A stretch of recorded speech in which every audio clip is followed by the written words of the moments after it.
Blue Star, Qing City Fenghuang Residential Complex. The large-scale virtual reality online game, Wenxian, will officially launch tomorrow at 10 a.m. As soon as Ye Xun opened his eyes, he heard the commercial from the television. His heart jolted, and he almost tumbled out of his wheelchair. Wenxian, the very culprit that led to the tragic deaths of him and his elder sister, hadn't it already been online for several years? He hurriedly surveyed his surroundings. What met his eyes was a familiar two-bedroom apartment. In the kitchen, a familiar figure was busy at work.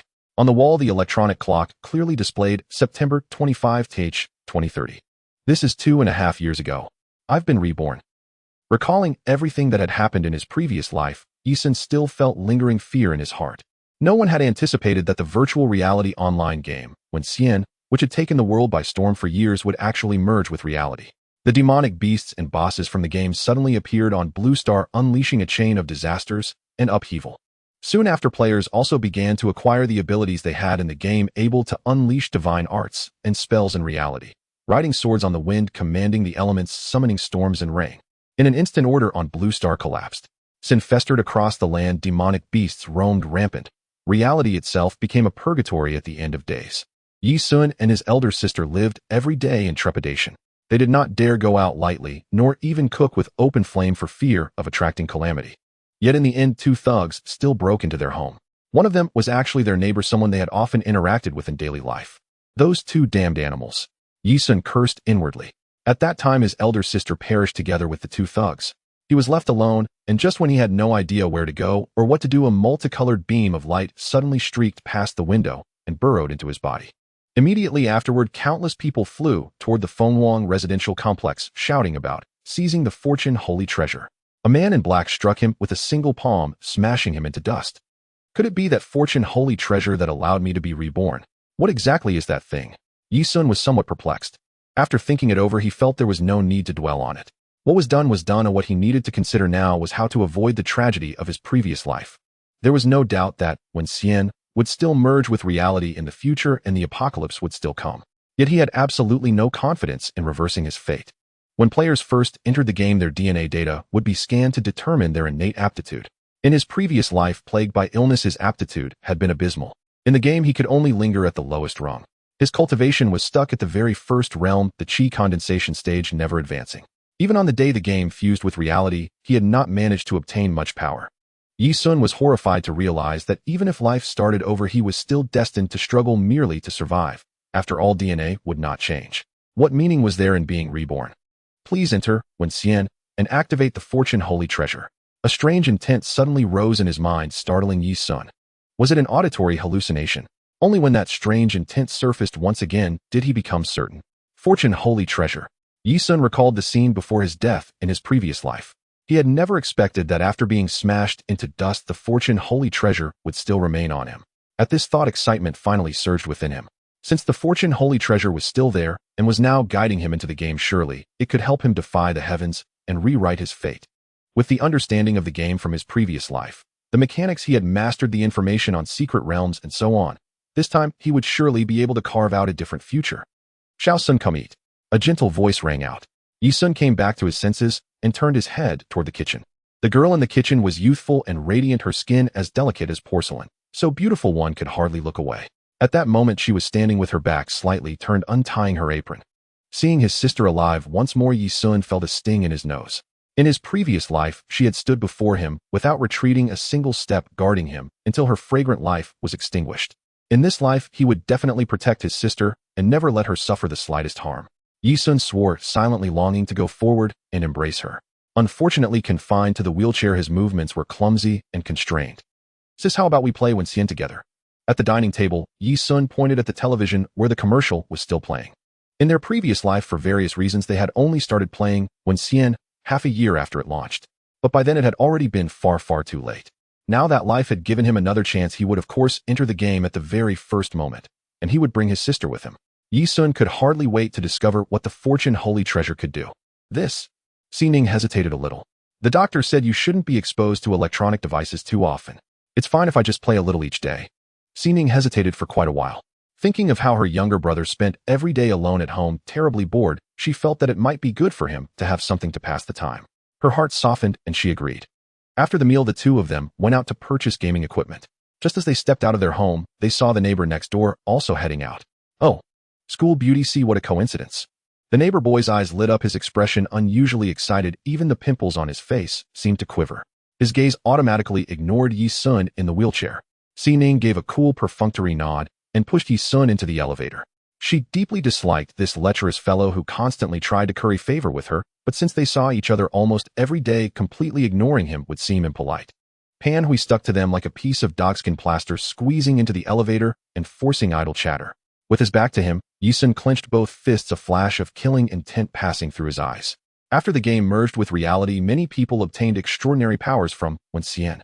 Some who had originally been honest and docile suddenly revealed ferocious and hideous sides. It was as if they wanted to vent all the repression of their former lives in one explosive outburst. The man before him was one of them. Back then, he and another intruder had broken into their home one after the other with vile intentions. His sister had actually had a chance to escape, yet to protect him, she had ultimately perished together with the two. At this moment, Ye Xun still did not know the true identity of the other intruder. But the debt owed by the man before his eyes would have to be repaid sooner or later. There was no need to rush. Right now, he could not defeat him. They continued all the way to the gate of the residential complex. Only then did Pan Hui reluctantly say goodbye, watching the two of them leave, a crazed, obsessive look flickering in his eyes. When they arrived at the Wenxian Experience store, the giant screen at the entrance was looping the game's promotional video, and a long line of people snaked all the way from the door.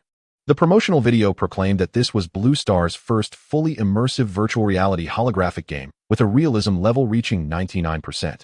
The marketing campaign for Wenxian was extremely aggressive, blanketing almost every form of media. At first, netizens scoffed at the game, dismissing it as blatant false advertising.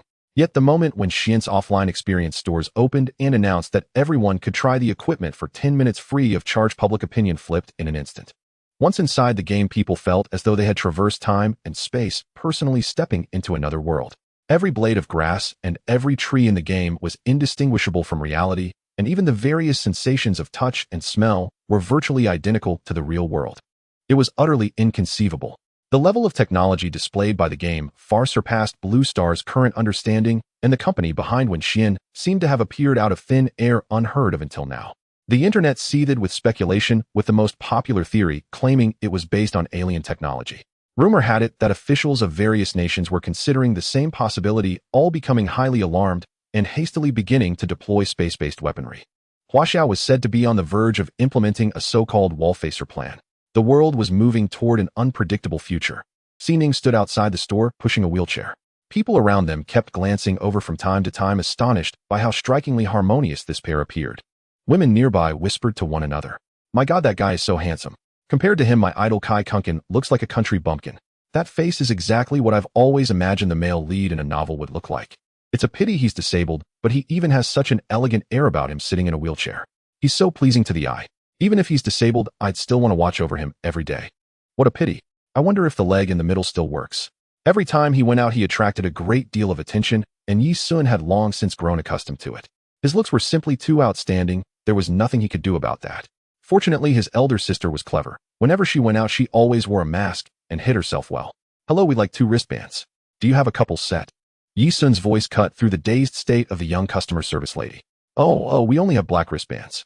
They can automatically adjust their size to fit the wearer's wrist," she stammered. There were 2 types of login devices for Wenxian. One was a wristband, and the other was a game pod. The difference in immersion between the two was enormous, and so was the price. The wristband was relatively affordable, costing only 9999 Huaxia currency, whereas a single game pod was priced at a full 1 million. Naturally, Ye Xun and Xining could not afford a game pod. When she heard him ask for a couple's set, a faint blush rose on Xining's cheeks. When they went out, they usually pretended to be a couple to ward off harassment, but even so, she could not help feeling shy. "Xiaosun, just buy one. You can play by yourself." "Oh, I won't play," she murmured softly. The device was far too expensive, and she didn't have much money left in her account. If Ye Xun wanted something, she would buy it for him without a second thought, but when it came to herself, she could never bear to spend so much. Although the game wristband could be purchased in installments, she disliked spending money in advance. "Be good and buy it," Ye Xun said. Hearing his tone brook no argument, Xining could only smile wryly. This inexplicable, overbearing CO vibe of his. What on earth was that? "I'm the one swiping the card here." With so many people watching in the store, her thin skin kept her from arguing further, and she could only swipe her card with tears in her heart. Seeing the text message showing that only 4352.47 yuan remained in her account, Xining felt her breath hitch. After leaving the store, she said in distress, "Xiao Sun, can I return this? We don't have much money left. When I don't have classes, I still have to do tutoring, and I won't have time to play. Besides, I don't even like games." "Jia, play with me," he said. In his previous life, she had used this very reason to play too little and too late, causing her strength to lag behind.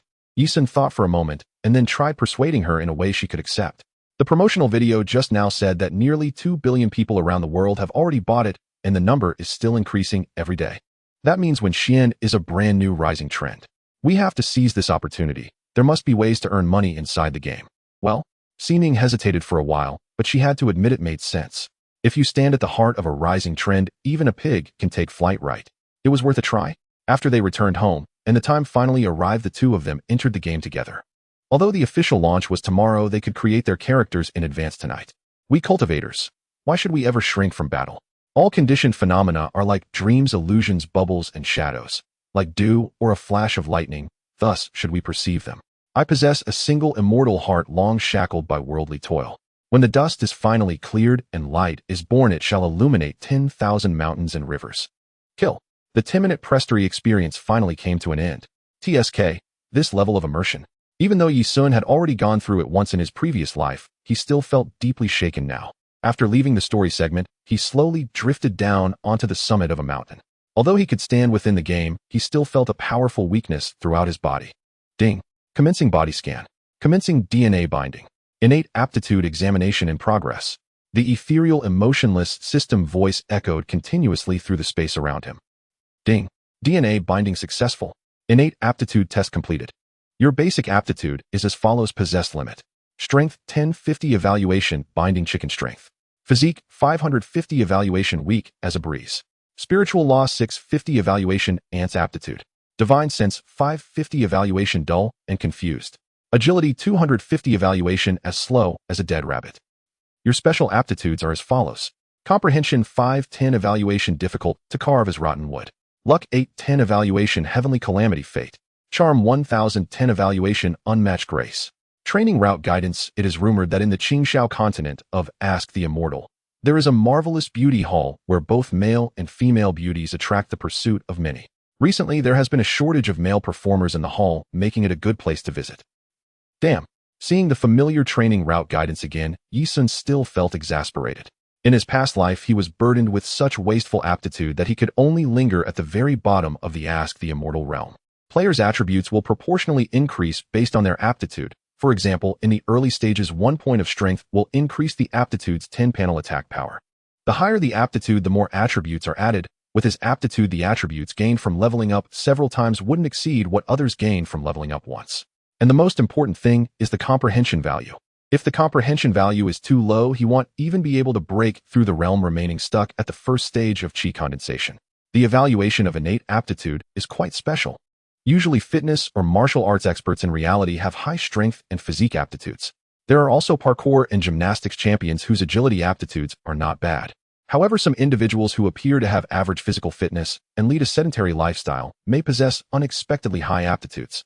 It can only be said that they possess that innate talent, but it has never been activated in real life.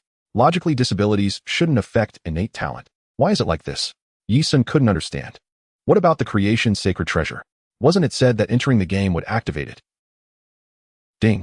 Detecting creation's sacred treasure, Niwa stone. Would you like to activate and claim it? The originally quiet and peaceful game space instantly lit up with colorful brilliance. Finally out. This delay almost caused his Dao heart to collapse. Activate. Ding. Niwa stone successfully recognized its master. Activating unique passive. Ding. After being blessed by the remnants of Niwa's repairing liquid, your rebirth soul capturing spell has dissipated and all innate aptitudes have reached their limits.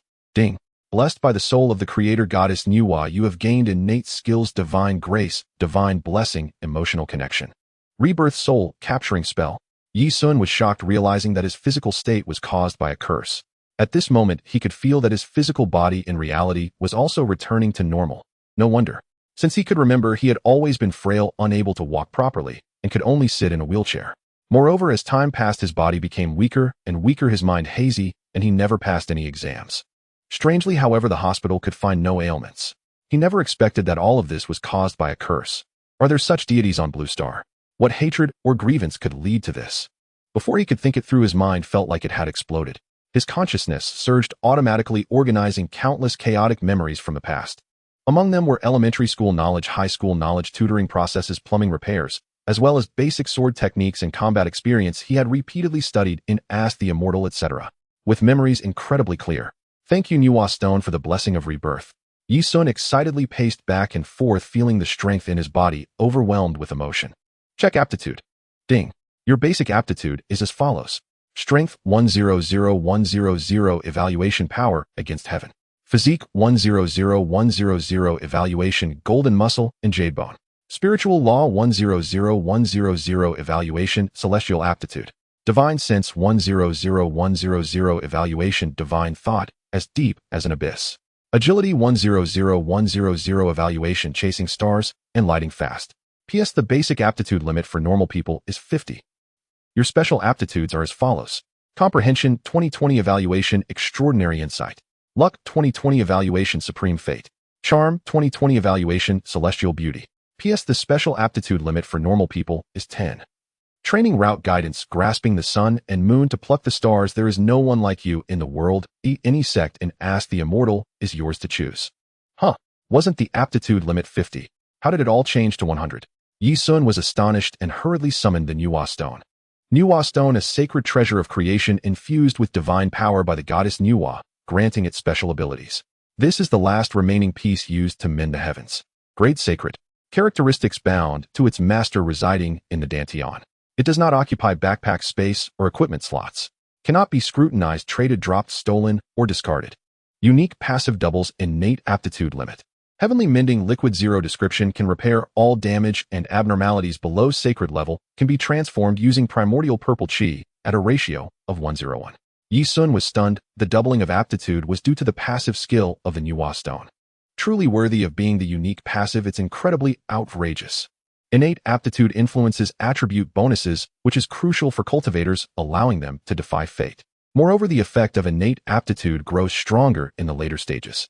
With Ye Xun's aptitude surpassing ordinary individuals by double, it is no exaggeration to say that he might defy the heavens and slay immortals in the future. Perhaps even slay gods. Tisk, I am invincible below immortals and can trade blows with those above. As for the effect of the heavenly mending liquid, the description suggests it is indeed quite formidable. Ye Xun pondered where he could find the primordial purple chi. Primordial purple chi, he had never heard of it, even in his previous life in the game. After stowing away the Nuwa Stone, he summoned his attribute panel to review the skills he had acquired. Character unnamed. Skills divine grace active skill. The compassionate goddess Nuwa possesses divine insight and nurtures the world. Skill effect automatically restores 5 of health per second, can be activated and deactivated at will with no cost and no cooldown. Divine protection passive skill. Effect when receiving a fatal blow, it will forcibly retain 1 health point, and for the next 3 seconds it will resist attacks from any direction and form. During this time health cannot be restored, and after the skill ends 50 of health will be instantly restored. Cooldown time 12 hours. Spiritual connection active skill. As a divine matchmaker, Nuwa uses spiritual intent to weave the red thread of fate, awakening insight to perceive the emotional tides. Skill effect in a free state can instantly teleport to a friendly individual of the opposite sex with a favorability greater than 80, cannot bring others along, no cost. Cooldown time 24 hours. Ye Xun was utterly astonished. Having read the skills over several times, he felt compelled to bow to the goddess Nuwa. These skills are simply dynamite strapped to a little cow, incredibly explosive. Tremble Blue Star inhabitants. From today onwards, call me the man who brings the explosions. The character creation space was relatively monotonous. After feeling pleased for a moment, Ye Xun decided not to linger any longer and issued the logout command. Ding. Warm reminder: this game is bound to the player's DNA. Changing the login device does not affect existing characters. Characters cannot be created repeatedly. Would you like to create a character name now? Yes. Please name your character. Ye Xun pondered silently. In his past life, while playing Asking Immortals, he had read many guides gaining insight into various gameplay mechanics. Among them, the ID name in the game was a very important aspect. At that time, most people created characters based on their past gaming experiences, often choosing random names, which led to regret later. For example, some named themselves turkey-flavored crispy rice or snowy white child. NPCs would dislike these names and might even find them repulsive. If one wanted to improve favorability with NPCs, that would be out of the question, or it would be lucky not to fall into negative values. There were also those who used names with titles like Emperor, King, Brother. NPCs would find them arrogant and self-important, similarly leading to dislike and difficulty in improving favorability. Asking immortals will eventually merge with reality, and NPCs will appear in Blue Star, making favorability extremely important. Ye Xun contemplated should he choose an elegant and pleasant name. Forget it, once reality merges it would be odd to have two different names. Naming Ye Xun.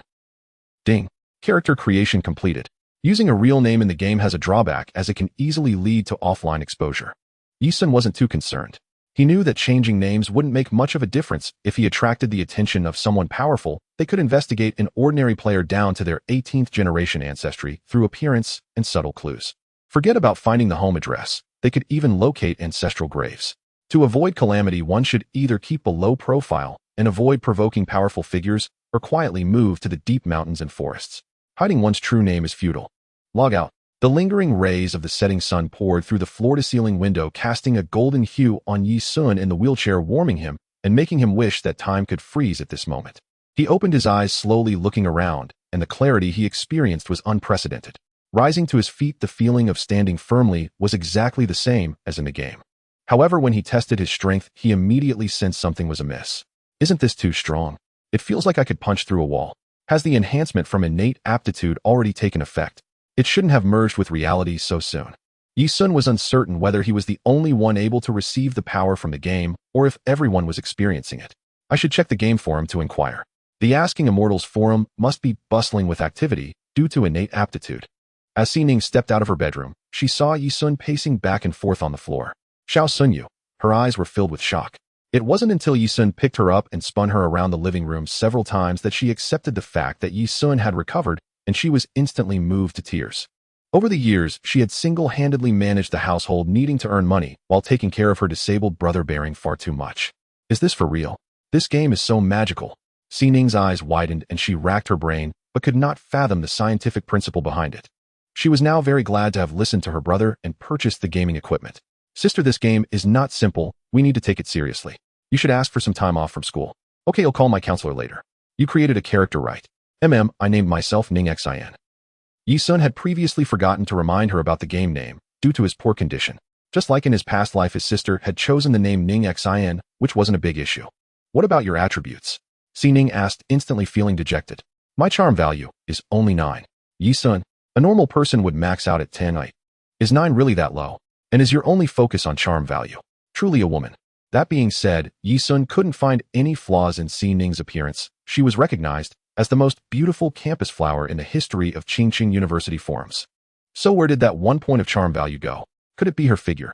Ye Xun looked her up and down, noting her height of 168 cm, her long and straight legs, her smooth and beautiful lines, her slender waist that could barely be grasped. And then, he seemed to have found the reason. He wasn't quite sure if it was a B or B, but perhaps that was where a bit of charm value was deducted. TSK, this game's aesthetic sense is really poor. What are you looking at? Feeling the killing intent from his sister, Ye Xun awkwardly smiled and quickly changed the subject. What about the other attributes? He already knew the answers in his heart, but still pretended to ask. The others are quite average. My strength attribute seems to be 24, physique 38, magic 34, divine sense 46, agility 40. And my comprehension seems to be 5. Luck is quite low, just 1 point. Xining said gloomily. The cultivation route guidance seems to suggest I go to some meow meow illusionary mansion. Ye Xun fell silent. This attribute wasn't particularly bad, but it wasn't exceptionally good either, falling into the upper middle range. Her luck value was indeed a bit low, and it was true that his sister had not had good luck. She was born into a declining family, faced a major earthquake as she grew up, and lost her parents. In her past life, she ultimately perished as well, with the dark buff piling up. Seeing his sister's mood drop, Ye Xun said nothing. At times like this, it was enough to compare with others, so he opened the computer and clicked into the official forum. Let's take a look together. The forum was lively, just like a festival. Especially regarding charm values, there were particularly many discussions, and there were indeed quite a few people with peculiar focuses like his sister. It all started with a popular actress named Lu Xiaofei, whose charm value was exposed to be 8 points by her old assistant, sparking countless discussions. Ye Xun knew Lu Xiaofei, who she looked quite good, especially her prominent temperament, beloved by many. He thought about Lu Xiaofei's facial flaws and her figure, feeling that the game's assessment was rather fair. However, the fans were clearly unsatisfied. Besides criticizing the aesthetics of Asking the Immortal, they were also calling out to other actresses, wanting them to disclose their charm values and engage in some competition. Yet among the actresses who shared their charm values, few had the same value of 8 points. only a few like Zagaoo, and others while none exceeded 8 points. Most were below 8 points. Asking the Immortals' charm value evaluation was based on DNA data analysis. Some celebrities who had undergone cosmetic surgery, although looking beautiful, did not have high charm values. This drastically increased the value of the charm score of 8 points. However, when several ordinary beauties with 8 points and one beauty with 9 points appeared, the halo around the stars began to fade. Wait, are the stars really that bad? Isn't there a single one with 9 points? That 9-point ordinary beauty looks like a fairy, truly beautiful. Isn't this what they call experts among the common people? I think it's very normal. It's well known that celebrities look like two different people before and after makeup. Oh no, my star filter has shattered. After looking at the forum for a long time, Xining's disappointed mood slowly recovered. She realized that a charm value of 9 points was considered quite high, and she had yet to see anyone reach the perfect score of 10.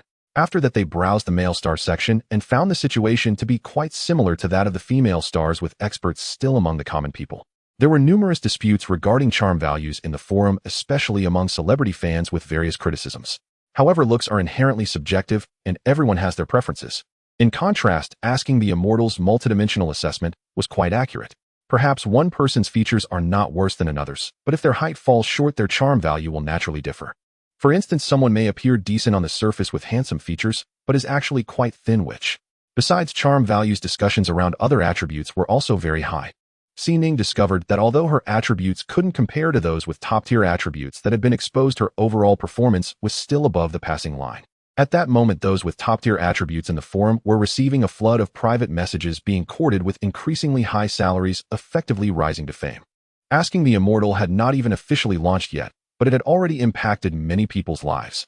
Meanwhile, those with very low attributes gathered together to shout at the officials, crying out about unfairness. I'm really fed up. Some are born in Rome, while others are born as cattle or horses. Can't we have equal treatment in a game? Why is there a division of classes from the start? I feel like I've experienced reincarnation again. Trash game, I'm not playing anymore. Playing only leads to suffering. Haha, many wealthy people are worse off than us poor folks. There is no absolute fairness in the world. In this respect, asking the Immortal is quite realistic, and it also somewhat reduces the wealth gap, which is acceptable. The Lying Flat Guild looks forward to your joining queue. Attribute Enhancement Gift Package. Each attribute increases by 10 points, only $9.98. Genuine product priority for pre-order V. Inquire for details. Fraudster upstairs, roll away. I painfully spent 3 months' salary to buy the gaming equipment, and this is the result. Geneva refund. The officials paid no heed to the players' shouts, remaining utterly silent from beginning to end. Ye Xun did not see any posts mentioning sudden changes in bodies, and Xining appeared just as usual. Thus, he stopped paying attention to the forum. After waiting for Xining to fall asleep in the deep of night, he quietly stepped out and knocked on the door next door. Taking revenge should not be delayed. This was his life creed after recovering. Unfortunately, there was no response after knocking for a long time. Ye Xun thought for a moment. It seemed that guy had gone out in the afternoon, as he had not heard any door opening from next door. With his current hearing, if that guy had truly returned, he would definitely have been able to hear it. Unless he had missed it when creating his character. Forget it, it'll come back tomorrow. There's no need to forcefully break the door lock now. If he truly wasn't there, it would just alert the snake by striking the grass. After having breakfast, Ye Xun linked their devices, and then they entered the game together. Welcome to the 404th Novice Village of Asking Immortals. The pain sensation is reduced to 5, and the freedom is extremely high. Players, please do not adhere to conventions. May you ascend to immortality. Under a blue sky with white clouds and fresh air. Wow, it's so realistic and beautiful. What a leisurely ancient-style town. It's even more realistic than the scenes in costume dramas. This is the living environment of my dreams. Don't crowd. Damn, who touched my butt? Why can't I touch the girls? Isn't this game supposed to be 100 realistic? Bah, you dead durian. Bro, the game is not a lawless land. The crowd was bustling, all marveling. The character creation space was ultimately too monotonous. It could not compare to the realism and vibrancy of the novice village. Ye Xun sighed inwardly. Each novice village could accommodate 100 people, and they all rushed in unexpectedly, ending up at 404. There were really a lot of people, and that number was indeed auspicious. Wow, Xiaoxuan, you look so handsome in ancient attire. During character creation, you could choose hairstyles and colors. Ye Xun casually picked a black hairstyle, resembling an ancient principal version of Yanghua. This hairstyle was quite common, mostly chosen by many, but anyone ugly would feel awkward. Xining also chose a very beautiful one, exuding a fairy-like aura distinct from her real-life appearance. What should we do next? She was not used to crowded places and tightly held onto Ye Xun's arm. Ye Xun felt somewhat bewildered. He had never been to this novice village in his past life. After entering the game for some unknown reason, he directly appeared outside the novice village.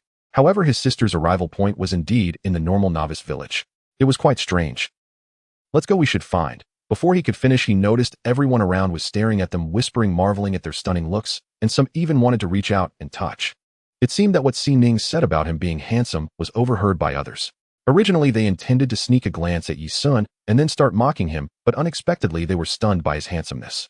A tall and elegant young man stood beside them like a celestial being among the clouds. His black hair flowed like a waterfall, as soft as black silk. His eyes sparkled like cold stars, reminiscent of a deep valley's serene spring. Even in coarse linen clothes, his transcendent aura could not be concealed.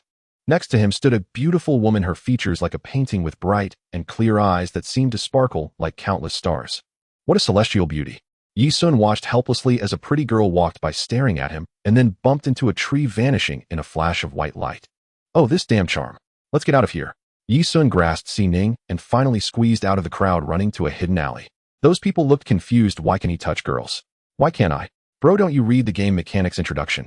Between players of the opposite sex, physical contact is restricted, just like the pain sensation reduction and blood screen shielding. The game is not a lawless land. It prevents selling wine game. So how can they do it? As long as two game devices are closely linked offline, it will be considered a real-life intimate relationship, allowing physical contact in the game. Alright, by the way, you just said that physical contact is not allowed between the opposite sex. Can it be done between the same sex? Damn, what are you trying to do? Stop it, you beast. In the alley, Ye Xun checked his backpack, which contained a red gift box, a novice gift pack for the game. This game's backpack is quite small, only 20 slots. Later on, the backpack will disappear, and everyone will use storage rings. Open the gift pack. Congratulations, you have received a weapon selection gift pack. Please choose the weapon you need. Ye Xun pondered for a moment and chose a sword, just like in his past life. Actually, he didn't want to play with the sword again this time, but for now he was most familiar with it. He decided to get through the novice period first and choose another profession when he changed jobs. After all, everyone had no skills in the beginning. Ding. Congratulations, you have obtained a wooden sword. Ye Xun glanced at the attributes as expected. Wooden sword, novice weapon equipment requirement, none, additional attribute, physical attack 1. Even replaying it, he couldn't help but want to complain. What a terrifying additional attribute. What a generous novice gift pack. The coarse linen clothes on his body could only cover his body, lacking any attribute bonuses. The game was quite unfriendly to novice players. Xiaoxuan, what weapon should I choose?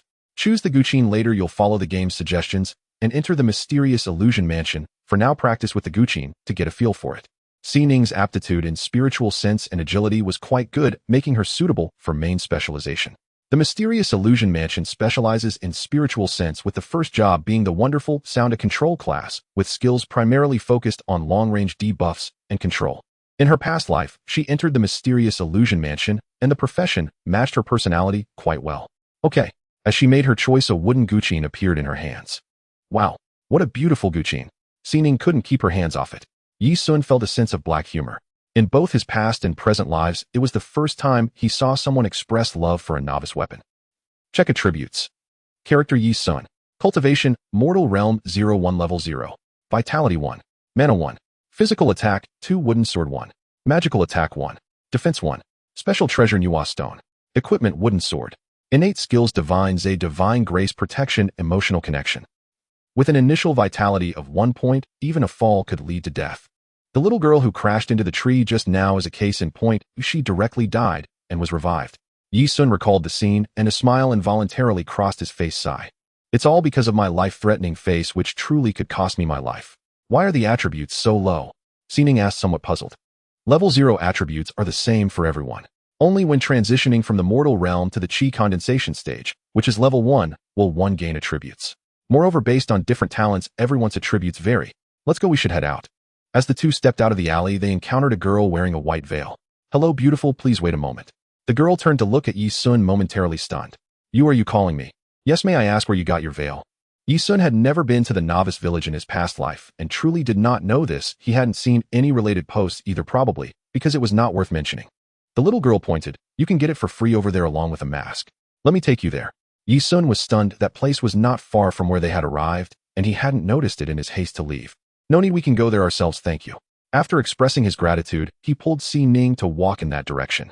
Getting a mask for free was truly wonderful, though everywhere they went would be met with a flurry of glances. Ye Xun was almost fed up with it. I came here to cultivate, not to be a seductress. Not just him, Ning was also annoyed at her rate of being looked at was hardly less than Ye Xun's during this journey. Had she not been following Ye Xun closely, she would have been surrounded and hit on long ago. After receiving the mask and veil, the two finally breathed a sigh of relief, feeling significantly lighter.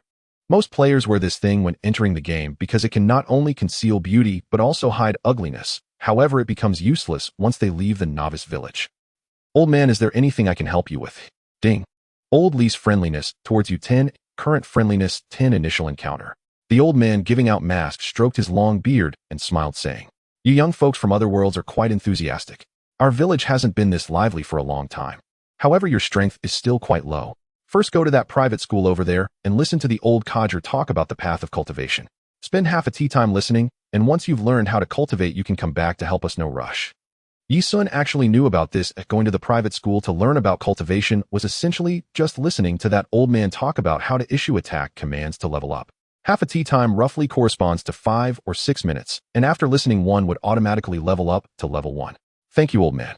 Oh, by the way, young man, do not go to the ruins west of the village. Anyone who goes there meets their demise. All right, thank you for the reminder, old man. Ye Xun turned to leave with Ning. Friendliness truly is a wonderful thing, especially with a free reminder. He had seen the ruins west of the village in a forum post. It was said that the place was quite eerie. However, no one knew what exactly was hidden there, which piqued Ye Xun's interest. After all, dying would allow for resurrection, so it would be a shame not to check it out. Once players leave this novice village, they would never come back. Ye Xun knew about NPC friendliness. The maximum value is 100, and the initial tiers are 0-15, initial encounter, 16-30, kindred spirits, 31-45, mutual admiration, 46-60, heartfelt trust. In the game, having high friendliness with NPCs notably increases the chance of receiving hidden quests, and completing those quests can reward rare items. If friendliness with shop-type NPCs is high, one can get discounts when buying items. Large guilds have significant demand for bulk items. Buying in large quantities can save a lot of money with discounts. Players with high friendliness towards shop-type NPCs are highly valued in guilds. Furthermore, NPC friendliness has two development directions: friendship mode and love mode. Friendship mode: 61-70, deep affection, 71-80, trustworthy friends, 81-90, like brothers, 9-1100, lifelong companions. Love mode is 61-70, unspoken affection, 71-80, special love, 81-90, heartfelt understanding, 9-1100, together through life and death. Ye Xun knew that these two development directions are not entirely influenced by gender. It is not to say that relationships between the opposite sexes will inevitably develop into love mode. If he befriended an old woman, even if they were of the opposite sex, it shouldn't develop into love mode. Conversely, same-sex relationships do not necessarily develop into friendship mode either. In love mode, one must at least reach the stage of 61, unspoken affection, for a confession to possibly succeed. However, it's not guaranteed. The other party might say they need to think about it, which mainly depends on the other person's character. The culture of asking immortals is relatively traditional, and women tend to be more conservative. By the time one reaches 71 special love, a confession is almost guaranteed to succeed. Moreover, at levels above 71, some simple physical contact such as hugging, holding hands, and even kissing can occur. As for cohabitation for dual cultivation, one must at least reach 81 heartfelt understanding for that to be possible. However, this standard does not apply in places like brothels or outside the game in Blue Star. Friendliness between players is not displayed. This NPC in the game feels so real. On the road, Ning reminisced about the old man's gestures and expressions and observed his distinctly different attitudes towards each player, unable to help but exclaim. Ye Xun nodded, reminding her this game is quite special, sister. Remember to be cautious when talking to NPCs. You treat them as real people. In the early stages of the game, many players fall into the trap of empirical errors, thinking that NPCs are just like those in games they've played before, merely standing still and repeating a few fixed lines that can be clicked through endlessly. Some players would latch onto an NPC, incessantly asking questions, even inquiring about how to care for a sow after giving birth or how to fit an elephant into a refrigerator, only to end up cursing the NPC as a malfunctioning artificial intelligence. Then they would be slapped away by the NPC. Other players would cling to a beautiful NPC wearing a lewd expression and speaking in a frivolous manner. They would also meet a very grim fate. Moreover, this would lead to the consequence of their friendliness rating plummeting to negative values, entering relationships characterized by disgust, disdain, intense hatred, and so forth. If one encounters an NPC with such a relationship in the wild, they could indeed be attacked. Feeling Ning's light steps and the radiant beauty of her youthful smile, Ye Xun was also in particularly good spirits. After recovering, he chose not to tell Ning the truth about the game, not wanting her to learn of those painful past experiences and bear the heavy shackles once more. As they passed in front of the private school, the two witnessed an amusing scene. Get lost. This place is reserved by our war god hall. Wait until we level up before you come back to study.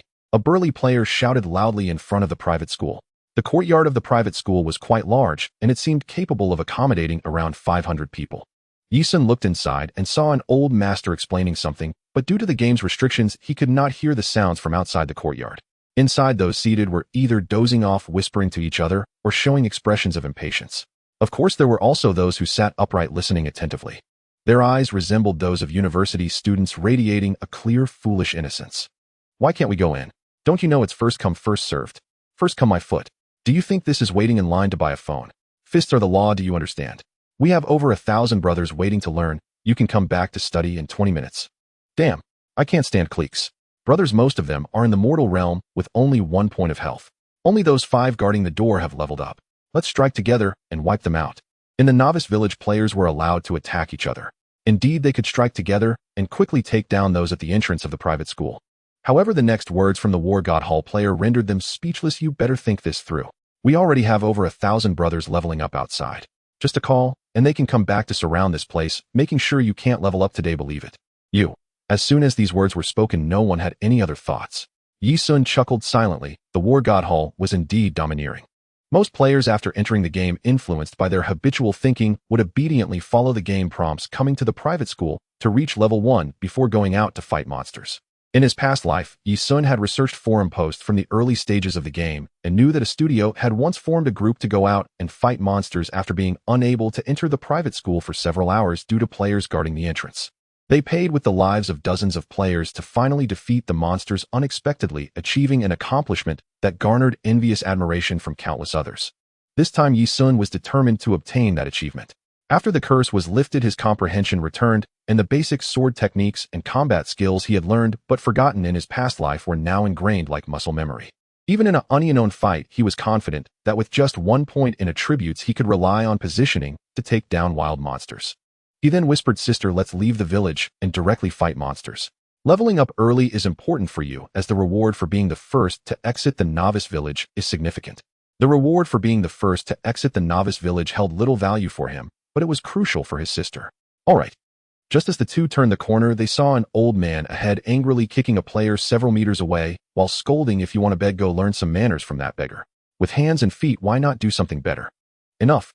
Even if I throw my sword into the latrine, I won't give it to you, damn it." Indeed, an unwise individual had appeared, and Ye Xun chuckled to himself. However, this NPC was truly volatile, even cursing with national essence. Ye Xun focused his gaze and realized it was the weapon shop owner with swords and blades hanging all over the place, and it was only natural for him to be irritable while forging. Looking at that player, he wore an expression of utter despair. After all, this scene was akin to social death on the spot, and the nearby players were indeed reveling in his misfortune. The player had just seen the words 10 flash above his head, but hadn't died, suggesting he had already leveled up inside the private school. Beside him, there was a beggar, disheveled and covered in dust, making it difficult to see his exact features. At this moment, he glanced at the player, as if to say, "You're not even worthy to beg." Seeing this, the player instantly became furious and cursed, "What are you looking at? Smelly beggar, do you think I actually want to learn from you? Damn." As soon as he finished speaking, the air seemed to freeze, and a sense of oppression suddenly enveloped everyone's hearts. All right, now, even the likes of dogs dare to insult the old man. Smack. 9999999. The beggar slapped him, instantly turning that player into white light of death. Nearby players were astonished. They thought the NPCs in the novice village were merely ordinary beings, but they never expected such a terrifying existence to be among them. I must be able to take on a heavenly task. With this thought, they hurried forward, eagerly inquiring about the old beggar's well-being. However, in the next moment, the beggar swatted them all down with a single blow. "Stay away from me." Ye Xun hid Ning behind him, wiping the cold sweat from his forehead, frozen in place. The damage from a casual slap nearly exceeded 1,000,000. This cultivation was simply sky-high. How could there be someone with such terrifying cultivation in the novice village? Ye Xun cautiously glanced at the beggar, quickly averting his gaze to pretend to observe the ruins behind him, only to unexpectedly find some chaotic doodles drawn on the wall, seemingly made by a child. "This is..." Ye Xun narrowed his eyes. "Ding. Due to your exceptional insight, congratulations on comprehending the sword drawing technique. It's actually the sword drawing technique. No wonder it looks familiar." He had learned it in his past life, albeit in the form of a manual. He quickly checked the details. Sword drawing technique, a common level sword skill. It is said to have been created by a hero from the ancient times of the Jiuxiao continent. Unsheathing and striking happened seamlessly, embodying boundless sharpness and determination in an instant.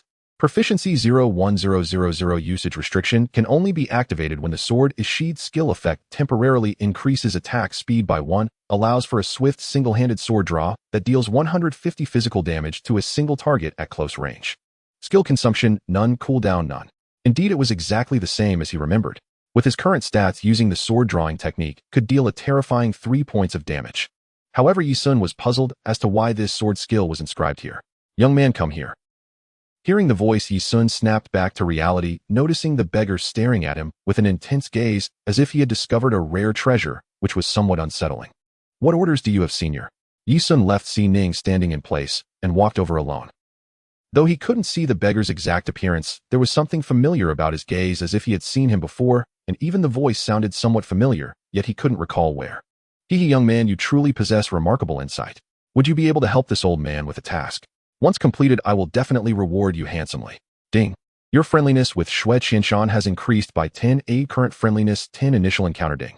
Due to your extraordinary insight, you have comprehended the sword drawing technique diagram inscribed by Xianxia, triggering the only hidden abyss level chain quest in Asking the Immortal. Rescue the Xiao sword sect. Ultimate quest reward artifact 1 quest failure penalty permanent 10 luck attribute. Friendly reminder, the quest is divided into 3 parts. All must be completed to obtain the ultimate reward. What the heck? Artifact. Ye Xun nearly lost his composure. In Asking the Immortal, the equipment quality ranges from low to high. Common tools, spirit tools, mystic tools, earth tools, sky tools, immortal tools, and artifacts. There are 10 major dominating sects in Huaxiao, and the unique treasure of each sect is an artifact. Currently, there are only a dozen known artifacts in the continent, mostly held by dominating sects, rarely seen in public. Even the leaders of the dominating sects do not carry artifacts with them. Instead, they keep them within the sect to suppress fortune, only to be summoned during extermination wars. Artifacts are as precious and rare as supreme imperial weapons. How could such a quest rewarding an artifact be triggered just like that? For a novice village to present such an outrageous quest is truly unbelievable. Ye Xun imagined himself wielding a supreme imperial weapon as he traversed the world of vision that was simply too beautiful. Tisk, Asking the Immortal really is full of surprises. He carefully looked at the system's previous prompt, rescue the Xiao sword sect. The Xiao sword sect is one of the 10 dominating sects. A being so significant that even stomping on the ground would cause tremors, he had no qualifications to enter in his past life. This quest seemed incredibly difficult, but for the artifact he would fight for it. I am willing to help. Young man, you possess great courage and your talents are extraordinary. You truly are a good seed for cultivating immortality. One should have such resolve when embarking on the path of cultivation. If you hesitate and falter, you will achieve nothing great. The innate talent would not be discerned in detail, but the old beggar merely thought Ye Xun had decent potential. He didn't know how outstanding he truly was, or else he would be shocked to the point of dislocating his jaw. Ye Xun smiled bashfully, saying, "Thank you for your kind praise, senior. I have learned much." The old beggar nodded in satisfaction and took out an envelope. Then please help me deliver this letter to the leader of the Xiao sword sect. All right. Ding. Successfully accepted the only hidden abyss level chain quest in Asking the Immortal. Rescue the Xiao sword sect. Current progress. Rescue the Xiao sword sect. First ring task. Deliver Shui Qianxin's letter directly to the leader of the Xiao sword sect. Pre-quest requirements. Complete the abyss level secret trial in the novice village. Quest time limit 7 days. First ring task. Reward 5,000 reputation points. Quest failure penalty chain. Quest automatically cancelled permanent 10 luck. Ye Xun took the envelope, stored it in his backpack, and performed a sword salute. I bid farewell, senior. After saying that, he turned around and left with Si Ning. After walking far away, Si Ning chuckled and teased. You were so entertaining just now. What? Just that way of speaking, referring to seniors and juniors, just like in a drama, and that gesture you made earlier. Si Ning mimicked the gesture. It feels so ceremonial. Ye Xun chuckled. It's the sword salute I learned from television. Did that old man give you any tasks? Ye Xun displayed the task to her, and Si Ning's mouth dropped open in surprise. It's actually the only hidden mission. Your luck is truly remarkable. Ye Xun remarked. His sister always had such a unique perspective. Shouldn't she be astonished by the reward of the artifact? The so-called only hidden mission does not imply that Asking Immortals has only this one hidden task, but rather refers to the uniqueness of the task. In other words, once he accepted this mission, no one else could take on the same task. Although there are tens of thousands of novice villages, they are merely projections, and the NPCs encountered by players are all the same. At that moment, players from other novice villages were complaining about the old beggar on the forum and speculating whether he would receive any tasks, all attempting to take a chance. The old beggar must have tired hands from clapping, right? I feel for the old man for a second. Ye Xun greatly appreciated the uniqueness of hidden missions. This way, even if there are other players who meet the requirements, they cannot take on this artifact mission anymore. A deep abyss-level mission should be quite difficult, right? Ye Xun nodded silently. Indeed, it was very challenging starting from the first step. Completing the deep abyss-level trial of the novice village was something that no one had accomplished in his past life, and it seemed unlikely that anyone would now accept for him. He initially intended to complete the abyss trial, as one could not leave the novice village without doing so. Now that he had coincidentally accepted the task, it seemed to align perfectly. The time constraint was rather troublesome. He had to complete it within 7 days, and he actually had little confidence. As for saving the Xianxia sword sect, the reason he didn't want to play a sword cultivator this time was not because he disliked swords, but precisely because of the Xianxia sword sect. In his past life, the fate of the Xianxia sword sect was dire. As a 9th-grade overlord sect, one of the most powerful forces on the continent, it ultimately faced annihilation. He originally did not want to board this doomed ship and wished to change his profession to another overlord sect. However, it seemed now that there might be another opportunity, and that opportunity was him. The two arrived outside the village only to see a sea of people surrounding the level 1 monster area instantly, leaving them dumbfounded. Those hopping little chicks, as soon as they spawned, were knocked away by a flurry of weapons, scattering a few feathers before disappearing. Many others stood at a distance, unable to squeeze in or grab any monsters. This is how the cultivation world is. Everything is a competition, and it's rare to have a time when everyone shares in a bountiful harvest. It's truly impossible to do anything without being a chicken, otherwise one can only end up with a mess of feathers. Xining. Ye Xun sighed, taking Xining's hand as they walked away. It was already overcrowded here, so they could only opt to fight level 2 monsters. However, when they reached a secluded little hill, they unexpectedly found a lone little chick wandering around contentedly, not knowing how it had gotten there. Ye Xun was delighted, quickly inviting Xining to form a team, and instructed, "I'll go attack you, just listen to my commands later." Okay. Ye Xun glanced at the little chick several times, but unfortunately had not learned the sensing technique, so he couldn't see the chick's attributes before attacking. He had never been to the novice village in his past life, and he really wasn't clear about the monster's attributes, but it wasn't a big deal. He tightened his grip on the wooden sheath, adopting an elegant stance, found the right angle, stepped forward, and then his arm moved swiftly as the wind. Sword drawing technique. 1. Ye Xun and Xining.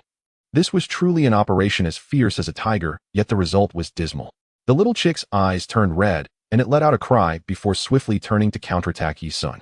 As Ye Xun dodged while moving, he checked the little chick's attributes. Irritable chick, affected by spiritual energy, showing signs of mutation. Temperament is quite irritable, easy to injure others. Beak and claws are especially sharp.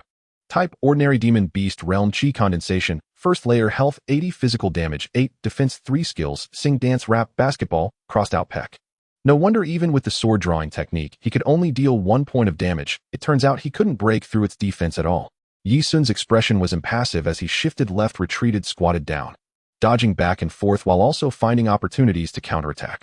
Occasionally, when he couldn't find an angle to dodge, he would casually lift his sword to block the chick's beak and counterattack using its force, his movements appearing light and graceful, sharply contrasting with the clumsy players grinding away in the distance.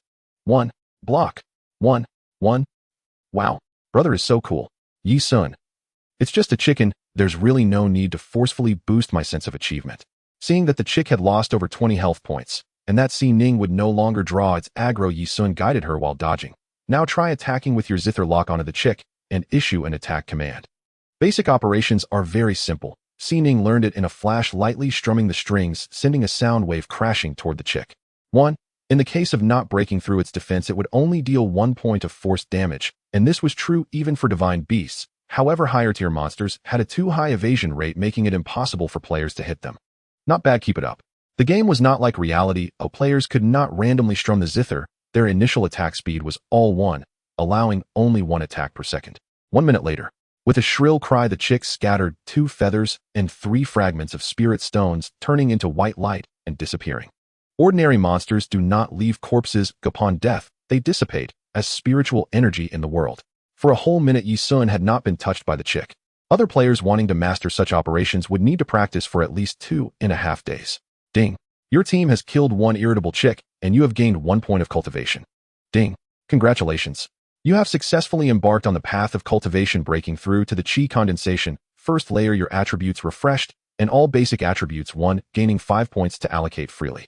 A flash of upgrade light shone on both of them, and they both leveled up. Immediately afterward, all players heard the voice of the heavenly Tao in their minds. Ding. System announcement.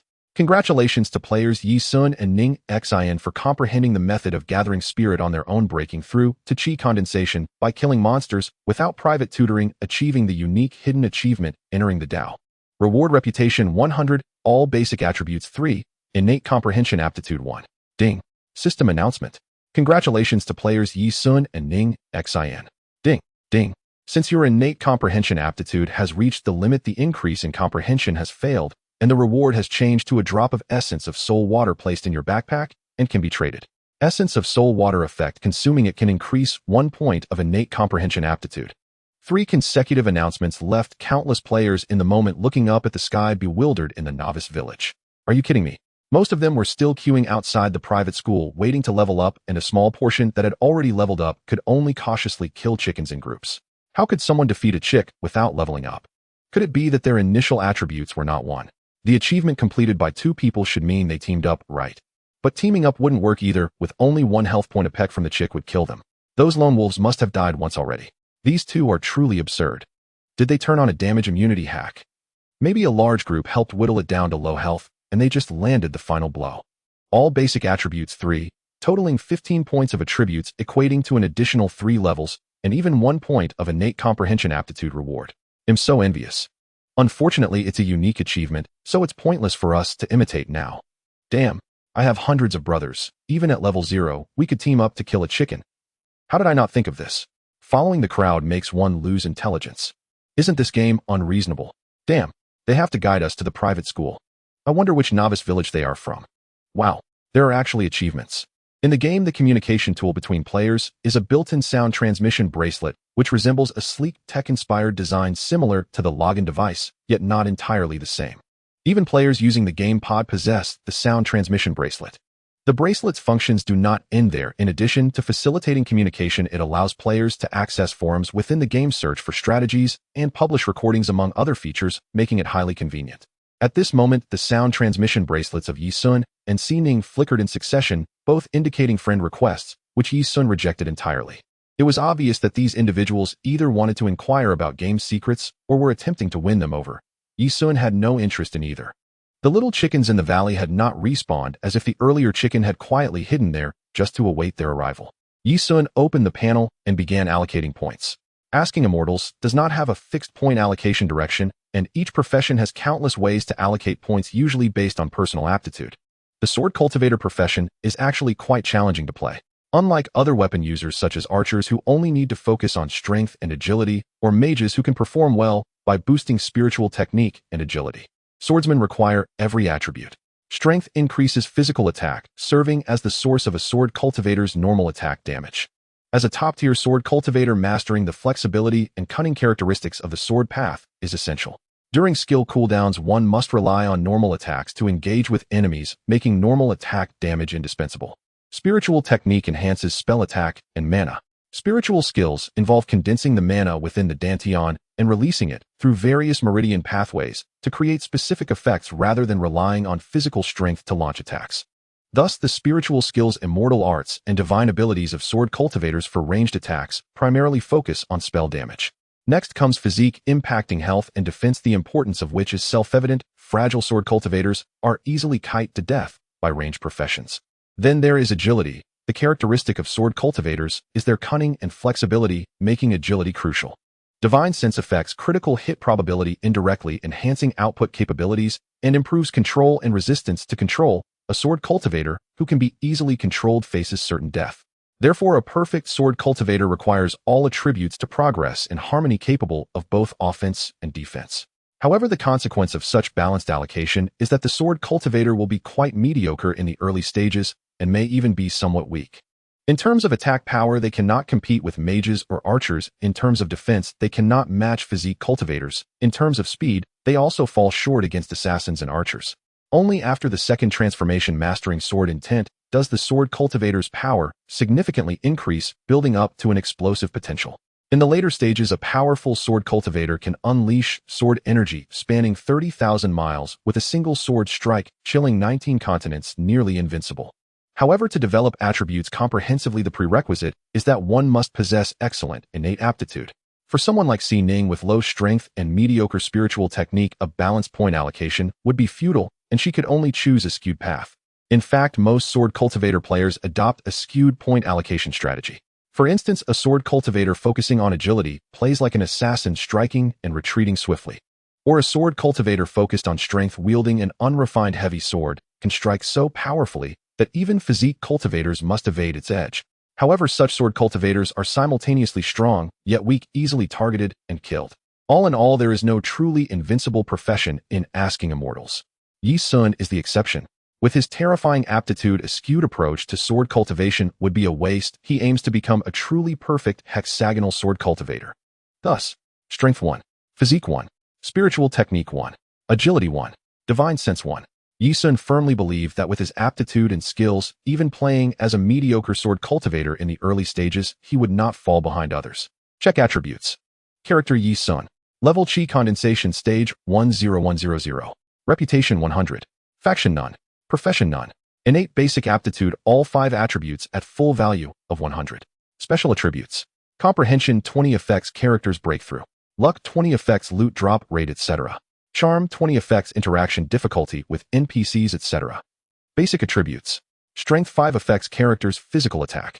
Physique 5 affects characters' health and defense. Spiritual Technique 5 affects characters' spell attack and mana. Agility 5 affects characters' hit rate, evasion, movement speed, attack speed. Divine Sense 5 affects characters' control, hit rate, immunity rate, critical hits, critical hit resistance. Health 250 attribute points. Physique aptitude: Qi Condensation Stage, Physique ratio 50. Equipment: Mana 250. Physical attack 51 attribute points. Strength aptitude: Qi Condensation Stage, Strength ratio 10. Equipment: Spell attack 50. Defense 25. Critical hit 0. 6. Control hit rate 15. Immunity rate 15. Attack speed 1. 55. Attack distance 1. Movement speed 12. 5. Hit rate 15. Evasion 15. Special treasure: Nuwa Stone. Equipment: Wooden Sword. Skills: Divine Grace, Divine Protection, Heartfelt Connection, Sword Drawing Technique. Wow, with these attributes no one can break my defense right now. After Ye Xun finished allocating his points, Xi Ning asked, "How should I allocate mine?" Ye Xun thought for a moment. Invest entirely in Divine Sense.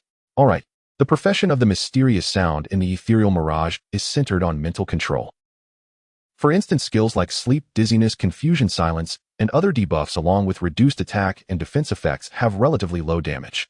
The primary attribute is Divine Sense with secondary focus on Spiritual Technique or Agility. Usually players allocate all points to Divine Sense unless their innate aptitude is particularly good, in which case they might invest some in Spiritual Technique or Agility. Sis, let me see your attributes. Xi Ning shared her attributes with him. Character: Ning Xin. Innate basic aptitude: Strength 24, Physique 38, Spiritual Technique 34, Divine Sense 46, Agility 40. Special attributes: Comprehension 6, Luck 1, Charm 9. Basic attributes: Strength 4, Physique 4, a Spiritual Technique 4, Agility 4, Divine Sense 9. Health 76. Mana 68. Physical attack 10. Spell attack 14. Defense 8. Control hit rate 9. 2. Immunity rate 9. 2. Attack distance 21. Ancient Qin characteristic with a base attack range of 20 and not applicable for striking with the instrument. The disparity between their attributes was stark, leaving Ye Xun speechless. Innate aptitude is incredibly important. During the Qi Condensation Stage, Xi Ning's strength aptitude of 24 means that 1 point of strength can only increase her physical attack by 2, for which is 10 of her strength aptitude. In contrast, Ye Xun with a strength aptitude of 100 increases his physical attack by 10 for every point of strength allocated. The same applies to other attributes, all linked to innate aptitude values. Even if Ye Xun develops his attributes in a balanced manner, his future single attribute values won't lag far behind those of players who allocate points extremely. Moreover, he won't possess any weaknesses in the later stages. This truly makes it difficult for others to compete. Standing at a great height is indeed lonely. Our life can be as desolate as snow. Sister, this is for you. Ye Xun took out the soul-tempering spring liquid. An innate comprehension quality 1, truly a wonderful item.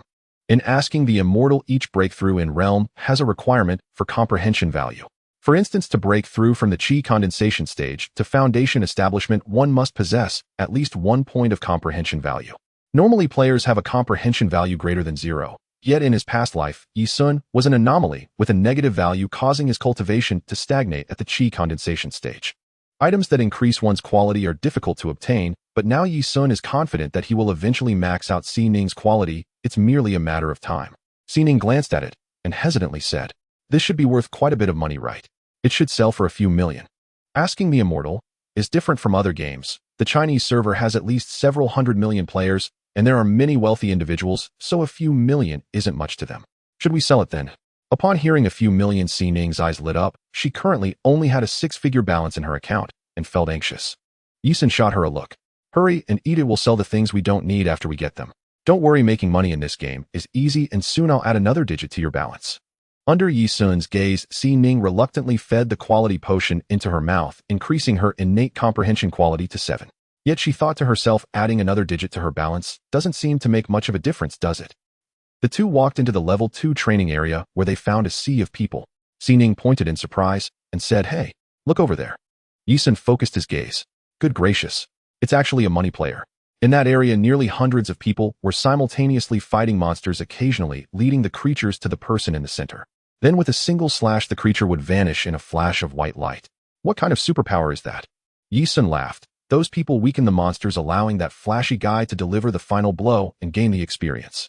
Look at him. 1 slash per monster, his experience skyrocketing. Either he has hired people in real life, or he has his own forces. Those are all his people. Xining was speechless, so this was the nature of a money player. Ye Xun glanced around the level 2 training area and noticed that there were actually 2 such teams, suggesting that other novice villages likely had the same. It's too difficult for ordinary players to compete for first place with them. Let's head to the advanced training area instead. Although Ye Xun had rich combat experience, he couldn't kill a monster with a single sword strike. To surpass them, they could only take a different path and directly hunt advanced monsters. However, at that moment, a group of panicked people suddenly ran over from a distance, muttering and discussing something. "Let's stay away from that area. The God of War Hall is really reckless. They must have suffered serious injuries this time, right?" "Serious injuries? It's just a few hundred people who died. Their guild has over 2,000 members from our novice village alone. It's said that the private school has been occupied by their people again, forcing those who died to level up from 0. That place is just too strange. Yeah, we don't even know how they died." Ye Xun listened carefully to the unfolding situation, and upon seeing them running from the west, he recalled the ruins to the west of the novice village, rumored to be a place where anyone who went would die. He wondered how exactly they died. Ye Xun thought for a moment and felt that there might be an assassin-type boss over there, one that could go invisible. Let's go take a look. A boss is a great prize. The rewards for a first kill are very generous. After all, it wasn't far away, and he wanted to check the boss attributes, calculate the gap, and rush over to kill it as soon as he leveled up. On the way, people occasionally ran back from the west, all wearing expressions of disbelief, as if they had witnessed something terrifying. As Ye Xun and Xining climbed over a hill, they saw a village ruin in the distance to the west. The ruins covered a vast area, appearing to be 2 to 3 times larger than the novice village. At the entrance, there was a dark bamboo forest with only a narrow path for entry and exit. At that moment, a few players were standing outside the bamboo forest, cautiously peering into the ruins, murmuring, "People have died, more have died. Even the last wave from the God of War Hall has perished completely." Ye Xun approached and politely asked, "Friends, what's going on here?" The person snapped back to reality, turned to look at Ye Xun and Xining, and feeling apprehensive said, "Let me tell you, that ruin can devour people. As soon as someone steps over that entrance, they will instantly turn into white light and return to the resurrection point without even knowing how they died. So going in means death. What if we just stand at the entrance?" "That would be fine. I advise you to leave quickly. Curiosity kills the cat." After saying this, the person showed no intention of answering further, grabbing his companion and turning to leave without a moment's hesitation. "Should we go in?" Xining asked nervously. Ye Xun fell into silence. The bamboo forest was dim, giving off a chilling vibe. Even on a sunny day, it was so quiet that not a single insect or bird could be heard, and the ruins felt like a ghostly realm, seemingly devoid of wind. It was too quiet. From what they had been told, there was likely no boss inside. This place was beyond what their current cultivation could probe, their strength severely lacking.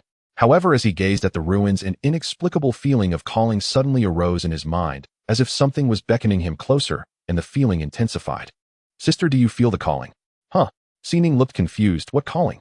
Ye Xun was somewhat surprised. Did this inexplicable feeling only target him? What was special about him? Could it be a hidden task triggered only by strong innate qualities? Thinking of this, Ye Xun no longer hesitated. Let's go in. Xining lightly agreed, grabbing his sleeve as they cautiously walked into the dark bamboo forest.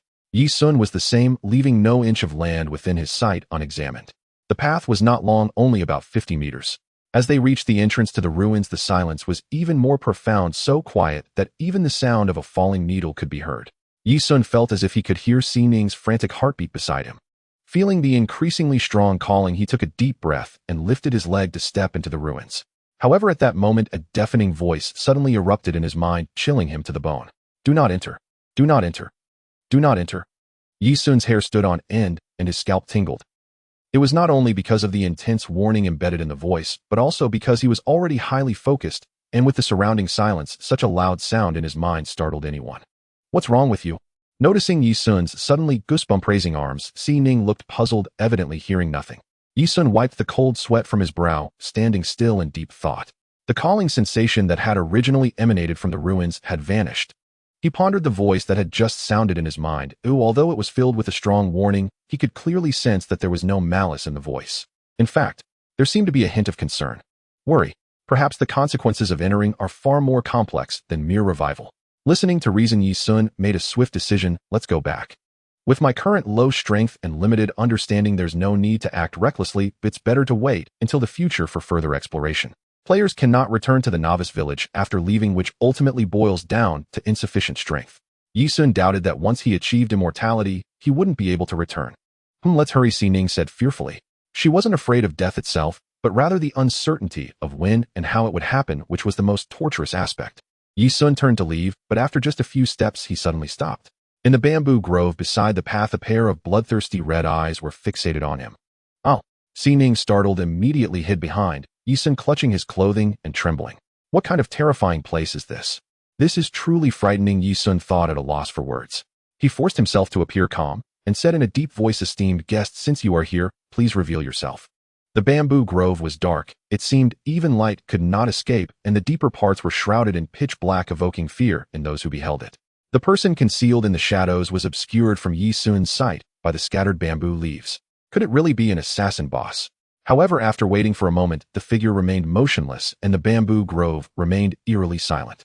He instantly grew impatient. What was the worst that could happen? He could just die once.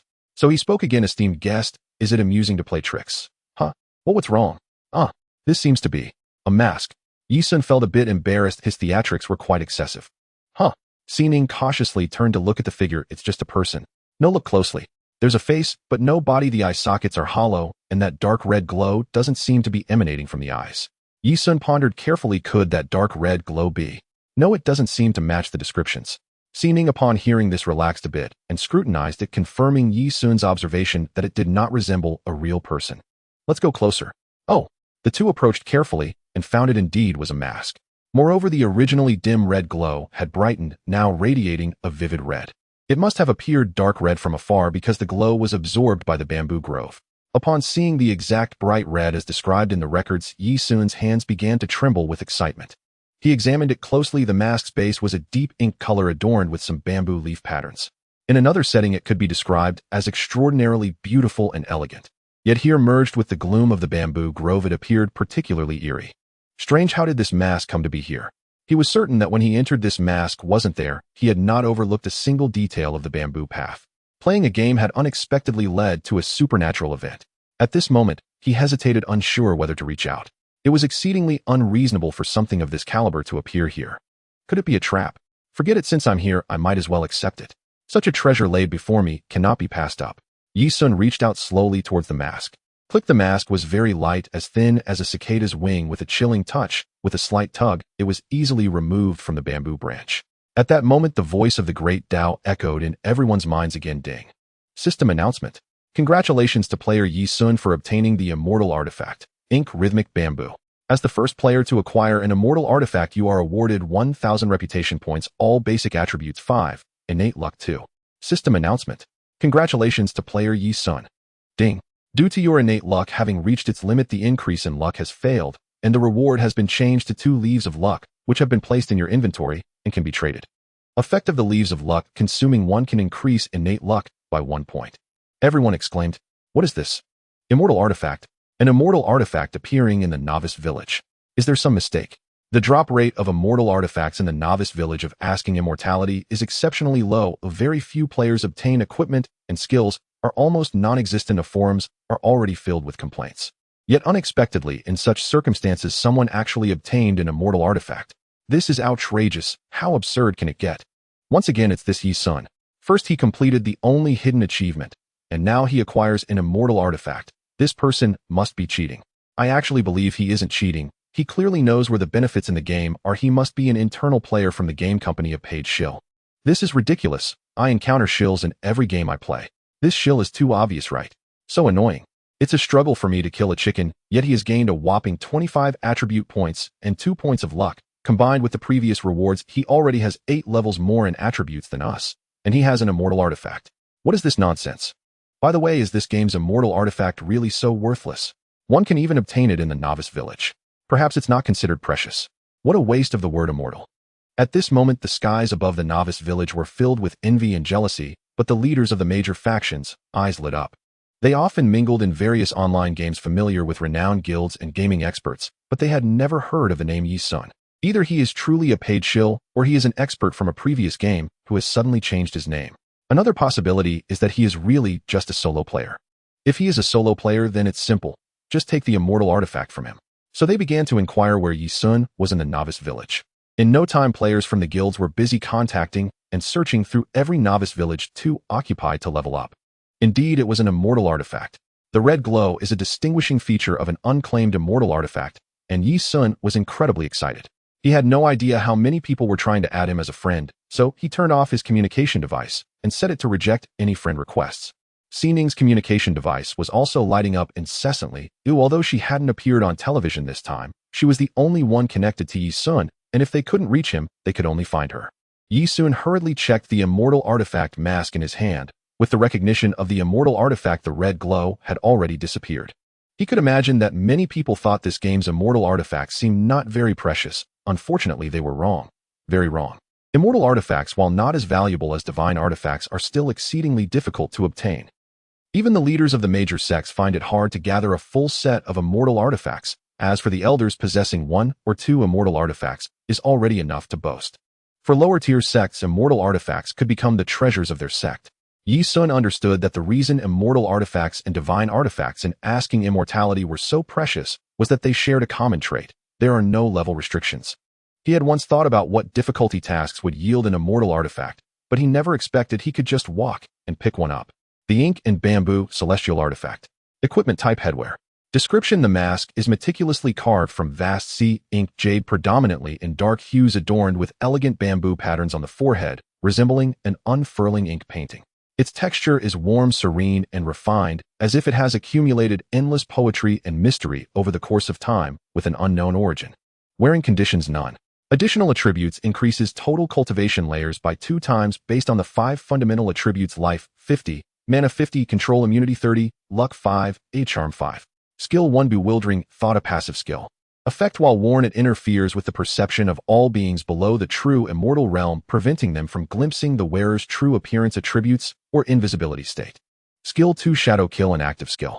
Effect: the next close-range attack additionally inflicts real damage equal to 5 of the target's maximum health. Cooldown time 12 hours. Skill 3, insight, an active skill. Effect: allows the wearer to perceive detailed information about any foreign entities below the true immortal realm, as well as the silhouettes of all invisible targets below that realm with no cooldown. Characteristic 1, cannot be dropped, cannot be stolen. Characteristic 2, when removed and placed in the backpack, all mask skills become unusable, but this does not affect the attribute bonuses. Is this really a celestial artifact? Ye Xun's eyes nearly popped out. The attributes are just too unbalanced, aren't they? If celestial artifacts are this strong, how powerful could divine artifacts be? After sharing the attributes with the curious Xining, she stared in astonishment, with her mouth agape. She was merely inexperienced in gaming before, not foolish. She could clearly feel the strength of the ink and bamboo. Did I really just find this? Ye Xun was speechless. What nonsense about Lucky 20 finding a celestial artifact? That was just him talking nonsense in his heart. He was sure that this item was intentionally placed here by the voice he heard in his mind for him to find. As for who that person was, and why they were so kind to him, he was completely baffled. He didn't remember being so close to any NPC. Among the NPCs in the beginner village, he only knew the old beggar and the old man who handed out masks, but their friendliness towards him was only 10, making it unlikely they would gift him a celestial artifact, especially in such a cryptic manner. Forget it. Ye Xun sighed to himself. Although he didn't know who it was since they were unwilling to reveal themselves, it indicated they had a reason for remaining hidden. This mystery could only be slowly explored in the future. He lovingly caressed the mask for a moment before putting it on his face. The ink in bamboo was as thin as a cicada's wings, automatically adjusting its size to perfectly fit his face as soon as it was worn, leaving only his eyes, mouth, and chin exposed. Though this mask might have been worn by someone before, Ye Xun didn't mind at all. Who would care about a piece of dog poop-covered gold? In fact, it was no longer just a celestial artifact. To be honest, even if someone came with a divine artifact to trade, he would hesitate. This was because mask-type equipment was exceedingly rare, most of which were common items handed out for free in beginner villages, offering no attribute bonuses, merely used to conceal one's face. Occasionally there were masks with attributes, but the bonuses were pitifully low. As for a mask of celestial artifact level, Ye Xun had never heard of such a thing. Perhaps there was only this one celestial artifact mask in Asking the Immortal. Its rarity was in a certain sense not inferior to that of a divine artifact. If NPCs could intervene, Ye Xun felt he would surely be hunted down by everyone. Check attributes. Character Ye Xun. Cultivation Chi Condensation Stage 10100. Basic attributes: Strength 12, Physique 12, Spiritual Power 12, Agility 12, Divine Sense 12. Health 900. Mana 900. Physical Attack 121. Magical Attack 120. Defense 60. Movement Speed 16. With nearly 1,000 health points and 121 attack. Ye Xun silently calculated. For a level 1 player, even with full physique talent and all points in physique, they would only have 175 health and 15 defense. He could eliminate them with 2 sword strikes. If he hit a weak point, it would be even easier. Note: weak points only have 50 defense. However, such talented physical cultivators were rare. If they weren't pure physical cultivators, he could generally eliminate other players with a single sword strike, 1 sword for each child. As for his defense, even players fully focused on output couldn't break through it right now. At last he could walk with confidence. However, the control immunity value surprised him somewhat. It seems the celestial artifact's control immunity of 30 was a comprehensive enhancement based on the original value rather than just a simple 30 probability addition. Such an enhancement might not be significant in the early stages, but it would become formidable later on, much better than a mere 30 probability increase. Ye Xun was more satisfied with this. Sister, this is for you. Ye Xun took out 2 leaves of luck. Xianxia's luck was truly pitiful. Luck not only affected monster drop rates, but also enhanced attributes like control and immunity probabilities. For a control-focused player, luck was an incredibly important attribute, and these 2 leaves were a timely blessing. This. Xianxia hesitated, and seeing this, Ye Xun directly pinched her mouth and stuffed it in. The leaves of luck melted upon entry. Feeling the enhancement of her luck attribute, Xianxia paused slightly, not blaming Ye Xun's good intentions, but simply shot him a glare while rubbing her sore cheeks and remarked, "This bite is worth several million. I never thought I'd have such a luxurious day. How much do you think your celestial artifact could sell for?" However, Ye Xun found it quite normal, as one could not measure Asking Immortals by the price standards of other games. With the launch of Asking Immortals, more and more people poured into the game, and in the coming years, many industries in reality would gradually wither away. For example, in the entertainment industry, despite the hard work put into filming a movie, there would be hardly anyone in theaters to watch it. There are quite a few industries that are similarly collapsing. Even Asking Immortals might gradually become humanity's second home, with real estate companies slowly shifting their focus into the game, buying land and building houses, even cities. Until the game completely merges with reality, unexpectedly, most people end up making a fortune. In such circumstances, selling a piece of equipment for astronomical sums is not an exaggeration. As for immortal artifacts, Ye Xun felt they could no longer be measured in terms of money. Later on, even if someone brandished wads of cash wanting to buy one, there would be no place to purchase it, for the very few who owned immortal artifacts had no intention of selling. The main point is that money in reality would increasingly depreciate until it became nothing more than a pile of worthless paper. The universal currency in a reality-merged game would be spirit stones. Therefore, Ye Xun had little desire to make money. Casually gathering some Huahua currency was enough for a few years. If he truly had the intent to earn, he might as well hoard spirit stones to buy land. The 2 left the ruins, and Ye Xun put on an inconspicuous ordinary mask, searching all the way until they finally arrived at the level 10 training area. This is the highest leveling point in the novice village, and no players have come here yet. Given his attributes, mingling with other players to compete for low-level monsters would be a waste of resources. Moreover, the low-level area would not allow Xianxia's level to surpass those who were cash-rich. After switching to Mo Yun Yu Qiao, Ye Xun used the skill Insight. Song Wolf normal wild monster at the 10th level of Qi condensation Qi and blood 900 physical attack, 180 defense, 80 movement speed, 22 weakness white fur on the abdomen skill bite. Ye Xun frowned. Fortunately, he could break through its defenses, but its speed was quite alarming faster than him. He approached a nearby wolf, catching it off guard. Sneak attack. Sword drawing technique. Weakness attack. 122. Owl. Every monster has a weakness, but it is generally difficult to hit. However, for Ye Xun it was not challenging. He struck again with a basic attack as the wolf turned around. 41. He quickly sidestepped and sheathed his sword. The downside of the sword drawing technique is that it can only be used when the sword is in its sheath, which makes it quite a cumbersome skill applicable only during the novice phase. Later on, as player attack speeds increase to an onlooker, it would seem they are merely a blur of light, and in battle they would not bother with the unnecessary motion of sheathing and drawing their sword again, as that would only lead to a quicker demise. However, especially in the early stages of the game, when spiritual techniques are not yet widespread, it is quite useful. Sword drawing technique. Weakness attack. 122. Weakness attack. 81. Basic attack. 41. Immediately after, Ye Xun was caught off guard and bit, with damage values appearing above his head for the first time. 120. It indeed hurt quite a bit. His movement speed was not as fast as the Tsong Wolf's. Even if he could sense how to position himself, over time his steps could not keep up. However, the next second, 45. Divine Grace automatically restores 5 of health per second. This is truly a divine skill. With this ability, Ye Xun could even save on buying potions. During this time, Si Ning was also strumming her zither from afar, and the 1 damage made her quite frustrated. Although she knew that if other players came to attack they would also do 1 damage, it is said that without comparison there is no harm. Grinding monsters alongside her annoying brother was too much pressure. 81. The final blow emptied the Tsong Wolf's health, dropping 10 spirit stone fragments, 1 healing pill, and a pair of shoes. Ding. Your team has killed a Tsong Wolf. You have gained 50 points of cultivation experience. Even if the experience is split between the two, a single wolf still grants each of them 50 experience, equivalent to 50 chickens, which is incredibly efficient. However, this is due to the fact that they have leveled up too much. Once they level up and kill wolves, the experience gain will decrease. Still, it cannot be compared to killing small chickens. Similarly, if players attack monsters lower than their level, the experience gained will also be reduced.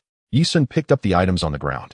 Killing normal wild monsters yields spirit stone fragments, with each monster dropping between 1 to 10 fragments. 100 fragments can be combined into a low-grade spirit stone, which can be synthesized in one's bag.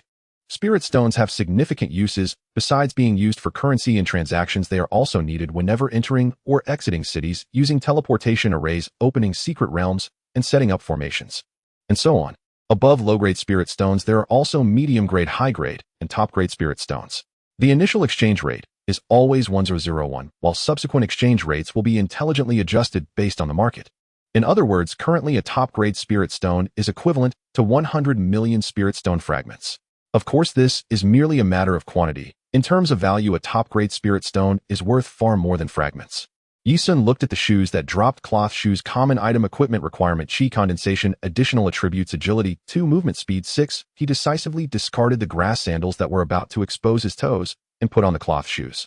Looking at the status panel, his movement speed changed to 23. Now the small Tsong Wolf could no longer touch him. He even felt confident in luring several monsters together without worrying about losing health. However, he did not have any area damage skills and could only hit 1 monster each time. Luring more would not improve leveling efficiency. Let's continue.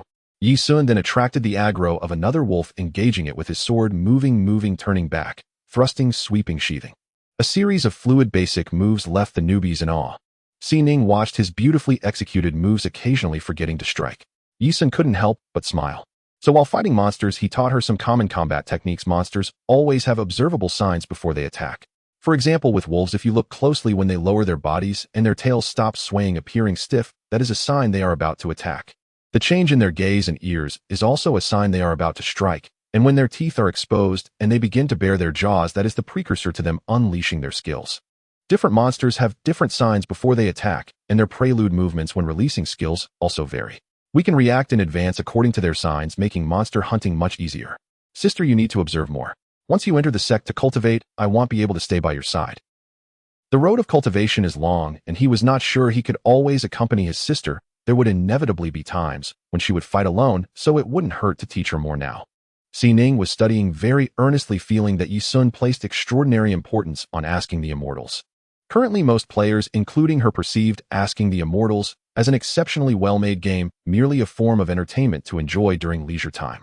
However, Ye Xun was different. Ning felt that he seemed to possess an inexplicable obsession with asking the immortals. Thus she too became serious, cherishing her brother's unique hobby.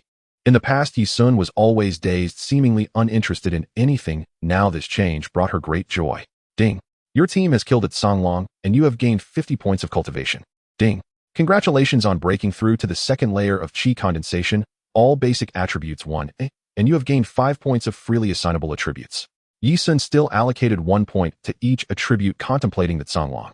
The first reward for leaving the novice village was useless to him, but crucial for his sister. He had to make sure she got it. So he simply disbanded the team. They'll leave the last hit for you. You level up first. 2 hours later, with its Songlong being slain, a white light flashed around Ning as she reached the 8th layer of qi condensation. Ye Xun opened the light orb dropped by the Songlong and discovered a sword that shimmered with a green glow. Spirit weapon sword. He immediately became excited. He finally obtained the weapon he needed. At this stage, there were very few players in the novice village who owned spirit weapons. Within these 2 hours, influenced by Ye Xun's luck, the two had collectively dropped 4 spirit weapons. They had already gathered all the white-grade common items, and even had 5 extra along with the skill book.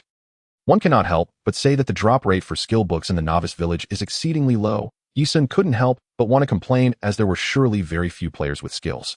The 4 spirit weapons were Wind Spirit, Sword Spirit Weapon, usable at qi condensation stage. Additional attributes: Strength 5, Spirit Law 4, Physical Attack 15, Songlong Belt Spirit Weapon, usable by males at qi condensation stage. Additional attributes: Body 4, Defense 7, Mana 70, Butterfly Skirt Spirit Weapon, usable by females at qi condensation stage. Additional attributes: Body 4, Vitality 70, Defense 8, Flower Treading Boots Spirit Weapon, usable by females at qi condensation stage. Additional attributes: Agility 5, Movement Speed 11, Evasion 10. Ning, who instantly became beautiful, was very happy. In this game, female players do not receive special treatment. They all start out in coarse hemp clothing. Although a beauty looks good, even in a burlap sack, it still cannot compare to a proper dress. In addition to the spirit weapon sword and belt, Ye Xun also obtained a common grade wolf skin coat, significantly boosting his attributes. The skill book was Sword Step, Commoneer Movement Technique Usage Restriction, Sword Class Players Proficiency 300, 1000. Skill effect used at close range to instantly circle around the enemy, cannot be used without a target, can be upgraded. Cost 50 mana, cooldown time 10 seconds. Sword Step is actually a very common skill, though any sword practitioner can learn it. However, while this skill is common, its upper limit is extremely high, allowing for unlimited upgrades. Moreover, the effectiveness varies for each person related to individual combat experience, making it a very flexible skill. Those lacking combat experience might even end up putting themselves right in front of the enemy's blade when using Sword Step. It's like a sliding move when fighting a tiger, and the tiger is only 70 full after 3 minutes. Ye Xun would naturally not make such a basic mistake. He really liked this skill. For him, using Sword Step could mean an opportunity for a critical hit. Sister, we are ding. System announcement. The number of online players in Asking the Immortals for the Huaxiao server has surpassed 300 million, and some leaderboards are now available. The virtual marketplace is open, allowing free consignment auction and purchase of items that meet listing regulations. Players can choose between cash mode and spirit stone mode, with a 20 fee charged on the final transaction price for consignment and auction. Ding! Everyone was shocked. 300 million players online. Although 300 million is less than a quarter of the total population of Huaxia, statistics show that the majority of players who play the game at the first instance are still under 45.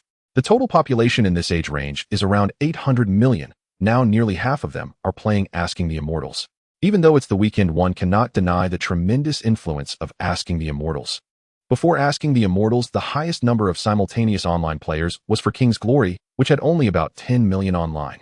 What the hell? 300 million online players. Some people are still at work. Wait until tonight, the number will probably be even higher. Working on the weekend? Jealous of those with weekends off. Is the person above working? So how are you playing the game? What kind of serious person doesn't slack off? Is it true that there are so many rich people now? A wristband costs 99.99 Huagua currency. You can buy it with a 0 down payment using your ID card, pay in 36 installments without interest. Didn't you know? Damn, I didn't ask. I had to save my pocket money for an entire week to buy it. The pharmacy upstairs is amazing. Countless people excitedly opened the leaderboard. Cultivation leaderboard: first Ningxin, 8th layer of qi condensation, second level 8 Gale, 6th layer of qi condensation, third Young Master Zhao, 6th layer of qi condensation, fourth I Don't Eat Beef, 6th layer of qi condensation, fifth Supreme, 6th layer of Qi condensation 6th desert judge 6th layer of Qi condensation 7th night morning 6th layer of Qi condensation 8th young prince milk 5th layer of Qi condensation 9th Shangwan wealthy 5th layer of Qi condensation 10th shallow dream 5th layer of Qi condensation. The cultivation leaderboard had a total of 10 people with Ningxin in a shocking first place at the 8th layer of Qi condensation, leaving countless people stunned. Is this a cheat? I remember this person completed a hidden achievement with Ye Xun and appeared on TV. Is he also an internal player like Ye Xun? Damn, why isn't Ye Xun on the leaderboard? Practicing with a spirit weapon, and this is his leveling speed. The scattered players were filled with indignation, and the leaders of various guilds were equally speechless. Although they had the financial means to have their guild members weaken the monsters and then quickly finish them off to boost their cultivation, this method was only effective for the first 2 or 3 levels. As they progressed further, the guild members could no longer bear it. After all, the guild members didn't gain experience points and remained at level 1. Even with a large number of players, they could not defeat the higher level monsters, and the death rate only increased, making efficiency plummet. So they were very curious, what on earth was this Ningxin? In every newbie village there were spies from various guilds, and everyone knew the identity of those with financial means. There was definitely no one named Ningxin among them. Is this person really cheating? It shouldn't be possible. There are no cheats in this game. Do you believe the game's official guarantee? That's not at all. I've tried. I found a few top hackers to try and create a cheat, but after a lot of effort those hackers couldn't even find a game code to make one. This game is definitely not made by Blue Star Technology, and it certainly doesn't use any programming methods we know of. So it must be internal players. Don't listen to those idiots on the forum babbling nonsense. Internal players. In other games they use boosters to increase the game's popularity and stimulate player spending. Does Wenxian need that? Using boosters is purely a negative return. Damaging the game's reputation is not beneficial for them. That's true. Then how is Ningxin leveling up so quickly? It's really damn strange. It should be related to Ye Xun. Has that guy by Xiaoxiang played Wenxian? Hurry up and let him come out and investigate. Equipment ranking 1st Mo Yun Yu Chao face ornament celestial artifact. Player Ye Xun. The equipment ranking only had this solitary item, making players envious. Anything below an earth artifact was not eligible for the list. Reputation ranking 1st Ye Xun 1100 2nd Ningxin 100. The reputation ranking was equally bleak, with only 2 people.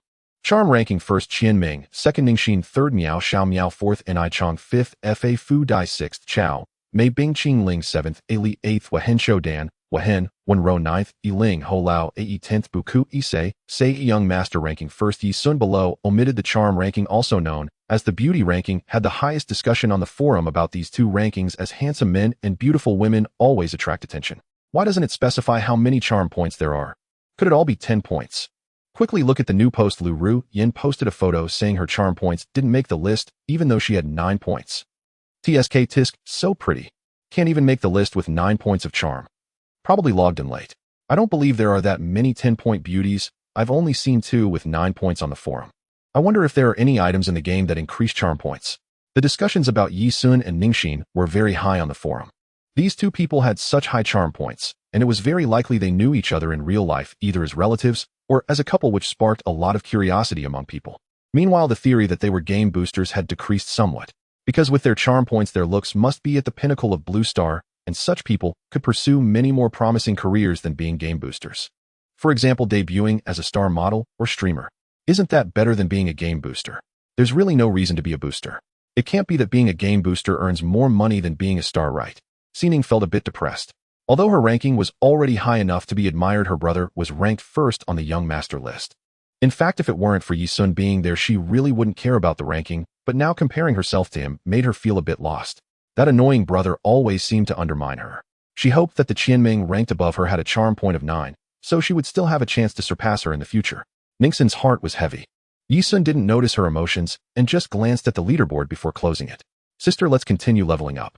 He calculated his sister's cultivation progress. If they played for another 2 hours, she would probably reach the 10th level of Qi condensation. The rapid leveling at the beginning was mainly due to fighting monsters above their level, but the experience gained later decreased considerably. However, reaching the 10th level of Qi condensation didn't mean they could immediately leave the newbie village. They still had to complete the secret realm trial, and the time it would take for that was uncertain. If it was just participating in a trial of ordinary difficulty, they would pass quickly, but his sister obviously couldn't participate in an ordinary difficulty trial. The results of the trial were very important. Ye Xun was worried that when she participated in the high difficulty trial, someone might sneak attack her. If she could just complete a normal trial, and leave the newbie village, then she wouldn't be able to claim first place.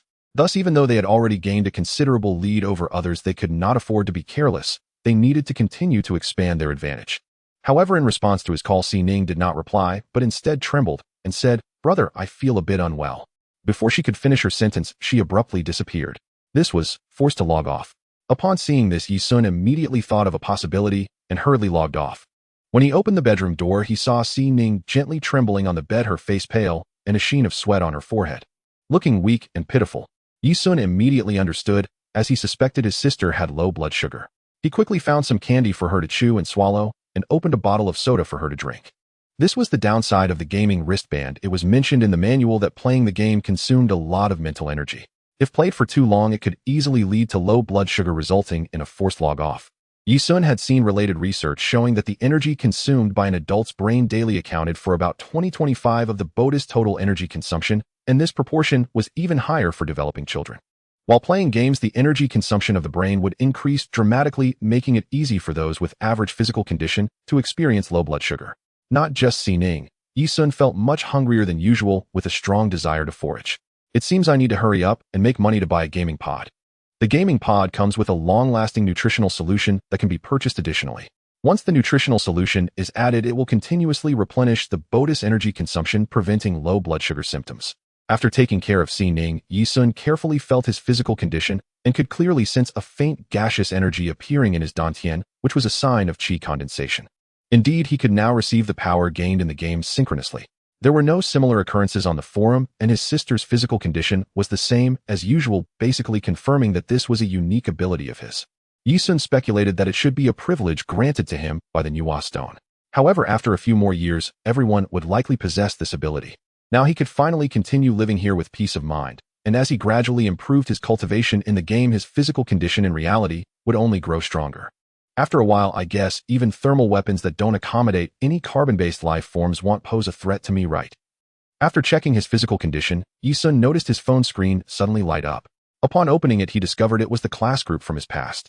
The class group had been silent since high school graduation, but now it was bustling with activity, with over 99 new messages, many of which were directed at him. Ye Xun, the Ye Xun and asking the immortal, must be you, right? Ye Xun, your luck is incredible. You already have an immortal weapon. Ye Xun, which beginner village are you in? Ye Xun, are you selling your immortal weapon? How about selling it to me for 10,000? 10,000 to play a game. Do you really have that much money for your college living expenses, eh?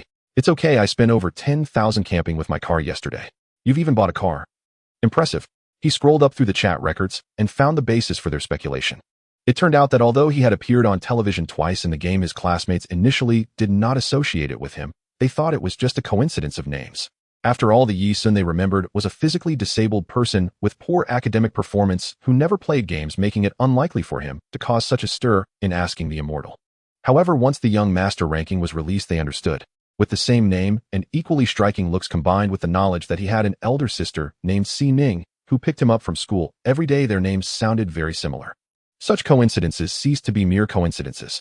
Ye Xun curled his lip and directly exited the group chat. He couldn't be bothered to engage with these people. During school, he was a person who was isolated. In the eyes of the boys, his physical disability prevented him from playing basketball with them, participating in various outdoor activities, and having lost both parents, he was a handsome face that made them feel ashamed of themselves. With so many disadvantages piled together, it was only natural for him to be isolated. The same was true for the girls. Seeing his cold demeanor and few words, they gradually had less and less interaction with him. Even when a girl occasionally wanted to approach him because of his looks, she would be teased by other classmates. At that time, due to the curse's influence, he often felt dazed. His grades were poor, and after the college entrance examination, he could only attend a local university. Upon learning that he had not attended college, they privately mocked Ye Xun, believing he would be a failure for life. What good is being handsome? A disability means you can't even eat soft rice. When Ye Xun was in a daze, he didn't ponder these things and felt nothing was wrong, but now it was different. He understood many things. He found these classmates repulsive. Exiting the group chat now was a way to express his stance. Henceforth, they were strangers. They don't contact him for any reason and don't try to get close even if they met in the game. We aren't familiar with each other. Low blood sugar can be quickly remedied by replenishing sugar. The symptoms come and go quickly. Xining had recovered, but her hunger was still very strong. So she quickly tied on her apron and busied herself in the kitchen while Ye Xun watched, somewhat absorbed. The tranquility of the present time was all thanks to Xining's efforts. Xining was not his biological sister. When he was 12, he was adopted by a family, which was Xining's family. Xining's parents were exceptionally kind. After adopting him, they treated him with great care, as if he were their own. They not only did not disdain his ailing body, but also spent their savings to take him everywhere for treatment. During those years under the meticulous care of Xining's parents, Ye Xun seemed like a seed covered in ice and snow, thawing from indifference and letting down his guard. Those were the warmest and happiest times in his memory. Unfortunately, fate was cruel. When he was 15, a massive earthquake struck Qingqing, and both his parents passed away. For all these years, Xining had been his only companion, taking care of him without ever resenting his disability. This house was fully purchased by Xining using her parents' savings with the government's subsidies during the reconstruction after the earthquake. Although it was small with only 2 rooms, it was their most cherished haven. Ye Xun had previously thought about how to persuade his sister to give up this place and move elsewhere, even though he felt reluctant. Now there was no need for that thanks to the Nuwa stone. He sat on the sofa trying to summon items from the game, but unfortunately all attempts failed. While his body was stronger than before, it still couldn't compare to his abilities in the game, indicating that the attributes of his equipment did not apply to his real body. He only possessed his cultivation. It was somewhat regrettable. It would have been great if Mo Yun Yuchang could appear in reality. After dinner, Xining hurriedly said, "Let's go online. You be careful not to let others catch up in levels." Ye Xun felt a bit worried. Can your body handle it? Aren't you tired? The gaming wristband doesn't replace sleep, and one can still feel drowsy. If one feels drowsy in reality, it will reflect in-game as sluggish reactions, making it possible to miss attacks that could have been dodged. However, the gaming pod didn't have this issue. Playing a game was akin to sleeping, and one would still feel refreshed upon logging out. A truly astonishing technology that shocked the people of Blue Star for a century. I'm not tired, I feel fully energized. Xining didn't want Ye Xun's efforts to go to waste, as she needed to level up quickly. It was still just the afternoon. Oh, who sleeps at this time? She indeed didn't feel mentally fatigued in the game. It was always her brother who was moving. If anyone were to get tired, it would be him, but she was still enjoying it. Thus the two logged in again. Ding! The equipment you consigned has been sold. After the system opened the virtual market, Ye Xun had put up all the unnecessary white gear for sale, setting a starting bid of 100 yuan. He took a quick look at the market and saw that 5 pieces of white gear had sold for a total of 2700 Huagua coins, which exceeded his expectations. Selling a piece of beginner's white gear for thousands was unimaginable in other games. However, after deducting the 20 transaction fee, he would only receive 21600. With an additional 1 fee for withdrawal to his bank card, the final amount would be 21384 yuan. Sister, I told you I could quickly add a digit to your balance, and I did it. Wow. Xining was excited, not expecting to earn back the cost of the gaming equipment on the very first day of playing. Ye Xun glanced at the cultivation ranking. The top few had already reached the 7th layer of qi condensation. They were likely affluent individuals in real life, utilizing gaming pods without the worry of low blood sugar, truly playing hard. Turning off the leaderboard, Ye Xun caught a wolf and continued to engage in battle. Shocking. A man actually does this to a wolf in the wild. However, not long after the fight commenced, the two heard a commotion coming from afar. Ye Xun initially had no intention of getting involved, but upon hearing the word boss, he immediately perked up, swiftly dispatching the wolf before donning a regular mask and hurrying over with Xining. Upon crossing the grassy area, what came into view was as expected, a sea of heads. Nearly 1,000 players were gathered to watch. In the center of the arena stood the boss, a white ape currently under attack. Ye Xun and Xining blended inconspicuously into the crowd. Among the players attacking, he recognized several familiar faces from the Battle God Hall. Looking around again, he noticed 2 other factions among the onlookers, one of which was nearly as large as the Battle God Hall. The news of the boss appearing in Novice Village 404 had spread on the forums, with clever individuals immediately starting live streams, raking in a wave of traffic. Many players from other villages ceased their monster hunting, sitting on the grass to watch the live stream, and speculating who would claim the first boss kill in the entire server. Damn, Lee, what do you want? A figure emerged from the Battle God Hall, shouting angrily in a certain direction. Judging by his domineering demeanor, he was likely the leader of the Battle God Hall. Ye Xun could tell that the faction among the onlookers was indeed becoming restless. They seemed intent on stealing the boss. He frowned slightly. The novice village was small, and any boss would not escape notice. Attempting to secretly solo, it would be exceedingly difficult. Even if he got lucky and triggered a boss while hunting wolves, the commotion would surely attract attention. Now, it wasn't just the onlookers who wanted to steal the boss. Ye Xun wouldn't miss out on this opportunity either, especially since it was the people from the Battle God Hall attacking, giving him even more reason to intervene. However, that doesn't mean he would act immediately. In the Tianyin gang, we have a saying: one day, when I find something worth risking my life to seize, we will transform from thieves to honorable robbers. The aura of youthful idealism filled the air as young Master Zhao, exasperated, retorted, I spit on your face. Honorable robbers, my ass. Have you watched too many movies? The desert judge chuckled coldly. Is having faith a crime? Stop talking nonsense. Which of your eyes saw me planning to steal? I saw both my eyes. Rest assured I won't steal it now. Damn. Don't think I don't know what kind of schemes you're plotting. If you dare to steal later, I'll hunt you down offline. We both know each other, right? With your frail body that can't last 3 minutes, come at me, and I'll let you keep one leg. Young Master Zhao. Ye Xun paid no mind to their love-hate drama, but activated insight to scan the boss. White Ape King. Under the influence of chaotic, unknown energy, the once ordinary white ape underwent astonishing changes, its body swelling ferocious and bloodthirsty. Type Monster Boss Realm 6th layer of Chi Condensation, Health 4500, Physical Attack 430, Defense 210, Movement Speed 40, Hit Rate 45, Dodge Rate 44, Weakness Throat Skills. Swipe swings its stout arms swiftly at a single target in front, dealing 150 physical damage, and pushing the target back a certain distance, cooldown 10 seconds. Seismic Slam raises both fists and strikes heavily at the ground, dealing 120 physical damage to targets within a 1010 area ahead, with a 20 chance to launch targets into the air, cooldown 20 seconds. Frenzied Battle Intent. When health falls below 30, A enters a frenzied state, increasing physical attack and movement speed by 30, while decreasing dodge and defense by 50, with no cooldown. O automatically released when health exceeds 30. Ye Xun. The boss attributes are simply too strong. Currently, players without physical enhancements at level 6 have only around 200 health. With the White Ape King's physical attack of 430, it could almost one-shot anyone. Only players with full physical enhancements could withstand a hit or two. With its defense of 210, even Ye Xun couldn't break through its defenses with regular attacks. Having leveled up to 2 in exchange for several pieces of equipment, he now only had 205 physical attack. He silently calculated the attributes of other regular players at this moment. Level 6 players, even with full qualifications and all output points allocated, only have around 180 attack. With equipment they hover around 200, is similar to him, equally incapable of breaking through defenses. Unless they possess skills, but those are scarce. No wonder there are basically 1 damage values above the boss head. The Battle God Hall is relying on quantity to create qualitative change. This idea isn't flawed. Now, with nearly 1,000 ranged players attacking simultaneously, they could easily knock off several hundred health points from the boss in one go. The reason they can't deal maximum damage is due to the boss' high dodge rate. With a dodge value of 44, the words miss frequently appeared above its head. As for skills, they include single target damage, area damage control, and buffs. He's so strong.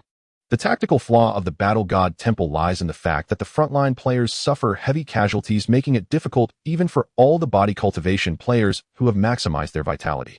Ye Xun glanced at the battlefield and noticed that the number of damage-absorbing players had dwindled significantly, and their total annihilation was imminent.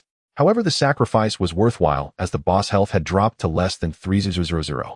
Provided that no accidents occur, their strategy should ultimately lead to the boss destruction. Unfortunately, without having learned the perception technique, they could only see the basic attributes of the monsters after dealing damage, and not the details of their skills. Once the White Ape King unleashes its frenzied battle intent, it is likely to be the moment of reversal. Young Master Zhao commanded loudly from the back. All ranged players squeeze together. Don't stand too far apart. Try to strike simultaneously. With over 1,000 ranged players, if they spread out too much, those far away wouldn't be able to deal damage. To strike together, they would have to crowd around each other, sticking close. Young Master Zhao quietly instructed an additional 100 players, you guys stay on the outside, and keep a close watch on the Sky Eagle gang and that group of women. If they dare to interfere, hold them off as best as you can to buy us time. Understood. After their departure, Young Master Zhao shouted towards the boss, those at the front absorbing damage, don't crowd together, spread out, and use your wits. Try to engage one at a time, you are dying too quickly. Each time the White Ape King unleashed its earth-shattering strike, dealing area damage in a 1010 radius, it hit a multitude of players, causing Young Master Zhao's mouth to twitch in frustration, cursing this group of fools. Players who did not invest in agility had movement speeds of less than 10, and when the boss area damage skill was unleashed, they couldn't even dodge. Those unlucky enough were directly sent flying, while fragile melee fighters were outright eliminated. Under his command, the Battle God Temple temporarily regained order, and the boss health continued to drop. However, the gap in attributes ultimately couldn't be compensated by tactics. Just as the boss health reached 200, hundreds of melee fighters standing in front of the White Ape King were entirely wiped out. With no obstacles in their way, the White Ape King surged forward, charging toward the ranged players who were so tightly clustered that they couldn't even disperse. In an instant, the formation was thrown into chaos. Don't panic. Those on the sides keep kiting. Everyone move. Position yourself. The body cultivators are on their way back. Hold on. Each person who contributes to the boss defeat will receive a reward of 1,000.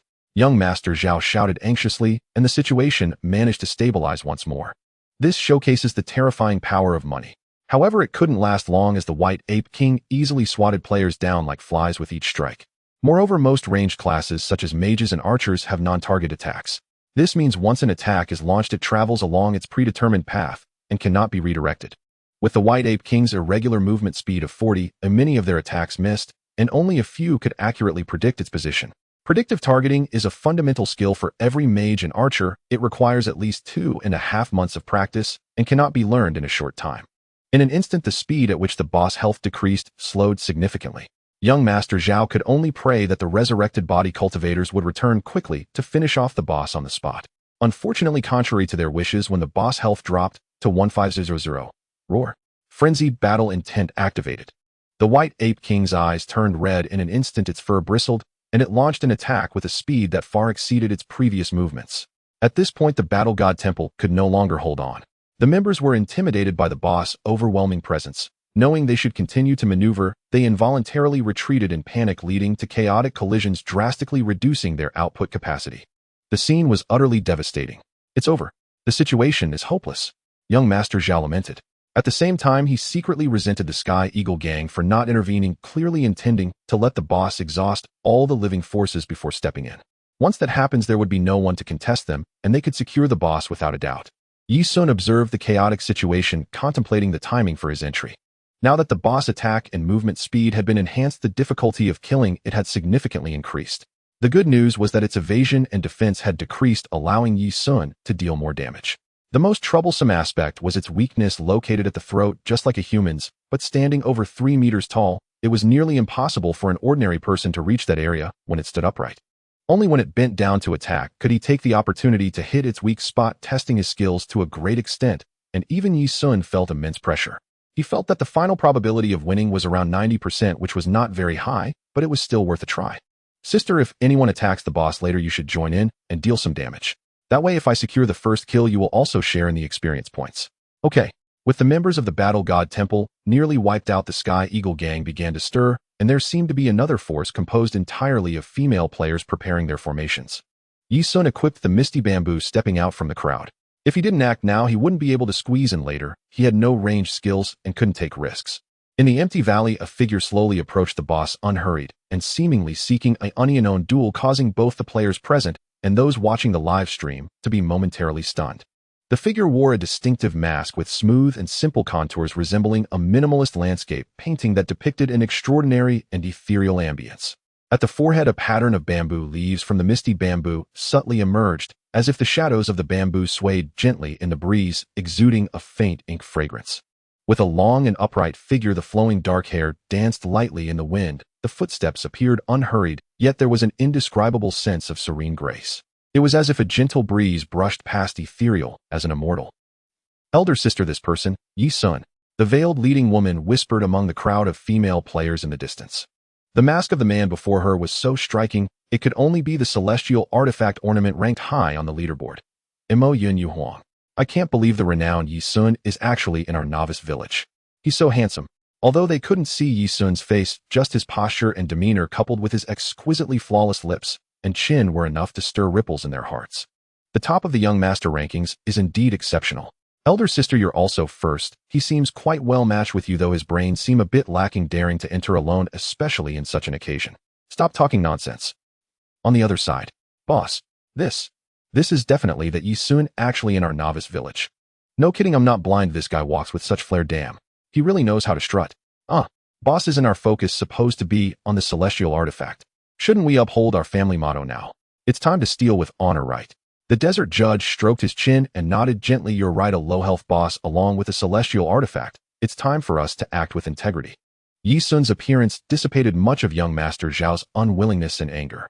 Compared to the celestial artifact, losing the boss seemed almost acceptable. Thus he transmitted, everyone run faster, hurry back. The celestial artifact has appeared. This time he decided to observe first and look for the right moment to strike. It's as if anyone wouldn't know how to fish in troubled waters.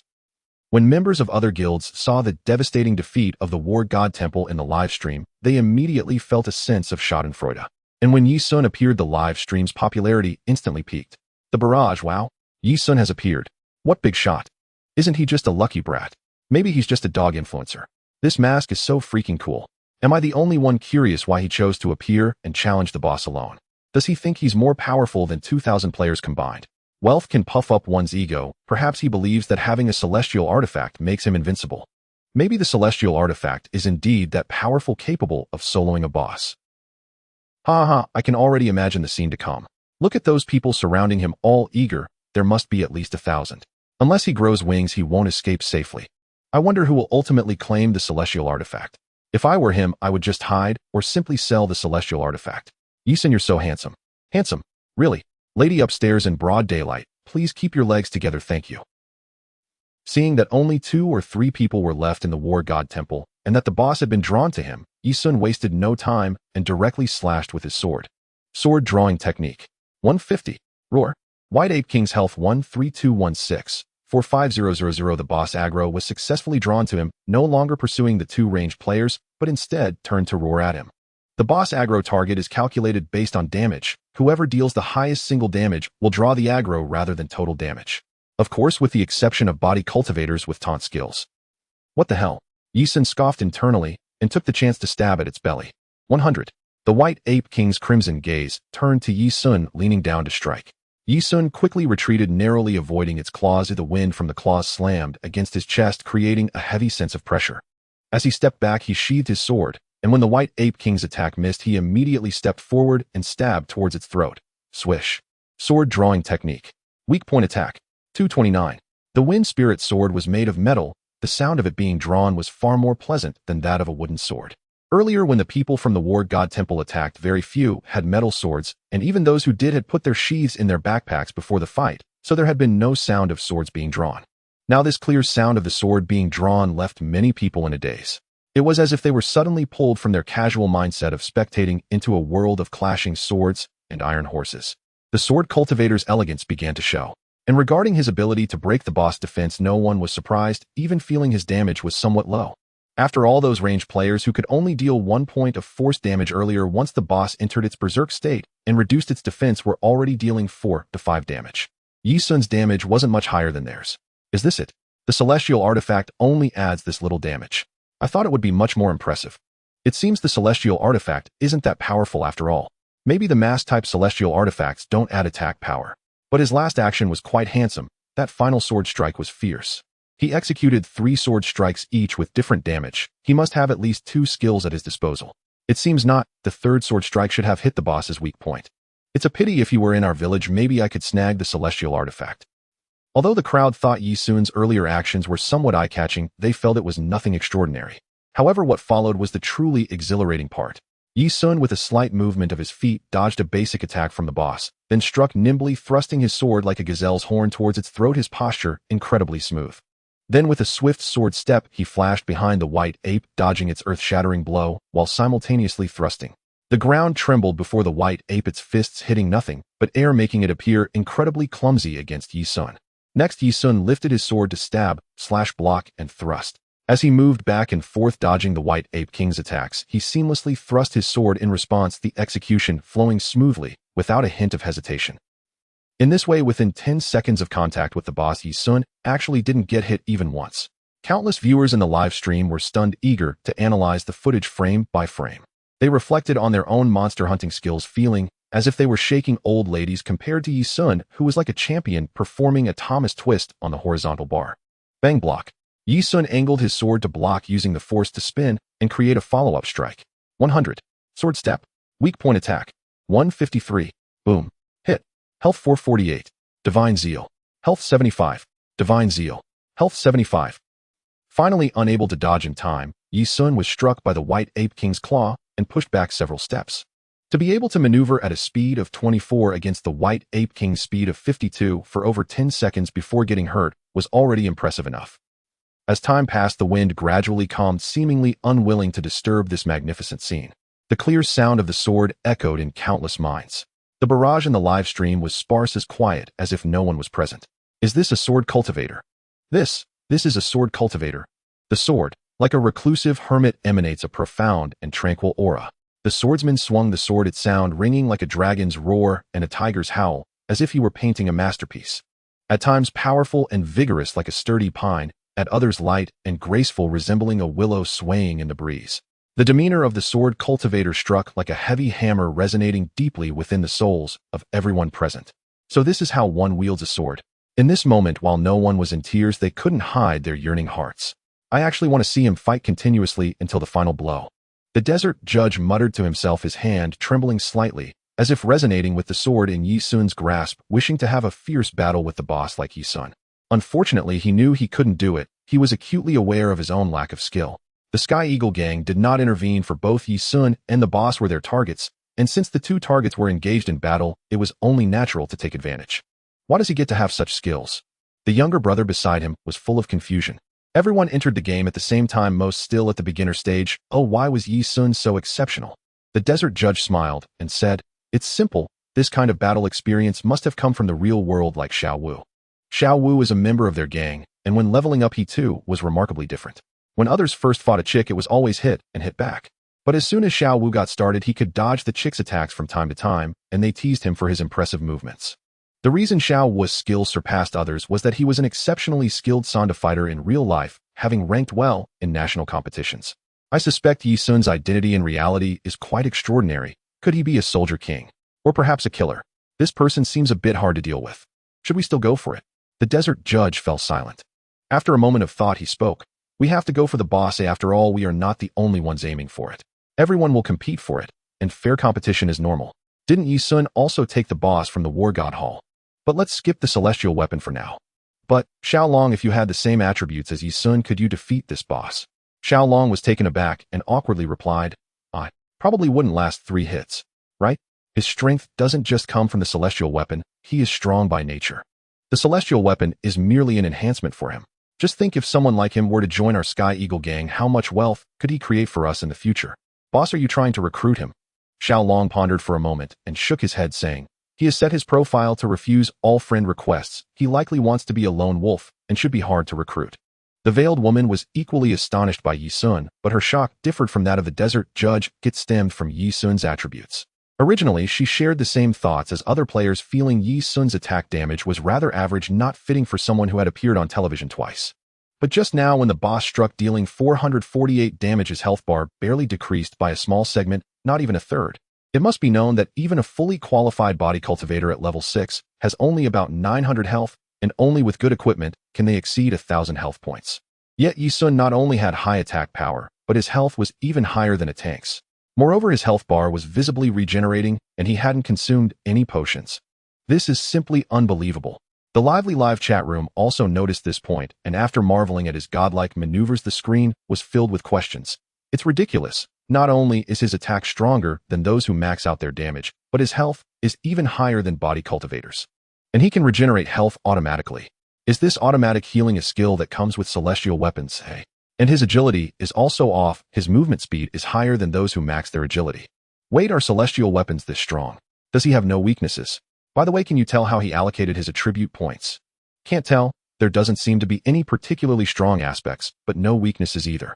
You all overlooked one thing: his name isn't on the cultivation leaderboard, which means he's likely not even level 5. Perhaps he doesn't have many free attribute points to allocate. That's true. Wow. The system rewarded him 8 points in each attribute, resulting in a balanced build, and with a celestial weapon, it makes sense that he excels in every aspect. Makes sense. Hell, even if he doubled his attribute points, those values wouldn't be reasonable. I'm not Ligia. Receiving damage.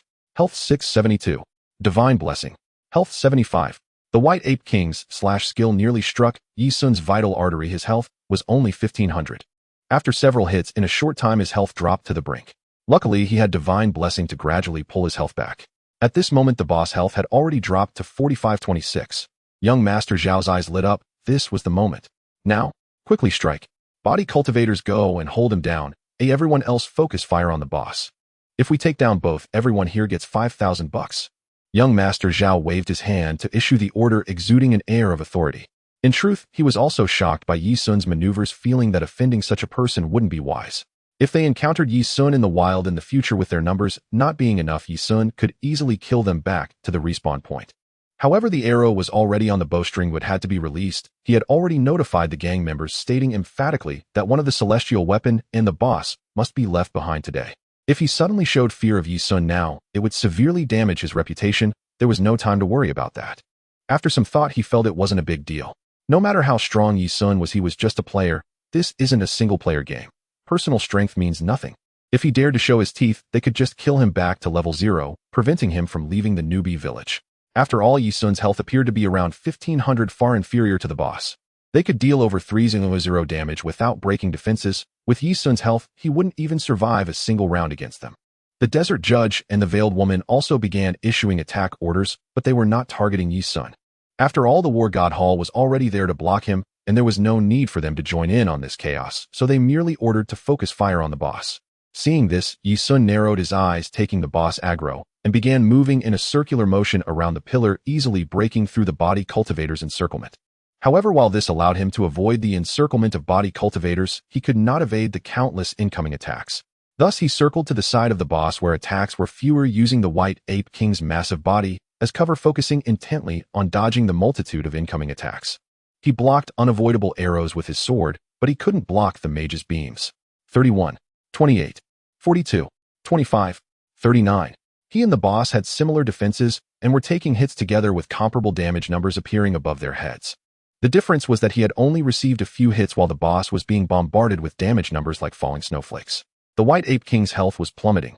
418-1450002362545000232950002. With his focus divided, Ye Xun's gaze flickered. Now is the time. Ye Xun swiftly circled around the White Ape King with a sword step. Ghost kill. 100. 2250. Roar. The boss' remaining health was wiped out in a single strike. A pile of items scattered on the ground, which he collected with a wave of his hand, without even glancing at them, then hurriedly began to dodge incoming attacks. If he received a few more hits, he would be forced to use his invincibility skill. With a roar of unwillingness, the boss fell to the ground, and both the Tianyin gang and the veiled woman halted their attacks, yet the battle god hall continued unabated.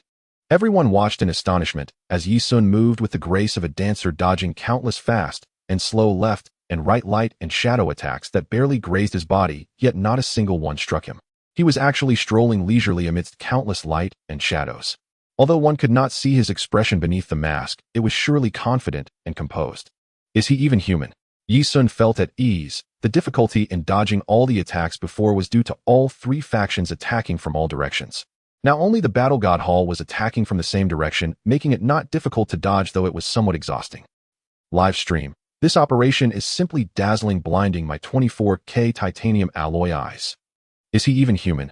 Damn, I'm no longer jealous of his celestial weapon. He truly deserves to have it. By the way, what about the announcement? Which faction dealt the final blow just now? Did you all see it? It seems like it was the Tianyin gang. Village 404 is really intense. I think I just saw a 4-digit damage value. What kind of joke is that? Stop. The desert judge could no longer bear it, raising his sword to advance, while the well-trained members of the Tianyin gang stepped forward, collectively blocking the battle god hall from Ye Xun. The scene fell silent in an instant. Just then, ding. System announcement. Congratulations to player Ye Xun for defeating the Qi condensation boss, White Ape King. Achieved the unique achievement of the first kill of the Qi condensation boss. Rewards 500 reputation points, 100 low-grade spirit stones, all innate attributes 1, all basic attributes 3. At the same time, Ye Xun received a personal notification ding.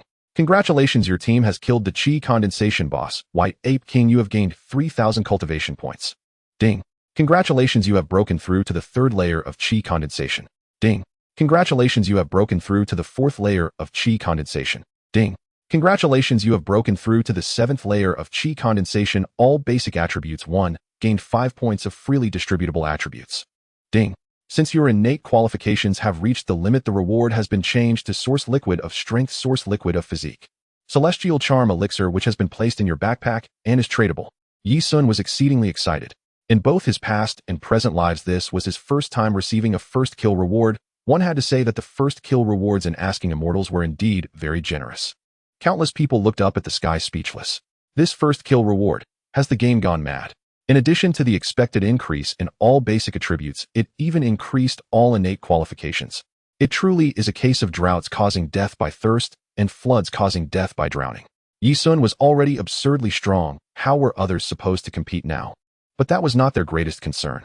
What they worried about most was whether the items that increased innate qualifications in asking immortals could only be obtained through boss-first kills and completing other unique achievements. If that were the case, they would find it harder than ascending to the heavens to improve their qualifications. But now giving up on the game was unlikely. Once they entered, no one wanted to leave. The game's allure was too great. The desert judge's mouth twitched. The heroic aura he had just displayed instantly deflated. No way am I sick. Why am I helping him?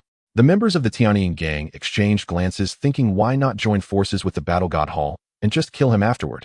Li, what do you mean by that? Young Master Zhao glared angrily. The desert judge found himself in a difficult position, thought for a moment, and ultimately unwillingly uttered his idol's famous line, I hate bullying the weak the most. Unfortunately, the imposing manner was worlds apart from that of the desert judge in the movie. Damn, are you going against me? It's not the first time, so what? If you don't accept it, bite me. All right, Yuli. Since that's the case. The desert judge, hearing this, hurriedly raised his hand to prepare for battle. It seemed a fierce battle was inevitable. He felt like a fool. The green mountains remain, and the waters flow forever. Li, just wait. Brothers, let's retreat. After young Master Zhao finished his harsh words, he turned around and left without a second thought, causing the Tianyin gang members' mouths to twitch. Young Master Zhao wasn't stupid. They had just attacked Ye Xun, but it was all in vain. That guy was as slippery as an eel. Now, with Ye Xun's attributes having surged again, attacking him now would be tantamount to seeking death. Currently, few of them had skills. They were mainly relying on basic attacks, which was like a fish in water for Ye Xun, making him truly invincible. The advantages Ye Xun had in the novice village were simply too great. Young Master Zhao thought that after leaving the novice village, once everyone joined sects and gained skills along with the people from other villages in the Battle God Hall gathering together, it wouldn't be too late to take back the situation. He even felt a bit grateful to the desert judge for giving him a way out. But unfortunately, things didn't go as expected. Wait, Ye Xun said lightly, please let me through him in a good mood today and wish to kill some people for fun. He certainly didn't want to let the Battle God Hall off the hook. If it had been just now, killing them would have been somewhat challenging. After all, he had nearly exhausted all his mana while fighting the boss. The Tsang Wolf was a physical attack monster, and after a long time it didn't drop any blue potions, so he couldn't recover his mana. Without mana, he couldn't use sword steps, and killing the Battle God Hall would be quite taxing. But now with his level up, not only had his mana been restored, but it had also increased significantly. If not now, then when should he take revenge? Just right when they had no skills, and were in the easiest phase to bully. The desert judge retreated instantly upon hearing this, smilingly saying, a gentleman should assist others in achieving their goals. Since brother Ye has such refined interests, I will not hinder you. Ye Xun looked at him strangely. Why did this guy's speech have a hint of asking immortals flavor? Even the term brother Ye slipped out. This person is extraordinary, certainly not an ordinary individual. Because speaking like this is very likable to NPCs, perhaps he could enhance NPC friendliness, thus gaining opportunities and receiving hidden quests. No wonder he did quite well in his past life. In his past life, Ye Xun had heard of the desert judge, the Tianyin gang. He formed ranked among the top 5 in the Asking Immortals Chinese server, and his personal strength was also considerable, occupying a spot in the top 10, living quite well. Damn, I've never seen such an arrogant person before. Young Master Zhao laughed in anger. Ye Xun also chuckled coldly, saying, now you have seen one. Young Master Zhao's face darkened as he pondered how to leave safely without losing face. Speaking of which, there's no deep grudge between my War God Hall and you, right? It's just for a boss, but didn't you also take it from us? Ye Xun replied indifferently, not only that when I wanted to upgrade in the private school, it was your War God Hall that blocked me, forcing me to fight monsters at level 0 to level up. Everyone present. As soon as this was said, the scene fell silent for a moment, followed by continuous laughter, especially from the female players' onlookers, whose silver bell-like laughter was quite pleasant. So Ye Xun's achievement was actually forced out by the War God Hall. Young Master Zhao was left speechless, his mouth twitching fiercely. This truly was a case of losing the chicken and the rice. The live broadcast room was filled with teasing comments, and the first joke of the day was born. I won't waste words, brothers, you are not his match. Now my War God Hall admits defeat, but they find it hard to level up. I want to spare their lives, just name your price. Turning against Ye Xun completely now was unwise. Aside from losing levels, they wouldn't feel secure going out to level up next. Who knows when Ye Xun might appear and catch them off guard. But now major guilds were in a rush to leave the novice village, wanting to seize the opportunity to enter the city. If they fell too far behind, the losses would be substantial. Is there really such a good thing? Ye Xun's eyes lit up at the words. He couldn't help but marvel that among the leaders of these major guilds, few were fools. Weighing the pros and cons was just a part of their daily routine. 10 million. Ye Xun quoted a staggering number that made his sister's heart race, thinking that this guy probably wouldn't agree. After all, he wasn't a fool. Deal. Young Master Zhao said without hesitation, immediately initiating the transfer to Ye Xun before leading his guild members away. With this operation, not only could he leave safely, but he would also earn the gratitude of his guild members for saving their lives. He might even gain a reputation for caring for his guild members. He had truly hit the jackpot. As for the loss of 10 million, was that even money? How could the dignified young Master Zhao care about such trivial amounts? Ye Xun and Si Ning. Their poverty limited their imagination. Ye Xun was still thinking that if he haggled too fiercely he might have to act, but he didn't expect the other party to be completely unconcerned. TSK with 10 million in hand, free from worries about food and clothing, he had lost all desire for real-world money. After the onlooking casual players dispersed, Ye Xun waved to Si Ning in the distance, transferring all the money to her. Sister, you can withdraw now. Making his sister happy was that simple. He suddenly realized a problem. His reward for the first kill of the boss, those aptitude potions, would undoubtedly go to Si Ning. Now that he had given her the money as well, this wave had made his sister win immensely. Moreover, she had won quietly with no one knowing that she was the biggest winner. No wonder there's a saying, men conquer the world while women conquer men. The ancients truly didn't deceive me. Si Ning frowned as she received the money, saying, there's actually a one withdrawal fee. 100,000 just vanished like that. This is too shady. Ye Xun was speechless. In the game, money could be transferred to a character's account and then withdrawn, which seemed a bit excessive, but it did provide some safety for players. At least they wouldn't be traced back to their real identities through the transfer information. If it was a transaction between acquaintances, they could just agree on a price and transfer the money offline. Haha, congratulations, Brother Yi. Today you truly showcased your prowess and reaped a bountiful reward. Let me introduce myself. I am the Desert Judge, the leader of the Sky Eagle Guild. The Desert Judge laughed heartily as he stepped forward. Ye Xun smiled faintly. Pleasure to meet you. The Desert Judge seemed quite familiar, approaching Ye Xun and expressing, to be honest, I feel an instant connection with you, Brother Yi. Your display today truly shocked me. I am certain many people are now considering playing as a sword cultivator. Ye Xun remained non-committal. He wasn't aware of the live stream, but he assumed someone must have recorded him fighting the boss and uploaded it to the forum, causing a significant stir. As for being a sword cultivator, that was a deep pit. Not everyone could master it well. The early weakness of a sword cultivator was not easy to endure. Moreover, the sword sect was not so easy to join. To put it another way, the requirements of every top sect were quite high, while second-rate sects were somewhat easier to get into. I feel that I am of the same kind as Brother Yi. Oh, what do you mean by that? Ye Xun played along with his tone, using more colloquial language, making Si Ning and the female guild members nearby laugh uncontrollably. Right now, players view Wenxian as just a game. Their mindset is that of gamers, their thinking is that of modern people. But I can feel that you are different, Brother Yi. You seem to possess a heart of a celestial, and your sword appears to have a life of its own. What has shocked me today is not just your skills, but also the unique spirit and energy you possess, Brother Yi. What I just said about feeling an instant connection with you is not flattery. It's because I like you, love this fresh world. Though the game has only been open for a day, I have a gut feeling that this game can fulfill my dream of being a celestial hero. Fulfill the dream of being a celestial hero. This statement was indeed not untrue. In the future, players would fulfill the dream of being celestial heroes, but it wasn't necessarily a beautiful dream. Ye Xun could sense that he was speaking sincerely, as if he were revealing true feelings. Indeed, this game is very charming. He was a reclusive person, finding it somewhat difficult to communicate with strangers and unwilling to speak much. The Desert Judge also noticed his aversion to communication and thus spoke directly. Brother Yi, you are someone I admire greatly. I would like to work with you. Would you consider joining my Sky Eagle Guild? If you join, the position of Vice Guild Leader will be yours. Of course, the position does not imply a subordinate relationship. You and I will be brothers equal in status. Whatever you wish to do, the Sky Eagle Guild will fully support you. As for the annual salary, how does 100 million sound? Or you can propose a number. I must say the Desert Judge's offer was indeed very sincere. Playing a game and offering 100 million annual salary. If such news were to spread, it would surely drop many jaws. Ye Xun didn't actually feel any aversion to him. In his past life, he had a reputation for being chivalrous, and his character was assessed positively.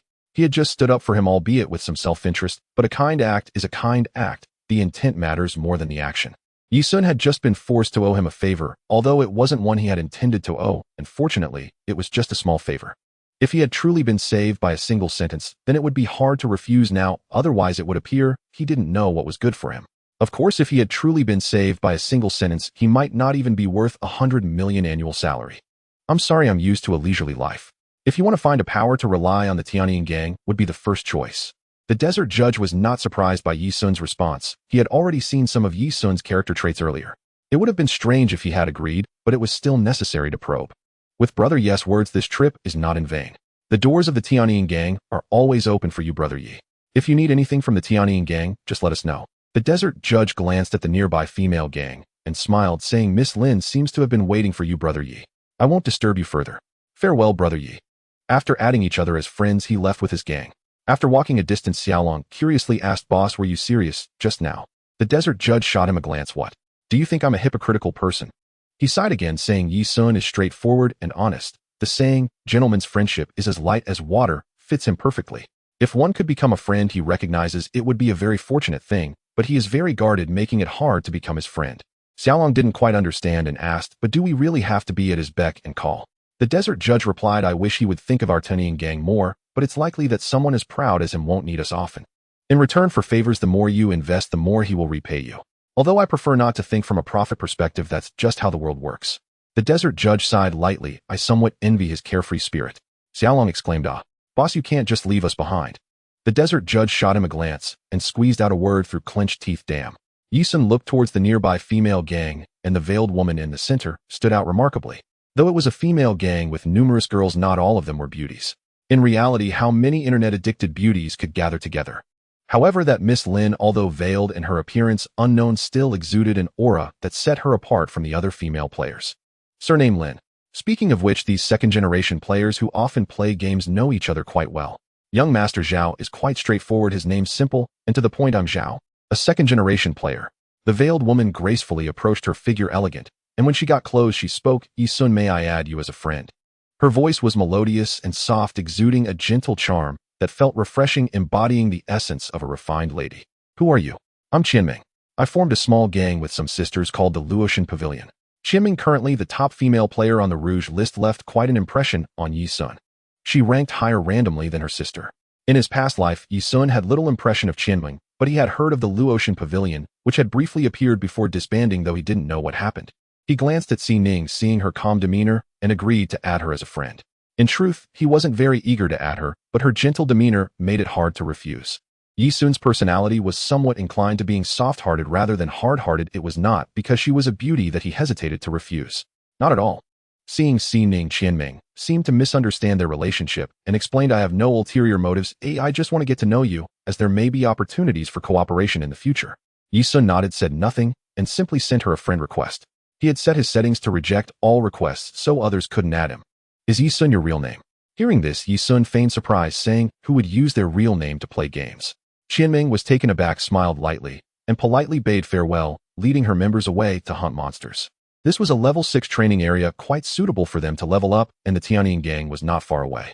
Ye Xun then took Xining to a secluded spot. Time to split the loot. He opened his backpack and was relieved to see that the spirit stones only occupied one slot, otherwise he wouldn't have enough space to store them. TSK sister, all these aptitude potions are yours. You've hit the jackpot. Xining was very happy. Without a word, she immediately consumed the charm potion and then checked the Rouge list. Rouge list: first Ning, Xian, second Qianming. Fortunately, Qianming's innate charm aptitude was 9, not 10, otherwise she wouldn't be able to top the list. Xining thought to herself, this should lock in her ranking right. After all, the upper limit of innate aptitude is 10, and any special attributes added by equipment exceeding 10 points won't appear on the list. Little Qianming actually thinks she can outshine my brother. Many players noticed the change in Ning Xin's rank and were puzzled. Ning Xian must have increased her innate charm aptitude to suddenly top the list, but there was no system announcement. Normally, such a precious item should be announced. What can be confirmed now is that the original first Qianming did not have a charm value of 10. It's reasonable to think about it. How could there be truly perfect people in the world? Everyone has some small flaws. A charm value of 9 should be the limit. Presumably young master Ye Xun, who topped the young master list, also has a charm value of 9, right? Ye Xun then checked the other drops from the boss and was instantly stunned. The 3 pieces of equipment were Xian Yu Fan, a mystical artifact of the condensing Qi stage with an attack range of 20 meters. Additional attributes: Qi technique 10, agility 9, spell damage 30, accuracy 5, Huan Dai, Qin, a mystical artifact of the condensing Qi stage with an attack range of 30 meters. Additional attributes: divine sense 10, agility 8, spell damage 30, control hit rate 6, Tafeng boots, a spiritual artifact of the condensing Qi stage wearable by males. Additional attributes: agility 5, movement speed 12, dodge 10. There were also 2 skill books. Furious Battle Intent, a mystical skill learnable at the Condensing Chi stage skill effect. Enter a state of fury after activation, increasing physical attack, spell attack, and movement speed by 30, but decreasing dodge and defense by 50, lasting for 30 seconds. Usage restriction can be activated when health is below 30, and the state is immediately lifted when health is above 30. Cost 200 mana points, cooldown 180 seconds. Yuhan Huanmeng Chu, a mystical skill learnable at the Condensing Chi stage skill effect, plays a dreamlike melody that puts up to 5 targets within a 30-meter range to sleep. During the target's sleep, a layer of Yuhan mark will be added every second, which will explode once the target wakes up. Each layer of the mark will deal damage equal to the spell attack of the performer, and the mark cannot be purified or removed. Base control probability 30, a base control time 5 seconds. Usage restriction can only be activated with sound type. Weapon skill cost 200 mana points, cooldown 30 seconds. The last item was Lingpin Wu Daogua can upgrade skills of full proficiency from mortal to spiritual level.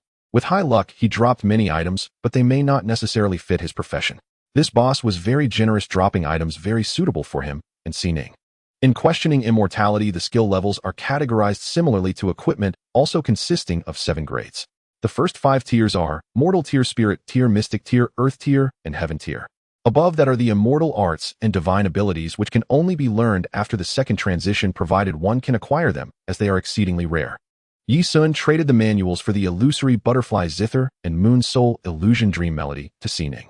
Just in time for your venture into the secret realm. This skill is quite timely, ensuring your success. The damage caused by Moon Soul Illusion Dream Melody is not substantial, merely equivalent to the spell attack on the stats. The skills of the melody profession primarily focus on control, with the damage dealt being mostly real damage. However, as melody specializes in spiritual sense, its magical damage is quite low, and even real damage results in poor effectiveness. The advantage is that during boss fights it can guarantee a complete breach of defenses, but it requires proper control. Xining's eyes crinkled with joy as she smiled. They'll make you something delicious tonight. With a Mystic Tier weapon and Mystic Tier skills, she is now undoubtedly the second strongest player in the game. However, in reality, the Moon Soul Illusion Dream Melody skill is not valuable outside the Novice Village. Players can exchange contribution points for it after entering the Ethereal Illusion Mansion, but learning skills in the Novice Village is exceptionally challenging, making it exceptionally precious now. Ye Xun's Raging Battle Intent does not belong to any sect. Its strength is secondary, but its rarity is unparalleled, and he is likely the only player capable of learning it. He threw away the ordinary fabric shoes he was wearing in the virtual market and equipped the Windstride boots, then learned Raging Battle Intent. Ding! Congratulations on grasping the skill Raging Battle Intent. Current proficiency 010. 0000. This skill may seem suicidal to others, but Ye Xun particularly enjoys it, as it suits him remarkably well. When grinding monsters for leveling, even maintaining just 30 health, he is not afraid of being killed by monsters due to his skills. Unfortunately, this skill was weakened after being taken from the White Ape King. As long as the White Ape King's health drops below 30, the skill can last until death, but now it only lasts for 30 seconds. However, it also adds a boost to spell attack, presenting both gains and losses. Ye Xun took out a Dao Enlightenment Fruit, which is almost as rare as a Talent Elixir. Currently, the only skill he possesses that has the upgradable label is Sword Step, which is one of the most practical skills for sword cultivators. Thus, he unhesitatingly used it on Sword Step. Ding! Congratulations, your skill Sword Step has successfully upgraded. Sword Step Spirit Tier Movement Usage Restriction. Sword type players proficiency 01000. Skill effect moves swiftly to the side of an enemy within a 10-meter range, cannot be used without a target, can be upgraded. Cost 100 mana, cooldown time 5 seconds. The original Sword Step could only be used on close-range targets with a cooldown of 10 seconds. Now it has increased the casting distance and reduced the cooldown time. Ye Xun was extremely satisfied. The proficiency of low-tier skills increases quite easily. Each skill usage raises proficiency equivalent to his insight value. With each use of Sword Step, he can gain 20 proficiency. Just by battling a White Ape King, he gained around 600 points and has already maxed it out. The benefits of proficiency are significant. When proficiency is maxed out, the skill's effectiveness increases, with each skill enhancing in different ways. Some may permanently reduce the skill's cooldown time, while others may enhance the skill's effects. It is quite difficult to max out proficiency for high-tier skills. For example, Xining, with an insight value of 8, can only increase her proficiency by 8 points with each skill used, while the full proficiency for Moon Soul Illusion Dream Melody is 100000. With a 30-second cooldown, even without sleep, it would take over 4 days to max it out. As for skills of Earth Tier and above, the time required is even longer. Hey, sister, why hasn't your strength attribute changed? It's still 24 points. Didn't you take the elixir? Ye Xun asked in confusion. He had seen Ning share her attributes and saw her strength was still 24. Ning nodded and pulled out a strength source liquid. The strength attribute isn't useful for the profession I'm going to switch to right. This can be sold for money. Ye Xun chuckled in disbelief, realizing his sister was truly a money lover. Just eat it, there are no useless attributes in this game. Strength is important for you too, you'll understand later. Alright then. After dividing the spoils, Ye Xun was about to take Ning to continue hunting the Zonglong when he saw Qianming walking over. Clearly they had already added each other as friends and could communicate through voice messages, yet she chose to approach them in person as a sign of respect, her demeanor refreshing. Ye Xun had to admit that she was a woman who elicited no feelings of dislike. Qianming gazed at Ye Xun's mask, her eyes bright. I didn't expect there to be someone in this world with a 10-point innate charm value. I truly want to know what kind of face lies beneath your mask. Though this sounded like curiosity, it was in fact a compliment to Ye Xun's appearance. Regardless of gender, being praised brings happiness. Ye Xun was used to being complimented, so he felt no joy. Instead, he frowned and pondered her intentions.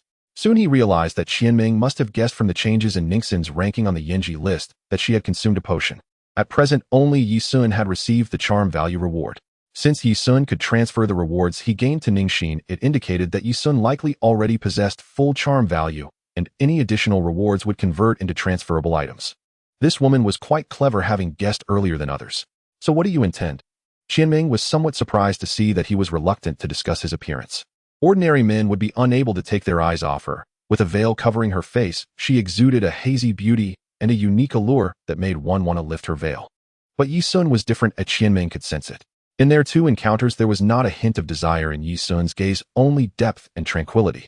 If Ye Xun had any curiosity about her, he would have surely responded with, since you're curious, why don't you remove your veil, and I'll take off my mask. Let's meet openly.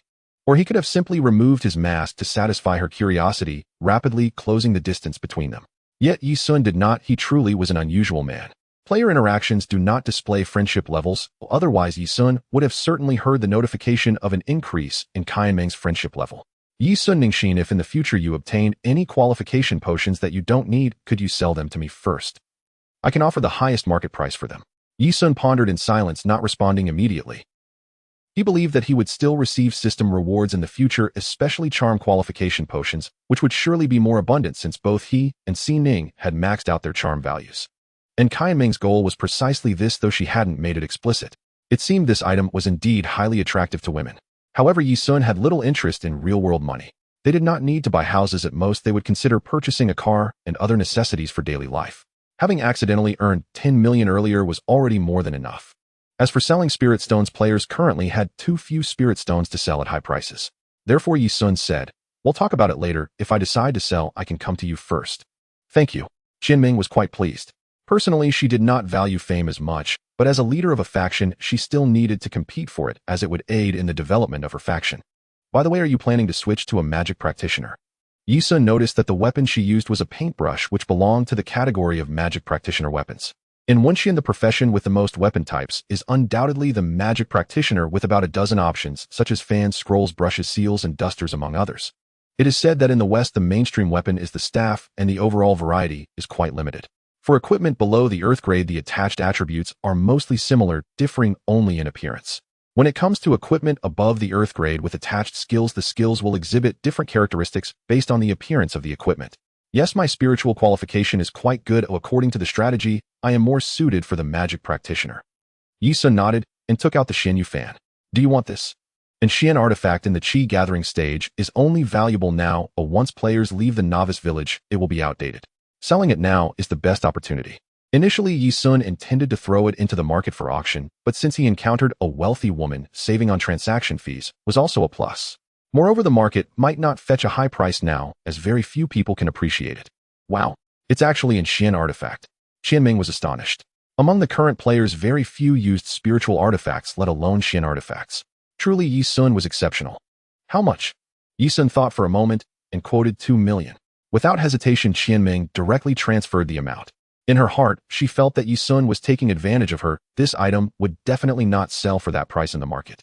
Currently, white equipment has dropped from several thousand to a few hundred, while spiritual artifacts could only sell for tens of thousands at most. It was not due to an oversupply of equipment, but because the cost-performance ratio was too low.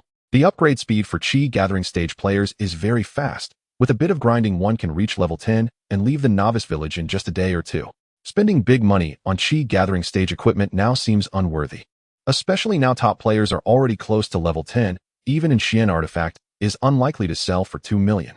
Yet she showed no hesitation, buying Ye Xun's favor for 2 million to pave the way for future purchases of qualification potions was her true intention. Her unhesitating attitude towards the transfer indeed left a good impression on Ye Xun. He also understood that in Xian artifact would certainly not sell for 2 million in the market, but he was not trying to take advantage of Qianming. Qianming would soon realize just how valuable this 2 million was.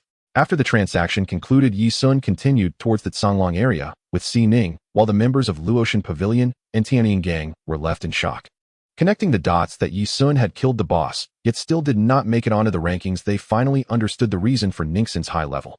It turned out Ye Xun had been leading her to defeat level 10 monsters, and even allowed her to deal the finishing blows. Now that's true love. After Ye Xun killed the White Ape King, he leveled up by a full 5 levels, while Si Ning only gained just under 1 level. Her level was already higher than the boss, so the experience gain was considerably reduced. At this time, Ye Xun's attributes had significantly improved, making killing wolves much easier than before. In less than an hour, he helped Si Ning reach level 10. The two returned to the novice village. The current novice village was bustling with activity. There were still many players, and from time to time new players would log into the game after finishing work. The Battle God Hall is recruiting. We will help you level up and ensure your safety along with various benefits. The Tianying Gang is recruiting, guaranteeing you won't be bullied by the Battle God Hall. Take a look at this white equipment for 600 Huaxia coins, each buy 2 at a 10 discount. You can't lose, you can't be scammed. Ye Xun and Si Ning were surveying the novice village. Actually, these NPCs can accept quests, but they are all tasks like killing low-level monsters and gathering low-level materials. Since we've been hunting wolves, there's really no need to take them. They strolled into the pharmacy. Young man, is there anything you wish to buy? I have quality goods at fair prices, and I assure you there's no cheating. Ye Xun couldn't help but scoff at that. Take the healing pills he obtained from killing wolves as an example. They restored a total of 300 health points within 5 seconds, but a low-grade spirit stone could only buy 2 healing pills, and not many people were willing to spend money on them. Boss, do you buy back healing pills? The pharmacy owner smiled and said, we do buy them back. 5 healing pills can be exchanged for 1 low-grade spirit stone. Ye Xun. Truly this is robbery. He produced a number of healing pills, but with the presence of the Shinza skill, he hardly needed any healing potions, leaving some for his sister and reclaiming the rest. In total, there were over 100 pills which sold for 20 spirit stones. Then he took out 30 spirit stones and said, boss, give me 100 packs of returned spirit powder. Si Ning's mana was only over 300, with each skill using up 200 points. Buying mana potions was essential, and Ye Xun had no means to recover mana either, so it was better to stock up. His spirit stones were limited. He had earned over 100 from killing the White Ape King, and just over 60 from a few hours of hunting the Howling Wolves. Spending 30 spirit stones at once was quite painful. Ding. The pharmacy owner's friendliness increased by 10 points. Current friendliness 10. Initial encounter has a bond. Damn, how realistic. Ye Xun grumbled to himself and sold the useless materials like wolf fangs at the general store before heading to the village chief with Si Ning. Hello, village chief. Oh, 2 young people, it seems we are meeting for the first time. I didn't expect you two to have such refined skills already. It's truly rare. The young people nowadays are really, goodbye, village chief. The village chief. Ye Xun was not teasing him intentionally, but suddenly thought of something and quickly pulled Si Ning into a side alley. Sister, I have a great treasure to show you. Si Ning. Ye Xun took out. Oh no, picked. He picked the Mo Yun Yu Qiao and handed it to Si Ning. This is for you. The Mo Yun Yu Qiao can neither drop nor be stolen. Trading is allowed. Si Ning was stunned for a moment. This. Why are you giving this to me? I don't want it. This is too important for you. Such a good little brother. He truly wasn't raised in vain. No, you are about to enter the trial secret realm, so it's safer to wear this. Just return it to me after the trial. Honestly, this mask is more beneficial to me right now. Si Ning. Although she wouldn't accept it if he really gave it to her, her annoying little brother was too straightforward. Such a blunt man. Si Ning was somewhat worried he wouldn't find a girlfriend in the future. Hello, village chief. The old village chief saw the two come out of the alley and couldn't help but speak earnestly. Oh, young people, we meet again. You young ones are indeed full of energy, but as someone who has been through it, I must remind you to exercise restraint. You must know that desire can lead one's heart astray. In youth with untamed blood. The young do not know. Cough, cough, village chief, you misunderstand. I was just giving her a treasure in the alley to help with the trial. This old man with a goatee had a face full of regret and sorrow, most likely recalling some sad memory. Ye Xun wouldn't empathize with him. Besides, they had only been in the alley for less than 3 minutes. Who were they insulting? Damn. So that's how it is, cough, cough. It seems you already know about the trial secret realm. Is this girl going to challenge the secret realm? Indeed, her cultivation is sufficient. I suggest you attempt the hard mode, although it might be somewhat difficult for you young people, should be brave in facing challenges. This old man was somewhat long-winded. The secret realm is divided into 4 difficulty levels: normal, hard, nightmare, and abyss. Every player who reaches level 10 must obtain proof of passing the trial secret realm to leave the novice village. Currently, only Si Ning has reached level 10, so no one is aware of the trial secret realm, which has led to a depreciation in equipment for those in the Qi consolidation stage. But once they learn about the secret realm, the prices of high-quality equipment will skyrocket. Village Chief, she chooses the nightmare difficulty. Nightmare, huh? Are you sure?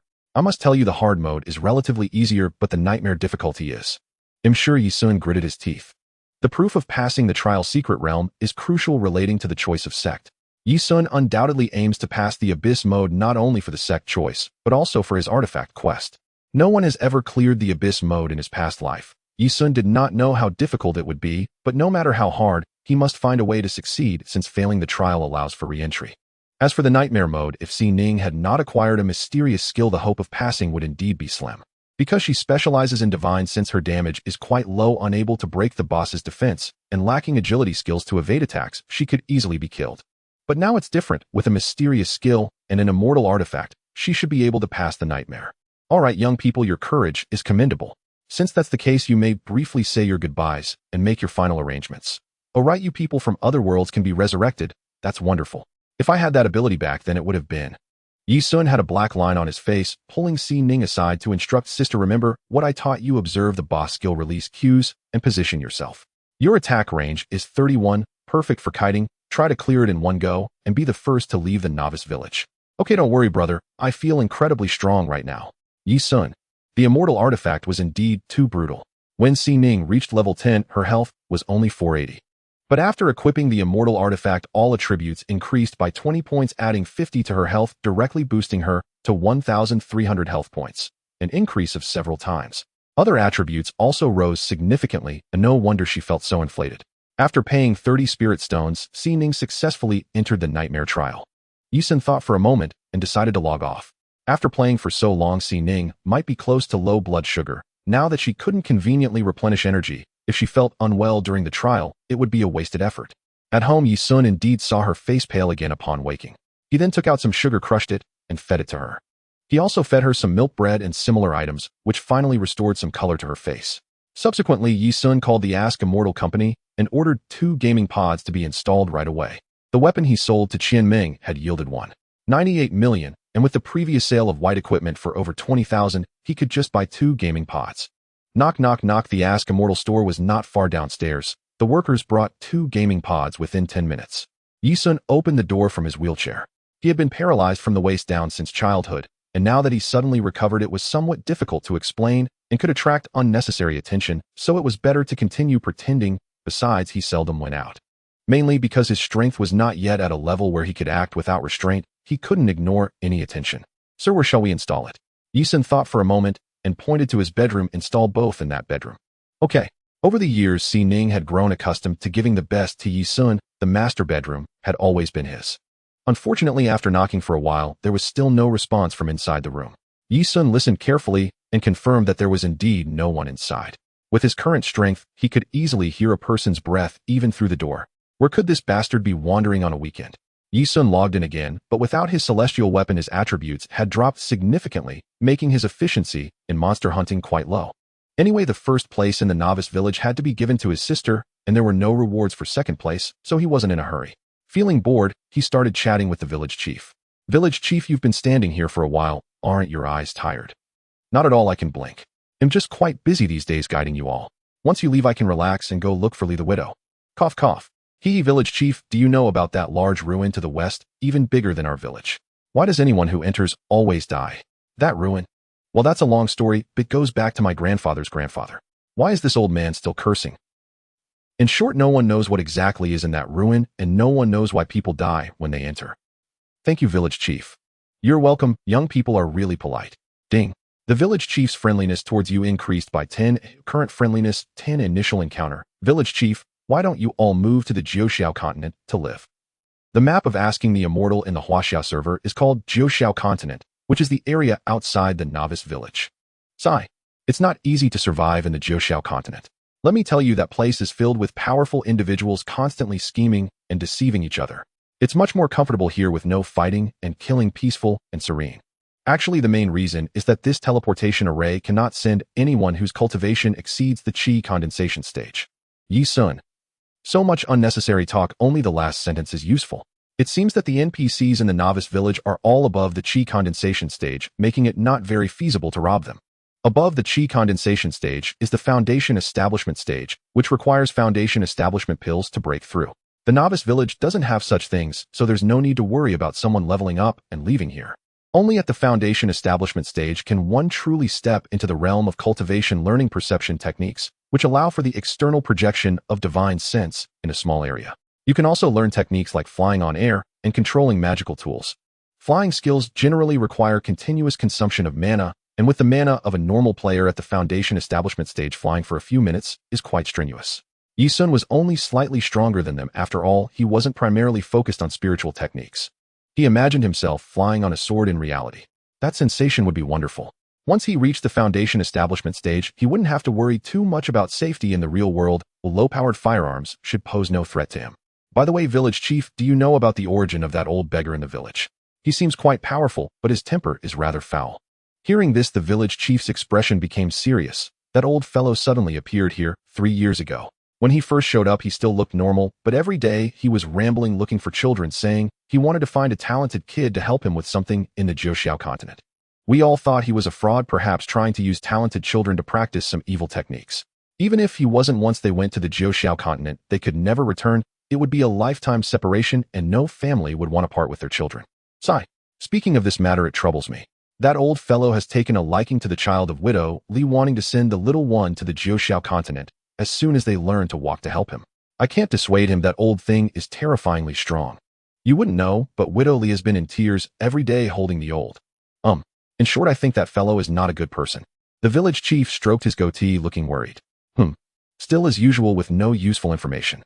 Ye Xun didn't want to continue the conversation, so he casually said, "Village chief, you don't have to worry anymore. I've already accepted that old fellow's task to help him with something in the Jiuxiao continent. He shouldn't bother Widow Li anymore." Is this true? Ye Xun showed him the task he accepted, which didn't mention any rewards for divine artifacts. Ding. The village chief's friendliness towards you increased by 30, current friendliness 40, mutual appreciation. Unexpectedly, it increased by 30 at once. That might lead to some good benefits. Ye Xun felt a bit excited. The village chief was even more thrilled. "Oh, my young man, you've really helped me a lot. Now I can finally appease Widow Li as she promised me." Cough, cough. Don't misunderstand, my relationship with Widow Li is just that of normal friends. You know about the bond between Guan and Baorai. It's just a deep friendship. Back when I was young, I had a relationship with Widow Li. Ye Xun pinched his thigh, suppressing the impulse to strike him. "Well then, village chief, I'll take my leave now." Ye Xun pretended to leave. If he kept listening to this, he didn't know how long it would go on. "Wait a moment, young man, I suddenly thought of something. Given that you can meet that old fellow's conditions, your innate talent must be quite good, right? It's okay, my base talent is 100, but my comprehension is lacking only 20 psi. The village chief. An innate talent for immortality, what a young lad. TSK, I seem to see a brilliant new star rising in the Jiuxiao continent. You look like a restless person daring to encourage that girl to challenge the nightmare secret realm. I'm afraid you don't even meet the standard for nightmare difficulty, right? The younger generation wants to go to the abyss secret realm to see the scenery. Not bad, you have the spirit of my youth. What's your name again? You have the spirit of this old bird from back then. If it weren't for waiting for my sister to come out, he really wouldn't want to stay here. I am Ye Xun. Good. Young man Ye Xun, I take a liking to you. If you can pass the abyss secret realm, I'll grant you a fortune. Ye Xun. Benefits are coming. Indeed, the 30 friendliness points weren't given in vain. He was nearly moved to tears. He hadn't suffered through this old man for nothing. However, the increase of 30 friendliness points not only came from him helping the village chief in a big way, but also related to his high charisma. If it were other players, they'd probably be lucky to get 10 points. But this is a novice village. What kind of fortune could there be? It's not like it could give him another divine artifact, right? Regardless, it's better than nothing. Ye Xun thanked the old man, casually flattering him, making the village chief's old face bloom like a daisy. Ding. System announcement. Congratulations to the player Ning Xin for being the first to pass the Nightmare Level 100 Flowers Secret Realm in the Novice Village, rewarding 500 reputation points, 300 low-grade spirit stones, and 10 free attributes. Ding. System announcement. Congratulations to the player Ye Xun for achieving the Novice Village Nightmare Secret Realm Completion Achievement, rewarding the permanent title. Nightmare Hunter I title effect. 3 effective skills against alien races. All title effects are stackable. Ding. System announcement. As the first player in the entire server to pass the Nightmare Secret Realm in the Novice Village, an additional reward of 500 reputation points and 3 free attributes. The Novice Village Secret Realm. What the hell? Does anyone know where to accept the quest? I estimate you need to be level 10 to take it right. TSK holding on to Ningxin is really enjoyable, right? Following Ye Xun, I've already achieved 2 accomplishments. I still think she and Ye Xun are both just pawns. The rewards for clearing this are simply too enticing. I wonder how difficult the Nightmare Secret Realm is. Ningxin was originally just at a higher level than us. As for the extra 3 points in attributes, she's not that much stronger than us. If she can clear the Nightmare Secret Realm, then we should be able to as well, right? Not much stronger than us. Didn't you notice that the ownership of the immortal artifact on the equipment leaderboard has changed to Ningxin? What the hell? Did Ye Xun sell the immortal artifact? Is it possible that it was a gift or a loan? Impossible. Absolutely impossible. But it's an immortal artifact. Someone on the forum has already offered 50 million for it. If I were Ye Xun, I would sell it directly. That would ensure my financial freedom for life. Cough cough. Now the ownership of the immortal artifact has changed back to Ye Xun. What the hell? Was it really just a loan? This is true love. If it were me, I wouldn't return it at all. Wah, I believe in love again. The forum exploded with excitement. The rewards for clearing the Nightmare Secret Realm were incredibly appealing, granting 10 free attribute points. This thrilled them. Compared to the full attribute rewards from a boss first kill, the free attribute points were more suitable for casual players. After all, some of them had such low potential that they weren't worth nurturing. It was better to specialize in one route. Unfortunately, the Secret Realm doesn't reward innate potential. But upon reflection, it makes sense. According to the announcement, everyone has a chance to obtain it, making it a common reward, so not adding innate potential is reasonable. Besides the free attributes, there were also title rewards. Has the game suddenly become generous? Besides the Novice Village Secret Realm, the forum was still discussing the back-and-forth changes in the ownership of the immortal artifact. To dare to loan out an immortal artifact and to retrieve it so easily left countless people astounded. It was already 2030, and there were few who still believed in love. They were more inclined to think that Ye Xun and Ningxin were related by blood. But regardless, their impression of Ningxin was no longer just that she was the number 1 on the Rouge list. She now also carried the label of being one of Ye Xun's most important people. Ning had just emerged from the Secret Realm, her face full of joy. This time, although she benefited from Ye Xun's immortal artifact, she was still exceedingly happy, as this was her first independent achievement in the game. So how was the Secret Realm? Was it difficult? Ye Xun asked with a smile as he pulled her into a small alley. Ning's eyebrows curved into crescents, her smile bright. It was okay. There were 3 rounds in total. The first 2 were normal and elite monsters, and the third was a boss. However, the boss attack and defense were quite low, relying mostly on control skills. If it weren't for your immortal artifact providing a lot of immunity to control, I would have had a tough time. Upon hearing this, Ye Xun suddenly recalled that in the forums of his previous life, the beginner village strategy posts mentioned that the monsters in the Novice Village Secret Realm would intelligently adjust according to each person's attribute allocation. This was to ensure fairness. Otherwise, apart from players focusing on damage output, others would struggle to break through the boss defenses, which would be too biased. This design is quite good and user-friendly. Ye Xun didn't remember much about the posts regarding the Novice Village in his previous life. After all, he had descended directly into the Jiuxiao continent and had never been to the Novice Village, so he didn't pay much attention to it. I even got an Xian artifact dagger. Pretty lucky, right? That's quite good. A boss from the Qi condensation stage dropped in Xian artifact. That's a bit pitiful. Ye Xun, however, had dropped 4 Xianir items. As for Ning, she received the title of Nightmare Slayer, I3 effect against foreign race skills. He understood a bit about this. Foreign races refer to any races other than humans, including the demon race, which encompasses ordinary wild monsters, as well as the sea race, demon race, and nether race, etc. A very broad range. A 3 effect on skills is very practical. If it's a damage type skill, it means 3 final damage. If it's a control type skill like Ning's, it means 3 control effectiveness, which is quite good. Ye Xun wasn't envious. Once he cleared the Abyss Secret Realm, he would also receive a title. However, he wasn't sure how much effect the Abyss title would provide, as no one could clear the Abyss Secret Realm in his previous life. Let alone the Abyss. Even the Nightmare Secret Realm in his previous life, fewer than 1,000 people had cleared it until reality began to merge, and that was after many had spent a long time in the Novice Village. By the way, brother, did you do something to me just now? What? Ye Xun was taken aback. I just felt like something was stuffed in my mouth. Ye Xun suddenly realized that in the game, if there was something unusual in the real body, the game would feel it. For example, accidentally falling from the bed, needing to pee, or being touched by someone, etc. This is the capability of the game wristband. The game pod is even more advanced than the wristband. In addition to the functions mentioned above, the game pod can also set up a circular alert area with a maximum radius of 100 meters. If anyone appears within this range, the game will notify the player. Players with game pods usually set the alert range at their doorstep. If anyone appears at the door, the game will promptly notify them. This is also for the player's safety, which is quite user-friendly. Just now, Xining felt that someone was touching her body. However, when she discovered that Ye Xun was offline, knowing it was him nearby, she felt reassured. Ye Xun's lips twitched. I just saw that you seem to be getting low on blood sugar again, so I gave you a bit of food. I didn't stuff anything else in your mouth, so don't spread rumors. What are you so anxious about? Xining was a bit confused. Oh, what else could be stuffed? The two walked out of the small alley. The village chief smiled, stroking his goatee. You young people nowadays, after parting for a while, feel uneasy. I was like that too in my day. I remember that year when the first snow of winter fell. It came later than usual. Cough, cough. Village chief, let's teleport her away now. Now the top ranks are already at the 9th level of the Qi condensation stage.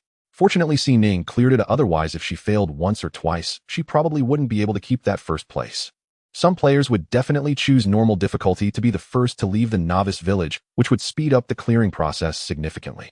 Ye Xun sent Xining away in advance, cutting off their thoughts of competing for first place, calming their impatient hearts, allowing them to focus more on the secret realm and achieve good results. Well, how can that not be considered helpful? Alright, young people are still too impatient. Where do you want to teleport her to? Do you need me to introduce it to you? Ye Xun interrupted him, without hesitation. Qingxiao continent. In the game, Wenxian, the map name for China, is Jiuxiao continent. They are Zixiao, Qingxiao, Taixiao, Bixiao, Danxiao, Xinxiao, Jingxiao, Yuxiao, Langxiao. Each continent is extremely vast, and it is difficult for a mortal to traverse an entire continent in a lifetime. The connections between continents are either mountain ranges that even birds can't cross, or desolate terrains with few human footprints, or vast seas. Full of dangers. Except for those with advanced cultivation who can fly across, others basically rely on teleportation arrays to travel. Besides sects, there are also various empires that govern numerous cities. The empires and sects are interdependent, although their development philosophies differ, their strengths are almost equal. The Piao Miao illusionary mansion, which Xining is about to join, is located on the Qingxiao continent and is a dominant sect there. The Zixiao sword sect, which Ye Xun intends to join, is on the Zixiao continent connected to Qingxiao. However, with his strength, he can only rely on teleportation arrays to traverse the continent. To teleport to Qingxiao City, you need to pay 50 spirit stones. Ye Xun painfully placed the spirit stones down, cursing how merciless this game was. Activating the secret realm trials along with teleportation incurs significant expenses in spirit stones. The leveling speed in the novice village seems fast, as Xining reached level 10 in just one day. Other players may take a bit longer, around 2 to 3 days, but leaving the novice village is not as easy as it seems. Ding! System announcement. Congratulations to player Ningxin for completing the novice village trial successfully, leaving the novice village, achieving the title of the first player to leave, earning 1,000 reputation points, and elevating the secret realm completion score to abyss level, with the first completion reward also raised to abyss level. Ye Xun nodded in satisfaction. This was the reward he had always wanted to secure for Xining. It was useless to him, but valuable to other players. Sister, how much did the first completion reward increase by? Ye Xun asked telepathically. It added 5 points of free attributes, and the title effect changed to skills against foreign races 5. Originally, when Xining cleared the Nightmare Secret Realm, she earned 10 points of free attributes. It seems the Abyss Secret Realm reward is 15 points of free attributes, and the title upgrade effect only increased by 2. The overall improvement is not significant. By the time he completes the Abyss Secret Realm, it is likely he will receive the same reward. However, the title effects can stack, and each realm has an Abyss Secret Realm. Each title adds an additional 2 effect, so in the future, when stacked together, the total value will still be quite considerable. Listening to the system announcement, countless players fell silent. They had long suspected that Ningxin would be the first to leave the novice village. There had been much speculation on the forum about what reward the first to leave would receive, and now with the conclusion revealed, no one had guessed correctly. They did not understand what it meant to elevate the secret realm score by a level and felt a bit dejected. In a few days they would realize just how extraordinary this reward was. Ye Xun knew that the secret realm score was related to joining a sect. When players joined one of the 10 major dominating sects, their identities as disciples would be determined based on their trial scores. A normal secret realm trial score can only become the lowest level servant disciple. In his past life, Ye Xun was just a servant disciple. He was quite aware of the hardships of being a servant disciple, having to complete a mountain of tasks every day, clean, and be ordered around, occasionally being put in difficult situations by NPCs. Not all NPCs are kind, they do not treat players from other worlds with friendliness. A difficult secret realm trial score can become an outer disciple of a dominating sect. Outer disciples, while stronger than servant disciples, still face average treatment, only receiving some tedious tasks with low rewards. And with a nightmare secret realm trial score, one could become an inner disciple of a dominating sect. Inner disciples are incomparable to outer disciples in terms of status and cultivation resources. When disciples of both identities perform the same task, the spirit stone rewards and sect contributions they receive differ. Inner disciples can earn 50 more. Moreover, many good tasks are only available to inner disciples. As for the Abyss secret realm trial score, that would grant one the highest status as a direct disciple. Direct disciples can take major elders as their mentors, holding a noble status and a powerful background. Even when venturing out, their standing in the martial world is quite extraordinary. For example, in the royal city, direct disciples of dominating sects receive VIP treatment. Of course, this is provided they do not engage in outrageous behavior such as teasing a princess. There is also a benefit that players cannot yet fathom. When the game merges with reality in the future, the status of a direct disciple will far surpass that of the second-generation wealthy in reality, instantly crossing classes to become a high and mighty existence. Dominating sects are very protective of their own. Direct disciples are the future of the sect. If they are harmed without just cause, the dominating sect will definitely not let it go easily. If the enemy is too strong, they will unleash divine artifacts, even sinking continents, if necessary. Now Ning can become a direct disciple, holding a noble status in the sect, making her journey in the game much smoother. Ye Xun was delighted, feeling that his efforts were not in vain. As night fell, the two logged off together. With the first player from the novice village already established, Ye Xun felt no rush. The other players shared his sentiment. Their leveling speeds had slowed considerably, logging off when they felt like it and taking breaks to eat. Let's not cook today, how about we eat out? Ye Xun felt hungry again. He hadn't used the game pod, and the shortcomings of the wristband manifested once more. Ning gleefully glanced at the bank notification on her phone, nodding vigorously. Sure, we are financially free now. Let's go for a seafood buffet. A buffet? Is that all you aspire to? Buffets are quite expensive. It costs several hundred per person. Previously, when her family was in poor financial condition, she had never indulged in such luxury. As Ning pushed her wheelchair out the door, she muttered, "Why don't we just say we've cured it? Doesn't it feel uncomfortable to pretend like this? Let's wait a bit longer." After living here for several years, the residents of the community were quite familiar with them. They would greet each other when they met. Ye Xun said he was too lazy to explain to the neighbors, but he actually wanted to attract some bad people. Just as they stepped out of the house, they saw the elevator on the left wide open, filled with luggage and small appliances. A girl was busy moving in next door, not the one Ye Xun wanted revenge on, but another empty room. On the 18th floor, there are 3 units in total, but only 2 had been occupied before. When the girl saw Ye Xun and the others, she paused for a moment, then gently nodded as a greeting before continuing her work, seemingly having a somewhat aloof personality. She had large eyes like a clear spring, and her neatly styled short hair was slightly fluffy, giving her a touch of cuteness and playfulness. From her appearance, she seemed to contrast sharply with her cool demeanor, appearing a bit adorably naive. A flicker of strangeness passed through Ye Xun's eyes. It was said that when men achieve success, all kinds of beautiful women would appear around them. Indeed, the ancients did not deceive me. This girl's appearance made even him take a second glance, yet he had never seen her in his past life. Oh, perhaps the butterfly effect of his reincarnation had come into play. The girl before him was not inferior in looks to his sister, possibly also possessing a charm value of 9 points. Could she be a player from the Rouge leaderboard? No, she likely had less than 9 points. Ye Xun casually glanced and noticed she seemed even younger than his sister. This would probably deduct at least 2 points from her charm value. What a pity. In the past, upon seeing a girl, he would critique her silently, giving her a score in his mind. Such behavior was very disrespectful and impolite towards women, even bordering on insulting. But now, not only men, but women also assess men similarly, giving them a score they believe corresponds to their inherent charm, mentally praising or ridiculing them. How is that not considered insulting to men? One can only say that the influence of asking for immortality is too profound. Merely a day after its launch, it has changed many people and many things. Foie gras, black truffles, caviar. Said to be the 3 top gourmet delicacies praised by Westerners. The two temporarily changed their course to eat Western food. Ning took small bites and sighed. With each bite, it's filled with the taste of wealth. Ye Xun frowned. Perhaps he was eating it wrong, but he found it both salty and smelly. Is this really what they call gourmet food? It felt somewhat like a mountain pig unable to eat fine food. He had heard that the preparation of French foie gras was quite cruel. Perhaps it was due to psychological suggestion, but eating it made him feel a bit nauseous. Well, since they were here, Ye Xun held a glass of red wine in one hand while scrolling through a gaming forum on his phone with the other. Xining was similarly engaged browsing through an online shopping site on her phone. Their peculiar behavior felt out of sync with the romantic atmosphere of the restaurant. On the Ask Immortal forum, the hottest thread featured a video of Ye Xun making a surprise appearance to single-handedly challenge a boss complete with various analyses. It has already garnered over 700 million genuine views. Even those who have never played games or have no interest in them would pause to admire. The combat scenes were accessible to all, even more spectacular than some special effects movies. The author of the thread was known as Ask Immortal Ye Xun.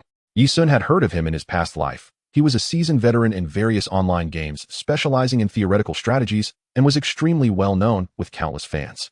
Before the launch of Ask Immortal, while others logged off immediately after creating their characters, this individual stayed online asking various questions within the game, thus learning many details unknown to others.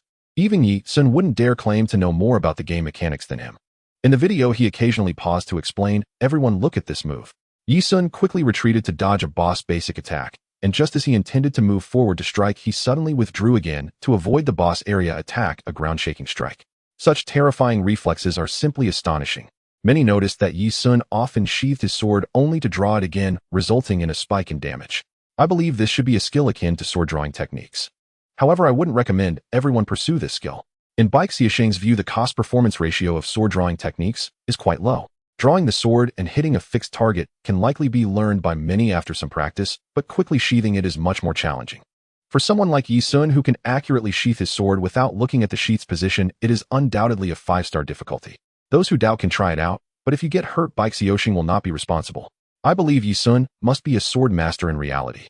After analyzing every move in detail, Xianxia concluded at the end of the video, "Based on my calculations, Ye Xun should only have been level 2 before defeating the boss.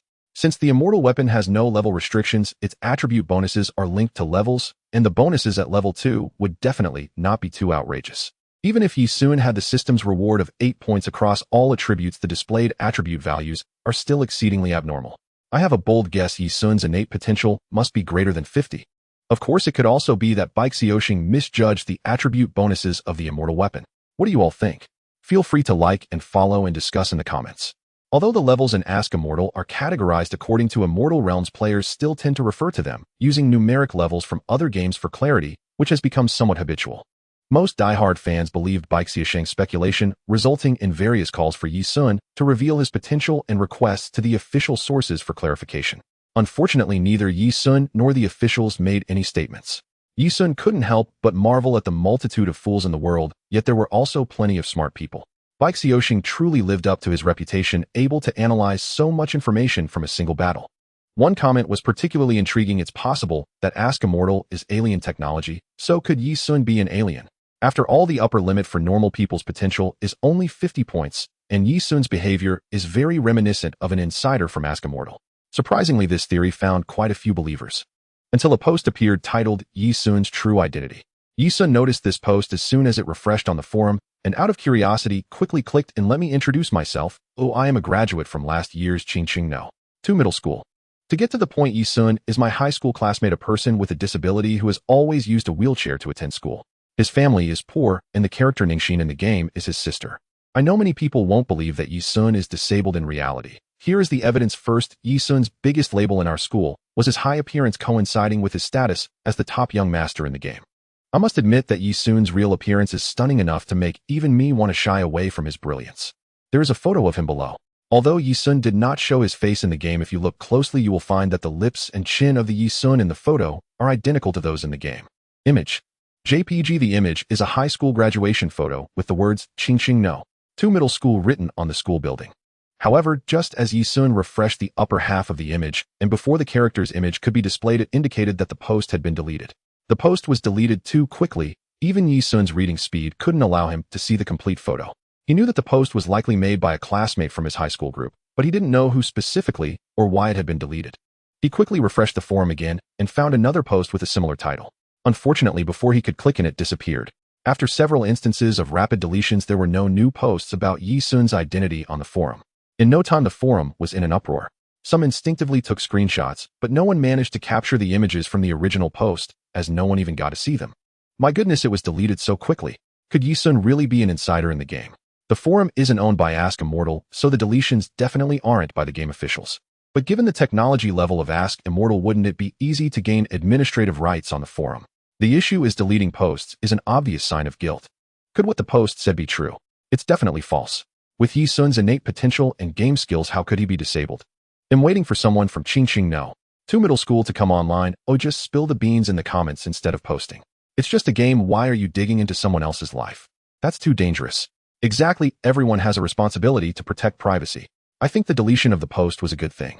If any future posts revealing players' real identities appear, I hope they will be deleted just as quickly. In the forum, opinions were divided, and no one could convince the other. Ye Xun's true identity remained a mystery. Some believed he was disabled while others did not.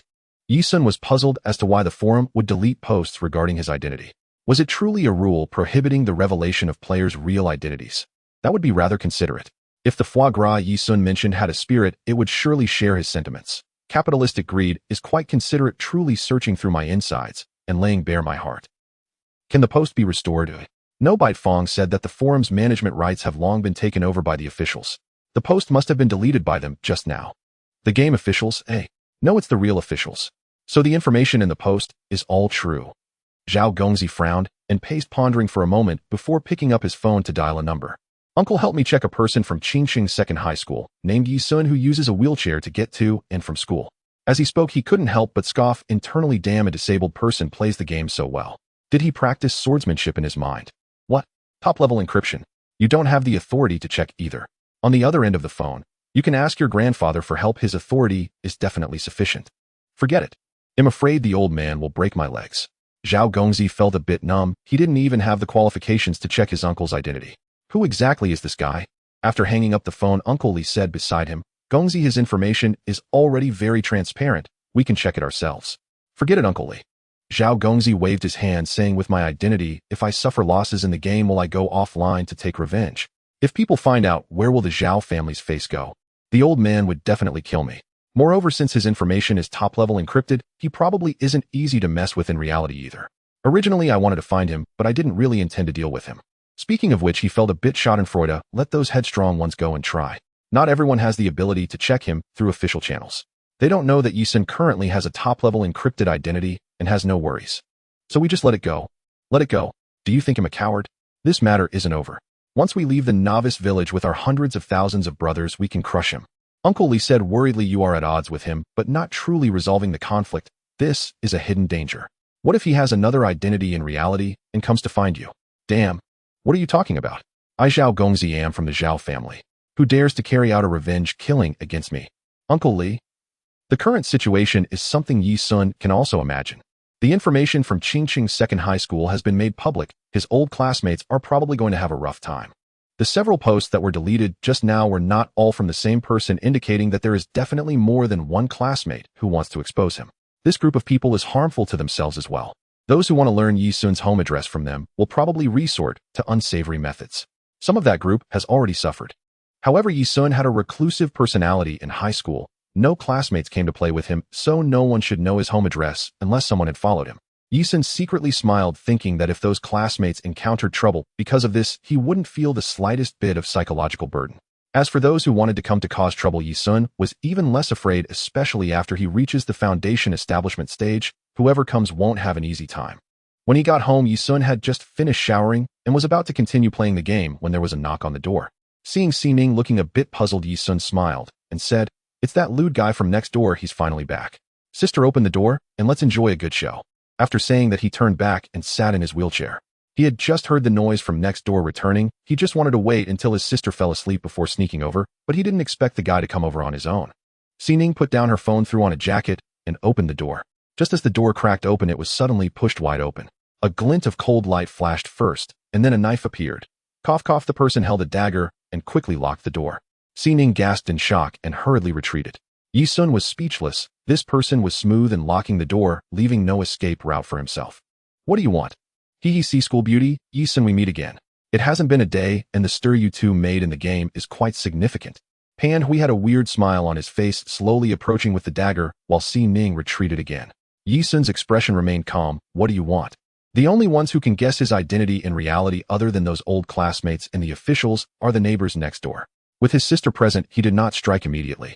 The ancestor said, well, in a land of propriety, one must have a just cause to act. The Yongle emperor wanted to invade the north, and he rummaged through the historical records to find an old grievance from over 1,000 years ago, using the pretext of avenging Emperor Gaozu of Han to make his move. Ye Xun wanted his sister to see this guy's ugly face first, so that when he made his move later, she wouldn't have any psychological burden. Pan Hui cornered Si Ning against the wall, looking towards the wheelchair on the left, where Ye Xun sat, and said leisurely, "First, once we leave the novice village, you will trade your immortal tool to me. I never expected that a cripple like you would have such good luck. You're not completely useless at all." Ye Xun smiled faintly, and the second he. Pan Hui looked again at the corner, where Si Ning appeared flustered. "The second is that Si School Beauty has to be my girlfriend. From now on you two won't go out, and I will take care of all your meals." Si Ning exclaimed in horror. "You want to imprison us?" Pan Hui grinned lewdly. "Correct. Si School Beauty, I've liked you for a long time. I've dreamt of possessing you forever. Don't worry, I won't hurt you, will make you very comfortable, always thinking of me." Ye Xun understood, or it seemed this guy had been plotting for a long time, but the little bit of rationality and the constraints of the law had always limited him. It wasn't until the appearance of the immortal tool as a fuse that he finally couldn't hold back. The value of the immortal tool goes without saying. There are already people on the forum offering tens of millions to buy it, and the price keeps rising. As long as Pan Hui sells it, he will be financially free and won't have to struggle for the rest of his life. And imprisoning the two of them, preventing them from using their phones and gaming devices, and not allowing them to contact the outside world.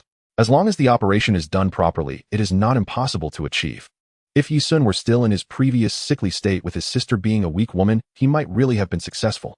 "You are committing a crime." Si Ning's face was filled with shock and anger. "Don't worry, I know your family's situation. You have no other relatives. If you ask the school for a long leave, no one will find out that you are being imprisoned. Now please see School Beauty to take off all your clothes. Did you just shower? It smells too good." Si Ning does not have that kind of seductive charm, but an innocent beauty that reveals strength and stubbornness amid her vulnerability, to use a phrase from the school's forum about her. There is an impulse to bully her. At this moment, Si Ning's weak and fearful appearance made Pan Hui unable to resist further. He took a deep breath of the fragrance emanating from Si Ning, and his eyes shone with a demonic light. You are dreaming.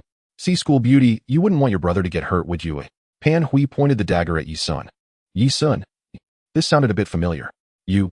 Si Ning was extremely angry, her eyes darting nervously at Ye Xun. Ye Xun found it somewhat speechless. His sister's acting skills were wasted if she didn't develop in the entertainment industry. But was it really necessary? He understood his sister's eyes, meaning she was trying to attract Pan Hui's attention so that Ye Xun could seize the opportunity to attack. What a joke, this kind of trash doesn't even need to sneak attack. Wait. Ye Xun suddenly remembered that he had forgotten to tell his sister about his ability to absorb game skills. So he awkwardly said, "Well, sis, do you know why I care so much about asking immortals?" "Huh?" Si Ning was taken aback. Ye Xun stood up from his wheelchair and walked directly towards Pan Hui. You can actually stand up. I warn you not to come closer." Ye Xun, standing at 185 centimeters, approached with a cold smile, exuding an overwhelming sense of pressure. Even with a dagger in hand, Pan Hui couldn't help but feel intimidated. Before he could resist, Ye Xun had already grabbed his throat and lifted him up. He let out a choking sound, the dagger dropped to the ground, and he clutched at Ye Xun's arm, trying to pry it off, but lacking the strength. Ye Xun looked at Si Ning. "Sister, I can actually gain power from the game." Si Ning was taken aback, her beautiful eyes widening, looking exceedingly adorable. Weighing over 150 pounds, Pan Hui felt as light as a feather in Ye Xun's hands. He resembled a moth caught by its wings, veins bulging on his face, turning red from suffocation, his eyes filled with terror, yet he couldn't escape Ye Xun's grip. Ye Xun thought for a moment that executing him in front of his sister might not be appropriate, so he turned and walked towards the door with him. "Sister, I'm going out to talk to him. Wait for me at home." As they reached the door, his sister suddenly spoke. "Wait." Ye Xun turned back to see her hesitating. Did his sister's heart soften? This can't be a case of maternal instinct. Ye Xun? Actually, Ye Xun, I think. Ye Xun? What is his sister playing at? Ye Xun was bewildered. The two stared at each other for 1 second, 2 seconds. Si Ning suddenly said, "Forget it, pretend I said nothing." Ye Xun, confused, was about to continue walking out when he noticed a heavy weight in his hand. Looking closely, Pan Hui's hands hung limply, his eyes rolled back, and he had stopped breathing. Ye Xun dropped him to the ground, momentarily stunned. His attention had been on his sister, forgetting that he was holding Pan Hui's neck in midair. From his sister's perspective, she must have noticed that he was still struggling. So earlier, was she deliberately stalling for time? Was she trying to ensure Pan Hui was completely finished? My goodness, is my sister that sinister? Ye Xun was momentarily dumbfounded, pondering that perhaps his sister thought he truly only wanted to talk with Pan Hui and believed he was too soft-hearted, thus she played it out this way. Sister, what were you going to say earlier? Xining gazed at Pan Hui on the ground, lost in thought for a moment before speaking. I wanted to say, should we call the police to deal with him? But I hesitated because he knows your secret. Call the police. Ye Xun was taken aback. Not because of his sister's answer, but because since he created his character in the game until now he had considered various methods of revenge, but had never once thought of the option to call the police. In his mind, he had always wanted to punish him through his own abilities. Suddenly, he recalled that in his past life, just before the game completely fused with reality, some people had already gained powers from the game. Among them, some people transformed from polite to truly detestable, disregarding the law, and began committing heinous acts using their extraordinary powers. Ye Xun had previously wondered why a person suddenly gaining power would have a worldview that changed so drastically. Now he understood that even he himself, upon suddenly obtaining power, would think to solve problems with violence. Many others likely shared the same mindset. Perhaps this is human nature. Coming back to reality, he noticed Xining's expression was complex, her eyes somewhat unnatural. Sister, Ye Xun called softly. Xining suddenly lost control of her emotions, rushing into his arms and silently crying, her tears soaking his chest. Ye Xun gently patted her back, feeling pained as he understood her feelings. Since she was 16, she had been living alone with her disabled brother. While initially there was an inheritance left by their parents alleviating financial worries, she was still an exceptionally beautiful underage girl. Over the years, she had lived cautiously, appearing like a reed hedgehog to everyone, showing no kindness, and keeping her distance, always carrying pepper spray and a stun gun. She never dared to walk alone in secluded areas or dark alleys. It was due to her caution that she remained safe until now. Yet when facing Ye Xun, she always showed only her gentle side. Now Ye Xun's strength finally allowed her to shed the heavy shackles, relieving her of pressure, so it was normal for her emotions to break down. Ye Xun could also see that the unease in her eyes stemmed from fear that he would think her heartless, believing she was sinister and would distance himself from her. Now that was really overthinking. Her sinister side was merely the fear that Pan Hu's continued existence would reveal his secret. Such a considerate sister, even if the whole world hated her, Ye Xun would never distance himself from her. Sister, I wasn't going to let him live anyway. I just thought you had softened your heart, which startled me. Ye Xun understood that to resolve his sister's mental block, he had to make her believe that he was more sinister than she was. Really?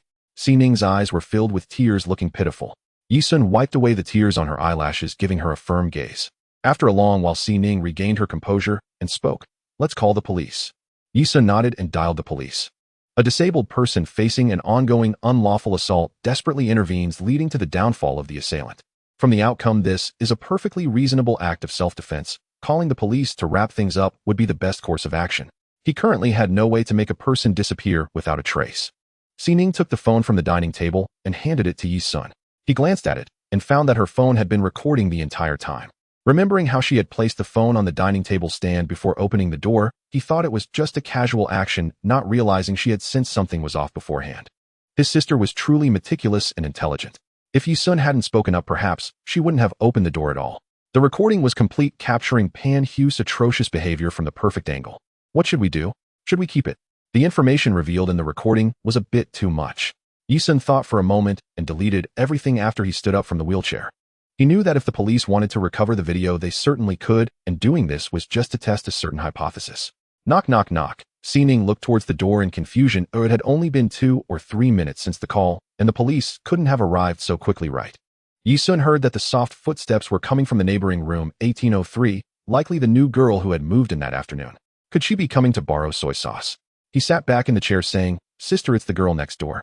You open the door, but just talk from the doorway, don't let her in. Pan Hu's body was still lying in the living room. It wouldn't be good for her to see him, and Ye Xun was too lazy to move him, finding it dirty. Xining opened a crack in the door and looked outside. At the same time, the girl next door glanced over, and both of them froze at the sight of each other. They had only exchanged a fleeting glance in the afternoon, both wearing masks, and hadn't had a chance to observe one another closely. I didn't expect her to be so beautiful. At that moment, both were shocked by each other's looks. Hello, my name is Xianxia. I live next door. We met this afternoon. Hello, is there something you need? It's like this, I'm a police officer. The bureau notified me that a report was made about an attempted home invasion here. Is that correct? The girl's eyes were large, and her voice pleasant, crisp, and melodious. Xining came to her senses and quickly invited her inside. When Xianxia saw Pan Hui on the floor and Ye Xun in the wheelchair, her already large eyes widened even further, and her dumbfounded expression made Ye Xun want to laugh. This police officer seems a bit unusual. Wow, Was he strangled to death? He doesn't look like a good person. Can you tell me what happened? Ye Xun frowned and said, Are you the only police officer here? No, the team leader and others are still on the way. They knew I was nearby, so they asked me to come first to secure the scene. Ye Xun remained silent. Explaining the case to her now would mean repeating it later when the main team arrived, so it was better to wait and tell them all together. So he changed the subject and asked curiously, You became a police officer at such a young age. This girl was very beautiful with delicate features and large eyes that made her look adorable. Compared to Xining, they represented two different types of beauty. Although she appeared slightly petite, she was not inferior to Xining in overall impression, belonging to the same league of beauties. Ye Xun always thought that exceptionally beautiful policewomen only existed in novels, yet here, he was encountering one in reality. However, the policewomen in novels are all valiant and decisive, but this one in front of him seemed a bit silly and cute. Seeing such a handsome young man for the first time, Xianxia's thoughts followed her senses and successfully diverted the topic, replying, Actually, I haven't graduated yet. I'm currently interning at the police department, and I should be able to become a full officer after I graduate. Xining found her quite charming, so she pulled her to sit down and started chatting casually. Is your home in Xianxia? No, I'm from Sioux City. I'm studying here, and I plan to work here in the future. Are you planning to stay here long term? Mom, I've paid a year's rent. I'm Xining, and this is my brother Ye Xun. Sister Ning, you are so beautiful. You are also very pretty. How old are you? Ye Xun sat in the wheelchair, speechless, looking up at the sky. This police officer coming in to investigate for so long knew nothing about the case, yet she almost revealed all her own information to Xining. In the afternoon, he had thought her personality was quite cold, which didn't match her appearance, but now it seemed he had misjudged her. Cold? Not at all. The two sat on the sofa chatting about school anecdotes, the neighborhood environment, and which supermarket had the freshest and cheapest vegetables. The more they talked, the more they hit it off, occasionally bursting into laughter. Xianxia's eyes sparkled with joy and enthusiasm at making a new friend. On the floor, Panhui. Ye Xun was puzzled. Shouldn't two equally beautiful women meeting create hostility and conflict? How come they are getting along so well instead? It turns out that novels can be deceiving. After a moment, there was a knock at the door, and Xining got up to open it. Four police officers stood at the door wearing shoe covers, their sharp eyes scrutinizing the interior. The middle-aged officer in the lead looked at the standing Xianxia and said, Little Ren, tell us what happened. Oh, these two are the homeowners, Ye Xun and Xining. This one on the floor is the suspect who attempted the home invasion, confirmed dead. Continue. Xianxia said, Oh. The middle-aged officer glanced at her, helplessly gesturing for the other officers to gather information from the scene, then turned to Ye Xun to begin his inquiry. Ye Xun recounted everything regarding Pan Hu's identity, their previous encounters, as well as his motives and actions, and handed over a shortened video recording. Officer Zhang watched the video without showing any particular expression.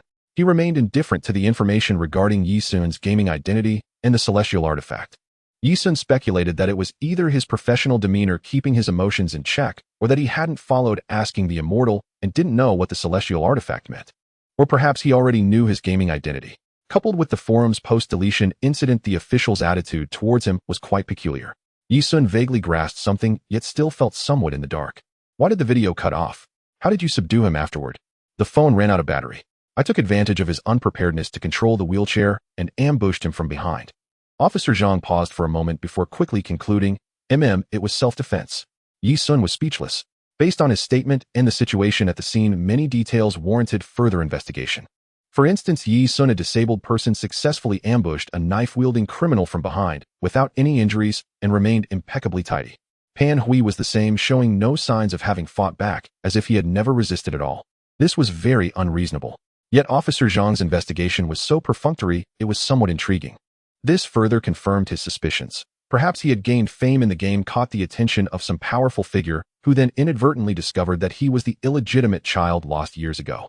The forum's deletion of posts was to protect his information. The police's simple verification and perfunctory process seemed to make sense. Right? Could it really be that dramatic? Ye Xun felt a bit dazed. Officer Zhang also felt that his investigation was somewhat hasty, so he added, We will continue to investigate the specifics. During this time, you all should keep your communication open and not leave the city. Okay, we'll collect the blood and fingerprints of the involved parties, and then wrap up. Little Ren, come out. Oh, okay. After the officers finished their busy work, they went to 1801 to investigate and gather evidence. Xining began to clean the house, especially the area where Pan Hui had lain, mopping it over and over again. She felt quite uneasy about someone dying in the house. By the way, little Sun, what did you mean when you said you could receive power from the game? Ye Xun frowned. He didn't want to say he had been reborn, but he also didn't want to hide the future situation from her.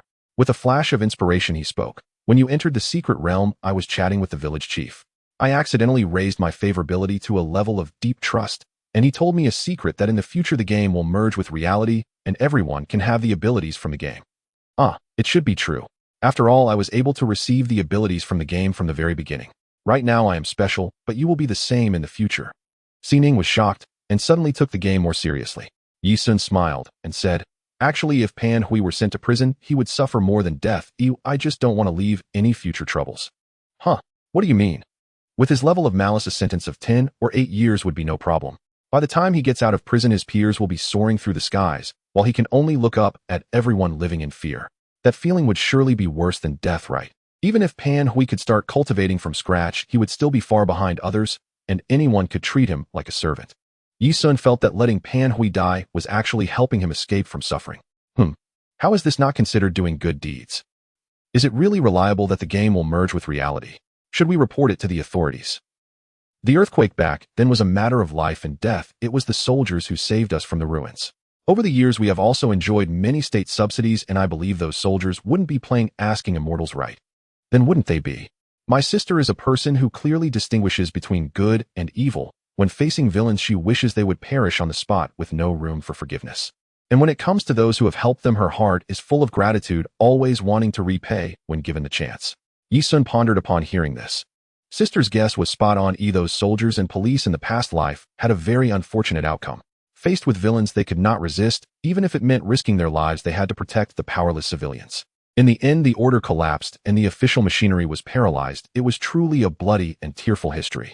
Ye Xun also harbored gratitude, and now that he had a second chance at life, he naturally wouldn't hide it, but informing the authorities was not an easy task.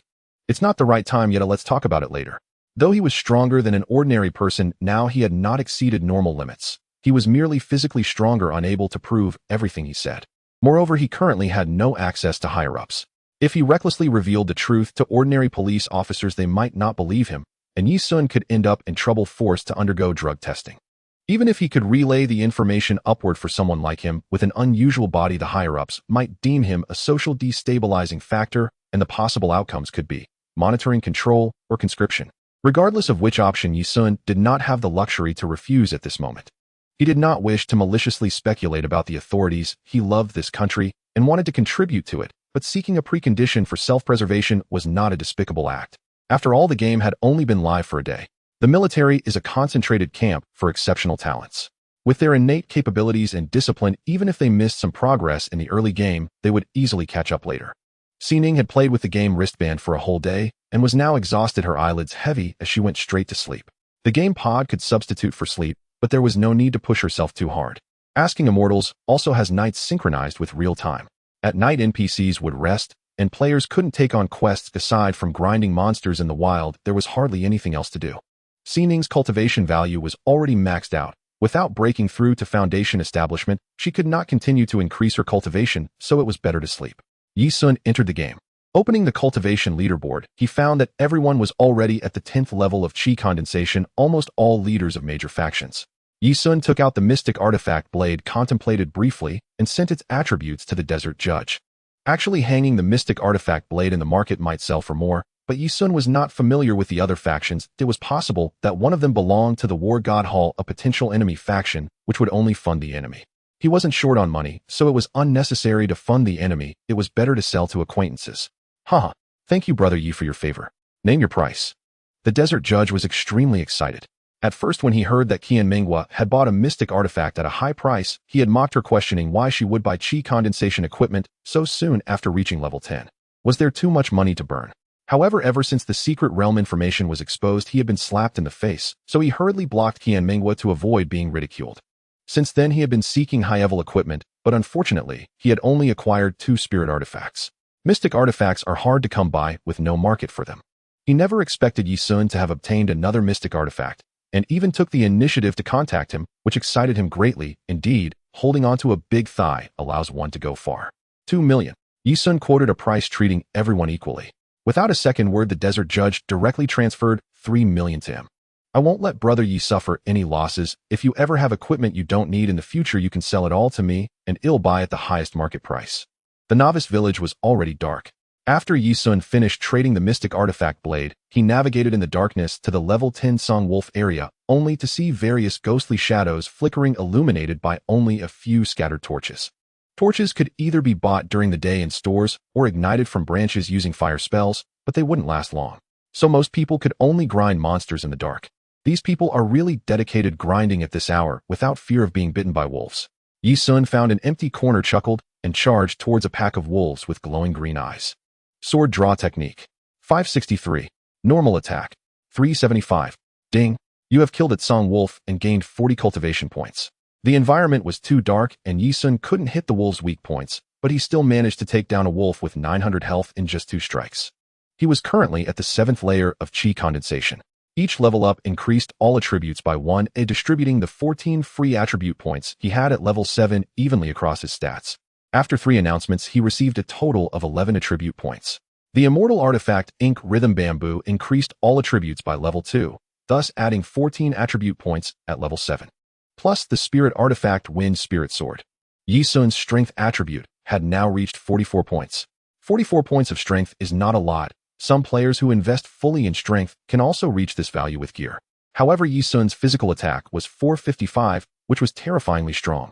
Other players with the same strength attribute only have around 200 attack, highlighting the importance of innate qualities. In fact, with Ye Xun's qualities, if he played a sword-centric route investing all in strength or agility, his leveling speed would be even faster. But that would give him weaknesses in battles against players, especially in large group fights. He would easily become a target. Ye Xun did not prioritize leveling speed, and asking immortals leveling speed is not of high priority. No matter how fast one levels up, if they cannot go far, it is useless. 375. 375. 375. Ding. You have killed a Song Wolf and gained 40 cultivation points. 3 normal attacks easily killed the wolf. Ye Xun couldn't help but reflect, compared to when he was level 2 hunting wolves with his sister, it was now incredibly easy. During the day, he made a tactical error. He should have leveled up first, and then let his sister gain experience for higher efficiency. Fortunately, it was too dark at night and no one noticed him. Otherwise, his wolf hunting efficiency would definitely cause a stir, forcing him to trend on social media. Ye Xun could easily imagine the headline. Shocking. Ye Xun actually committed such a heinous act against Song wolves in the dead of night. 1. Divine protection. 1. 1. With his defense of 236, the Song wolves couldn't break through at all. Thus, Ye Xun simply stopped dodging the Song wolves' attacks, standing still and wildly swinging his sword, being extremely arrogant. Unfortunately, his health wouldn't drop, and without triggering furious battle intent, he couldn't show the Song wolves what true cruelty was. Awoo! Seeing him so arrogant, the wolves' eyes seemed to glow even greener, yet it was all in vain. Ding! You have killed. You have slain a Song wolf and gained 20 points of cultivation. In less than an hour, Ye Xun had leveled up 3 times, easily catching up with the diligent players in the top tier. Unfortunately, he only obtained a few white-grade items. However, he did manage to acquire a spirit-grade ice blade technique, which he had no use for, so he simply sold it to Qian Meng, who was still online. Check attributes. Character Ye Xun. Cultivation Foundation Establishment Level 10 01000. Base attributes Strength 56, Constitution 57, Spiritual Power 55, Agility 56, Divine Sense 51. Health points 4,275. Mana 4,230. Physical attack 575. Magical attack 550. Defense 296. Movement speed 50. Ye Xun couldn't help but marvel at his health points of 4,275. The celestial equipment truly had a significant advantage. Currently, other players with full constitution enhancements only had around 2,000 health points. If Ye Xun didn't have celestial equipment, he would also only have about 2,000 health points, but now it was more than doubled. In the later stages of the game, powerful players with Earth grade or even Heaven grade equipment could close the gap with Ye Xun. Unfortunately, right now they struggled to obtain even Spirit grade items, so celestial equipment seemed to provide an overwhelming advantage. Ye Xun pondered if he could tackle the Abyss secret realm with these attributes. If even he couldn't pass through, then the game would be too unfair. Ye Xun stumbled into the newbie village's resurrection point and found that the village chief was indeed missing. The village chief's house was not far from the resurrection point. He thought for a moment, given his friendship with the village chief, that waking him up at midnight to activate the secret realm shouldn't make the old man angry, right? Ye Xun decided to give it a try, so he turned into the village chief's yard, surveying the surroundings. Inside, it was pitch black and eerily quiet. He had a bad feeling. Sure enough, after knocking for a while and calling out for some time, there was no response from inside. That lecherous old man, he wouldn't be knocking on Widow Li's door at this hour, would he? Ye Xun was at a loss. He had no other options now. If the village chief was sleeping alone, waking him up wouldn't be a big deal. But if he was tangled up with Widow Li, then barging in would certainly decrease their friendship.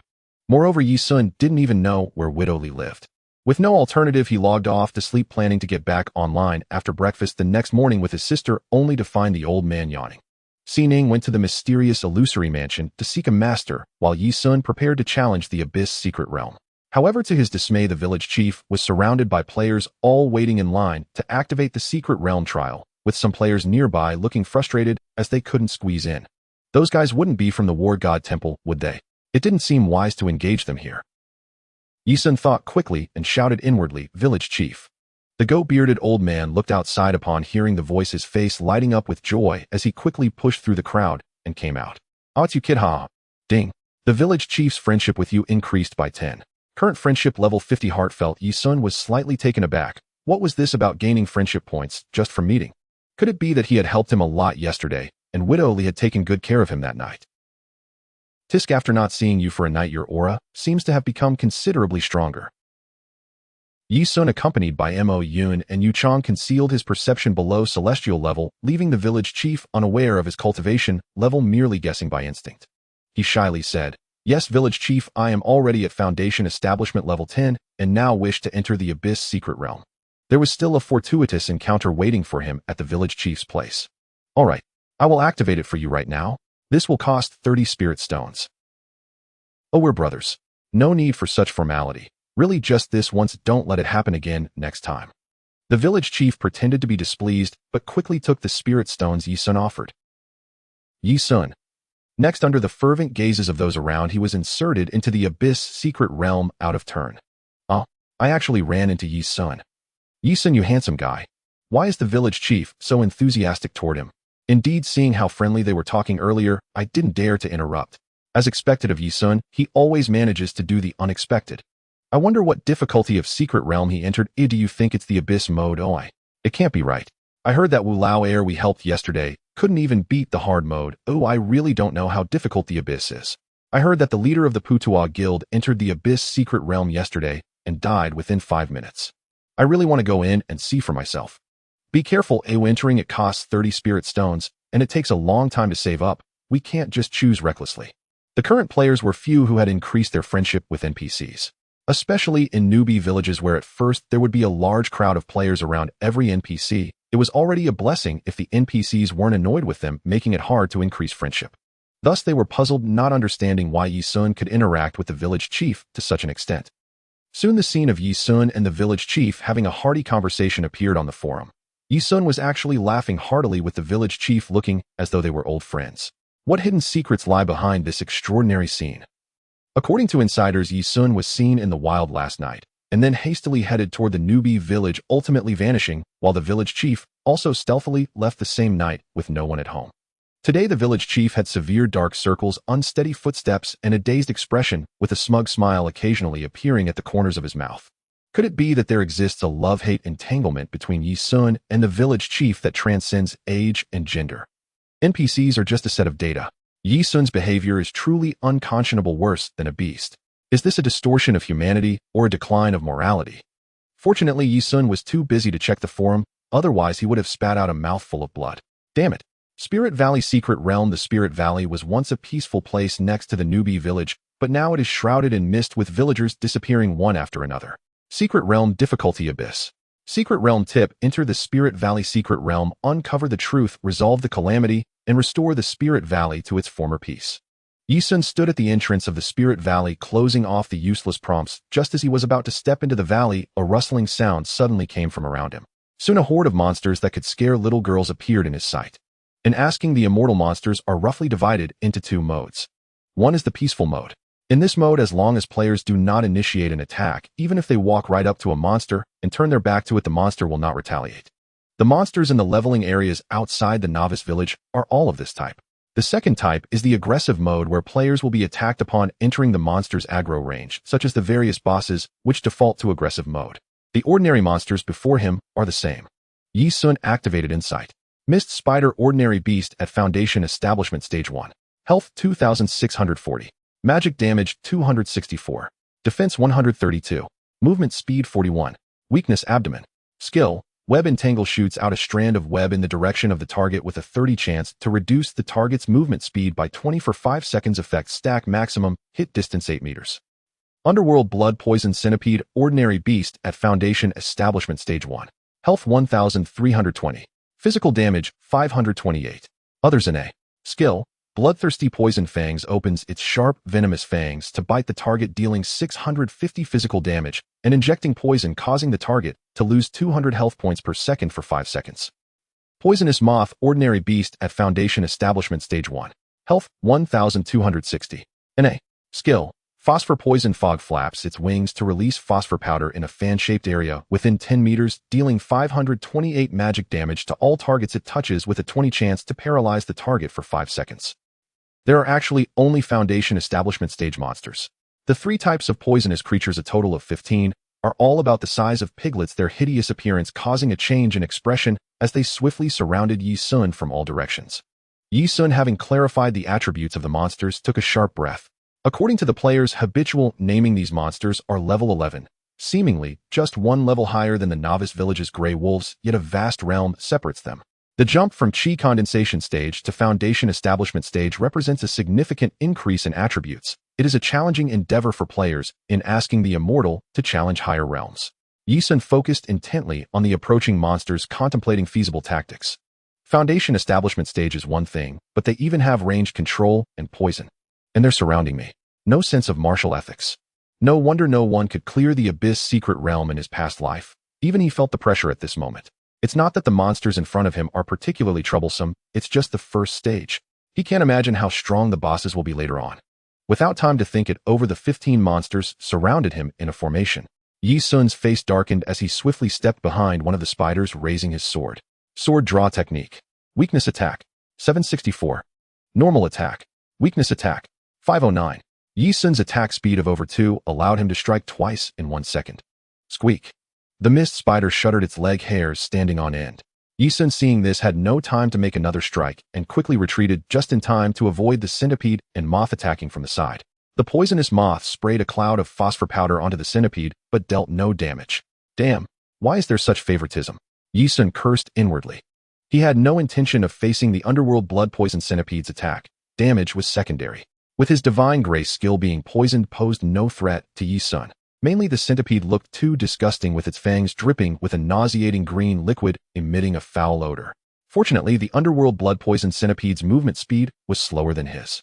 He chose to ignore the centipede and aimed to take down the spider with control skills first. As for the moth, with Ye Xun's high resistance to control, even if hit by the moth's control skill, the effectiveness would only be around 10. He didn't care at all. The spider's control skill, however, was much more formidable. Its stacking feature meant that if Ye Xun was consecutively hit, his movement speed would drop to 0, effectively trapping him in place. Once trapped, the outcome would be nothing short of tragic. Ye Xun would rather be gored by a pig than bitten by these centipedes that are close in size to piglets. Their mouths are simply too terrifying. Fortunately, the Nightmare Secret Realm is not like this, otherwise many players would likely be scared to tears. Normal attack. 443. Normal attack. Critical hit. 665. Normal attack. 443. Ding. You have killed a mist spider and gained 40 experience points. A glimmer of surprise flickered in Ye Xun's eyes. He actually scored a critical hit.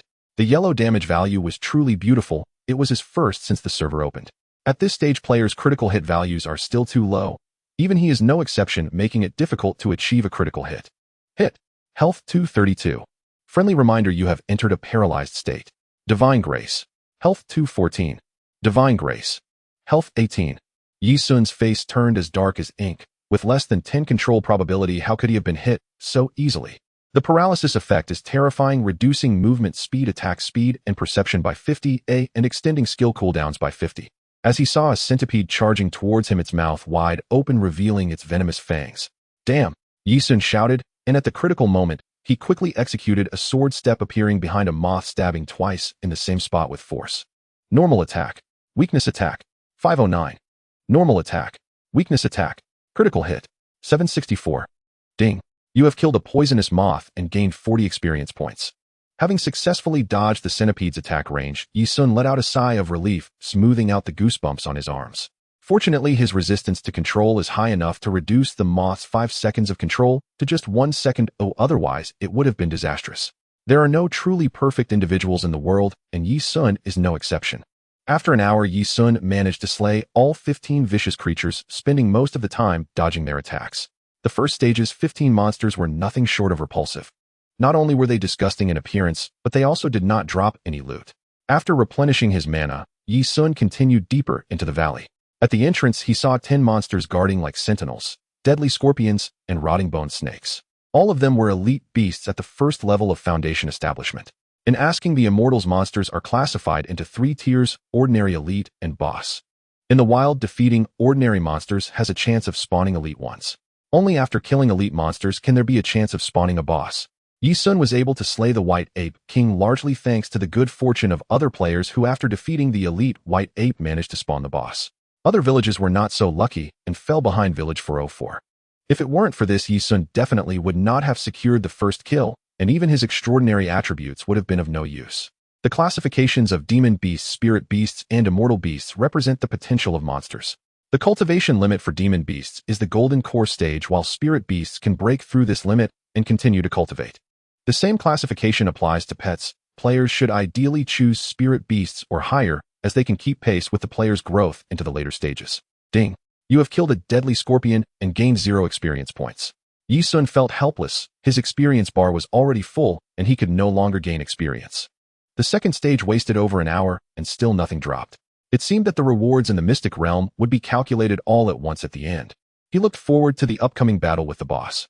The first 2 stages featured Foundation establishment monsters. If all went as expected, the third stage should be a Foundation establishment boss. This time no one would contest him for the first kill. After restoring his status, Ye Xun cautiously peered into the valley and sighed in relief upon seeing the situation inside. Thank goodness it's not a giant spider. Inside the valley lay a massive toad, motionless at the center, glowing green, seemingly in meditation. The toad was the size of a house with a wide mouth and robust limbs, its body covered in rough, uneven bumps that resembled impenetrable armor, exuding an imposing aura. Ye Xun activated his insight. By Toad, the culprit behind the anomaly in the Spirit Valley. It was originally an ordinary toad, but after accidentally consuming a mysterious orb, it underwent a horrifying mutation affecting the surrounding creatures and environment. Type Demon Beast, Boss Realm, first level of Foundation establishment, health 15 mana, physical attack 740, magical attack 800, defense 630, movement speed 61, weaknesses head, tongue, skills, leap, strike rapidly leaps to any point within 50 meters, causing a shockwave at the landing zone, knocking back all targets within a 10-meter radius and dealing 130 physical damage. Cooldown 30 seconds. Tongue Strike extends a massive tongue to strike a single target within 20 meters, dealing 150 physical damage with incredible speed. Cooldown 10 seconds. Desperate Toxic Wave, when health drops below 10, releases toxic gas in a 50-meter radius centered on itself, dealing 800 poison damage per second to targets within the area. If no damage is taken for 10 seconds, it recovers 10 of health per second, and the skill ends when health is fully restored. Movement is not allowed during the skill's activation. What the hell? Ye Xun could only curse. The boss had a defense of 630, making it impossible for his normal attacks to break through. Fortunately, its attack power was not high. It was likely a boss with a substantial body, which explained its tough hide and impressive health of 15000. According to the village chief, no cultivator at the Chi gathering stage has ever cleared the Abyss secret realm in the history of the Asking Immortals realm, and now he finally understood why. With his unique innate talent and the celestial artifact, he still found it challenging, let alone others. However, this was also related to his balanced attribute allocation. If he had invested everything in strength, breaking through the defense would have been a given. But doing so would have significantly lowered his health, making it impossible to withstand the boss' third skill. Poison damage cannot be mitigated by defense, but it can only be countered with poison resistance, and Ye Xun currently had none. Damn, losing 800 health per second is absolutely insane. The high damage of this skill was one thing, but what was even more disgusting was that he had to endure the poison gas while fighting. Otherwise, the boss would quickly recover health, creating an infinite loop that would make it impossible to defeat. Ye Xun furrowed his brow deep in thought, pondering possible strategies. The first skill was manageable, the damage was low, just a mere knockback, which he was unconcerned about. The second skill wasn't that just blathering on. It was also quite average. At present, the third skill seemed the most troublesome. How should I approach this? Exploit its weaknesses, eh? Ye Xun gazed at the house's eyes toad, feeling utterly speechless. To hit the weakness on its head, he would need to perform a slam dunk right. As for the tongue, would he need to slide in and strike it from inside the boss mouth? Damn it. The artifact quest is indeed difficult. The first subtask seemed simple, just delivering a message, but the prerequisite was to clear the Abyss secret realm and achieve an unprecedented feat. It was truly unfair. Brother, I have joined a sect. I have become the disciple of the esteemed elder of the mysterious illusion sect, who is a very beautiful elder. She seems to like me a lot. The transmission ring flickered, and Ximing's cheerful voice echoed. Ye Xun felt relieved. It was good that his efforts had not been in vain. Initially, he had some concerns.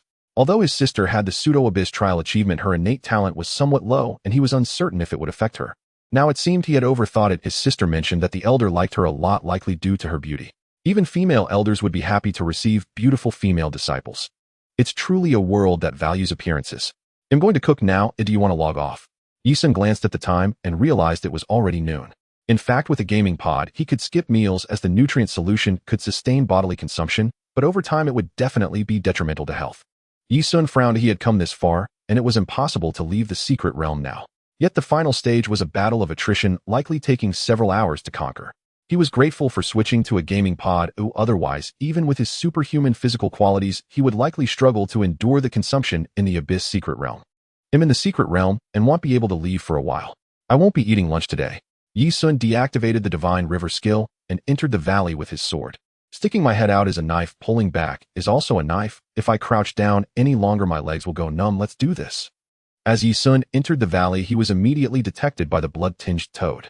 It opened its eyes wide, intensely staring at the tiny human, its green glow fading swiftly as it entered a combat stance. With his hand gripping the sword hilt, Ye Xun puffed out his chest and strode forward confidently. As he approached the toad, whoosh! A red light flashed by. Hit. Health 666. Ye Xun was stunned. The toad's tongue strike was as fast as lightning, and he couldn't react in time. He had just thought that the toad's skill was rather mediocre. Concentrating quickly, he saw the toad let out a strange cry and leaped towards him like a cannonball. Ye Xun hurriedly dodged, but the speed difference was too great. He nearly got crushed by its massive body. Ultimately, he couldn't escape the shockwave and was sent flying into the air. Hit. Health 577. That wasn't all. The toad launched another red flash at Ye Xun, who was still airborne. Hit. Health 444. The boss basic attack was also a tongue strike, just without the additional damage of skills. As soon as Ye Xun landed, whoosh! Hit. Health 444. Damn, this is too much. The blood-tinged toad seemed to be toying with him, unleashing a series of combo attacks. Ye Xun's face darkened like ink, his anger soaring. In reality, the moment he was launched into the air, he had used his high immunity to break free from the staggering state, but being airborne made it difficult to move, and he couldn't dodge the toad's next attack. He glanced at his health. 2,144, 42, 75. The divine aura could be activated or deactivated at any time. Ye Xun had turned it off earlier to lower his health below 30, to activate frenzied battle intent and enter the red-hot state. Such an action was extremely dangerous. If other players found out, they would undoubtedly think he was insane, practically seeking death. Sword step. Ye Xun swiftly darted behind the blood-tinged toad, furious and determined to deliver a punishing blow, avenging his humiliation. Sword drawing technique. 1. Damn it. He forgot that the sword drawing technique amplifies the final damage. Without breaking through the defenses, he could only deal 1 point of force damage, which with a 50 amplification amounted to virtually nothing. At that moment, he seemed to see a glimmer of mockery in the eyes of the blood-tinged toad. This is going to be tricky, but seems I can only target its weak point. Ye Xun took a deep breath, squinted his eyes, and focused on the toad's mouth, planning to test his strategy first before hastily activating frenzied battle intent. Goo goo whoosh. Just then, Ye Xun swiftly sidestepped, dodging its tongue, his sword arm flipping over to slash down. Sword drawing technique. Weak point attack. 390. Nice. If it weren't for the temporary increase in attack speed from the sword drawing technique, it would have been quite difficult to hit the toad's tongue. It struck quickly and retracted even faster. This maneuver particularly tested reaction abilities, which ordinary players simply couldn't manage. Ye Xun activated his insight to scan the boss. Blood-tinged toad, health 149609150000. After validating his strategy, he directly gave up resisting, enduring the humiliation, and began passively taking hits. Whooshed. Hit. Health 444. When his health dropped to 1256, Ye Xun instantly activated frenzied battle intent, a faint red glow illuminating his body. All attacks and movement speed increased by 30. Now at 65 movement speed, he had already surpassed the blood-tinged toad. It's my turn to strike. After being slapped in the face repeatedly, Ye Xun's anger was already at its peak. Whoosh. Tongue strike. Sword drawing technique. Weak point attack. 649. Goo goo. Ye Xun with his superior speed quickly darted out of the landing area, dodging for the first time the fate of being launched into the air. Frenzied battle intent is really too useful. Ye Xun sighed. The more he fought, the more adept he became, but unfortunately, it could only last for 30 seconds before entering cooldown. He began pondering other strategies. Goo goo. Just as the boss was about to unleash a leap attack, Ye Xun's eyes flickered, and he sidestepped slightly, narrowly avoiding the central area where the toad would land, getting launched into the air, nearly brushing against its body. Hit. Health 577. In midair, Ye Xun quickly freed himself from the staggering state, found the right spot, and leaped onto the toad's head, thrusting his sword down fiercely. Basic attack. Weak point attack. 260. Basic attack. Weak point attack. 260. Hitting the weak point with 2 consecutive strikes, Ye Xun was overjoyed. This strategy works. I'm truly a genius. Ye Xun was ecstatic just as he was about to keep stabbing. While standing on the toad's head, the toad suddenly shook its head, instantly throwing him off with such force that he couldn't stand. It seems there's no way to exploit a bug. Ye Xun with a darkened face got back up, begrudgingly staring at the blood-tinged toad. Ding. Frenzied battle intent cooldown ended. Oomph. Ye Xun activated his skill, going berserk for 30 seconds. After the berserk effect wore off, he entered a sage's time. Once the skill cooldown finished, he went berserk again. And so he continued to torment the blood-tinged toad back and forth.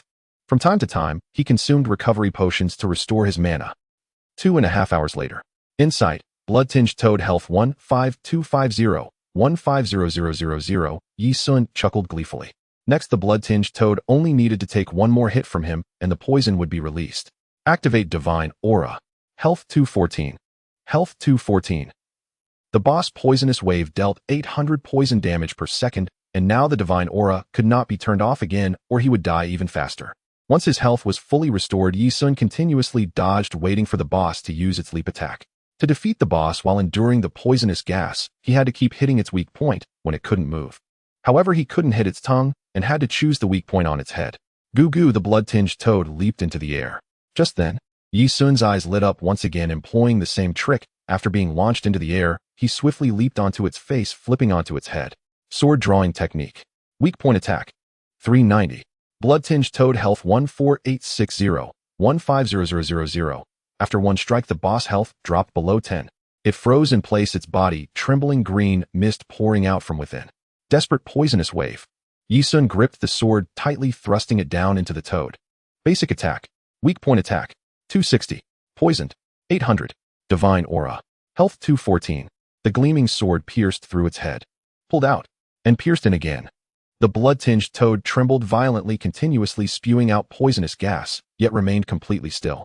At such a moment, the sword-drawing technique became quite useless. Sheathing the sword would waste considerable time, instead affecting his output of 2 strikes per second, making it better not to use it at all. When Ye Xun's health dropped to just over 900, he quickly activated Frenzied Battle Intent. Basic attack. Weak point attack. For 33. The next second, a thin layer of golden light suddenly enveloped him. Ding. You have triggered the skill. Divine Protection health forcefully retained at 1 point. 3 seconds of invincibility. During this invincible period, he would not receive any damage, nor could he restore health. The Divine Aura would not take effect. Ye Xun disregarded everything and continued to unleash a frenzied assault. Basic attack. Weak point attack. For 33. After 3 seconds, the golden light faded. Health 2134. After 3 seconds of invincibility, he instantly recovered 50 of his health. Ye Xun smirked, activating his insight to scan the blood-tinged toad. Health 741. 015-0000. He had finally reached the killing line. Ghostly kill. 433. 7500. Goo goo. The pitiful blood-tinged toad let out a mournful cry, slowly passing away in humiliation. Ding. System announcement. Ding. System announcement.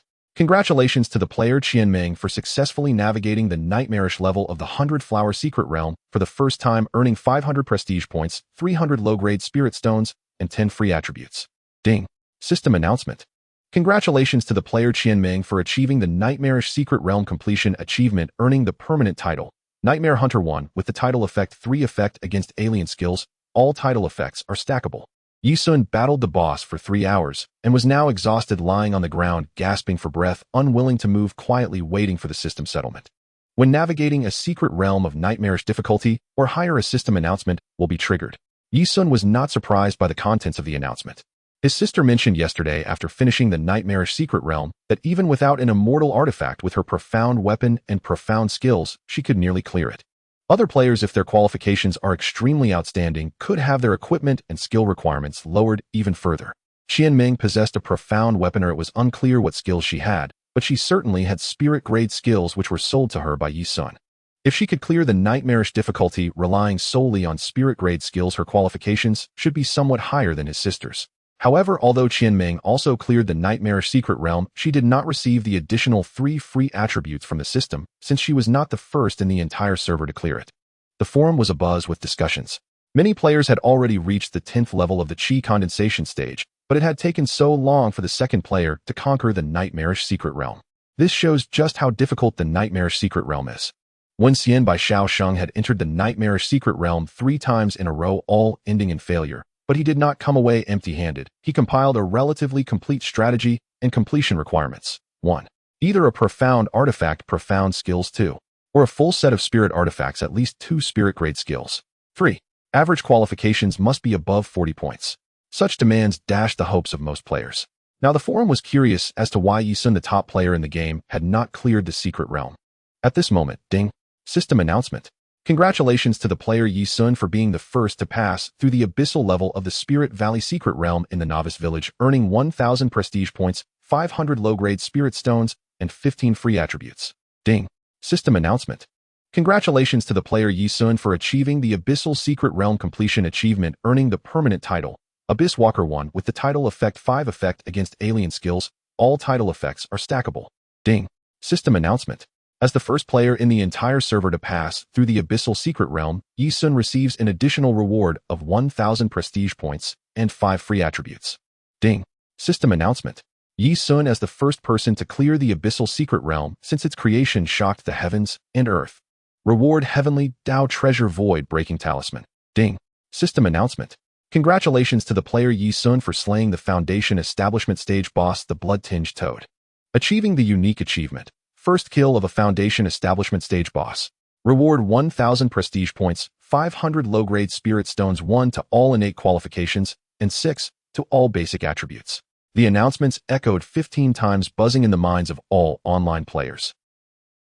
Some were so stunned that they stood frozen in place, only to be bitten to death by monsters. The forum exploded. Who am I? Where am I? What just happened? Did the system glitch? Who threw a bomb in my head? Damn. Get to the point. The Abyssal Secret Realm was cleared. It is said that even ordinary monsters in the Abyssal Secret Realm are at the Foundation Establishment stage. Those who entered couldn't even pass the first level. No wonder it's Ye Xun. Single-handedly taking on the Foundation Establishment stage boss. Ye Xun is incredibly strong. Spread the word, the boss was defeated by Ye Xun. 6. Even with an immortal artifact, Ye Xun couldn't clear the Abyssal Secret Realm, which just goes to show by Xiaosheng's speculation is correct. Ye Xun's innate qualifications must be over 50. Previously, someone on the forum said he was disabled. That's pure nonsense. Not necessarily innate qualification assesses talent. Perhaps Ye Xun is a late-stage disability, which doesn't affect his talent. Is this what they mean by when heaven opens a door for you, it must close a window? Not quite. From a philosophical perspective, perfection poses a challenge to the natural order, breaking the inherent rhythm of fluctuations, changes, and growth of things contrary to the laws of nature. Natural laws will destroy perfect things, returning them to a dynamic balance that aligns with their essence. Please speak plainly. Thank you. I actually think it might not be a qualification issue. Even with an immortal artifact, Ye Xun couldn't clear the abyss, perhaps due to her poor operation. Damn, Ye Xun just scored big. Now he has gained an additional 48 attributes, and with the previous system rewards, he already has nearly 20 levels more attributes than us. This is too disruptive to the balance. Does Ye Xun not have a guild? How about creating one? I want to join. Just arrived. What happened? Ye Xun is incredibly strong. Oh, the leaders of various guilds looked grim. They had originally planned to rush out of the Novice Village to quickly take down the Foundation Establishment stage boss for the first kill, but unexpectedly, Ye Xun beat them to it. As for the upcoming Golden Core stage boss first kill, they were now lacking confidence. Given Ye Xun's growth speed, he might seize it again. This was truly terrible news for them, as the rewards for first kills of bosses were simply too generous. A prestigious top-tier force in Huaxiao feared wherever they went was now suppressed by a lone player. How humiliating. It seems we need to find a way to curb Ye Xun's growth. What plans do you have? Elaborate. Ding. Congratulations on killing the Foundation Establishment Stage boss Blood-Tinged Toad, earning 0 cultivation points. Ding. As your innate qualifications have reached the limit, the reward has been changed to Source Liquid of Strength, Source Liquid of Physique. Heavenly Charm Elixir, which has been placed in your backpack and is tradable. Not only were the players stunned by the system announcement, but Ye Xun was too. In fact, he heard 2 more announcements in his mind than the other players. Regaining his senses, Ye Xun felt pained by the wasted cultivation points, forced himself to perk up, and swept his hand to collect all the items dropped by the boss into his backpack, without looking. In the game, when a kill occurs, the owner is given 10 minutes to collect it. If the time expires without collection, anyone can take it, but it will remain for a maximum of 20 minutes. Ye Xun opened his backpack, and what caught his eye was the spirit stones. With the system's rewards, he now possessed a total of 1265 pieces. Compared to players who farmed for free, he was undoubtedly a wealthy individual. At this stage, players were quite poor, managing to obtain only 40 to 50 low-grade spirit stones, even after a full day of gaming. The game wristbands were even worse, yielding only around 20 to 30 stones. Their spirit stones were needed for purchasing recovery potions, opening secret realms, and using teleportation arrays, leaving them in a tight financial situation. The game had just launched, and the shortage of spirit stones led to inflated prices. Currently, 1 spirit stone could sell for 50 huaxia coins. While exploring the novice village, Ye Xun saw members of a guild standing at the resurrection point shouting to buy spirit stones. Some players struggling financially opted to avoid secret realms, staying in the novice village to grind monsters for spirit stones to sell. To be honest, working hard for 1,000 huaxia coins in a day wasn't a big deal. It was better than a regular job. Of course, as the availability of spirit stones increased, their value in cash would gradually decrease. Ye Xun remembered that in his previous life, when he entered the game, the exchange rate had already dropped to 1-1. Ye Xun rubbed his hands together and took out the heavenly treasure rewarded by the system for a closer look. The announcement stated that this was a reward only available to the first person to clear the Abyss secret realm. Ye Xun was somewhat shocked. The first person to clear was referred to as a person rather than a player, indicating that even NPCs were included. This was a lot to take in, and he found it difficult to comprehend. Forget it, he'll ask the village elder later. Void-breaking talisman, a treasure of heavenly level. Usable within the immortal realm, it can randomly teleport to a location on the Jiuxiao continent. It can be used in any state, and no barrier can obstruct it, allowing a maximum of 1 person to be teleported at a time. Ye Xun was bewildered. Is this what they call a heavenly treasure? He felt disappointed. This item was indeed powerful, allowing him to leave the novice village directly for the Jiuxiao continent without using a teleportation array. But what was the point? Was it just to save 30 low-grade spirit stones and teleportation fees? Or was it meant for escaping from enemies he couldn't defeat and being trapped by barriers? But even that seemed of little significance. Players wouldn't truly die. A worst case, they would be killed once and resurrected. They would only lose 1 level. Even if he lost all his levels, it wouldn't be a big deal for Ye Xun. Recovering his cultivation was easy. He could just grind monsters and defeat bosses. The real challenge in this game was breaking through realms. After the second transfer, each realm could trap a large number of players. From this perspective, the void-breaking talisman was indeed dispensable. Wait. Ye Xun suddenly thought that once the game merged with reality, players would no longer have the ability to resurrect. Dying would mean truly dying. At that time, the void-breaking talisman might become significantly useful. With this in mind, Ye Xun suppressed his urge to complain and stored it away, turning to check other items. In his backpack, there was something radiating a dazzling array of colors, making Ye Xun's expression turn excited. 7-colored light. He knew that unclaimed immortal artifacts emitted red light, while divine artifacts emanated black light. And colorful. This was a being above divine artifacts, which traditionally existed only in legends. Including the natives of Asking Immortals, nearly no one had seen such an existence except for Ye Xun. His Nuwa stone was a holy level treasure emitting 5 colors. Now it was 7 colors. Could it be in existence even higher than holy level treasures? Impossible, right? Ye Xun's hands trembled with excitement as he hastily took it out. Rainbow lollipop, a special fashion item. It is said that 800 years ago, Master Wu Wei of the weapon sect dreamt of a candy from another world one day, and he was so fond of its shape that he replicated it using rainbow soft silver and Tianju stone along with 15 other rare materials.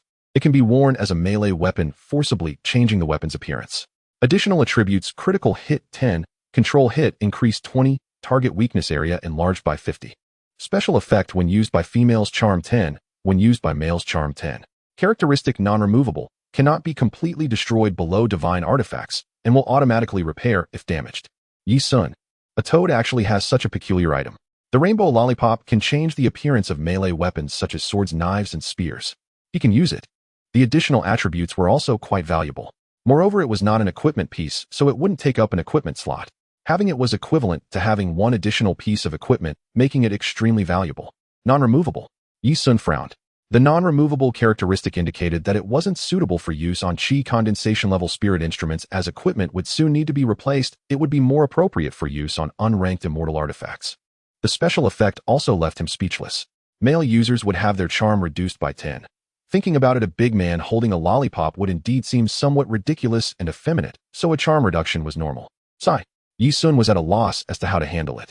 Using it on melee weapons was not suitable for Si Ning, who was a ranged character. I have to say, this lollipop is really beautiful. The top of the candy is a flat disc shape adorned with a 7-colored spiral pattern radiating an enchanting glow, as if you could smell its sweet fragrance. The stick in the middle is engraved with mysterious patterns exuding elegance and nobility. If it were worn on a weapon, it would definitely make female players unable to put it down, especially eye-catching and stylish. Moreover, there were those two highly valuable additional attributes. Ye Xun felt that in the eyes of certain people, it could possibly rival immortal artifacts. Forget it'll sell it when the game reaches its later stages. I should be able to get a good price for it. Ye Xun put it away with a tear in his eye. This Abyss secret realm truly was extraordinary, with two bizarre items in a row, making Ye Xun look forward to what was next. The third item is a bead emitting a ghostly green light. Yin-Yang poison bead, the culprit behind the mutation of the Bai Shuechan toad originating from the ancient poison sect. It has instilled fear in countless people, despised by many yet coveted by those with ulterior motives. Use 1, it can assist in practicing poison techniques, yielding double the results with half the effort. Use 2, placing it in a water source can greatly contaminate the water. The contaminated water is colorless and tasteless, yet contains deadly poison. Only detoxifying pills of celestial quality or above can neutralize it. After use, the poison bead disappears. Use 3, if one is severely poisoned, it can be ingested to counteract the poison, capable of resolving any poison below the celestial level, and can suppress toxins above the celestial level for a period of time. After use, the poison bead disappears. Use 4, it can be directly destroyed using celestial grade tools, yielding 100 reputation points. Ye Xun. It seems to be another peculiar item. He does not need use 1, as the techniques of the Zhixiao sword sect do not involve poison. Use 2 is too evil. If he encounters a particularly despised sect and cannot fight back, it may come in handy. Contaminating a water source to affect all members of a sect should be feasible. Even if they possess detoxifying pills of celestial quality, they likely have a limited supply, only able to save a few. No wonder this item instills fear. It truly is a good tool for executing a desperate plan. Ye Xun does not believe he will need the abilities of the Yin-Yang poison bead. The NPCs in Questioning Immortals are real people. When they die, they truly die. With grievances having a head and debts having a master, he does not wish to create more killing.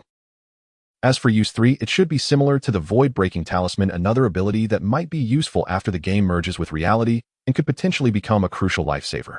From this perspective, this bead is not bad. As for use 4, he possesses the celestial artifact Mo Yun Yu Huang, so he can destroy it right now. 100,000 reputation points.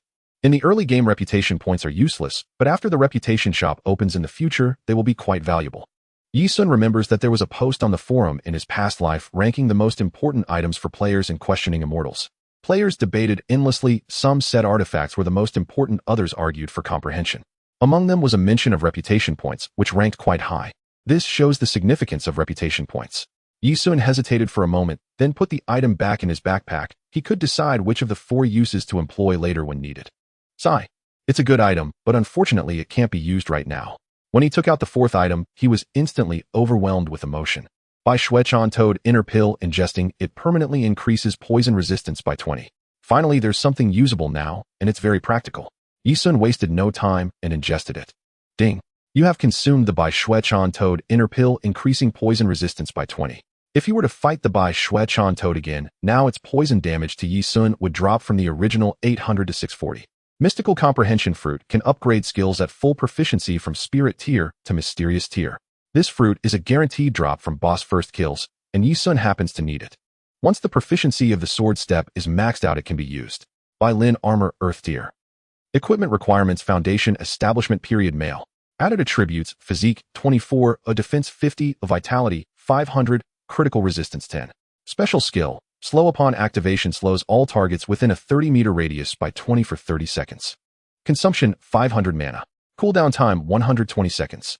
Ye Xun lovingly caressed the Bai Lin armor. He had long been dissatisfied with the ordinary wolf leather armor he was wearing. Not only were the added attributes minimal, but it also looked ugly. Now with the Bai-Lin armor, he could switch to it once he breaks through the foundation establishment period. Truly, it deserves to be an Earth tier item as it not only provides many added attributes, but also comes with a very practical skill. Ye Xun always encounters monsters with higher movement speed than him. Now with slow, he can better showcase his skills. Additionally, it can help him escape when he cannot win, making it much easier to evade pursuit, providing a great sense of security. Besides the Earth tier item, there are two mysterious tier items. By one armor mysterious item. Wearable by males in the foundation establishment period. Added attributes physique 15, defense 25, vitality 250. Shui Yun belt mysterious item. Wearable in the foundation establishment period. Added attributes physique 12, vitality 200, mana 300. There are only 3 pieces of equipment in total, no other items remain. After leaving the secret realm, Ye Xun reappears at the resurrection point in the novice village. From the surrounding noisy discussions, he learned that his Bai-Lin armor had already made it to the equipment leaderboard. The equipment leaderboard only records items of Earth tier and above. Currently, there are only 2 lonely pieces on the list, both belonging to Ye Xun, drawing envious glances from countless players. Oh, Ye Xun is out. Ah, Ye Xun. Can we take a picture together? Ye Xun, I'm a reporter from Mango TV. Can I do an exclusive interview? I'm from the first satellite channel. Come to our station for an interview. Can you share the strategy for passing the Abyss secret realm? I would pay 100 yuan for it. Suddenly a coarse shout startled everyone. Though the server had just launched, Ye Xun had already garnered quite a few fans. Especially female fans whose numbers were exceptionally large. Not only was Ye Xun exceptionally skilled, but he also boasted the top appearance on the young masters list, which piqued their curiosity. However, it was strange that despite the forums digging, no photos of Ye Xun had surfaced, nor was there any information about Xining. Every time there was a post revealing their identities, it would be deleted in an instant. Yet other players did not receive such special treatment. Some players on the rankings had already had their identities exposed. This made Ye Xun and Ning Xin's backgrounds quite enigmatic. Ye Xun enjoyed the hustle and bustle, but he disliked people. Thus, he swiftly stepped out of the encirclement and approached the village chief. Village chief, I have cleared the Abyss secret realm. He showcased his achievement of clearing the secret realm. The village chief had promised him a reward. Good lad, you actually cleared it. You should know that this secret realm used to allow free entry from the novice village, and anyone at the Qi gathering stage in the Jiuxiao continent could venture, and yet no one had ever cleared it. The village chief exclaimed. His words carried significant weight. Did that mean the novice village used to allow free passage? Ye Xun was surprised to learn that the announcement stating he was the first to clear held such value. He had been puzzled, wondering why no one had cleared it with so few NPCs in the novice village. Wasn't it normal? Did the system really need to make such a fuss? But the Jiuxiao continent was vast and filled with talents. Oh, why had no one ever cleared it? Though Ye Xun possessed a celestial artifact, he was not the only one with such a treasure in the Jiuxiao continent. Leaders of the dominant sects could certainly send their heirs to clear the secret realm with celestial artifacts. It was indeed baffling that no one had succeeded. Now he finally understood why the treasures produced by the Abyss secret realm were so peculiar. It turned out no one had taken them, and they continued to be sent in. The village chief called an NPC over to continue assisting players in opening secret realms and teleportation arrays, then took Ye Xun back to his home. The surrounding players observed with strange expressions. The forum had analyzed the relationship between Ye Xun and the village chief. The NPC's friendliness level had been made public, and some players had achieved increased friendliness. However, given the familiarity between Ye Xun and the village chief, their friendliness must be extraordinarily high. They wondered how Ye Xun managed to achieve this, as he seemed to always accomplish what others could not. Ye lad, I know what you were thinking. At that time, equipment above celestial artifacts as well as powerful items could not be brought into the secret realm.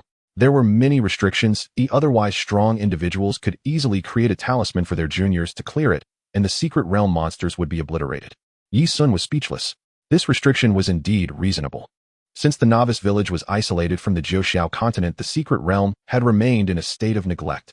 Although it was neglected, the monsters inside wouldn't disappear. They were generated by the formations.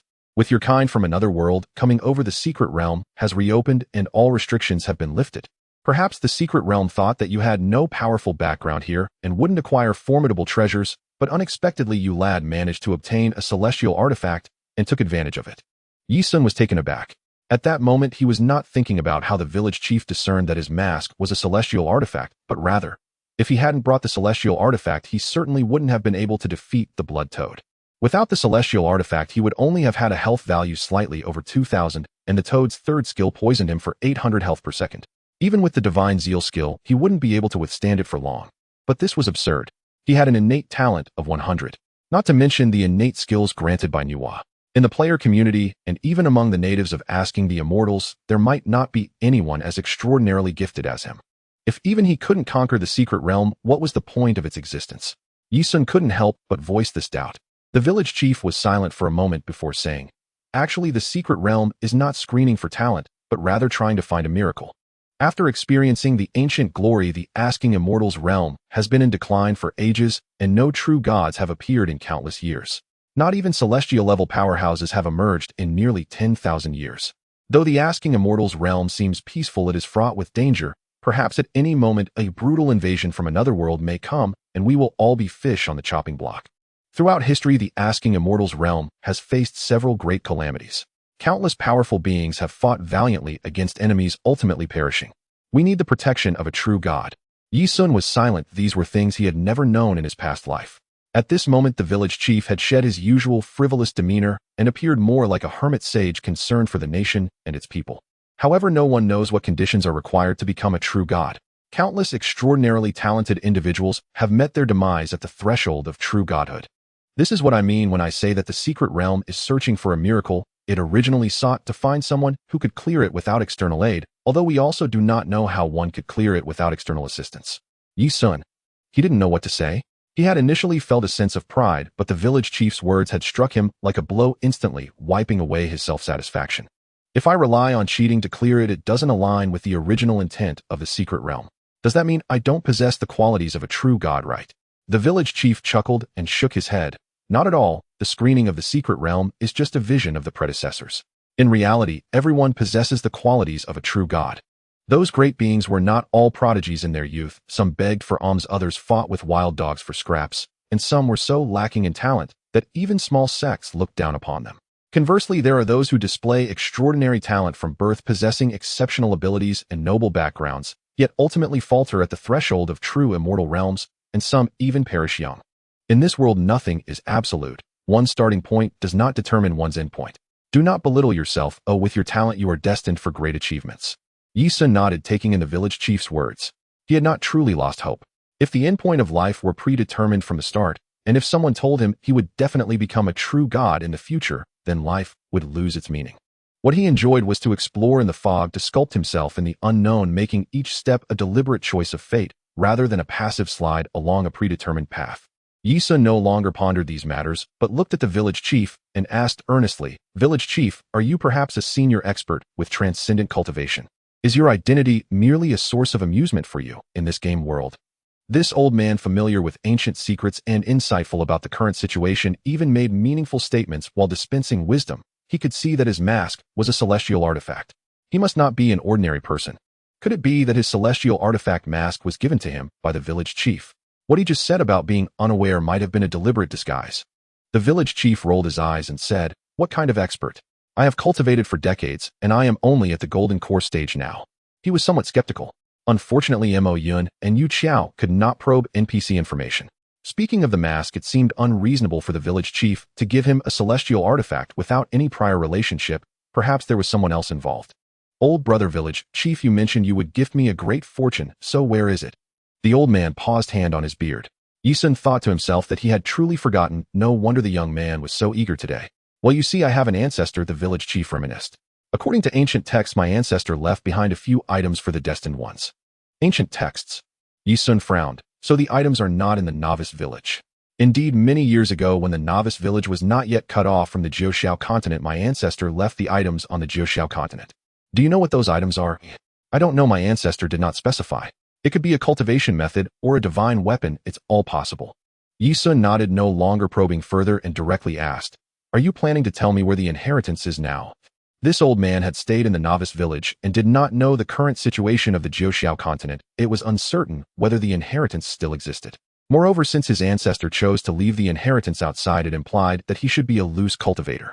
Loose cultivators are either insects or dragons, but even dragons might not be stronger than the top figures of dominant sects. Now he was about to become a direct disciple of a dominant sect, able to learn the core techniques of the sect, so he truly did not care much about a loose cultivator's inheritance, leaving Ye Xun somewhat disappointed. However, adhering to the principle that even a mosquito's leg is meat, he still planned to obtain it. It could at least be sold for some money. The village chief seemed to see through his thoughts and snorted coldly, proudly declaring, "Let me tell you, my ancestor was a celestial-level expert." Ye Xun exclaimed, "A celestial-level expert? Currently there are no celestial-level beings on the Jiuxiao continent. That truly is a legendary powerhouse. Certainly what a celestial-level expert left behind could not be trivial. Could it really be a great fortune?" Ye Xun's interest grew. But why would the descendants of such a powerful being be so inadequate? Only at the golden core stage at such an old age. Ye Xun maintained a calm exterior while internally teasing the old man for boasting about his golden core stage without feeling any shame, speaking so confidently that it was hard to believe. "Where is the inheritance located?" The village chief awkwardly replied, "The specific location is unclear to me. My ancestor left behind a token. Just wait a moment." He stood up and entered the inner room. After a while he came out with a box. Upon opening it there lay a small half-piece of broken jade. The jade was mottled and irregularly shaped, looking quite ordinary. The complete jade pendant can open the barrier of the inheritance site. This should only be 1/5 as my ancestor left just this small piece at home. The rest you will need to search for yourself. Seeing this, Ye Xun was not disappointed, or rather he was even more delighted. In Ask the Immortal, theoretically, the better the reward of the task, the more difficult it would be to complete. For example, his divine artifact task was divided into 3 subtasks, both complex and tantalizing, which was quite exhausting. The village chief's ancestor deliberately left behind a piece of broken jade, clearly intending to test future generations. Such a convoluted and complicated task surely had rewards that were not to be underestimated. "Do you have any information about the remaining parts of the jade pendant?" "No, but what I do know is that as long as you carry the broken jade, when another piece of broken jade appears nearby, you will sense it." Ye Xun frowned. "So if other cultivators also have broken jade, would they be able to sense the broken jade on me when they encounter me?" "Exactly."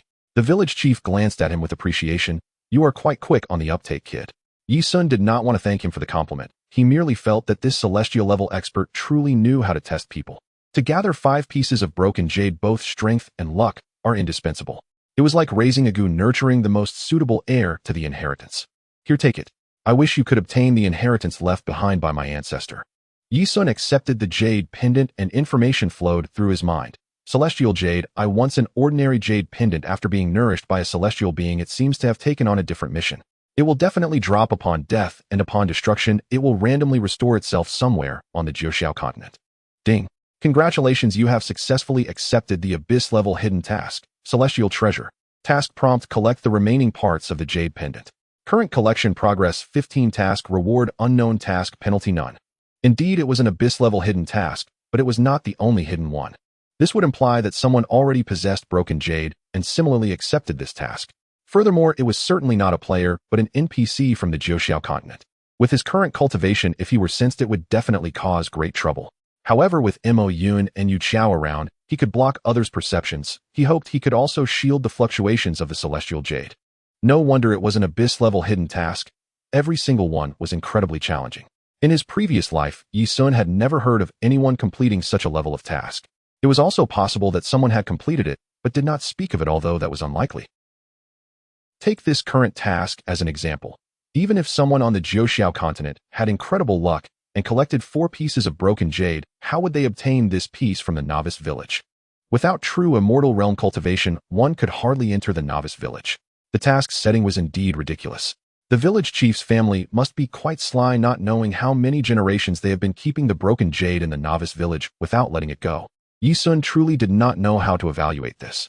If it weren't for his unexpected good relationship with the village chief, which increased his friendliness, perhaps this piece of broken jade would still not see the light of day. "Thank you, old brother village chief." The village chief waved his hand, returning to his frivolous demeanor. "You have exceptional talent, and since I find you pleasing to the eye, I will gift you this. If you achieve something in the future, don't forget to bring me back some local specialties from the Jiuxiao continent, like a pretty little girl or something." Ye Xun replied. This old man, who used to be somewhat discreet when speaking of Widow Li, now openly expressed his lewdness without any shame. Could it be that his cultivation really isn't high? Otherwise, why not become a flower thief? That would be a much better career. Outside the teleportation array, the village chief sighed, a look of reluctance on his face. Ye Xun, with a deadpan expression, asked, "Village chief, where did you learn that?" "A little fellow from another world. It sounds quite meaningful when he talks to himself," the village chief replied curiously. "It feels like this sentence has a second half, though I wonder what it is." Ye Xun replied with a forced smile, "It's not important. It fits this situation quite well. Just don't use it again next time." After saying this, he stepped onto the teleportation array. Village chief, once I become an immortal, I'll come back to take you out. I'll treat you to a brothel in Xiao city then. Pa, just a place of frivolity, am I that shallow? What I pursue is true love. Do you understand true love? But since you insist, let's agree on it. Ye Xun rolled his eyes and instantly teleported away, fearing he might vomit from disgust if he stayed any longer. Divine artifact task, here I come. Xiao city, the #1 city in the Xiao continent. As Ye Xun stepped out of the teleportation array, he gazed around at the intricate carvings, jade towers, and flying eaves with lifelike sculptures of auspicious beasts.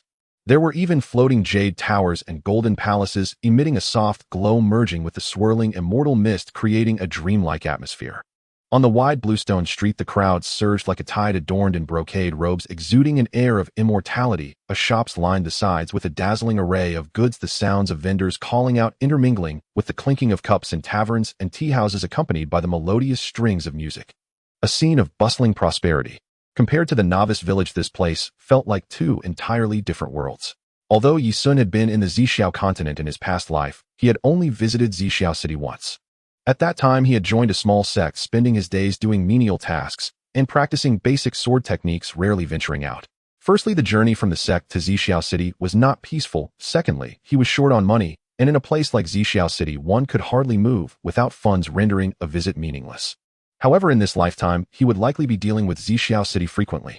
Ye Xun noticed that people occasionally glanced his way, whispering to each other. He guessed that they were players from some guild waiting by the teleportation array. Some players had already exited the novice village, mostly those impatient and feeling hopeless about the nightmarish secret realm. Especially those from large guilds whose leaders were still trying to navigate the nightmarish secret realm, while some members had come out to scout. You know, I will join the Xiao sword sect, so you came here to keep an eye on me. Ye Xun smiled coldly, taking steps toward the city gate, wanting to complete his apprenticeship before dark. Xiao city prohibited fighting. These people could do nothing but watch. Fengqi Pavilion. As he passed by the brothel, he slowed down, drawn by the sounds of music coming from inside. Hey, young master, come in and unwind. Our ladies are well versed in music, chess, calligraphy, and painting, charming and delightful, guaranteed to make your visit enjoyable. In asking the immortal, there are indeed brothels, but just stepping inside costs over 1,000 spirit stones, and you can only sit at the bottom listening to a few courtesans play some tunes. If one wishes to go to a private room, at least 10,000 spirit stones are required. As for engaging in that kind of activity, it's also possible, with prices ranging from tens of thousands to hundreds of thousands of spirit stones. When the ratio of spirit stones to cash drops to 1:1 in the future, that would mean tens of thousands to hundreds of thousands of Huaxia currency per visit. Quite expensive. Expensive as it may be, the lady's beauty isn't that high. However, there are indeed beautiful women in the brothel, such as the courtesans, but most sell their skills, not their bodies, and their cultivation is also not trivial.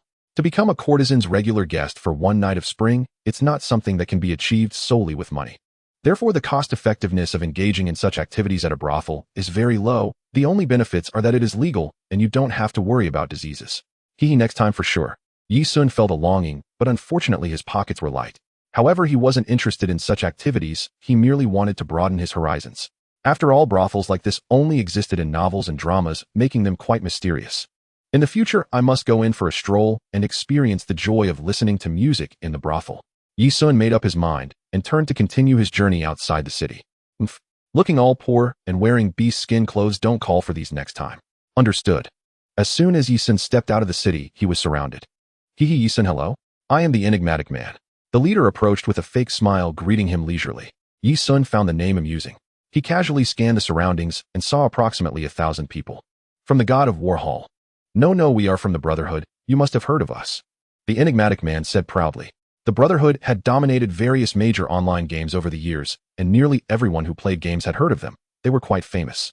Oh, I haven't heard of you. If it weren't for his past life memories, Ye Xun genuinely wouldn't have known, as he never played games. In his past life, the top guild in the Huaxiao server of Asking the Immortal was the Brotherhood. It was said that the Brotherhood had 4 leaders known as the 4 young masters of the capital, each with a prestigious background and formidable strength, firmly suppressing other guilds. The enigmatic man snorted coldly. Ye Xun, it seems you are not very friendly towards our Brotherhood. Ye Xun chuckled lightly. Is not having heard of your guild's name unfriendly?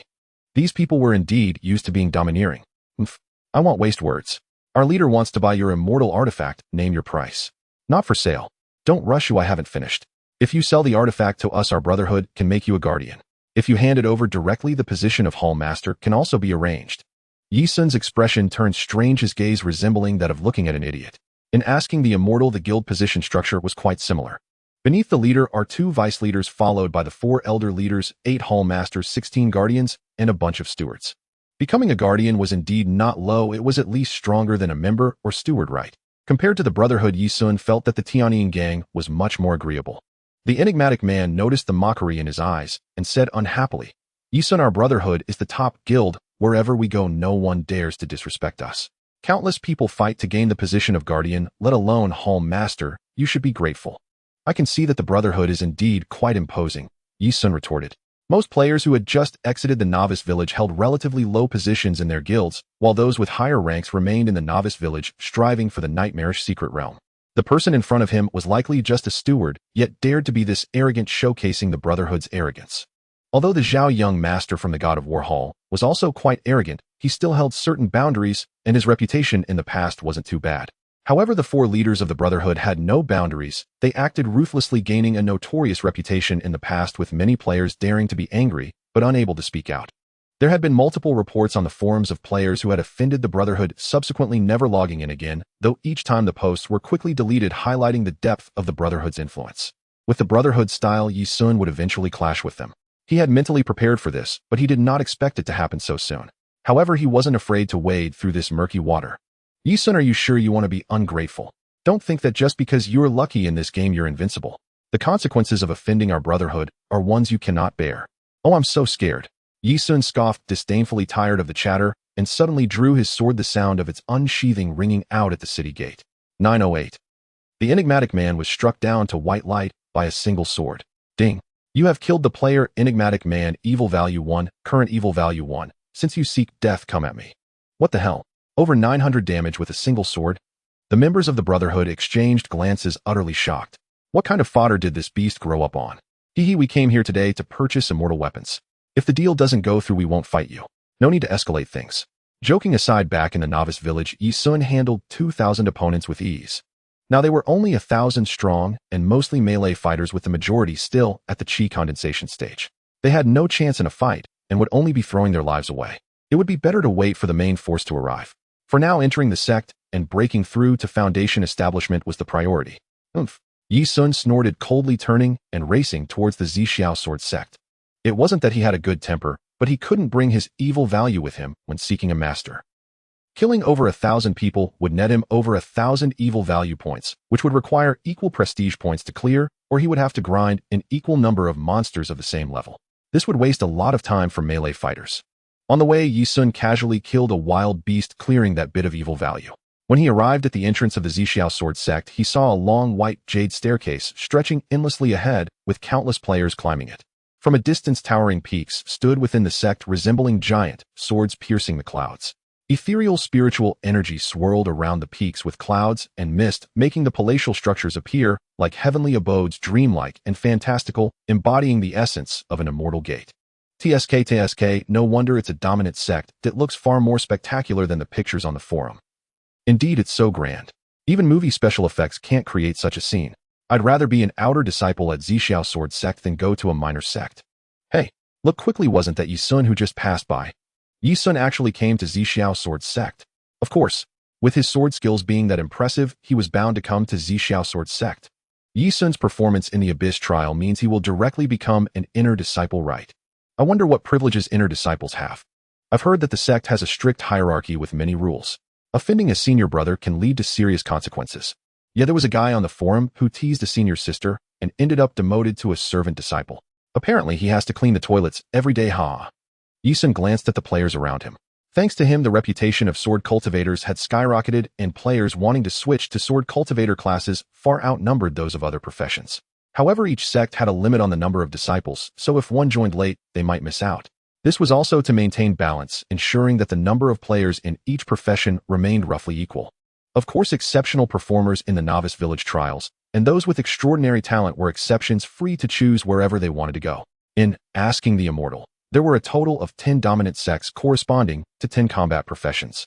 They are Xiao Continent, Xiao Sword Sect, with the first-tier profession being Swordsman, a balanced class that accumulates strength over time.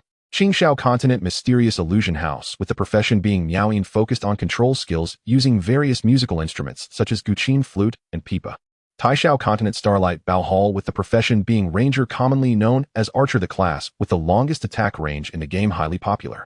Bixiao Continent Tiangang Sacred Gate with the profession being Mountain Shaker, a gathering place for body cultivators wielding weapons such as fist gloves, spears, and hammers. Danxiao Continent 100 Flower Fairy Valley, a sect that only accepts women with the profession being Tianxiang, which is a healing class very popular for group play, suitable for gentle girls using ribbons, lamps, and pots as weapons. Xianxiao Continent is located at the center of the Huaxia server, being the largest continent. There are two dominant sects on Xianxiao Continent: Taishan Divine Sect and Kanglan Blade Sect. Taishan Divine Sect is the foremost law sect, unmatched in any area compared to Zixiao Sword Sect, with strength that rivals Zixiao Sword Sect, being number 1. The law cultivator profession is called Tianxia, featuring a wide variety of weapons including fans, scrolls, brushes, dusters, seals, and so on, making it the most popular profession. On the other hand, Kanglan Blade Sect is bold and unrestrained, with the profession being Blade Master, favored by many melee players. Jingxiao Continent Pure World Buddha Sect with the profession being Damo, only accepting men, a relatively comprehensive profession. Buddha cultivators can purify, provide buffs, and have decent defense. They share some characteristics with healing cultivators and can also serve as semi-body cultivators, boasting good attack power, even dealing more damage to sinister beings than other professions. This profession has no real downsides apart from requiring a bald head. Their weapons include prayer beads, staffs, and pestles. Yuxiao Continent Beastmaster Manor with the profession being Beastmaster, which sounds quite appetizing. This profession specializes in beast taming using weapons like bells and rings. Other professions can summon only one pet to assist in battle upon their first class change, while Beastmasters can summon 3, allowing for a high potential in professional strength. Formidable Beastmasters are hard to deal with. However, it's a bit awkward in the early stages, as good pets are quite hard to come by. Lastly, there's the Langxiao Continent Shadow Moon Immortal Sect with the profession being Soul Chaser, commonly known as Assassin. The Soul Chaser profession can be strong or weak with a high ceiling, but also a low floor, resulting in varying effectiveness based on individual player skill. Ye Xun remembered that in his past life, the top player among gamers, Night Morning, was a Soul Chaser. In battle, he was elusive with incredibly sharp skills. In the novice village, Night Morning was on the cultivation leaderboard, so he should still thrive in this life, right? In Asking the Immortal, besides mainstream professions, there are also some lifestyle professions, such as alchemists, blacksmiths, array masters, and talismans. These are also choices for many players. Zixiao Sword Sect, Tianji Peak. Elder. A young man has come down the mountain showcasing his Abyss trial results. A bright rainbow flew directly into the grand hall, disregarding etiquette to shout loudly. Abyss. Elder Tianji stood up abruptly at the words, pondering for a moment before commanding, "Inform the other peak masters, activate the god summoning platform." Yes. In the sect, the attendants, curious as they were surrounded Ye Xun, introducing themselves one after another, hoping to get familiar. At that moment, a brilliant rainbow suddenly rose from deep within the sect, swiftly crossing the sky and arriving nearby. "I greet Elder Tianji." The attendants quickly recognized the newcomer and hurriedly bowed. The elder, clad in flowing robes, exuded an overwhelming pressure, making it difficult for the players to breathe, their hearts filled with shock. Was this the aura of the top powerhouses in Asking the Immortal? Cultivating immortality is simply so cool. Elder Tianji floated in midair, swept his gaze downward, and his eyes slightly narrowed at the sight of the mask. With a wave of his hand, Ye Xun was involuntarily drawn to him. Hee, this little guy has extraordinary bearing, a fine seedling. Follow me into the sect, and I will personally activate the god summoning platform for you. After saying this, the elder took Ye Xun and vanished from the spot. My heavens, what realm of powerhouse is that? This is simply terrifying. I can hardly breathe under the pressure. People make life miserable, oh, we still have to go through the process to join, while Ye Xun is directly taken away by the elder himself. Inner disciple TSK, so envious. At the peak of the Purple Cloud Sword Sect. Master, there's a young man at the foot of the mountain who passed through the Abyss secret realm and has come to seek apprenticeship. In the hall, a woman resembling an ice sculpture sat cross-legged on the Xianxia platform, and after a moment of silence, she slowly opened her eyes. The woman's brows were like distant green mountains, and her eyes resembled cold stars. Her deep gaze seemed to contain endless chill and solemnity. The Abyss secret realm in the land of seals. The woman appeared somewhat surprised. The significance of passing through the Abyss secret realm was no longer just a matter of talent, it was a matter of destiny. Yes, but he passed through with the Mo Yun Yuqiao. The sect's investigation of the secret realm trial results could determine the equipment configuration of those who passed. Mo Yun Yuqiao. Is that the lost celestial artifact of the Taishan Divine Sect? Indeed. The woman frowned and rose to leave the grand hall. The Mo Yun Yuqiao actually appeared in the land of seals. Could it be that the old sect master is also in the land of seals? Where is this disciple now? Currently, he is at the Tianji Peak testing his aptitude. Should the sect master go over? In front of Ye Xun was a piece of glazed stone platform connected by 8 jade pillars. Place your hand on the summoning stone platform, said the elder of Tianji, stroking his beard gently. Inside the hall were 6 elders, 5 men, and 1 woman, all exuding an air of immortality, looking at Ye Xun with anticipation. Disciples can take elders as their masters. As Ye Xun placed his hand on the summoning stone platform, he pondered who would be the best mentor to choose. The female elder seemed quite suitable. The moment he touched the summoning stone, he felt an energy entering his body, moving back and forth, but it was not aggressive. After a moment, the first connected jade pillar lit up with white light, slowly climbing from the base. Even with the perception technique learned, one could not sense another's innate aptitude and could only rely on some special means for detection. Ordinary disciples could only use the regular detection stone. The summoning stone platform was a higher-level existence requiring a massive amount of spirit stones to activate and could only be used by important disciples.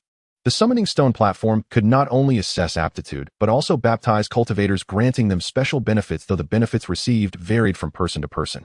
The best benefit would be a random increase in a small amount of aptitude. For Ye Xun, this was impossible. His aptitude had already reached its limit, and he had no idea what benefit he would receive. The power aptitude exceeds 50. As expected, he is indeed a celestial seedling. The innate aptitude limit for ordinary people is 50, yet there are always anomalies where certain attributes exceed this limit.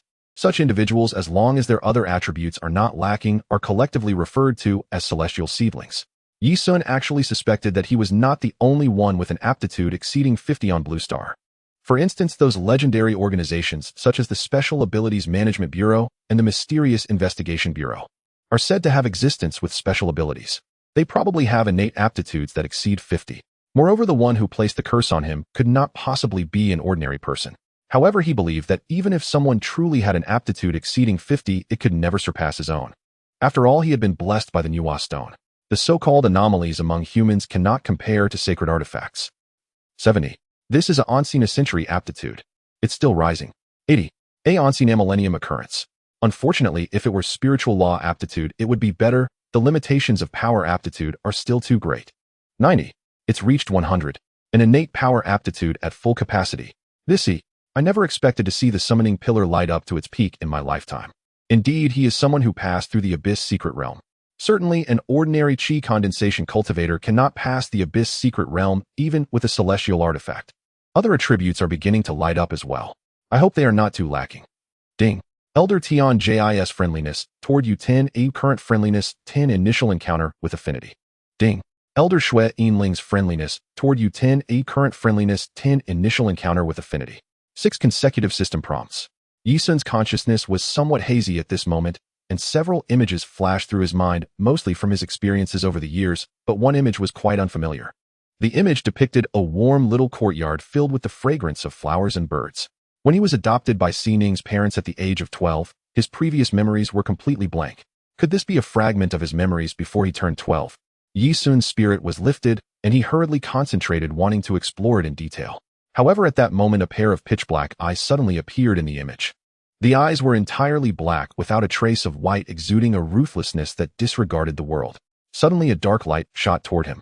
Ye Xun felt a strong sense of crisis rising in his heart. However, in the next instant, a 5-colored divine light illuminated his mind, and the image shattered instantly. At this moment, he had only one thought: rebirth soul-capturing spell. It was truly terrifying. He could not even discern whether that scene was a reflection of memory or if it had really happened. Ye Xun slowly opened his eyes to find all 8 jade pillars beside the summoning stone glowing brightly, almost blindingly. Ding. Congratulations on enduring the baptism of the summoning stone. Your body is forever flawless and pure, untouched by dust, like a jade tree and fragrant orchid. Ye Xun. What is this? Flawless and pure, untouched by dust. Does this mean he would never have to bathe again, or even need to relieve himself? Like a jade tree and fragrant orchid, he could smell a faint fragrance emanating from his body. Holy moly! Ye Xun was extremely disappointed. He wanted a benefit that would increase his combat power, not to develop into a seductress. I came to cultivate immortality, not to become a seductress. The 6 elders stared and shocked their mouths agape, as if they could fit a duck egg, their eyes filled with astonishment. After a long while, they finally came to their senses and communicated with each other telepathically. Is the summoning stone broken? All 8 attributes are actually full. This is an ancient divine stone, it cannot be broken. What the hell? What on earth is this? Could it be a divine beast transforming? It looks quite human, but it has a bit of fragrance. Could it be the transformation of a nine-tailed divine fox?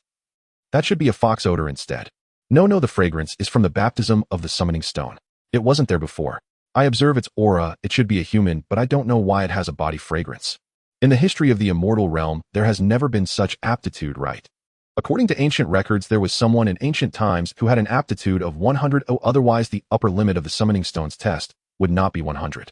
However, that person from ancient times only had a single attribute of 100. I am certain that he is the anomaly that countless ancestors have been waiting for.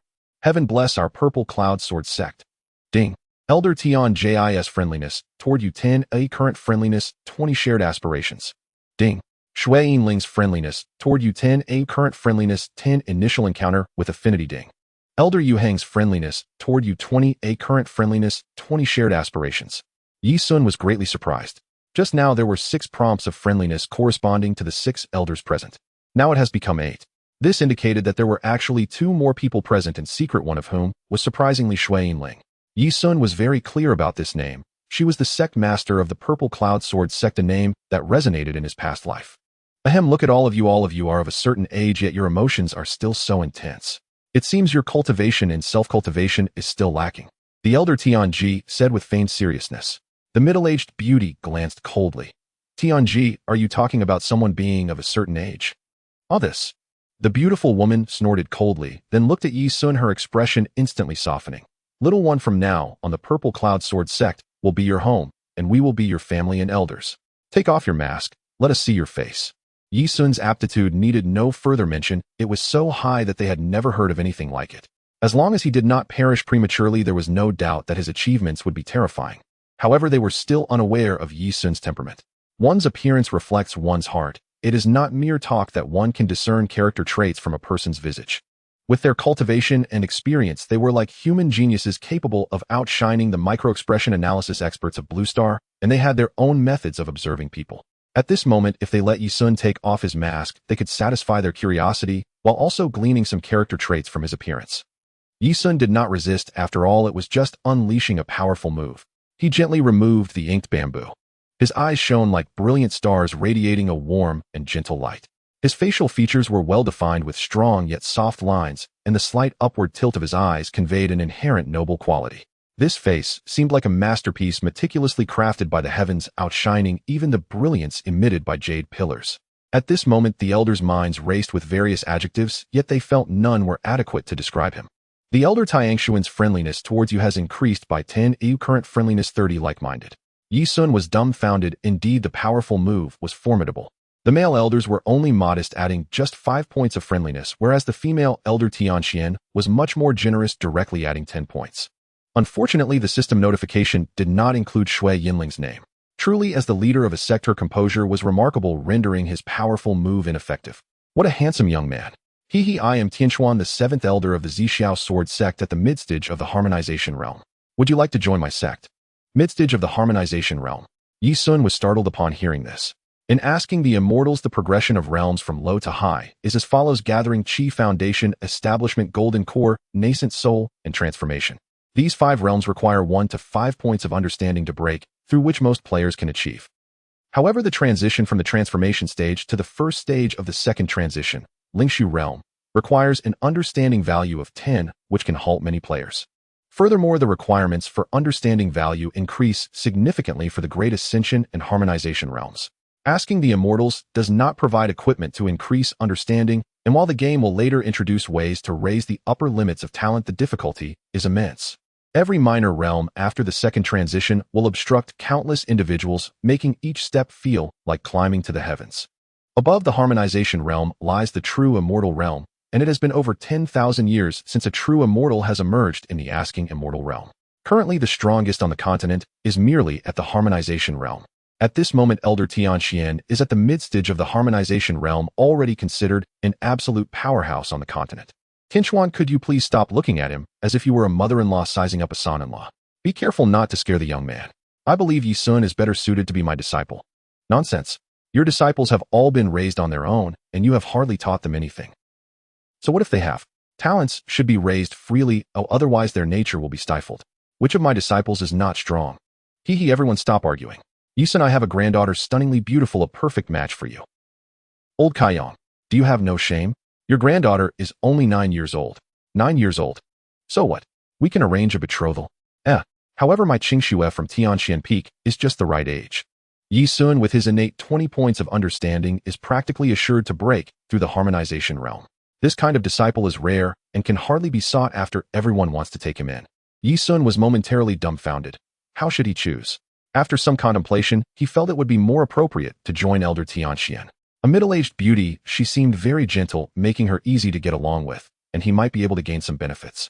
Hello Annie, you are wonderful, you are simply amazing. Just in time, I am in need of a successor. At that moment, a melodious celestial voice suddenly echoed within the grand hall, its tone ethereal and incredibly pleasant, containing an inexplicable force that instantly suppressed the arguing voices. As the voice fell, 2 figures suddenly materialized in the grand hall. They were the sect leader Xue Yinling, who had been observing in the shadows along with Elder Yuang. Greetings, sect leader. The elders hurriedly paid their respects upon seeing her. Even though Ye Xun already knew that Xue Yinling had been watching from the shadows, he couldn't help but feel dazed when she made her appearance. Xue Yinling, the first-ranked powerhouse in the Jiuxiao continent at the pinnacle of the harmonization realm, only 1 step away from becoming a true immortal. Dressed in a moon-white robe, her garments billowed gracefully, and her cascading dark hair flowed down to her waist, held up only by a simple jade hairpin. Standing with her hands behind her back, an aura of frost surrounded her, and her elegant figure radiated an unassailable majesty. Her appearance was beyond verbal description. Her demeanor was extraordinary, akin to a celestial being in the snow, untouched by mortal affairs, exuding an aura of nobility and aloofness that made one dare not look directly at her. Ye Xun suddenly recalled a forum post from his past life listing the beautiful NPCs and asking the immortals. Among them, the sect leader Xue Yinling ranked first, along with a few others. Those others were also sect leaders, each stunning in their own right.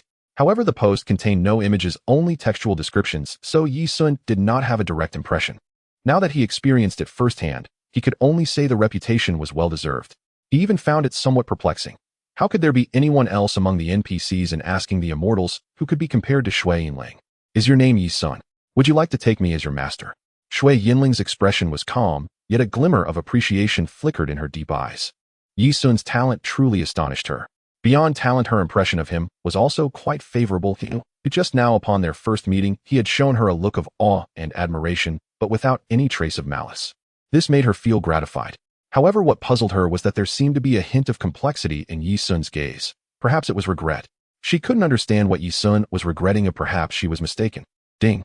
Xue Yinling's friendliness towards you has increased by 5. Oi, current friendliness 15. Initial affinity. Disciple Ye Xun, I pay my respects to my master. Ye Xun did not hesitate at all, bowing in greeting. I am sorry, Elder Tianxuan, for your kindness towards me, but while Auntie is wonderful, I choose Xue Yinling. After all, she is the sect leader, and her cultivation is remarkable. As the only direct disciple of the sect leader of the Xiao Sword sect, this identity is incredibly tempting. Not to mention, he could walk proudly within the sect, even outside. He could almost walk with arrogance. Forgive me for being overly enamored with this identity. Oh, I truly cannot resist. It is absolutely not, because Xue Yinling is too beautiful. Absolutely not. Ye Xun muttered in his heart, but his expression was well controlled, only displaying a smile. However, the smile appeared a little foolish. Xue Yinling's typically cold demeanor was almost broken by his expression. The elders witnessing the situation felt a sense of discouragement, though it was not unexpected. Even though the sect leader was absent today, they believed that when he returned and learned of Ye Xun's admission, he would still allow it. After all, a disciple with such talent once missed would be nearly impossible to find again in this lifetime. Congratulations, sect leader, on acquiring such a remarkable disciple. After calming down, Ye Xun couldn't help but think of the fate of Xue Yinling in his past life. In his previous life, the downfall of the Xiao Sword sect was fundamentally caused by Xue Yinling being ambushed by the demonic clan, resulting in her untimely death. This event spread throughout the continent, shocking countless people. Xue Yinling was the strongest in the world, yet she was unable to escape. Subsequently, the last sect leader of the Xiao Sword sect emerged to govern the sect, but ultimately fell victim to a surprise attack from the demonic clan. It was said that he had succumbed to madness, losing his mind and killing anyone he encountered.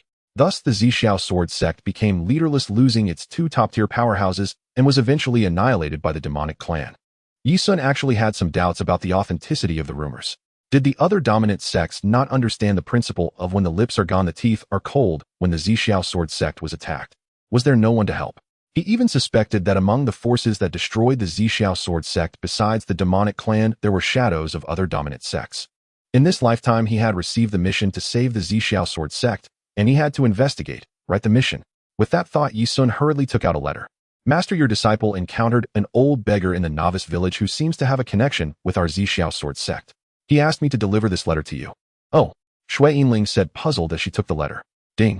Congratulations on completing the first phase of the Save the Xiao Sword Sect mission. Reward, 5,000 reputation points. Insufficient conditions to trigger the second phase of the mission. Insufficient conditions.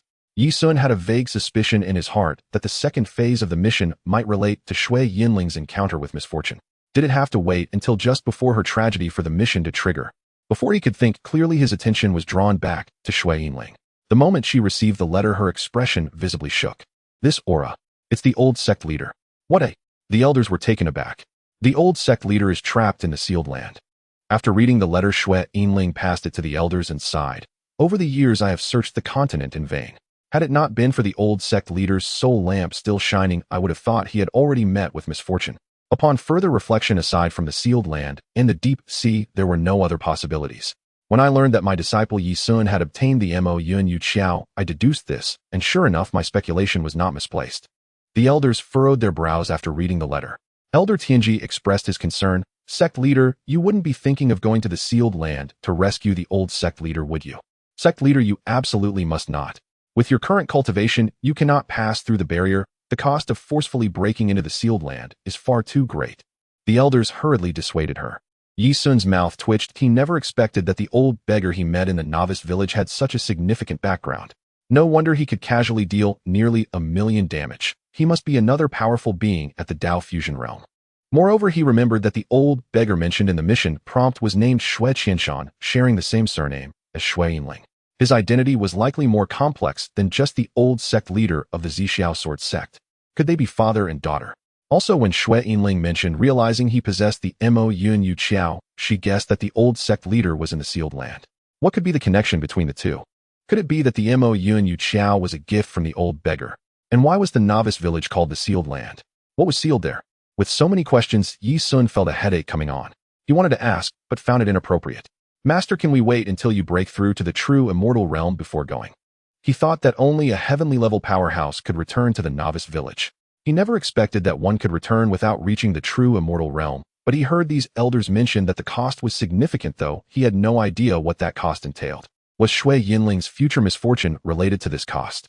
Ye Xun wanted to dissuade her, but saw Shui Yinling gently shake her head, instead advising, Disciple, you should head to the main peak. There are numerous formations at the main peak. Remember not to barge in. Forget it, take this. She took off a jade token from her waist and handed it to Ye Xun.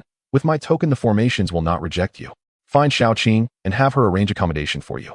Ding. Shui Yinling's affinity towards you 5. Current affinity 20 kindred spirits. It seems this is the invisible benefit of delivering the letter, gaining the favor of the Xiao sword sect's leader. Ye Xun reluctantly accepted the token.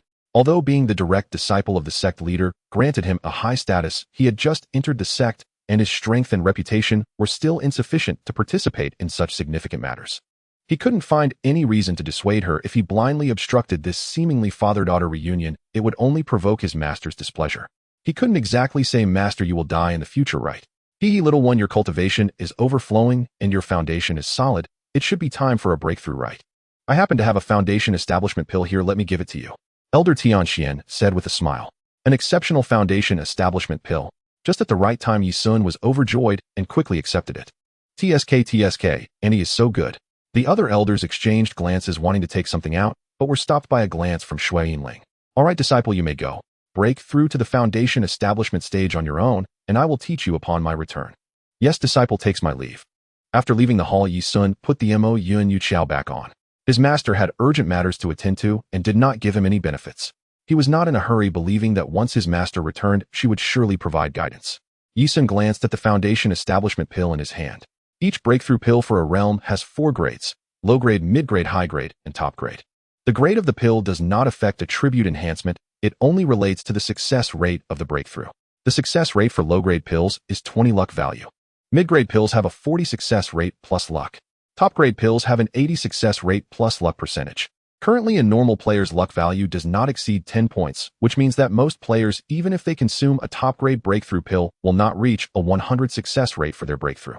Some players with poor luck might just randomly hit that 1 in 10 failure probability. Ye Xun was not among them. With his luck value of 25, as long as he consumed the top-grade foundation establishment pill, he would certainly succeed in his breakthrough. If a player fails to break through, they do not lose attributes, they only lose time. For example, failing to break through from the Qi condensation stage to the foundation establishment stage results in being unable to attempt a breakthrough again within a day. As the realm gets higher, the silence period for failing breakthroughs becomes longer. If one fails consecutively, they might become so enraged that they explode on the spot. Players in the mid to late stages will still try their best to find top-grade pills to break through. However, top-grade breakthrough pills are not so easily obtainable. They either need to find the materials themselves and seek a reliable alchemist to refine them, or exchange them for sect contributions, which is no small amount. When Ye Xun arrived at the main peak, he was instantly dumbfounded. As expected of the sect leader's exclusive territory, the entire peak was imposing like a sharp sword. There wasn't even a single step. Thinking about it, it made sense. With Shui Yinling's cultivation, she naturally wouldn't choose to climb with her feet. How on earth am I supposed to get up there? Ye Xun gazed at the steep straight peak wall, speechless. Perhaps Shui Yinling never anticipated such a comical scene would occur. After all, this was her first time accepting a disciple. The Qi condensation stage seemed far too distant for her. Ye Xun thought for a moment and simply sat cross-legged, consuming the top-grade foundation establishment pill. It was better to wait until he broke through to the foundation establishment stage before learning flying spells to go up. Ding. System announcement. Congratulations to player I Don't Eat Beef for achieving the completion of the Nightmare Secret Realm in the Novice Village, earning a permanent title. He was not surprised, as the forum user known as Xianxia had already posted a detailed guide covering everything from how to lure monsters to positioning. As long as players' attributes and equipment configurations are adequate, they can pass through the Nightmare Secret Realm. Ye Xun speculated that in the next 2 to 3 days experts would gradually complete it. However, the number would not be too high. According to records from his past life, this batch would probably consist of around 400 or 500. Adding some experts who have not yet joined the game, as well as players who have been grinding in the Novice Village for a long time, there were probably about 1,000 players who ultimately passed the Nightmare Secret Realm in his past life, truly a rare feat among millions. Ding. System announcement. Congratulations to player Xianxia for obtaining the Spirit Beast Pet Purple Flame Lion. As the first player in the server to acquire a pet, they are rewarded with 1,000 reputation points, 3 to all basic attributes, and 1 to luck. Ding. System announcement. Congratulations to player Xianxia for successfully opening the pet leaderboard, earning 1,000 reputation points and 500 spirit stones. At this moment, countless players were buzzing with excitement and envy.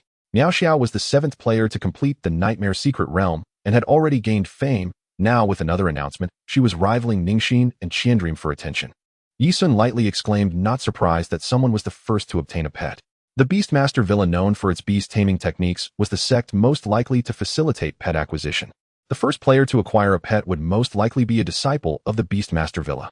However, new players would not receive a pet immediately upon joining the sect. Rather, they needed to complete a series of tasks first. Unless they were favored by an NPC right after joining the sect and received a reward, Ye Xun speculated that Xianxia might be in such a situation. Xianxia. He recalled seeing that name on the Rouge list. He hadn't thought much of it at the time, but now hearing it again, he vaguely felt he had heard it somewhere else before, though he couldn't recall where. Where have I heard it before? He was certain that there was no Xianxia on the expert list from his past life. However, given her qualifications for passing the Nightmare Secret Realm, being the first to acquire a pet, and receiving all attribute rewards, she shouldn't blend in with the crowd. Unless she had met an untimely end, right? Ye Xun finally recalled. In his past life, he had overheard 2 players chatting in the wild about Xianxia. They said that there used to be a beauty in the game named Xianxia who had offended a leader of a brotherhood and had not logged in since. It was rumored that she had jumped off a building. However, they did not mention the specific time of her demise. It was because the name Xianxia was quite distinctive that Ye Xun had an impression he almost forgot it just now. Those leaders of the Brotherhood are indeed notorious, Ye Xun sighed. During the years since the game started, quite a few players like Xianxia had suffered from their persecution. As for Xianxia, although Ye Xun sympathized with her plight, he did not know her personally and did not intend to seek her out to offer help. If he encountered her in the future and found her pleasing, he might offer a few words of advice. After all, he wasn't a savior. In this world, countless individuals were suffering. If he were to rescue each one, he might as well do nothing. Ding. Congratulations on breaking through to the first layer of foundation establishment. All basic attributes 1A, and you receive 5 points of freely assignable attributes. Ding. Congratulations on entering foundation establishment. The innate qualification enhancement ratio has increased and your attributes are renewed. With each level gained, all basic attributes will automatically increase by 1. Even if players only invest in a single attribute by level 11, all other attributes will also have 11 points. Ye Xun opened his eyes, replaced the wolf skin outfit he had long disliked, and donned the earth-grade green scale armor instantly, making him appear green all over, though thankfully his hair remained unaffected. The other equipment was still at the chi gathering stage, and he would need to slowly replace it. Check attributes. Character Ye Xun. Cultivation Foundation Establishment Layer 101000. Reputation 9600. Influence Xiao Sword Sect. Profession Swordsman. Title Direct Disciple of Xiao Sword Sect, Abyss Walker 1. Title Effect 5 Effect against foreign races. Innate Basic Qualification, all 100. Special Attributes Insight 20 Luck 25 Charm 25. Basic Attributes Strength 70 Physique 93 Spiritual Power 69 Agility 69 Divine Sense 64. Vitality 14700, originally 5175. Attribute points 93. Physique Qualification 1-0. Foundation Establishment Physique Qualification Enhancement Ratio 1-050 during Chi Gathering Equipment Enhancement. Magic 1045, originally 5130. Physical Attack 1415, originally 675. Attribute points 70. Strength Qualification 1-0. Foundation Establishment Strength Qualification Enhancement Ratio 2010 during Chi Gathering Equipment Enhancement. Magic Attack 1380, originally 650. Defense 987, originally 346. Resistance Poison Resistance 20. Critical Hit 16. Critical H. Attack Speed 2. 69. Movement Speed 67. Hit 83. Dodge 116. Special Treasures Nuwa Stone Void Breaking Talisman Yin Yang Poison Pearl Colorful Lollipop Mystic Enlightenment Fruit. Equipment Mo Yun Yu Chong Immortal Wind Spirit Sword Chi Gathering Stage Spirit Tool Wind Treading Boots Chi Gathering Stage Spirit Tool Songlong Belt Chi Gathering Stage Spirit Tool Green Scale Armor Foundation Establishment Earthgrade. Innate Skills Divine Grace Divine Blessing Spiritual Connection. Acquired Skills Sword Drawing Technique Mortal Sword Steps Spirit Berserk Battle Intent Mystic. Equipment Skills Bewilderment Mo Yin Yu Chong Silent Kill Mo Yin Yu Chong Insight Mo Yin Yu Chong Slow Green Scale Armor. The attribute increase is simply outrageous. Ye Xun's eyelids couldn't help but twitch as he admired the attributes several times. He was certain that if these attributes were exposed, the chilling air above the continent would disappear in large swathes. Players would make an indelible contribution to warming the world of asking immortals. During the Chi condensation stage, the proportion of attack attribute enhancement is 10 of one's aptitude, and upon breaking through to foundation establishment, it increases to 20. Ye Xun's original 1 point of strength could only increase physical attack by 10 points, but now it has doubled to 20 points. Each time a major breakthrough is made, the aptitude enhancement ratio increases. This is why Ye Xun's attributes have more than doubled. It seems he merely leveled up from 10 to 11, yet there's a major boundary in between. Monsters in the game are the same. As their level increases, their attributes immediately double. The level classification in Asking the Immortals is uniquely characterized with barriers between realms incredibly strict, making it nearly impossible for players to cross major realms in combat. Tisk TSK. These attributes are quite stable. Ye Xun gazed at the attribute panel, his lips almost stretching to the roots of his ears. With a defense value of 987, aside from control-type classes that can deal real damage, it is difficult for players of other classes to breach his defense. With 14700 health points, Shunzhe can recover over 700 health points per second, providing a tremendous sense of security. Ye Xun couldn't help but lament that although he is a sword cultivator, his attributes are even more outrageous than those of a body cultivator. It's all thanks to Mo Yun Yu Chong and Bai Lin armor. One is a celestial artifact, the other a terrestrial one, instantly transforming him into a tank. In contrast, his damage output seems quite average. He can handle players, but against a golden core boss, it's impossible to break through their defense, making it impossible to secure a first kill in the short term. Should I adjust my attribute allocation plan and add more attack power? Ye Xun was somewhat conflicted. After some thought, he abandoned the idea. Every attribute is indispensable for a sword cultivator, and he was unwilling to give any up.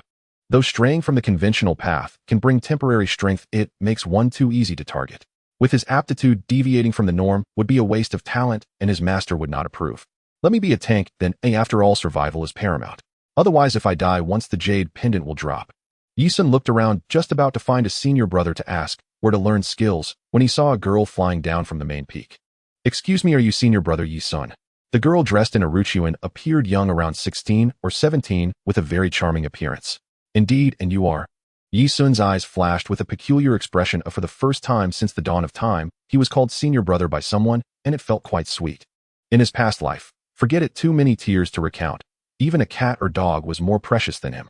I am a servant named Xiaoqing, a maid by the sect leader's side, and I have been sent by her to guide you up the mountain. Upon hearing this, Ye Xun was instantly filled with tears of gratitude. The beautiful master could still think of him amidst her busy schedule. He was truly moved. Ye Xun awkwardly chuckled. Indeed, my master is truly gifted and kind-hearted. Xiaoqing giggled, finding this senior brother quite entertaining, and generously provided Ye Xun with a notification that increased his friendliness. Actually, it was Elder Tianxian who thought of this and reminded the sect leader. Ye Xun was speechless, realizing that the elder was genuinely kind, always so considerate. Xiaoqing summoned a giant sword, inviting Ye Xun to come aboard, and then flew towards the peak.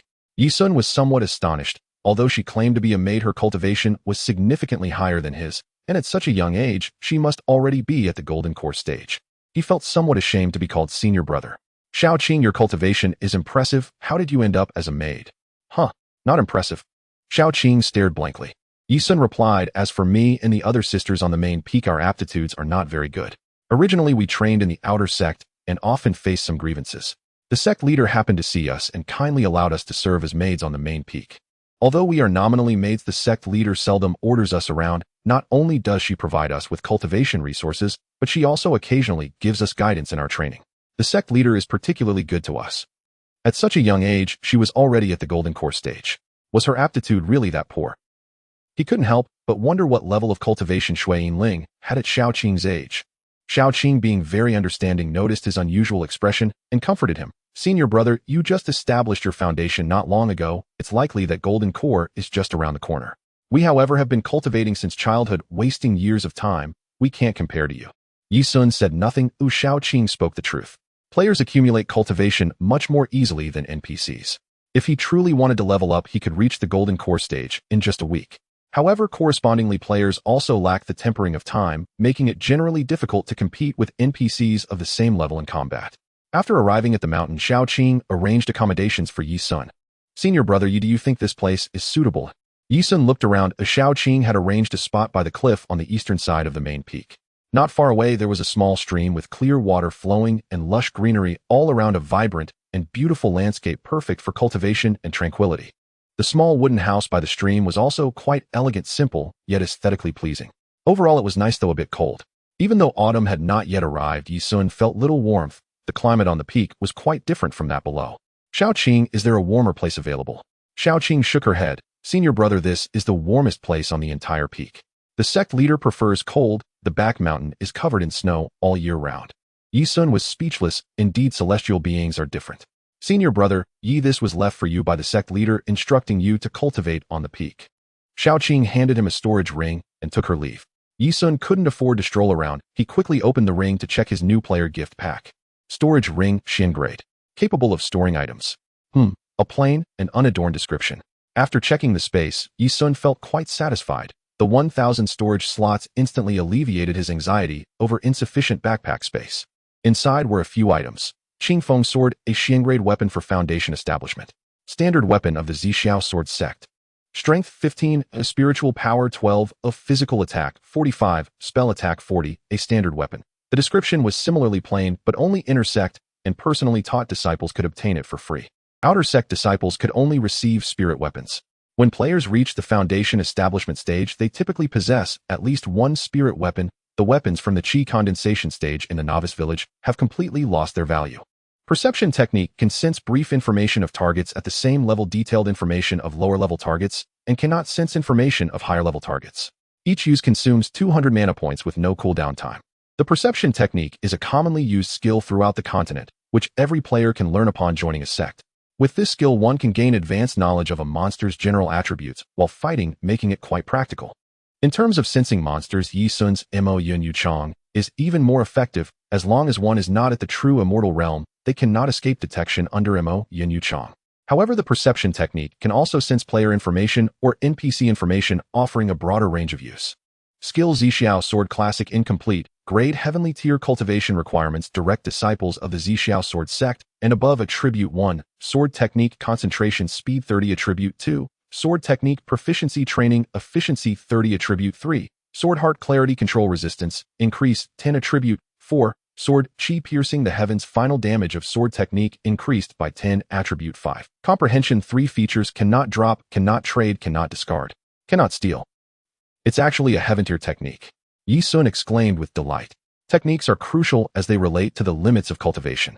Each player can only learn one technique and must spend a significant amount of time acquiring sect contribution points to exchange for upgrades.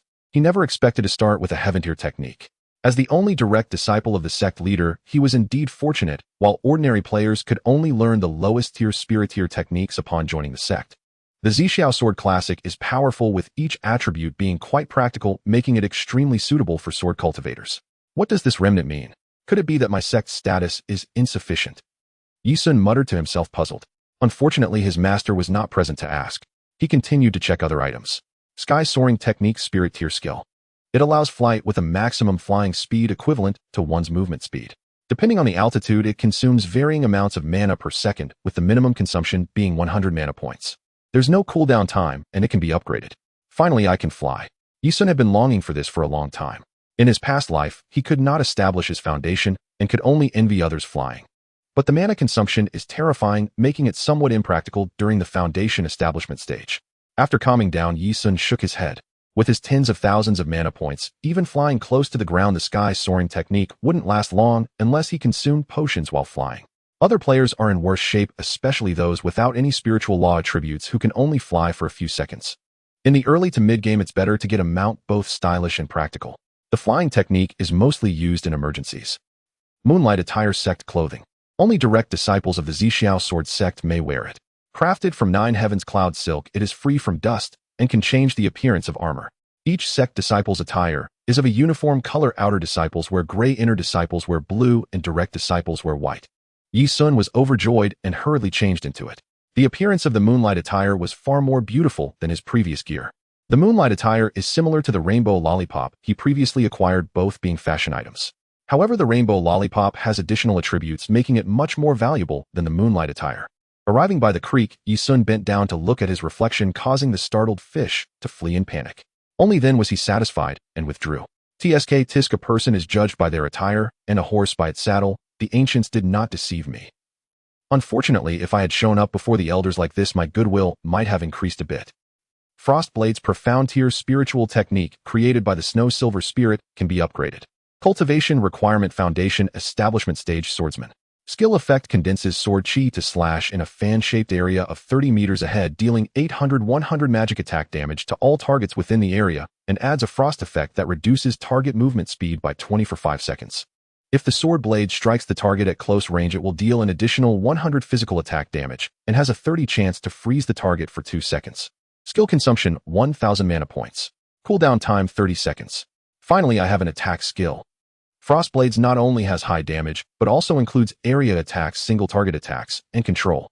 It's simply perfect. Ye Xun couldn't help but marvel. No wonder it was created by his master. This skill is likely the pinnacle of profound tier skills.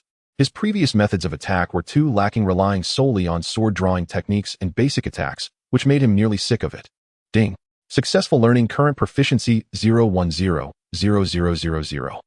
In the storage ring, besides a few bottles of elixirs and 100 low-grade spirit stones, there was only one item left. Xianxia Sword Sect Direct Disciple Token, a symbol of identity, can store sect contribution points. Ye Xun hung the token at his waist. The sect leader's token on the left and the direct disciple's token on the right. Unbelievably stylish. Ye Xun stood up and noticed it was getting late. Just as he was about to contact Si Ning, he found that she was offline, so he quickly logged out.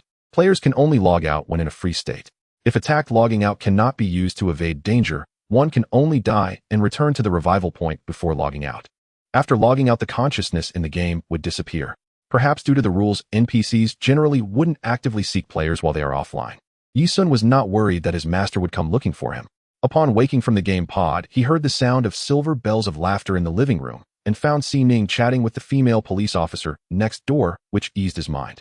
Strange, how did this girl get in? Logically, he should have been alerted if someone knocked on the door of the game pod. He didn't rush out, but instead looked within, discovering that the originally gaseous energy had already transformed into a liquid state. Reality has also established a foundation. Nice. Trying to use the sky soaring technique, his body began to slowly leave the ground, successfully soaring. Ye Xun was very excited. He was initially worried that he couldn't take things from the game and that skills might not be usable, but now he was finally relieved. Feeling the energy in his dantian beginning to decrease, he quickly cancelled the sky soaring technique. How should I replenish my mana in reality? Ye Xun frowned in thought for a moment, but couldn't come up with a solution. He decided it was better to avoid using the sky soaring technique in reality. If he fell due to insufficient mana, that would be troublesome.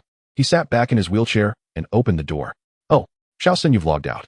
Are you hungry? They'll go make dinner. Ye Xun smiled, not really. With the game pod replenishing energy, the feeling of hunger is quite weak, and I don't feel fatigued at all, almost as if I had just taken a nap.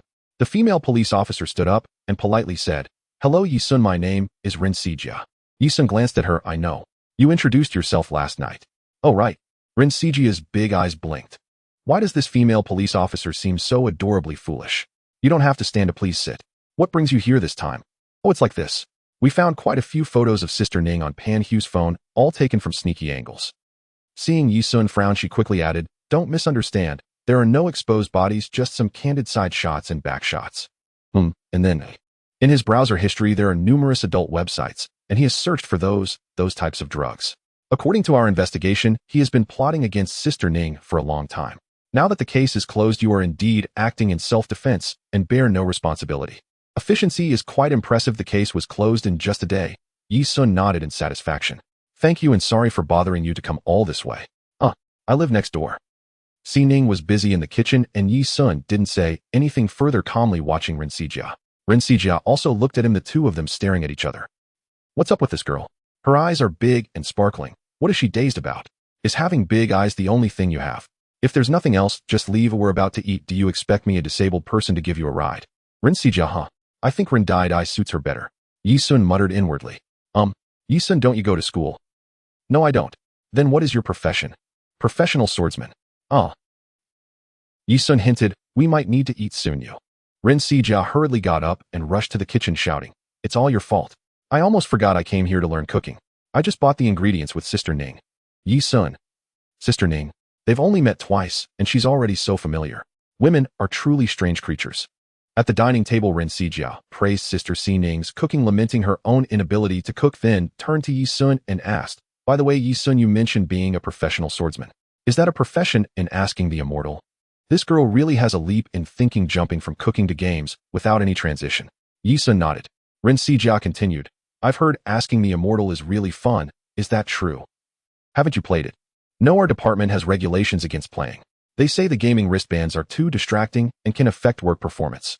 We've been quite busy lately. Maintaining a good mental state is crucial. Ye Xun realized the drawbacks of the wristbands were indeed significant. This should be one of the reasons why military personnel in his past life didn't play asking the immortal. Not everyone could afford a gaming pod. Busy lately. Yes, there have been many small cases recently, like thefts and robberies. You wouldn't believe it, but today alone we had 2 theft cases and 1 robbery in our jurisdiction. Ye Xun frowned. Could it be related to asking the immortal?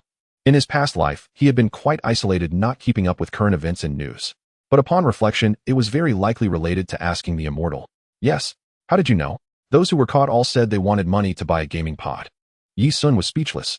So asking the immortal had already begun causing turmoil. You're so busy, yet you still have time to come back and cook. Well, Team Zhang doesn't let me work overtime, so I have quite a bit of time in the evenings. I plan to buy a gaming wristband tomorrow and try playing after work. Not letting you work overtime. Ye Xun asked curiously, is Team Zhang a relative of yours? Xianxia blinked her big eyes. No, I think he just cares about newcomers a bit more. Caring. Newcomers are usually just treated as workhorses, right? The blinking eyes clearly indicated she was lying, but Ye Xun didn't bother to pry into her personal matters and didn't ask further.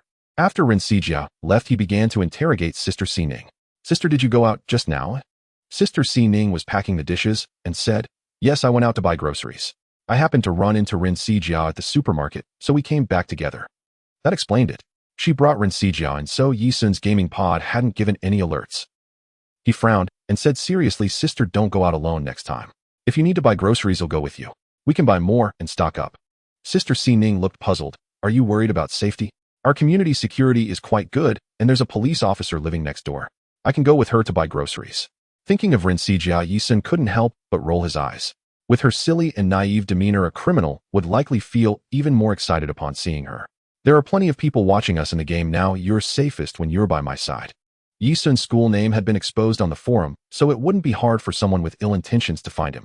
Not just him, but soon the masks in the game would be ineffective and most players' faces would be exposed. It wouldn't be difficult to check someone's identity.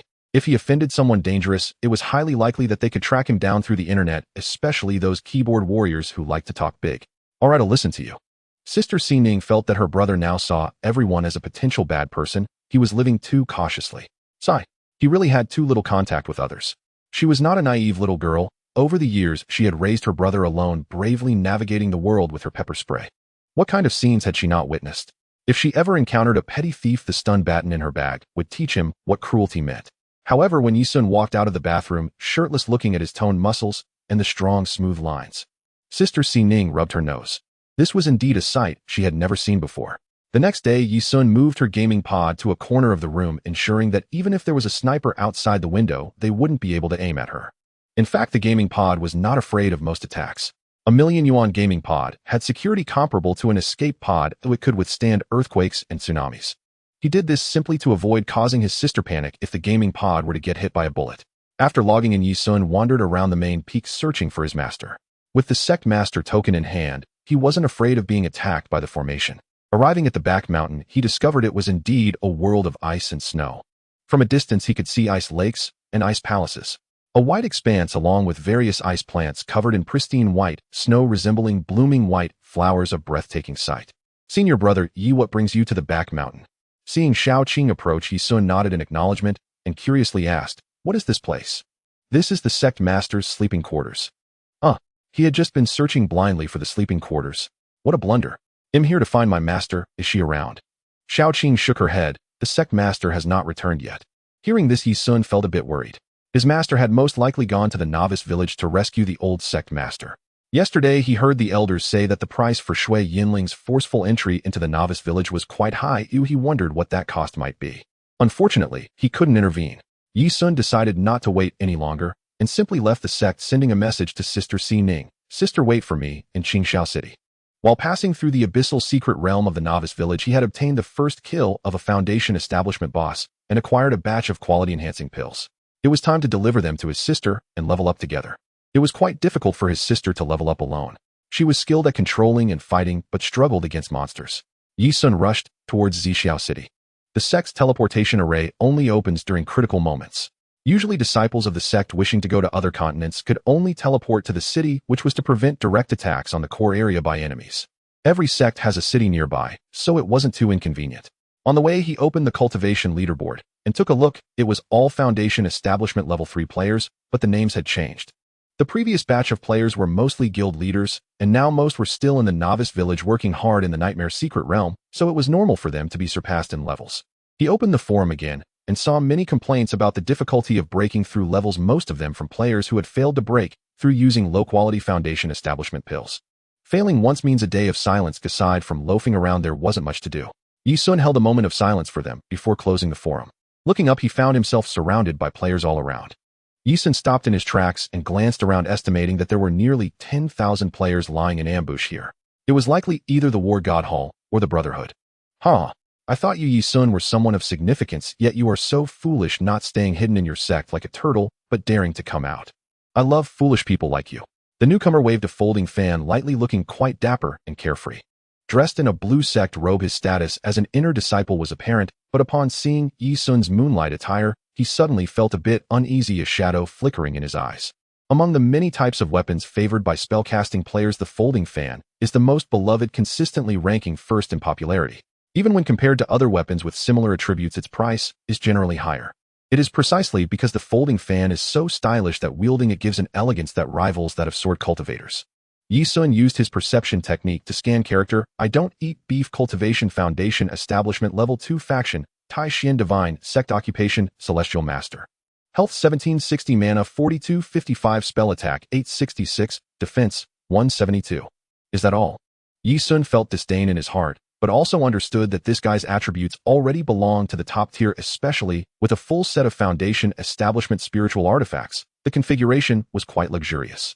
So it's one of the legendary 4 plagues of the capital. I've long heard of your name. Ye Xun sneered.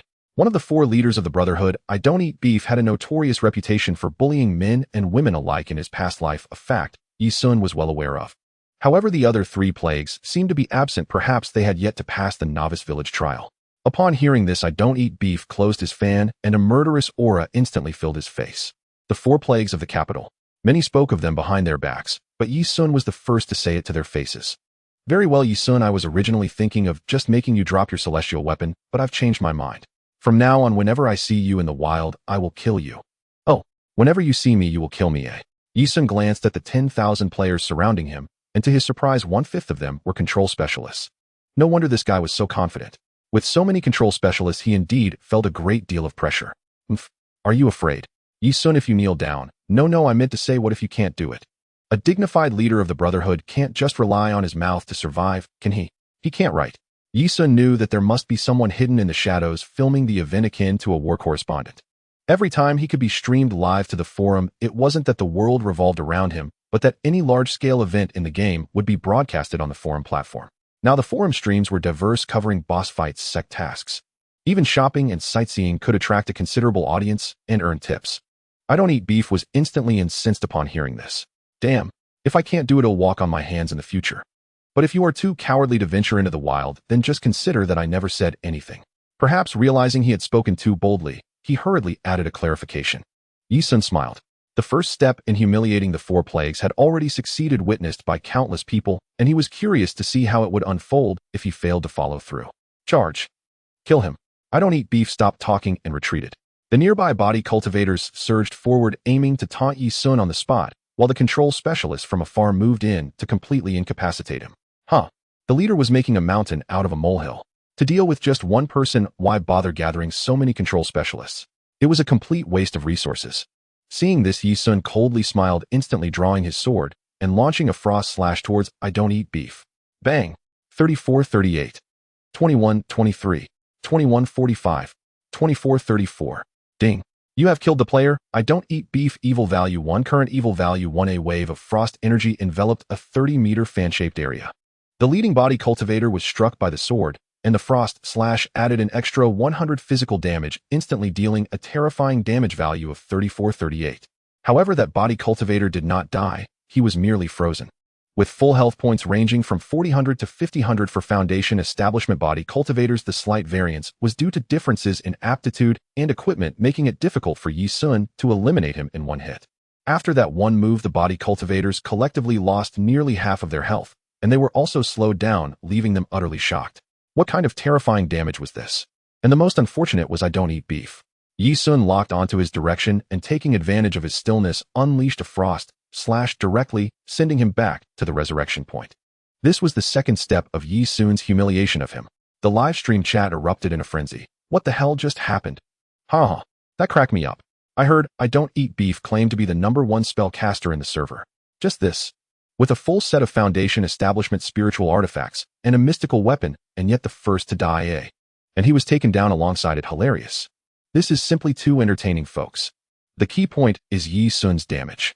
Dealing over 3,400 damage to a body cultivator, is this even human? This skill is absurd. It can't be a land-level spiritual technique, right? Where did he get so much sect contribution? Tisk, no wonder he is the top player in the game. Wielding a celestial weapon, he deals 2 to 3 times the damage of others. I find it quite reasonable. Reasonable, my foot. Take a closer look. Is that a damn beaver? The following scenes left countless people in shock. They saw a flurry of attacks flying towards Ye Xun, mostly dealing 1 damage, with only a few that could break through his defenses, but even those were pitifully small. Most importantly, the combined damage of over 1,000 in that instant only caused Ye Xun's health bar to drop insignificantly, not even 1/10 of it. What kind of terrifying health was this? However, the next moment, an even more shocking scene unfolded. Divine Grace. Health 735. They watched in disbelief as Ye Xun's health bar nearly filled back up. What the hell? At least over 10,000 health points. The body cultivators must be crying in the restroom now. And it can even regenerate automatically. I don't eat beef. Can someone tell me how he can do this? Is the celestial weapon really that outrageous? Now I believe what Bai Xiaoxing said. Ye Xun's aptitude is definitely abnormal. The body cultivators charged forward once more, their gauntlets glowing red as they unleashed their taunting skills. Taunt affects targets' mentality, causing them to lose their rationality and enter a state of rage, attacking only the caster while ignoring everything around them. Mocking. A few red beams swept across his body, and Ye Xun remained expressionless. The mocking skill is quite useful, especially when fighting bosses. The body cultivators can attract aggro, allowing their teammates to attack with more composure. However, using it against Ye Xun was somewhat laughable. With the meager control accuracy of body cultivators, trying to restrain him was nothing short of a delusion. Ye Xun executed a sword step and dashed into the crowd of magic cultivators and archers. Normal attack, 1525. Normal attack, 1510. Normal attack, critical hit, 2283. Normal attack, weak point attack, 1586. Frost slash. Ding. You have killed player Xiaoyan, evil value 1, current evil value 21. He moved like a fish, quickly traversing the crowd, with his exceptional speed, occasionally flashing away with a sword step. The sword in his hand was extremely precise, with normal attacks interspersed with frost slash. He anticipated movements, ensuring every strike was on target, recklessly harvesting the lives of the players. I don't eat beef, yet my equipment is luxurious, and I only have over 1,700 health points. The magic cultivators and archers on the field are even worse, most of them still wearing Foundation establishment gear.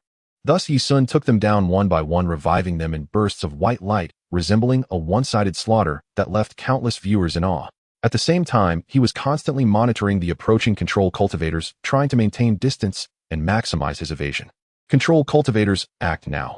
No, he's moving too fast. Our attack range isn't sufficient. Can we limit him somehow? Mocking doesn't reach him. Isn't the sword cultivator's sword step meant for close range? How can he leap so far? Don't block the way, let me through to control him. I've boosted my agility. The scene was chaotic with incessant shouting. Ye Xun continued to evade the control cultivators, preferring to pause his killings rather than halt his movements.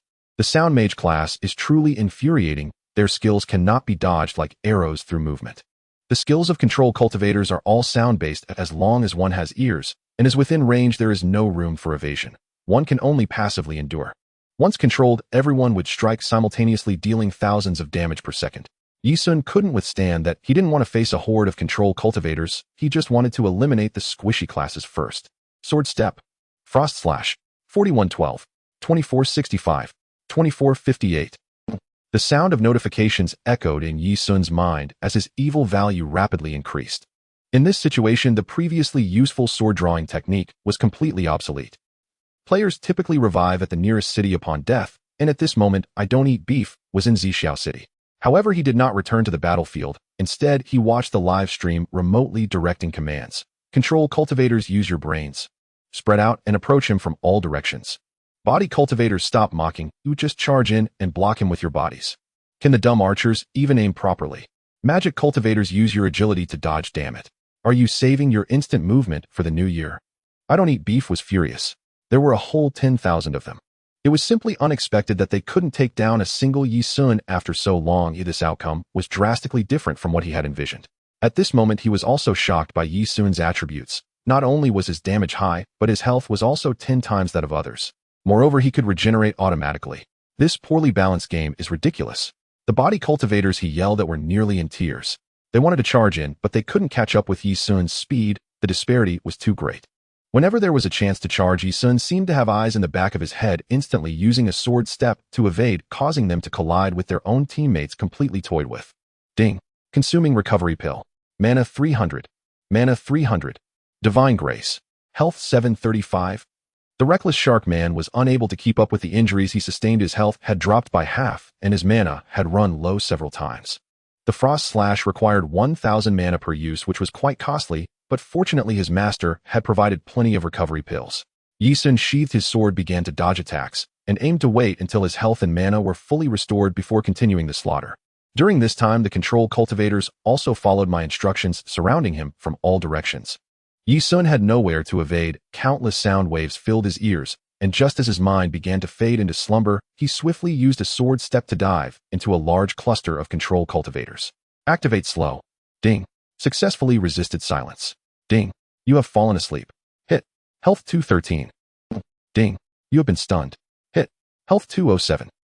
The probability of a single control cultivator capturing him was very low, but with so many attacking at once, one of them was bound to succeed. Once caught, he would suffer real damage. The next second, countless arrows and colorful spells flew from all directions, and the spot where Ye Xun stood was illuminated like a fireworks display. Hit. Health 1. Hit. Health 1. Hit. Health 12. Who is hitting me? Stop it, I'm going to die. Damn. Are you idiots even aiming properly? Get out of here. Damn. Ye Xun can reduce others' movement speed. Oh, I can't move. Ah. As the light faded, Ye Xun barely escaped with a sliver of health while the 100 control cultivators had already vanished. I think I just heard someone screaming inside. In just a few seconds has Ye Xun killed them all. What kind of skill is this? It's terrifying, right? Terrifying my ass. You idiots killed them yourselves. I don't eat beef, was furious cursing in the voice chat. Players can set their mode at any time in the game, usually opting for peace mode. In peace mode, players cannot deal damage to each other, generally used within cities. When they want to attack one another, the mode changes to free mode, allowing for unrestricted killing, or to faction mode. The players in the field, except for the sword cultivators, had all set faction mode. However, since they had not established a guild, they were merely nominally part of the same faction, in reality belonging to scattered players. Faction mode only prevents damage to members of the same sect. Previously, Ye Xun had been killing magic cultivators and archers, and the attacks flying overhead were mostly from those two classes. Since they were attacking their own sect members, there was no damage inflicted, so the friendly fire effect was minimal. But when he dove into the crowd of control cultivators, the cute little control cultivators were doomed. Can't you at least aim properly? Do you pee sideways all the time? Item. I don't eat beef, shouted at several guardians. Without a guild, there was no common voice channel and messages had to be relayed down the line. The guardians held back their laughter, sending out the message word for word in a group. Ye Xun's eyes brightened. He had thought of this method on a whim, and he never expected it to be so effective. Indeed, learning by doing is a profound truth. He hurriedly consumed both the red and blue potions, quickly regaining his composure amidst the chaos of the battlefield. Damn those controlling cultivators.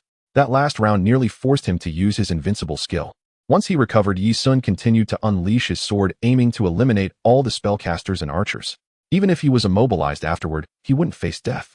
Although the true damage of the controlling cultivators was formidable, it only inflicted harm when they successfully restrained their enemies. Without other professions to deal the finishing blow, Ye Xun could withstand it with his divine grace. Sword Step. Frost Blossom Slash. 2460. Ding. You have slain player Gao Qiqiang, evil value 1, current evil value 2546. Frost Blossom Slash proficiency 30, current proficiency 3630 100,000. The spellcaster's mobility skill is called Instant Flash, allowing them to teleport a short distance even at the basic level, which is quite practical. However, to effectively use mobility skills, timing is crucial, requiring extensive practice. Currently, not many players can utilize it well. At present, it often happens that Ye Xun's sword strikes the enemies, causing them to panic and use Instant Flash, but it's already too late. They can only make a futile escape. As the controlling cultivators approached again, Ye Xun heard the sounds and implemented his strategy, once more slipping into the group of controlling cultivators and activating slow. He maximized the value of this skill. Ding. You have been stunned. Ah, cries of agony echoed. Even 5 pain could hurt, especially when struck below the belt. It felt particularly intense. The adorable controlling cultivators suffered casualties from their own team, but thankfully the ranged players held their fire just in time. However, when Ye Xun broke free from control, he was still in excellent health and swiftly eliminated the remaining adorable cultivators. In an instant, the Brotherhood found themselves in a dilemma, seemingly trapped in a deadlock. I was about to explode with anger for not eating beef. My mouth was fragrant with resentment. In the live stream. This is hilarious. Over 10,000 players being toyed with by Ye Xun. It's not the godlike opponent I'm afraid of, but the pig-like teammates. Ye Xun's tactics are truly dirty. Indeed, it's shameless. That sister who was accidentally killed by her own team is so pitiful. Ye Xun has a dark side. Can't you be a bit more honorable? Are you all insane? Over 10,000 people attacking a single person, and you call that honorable? Promise me when you're besieged in the future, please uphold the principle of honor. Ignore those fools. Other guild leaders felt a pang of empathy, eager to obtain a guild-building decree. Otherwise, even fighting would make them hesitant. Ye Xun remained expressionless, as calm as a machine, continuing to act according to his own plans, occasionally slipping into groups of healers and beast tamers, trying to incite them to fight amongst themselves. Even though he knew what was being said in the live stream, he wouldn't abandon this tactic, as it minimized the increase in his evil value. Ding. You have slain player Dodo, evil value 1, current evil value 3628. Let the healers and beast tamers retreat to the city. Oh, don't let them get in the way. I was about to explode with anger for not eating beef. My eyes were red, having lost all my initial vigor. In this battle, the least useful professions were undoubtedly the healers and beast tamers. As long as one is not a physical cultivator, they would die immediately if struck by Ye Xun's sword. The healers wouldn't even have the chance to cast their recovery skills. As for the beast tamers, only one player named Miao Xiaomiao had a pet, and they weren't even from their guild. The beast tamers present were utterly useless. In fact, many people did not wish to switch to beast tamers, but the choice of profession is not entirely controlled by the player's intentions. For instance, some might prefer archery, but if their spiritual aptitude is exceptionally high while their strength is low, making them unsuited for archery, they can only grit their teeth and choose spellcasting. Moreover, each sect has a limit on the number of disciples. Because of Ye Xun, many players favored sword cultivators this generation, but they found it impossible to join the Xiao sword sect, which had long since reached capacity. As a result, players had to select other professions. Assassins retreat too. I was about to explode with anger for not eating beef and continued to issue orders. He found that the assassins were also quite useless, always dying for no reason. Even though they could go invisible, they still couldn't inflict damage on Ye Xun. It was truly bizarre. Little did he know, under Ye Xun's insight skill, all assassins were exposed, but once they went invisible, they just stood there, making it easier to eliminate them than even the beast tamers. The battle continued for 2.5 hours, and Ye Xun felt his hands growing sore. During this time, there were occasionally players resurrecting and rushing back to the battlefield, but their numbers were few. Ding. You have slain player Great Wall Cannon, evil value 1, current evil value 5325. The last remaining range damage dealer fell, leaving only over 200 controlling cultivators in the empty arena. Aside from those accidentally killed by their own team, I was about to explode with anger for not eating beef, seeing that the outcome was decided, so I ordered a retreat, which ultimately meant Ye Xun's evil value was not as high as anticipated. A gentle breeze blew, rustling Ye Xun's hair, seemingly filled with lament. He raised his eyes and spotted the last physical cultivator who hadn't managed to escape. Character pure white rich young master, cultivation foundation establishment stage 2 faction Tiangang, holy sect profession mountain shaker. Health 4530, defense 442. What a good name. Ye Xun silently praised. You don't come over. The pure white rich young master was in a panic. Ye Xun's lips twitched slightly as he dispatched him with a few casual sword strikes, then turned to look at the more than 200 adorable controlling cultivators. He couldn't understand why these people were not leaving.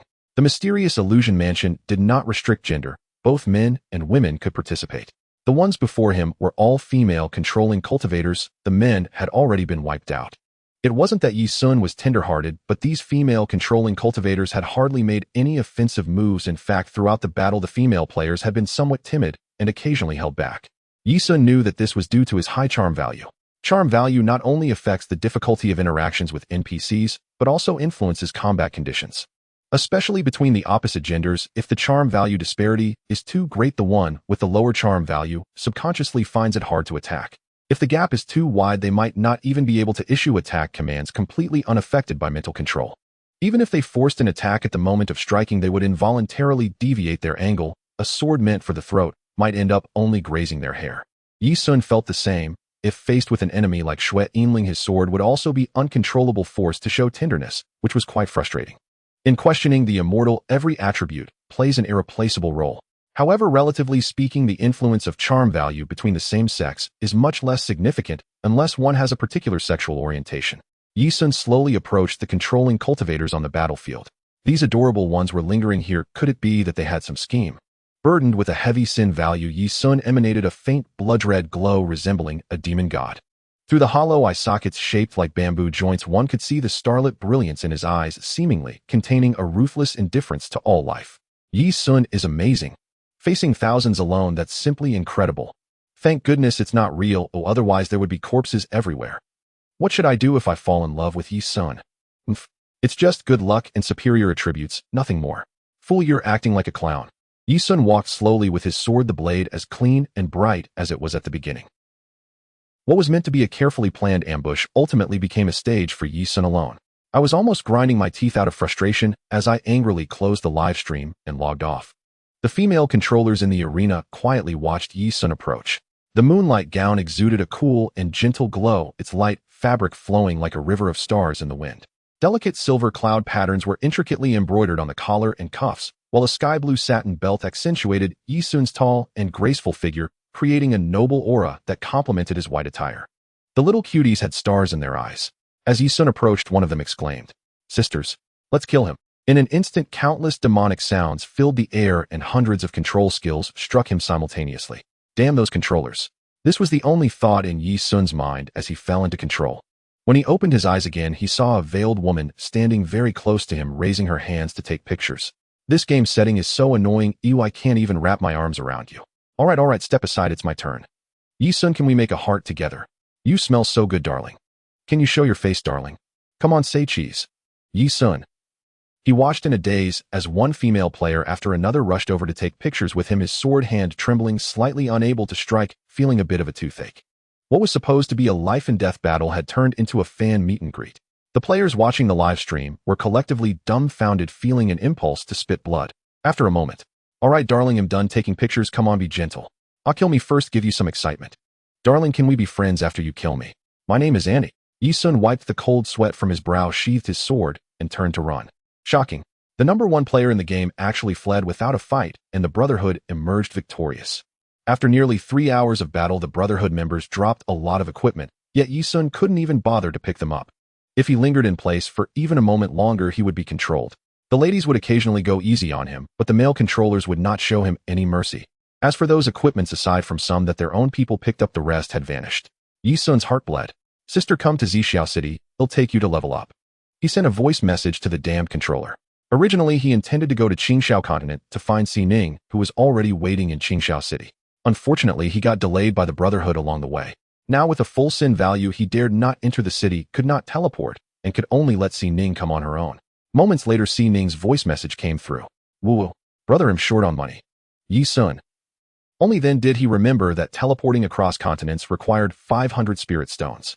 Not to mention Xining, even he only had enough spirit stones for a round trip. Trying to go to another continent would be a struggle. This was troublesome, and Ye Xun felt a headache coming on. Why not buy some spirit stones? Spending a few 10,000 should be enough. Xining had gone through the secret realm and received a reward of 300 spirit stones. If they bought enough to make 1,000 spirit stones, it would be sufficient for a round trip. A few 10,000 Chinese yuan wasn't much for them. Buying spirit stones was easy as long as one posted a purchase notice in the virtual market. Currently, spirit stones were valuable, and many players wanted to sell them. However, a few 10,000? I won't. Ye Xun frowned. This money-obsessed person. Sin values can be eliminated using reputation points, but he was reluctant to spend over 5,000 reputation points to clear them. Anyway, he was originally going to level up, so it was better to eliminate it by killing monsters. As he looked at the Xianxia city that was so close, Ye Xun was just about to turn and leave when he suddenly remembered something, hesitated for a moment, and sent a voice message. "Sister, you go out of the city first." After receiving the message that Xining had already left the city, Ye Xun envisioned her appearance in his mind, silently reciting love-linked connection. Whoosh. The next second he appeared beside Xining. So swift. Ye Xun's eyes widened. Compared to the continental teleportation array, this divine skill bestowed by Nuwa was simply rubbish. Xining.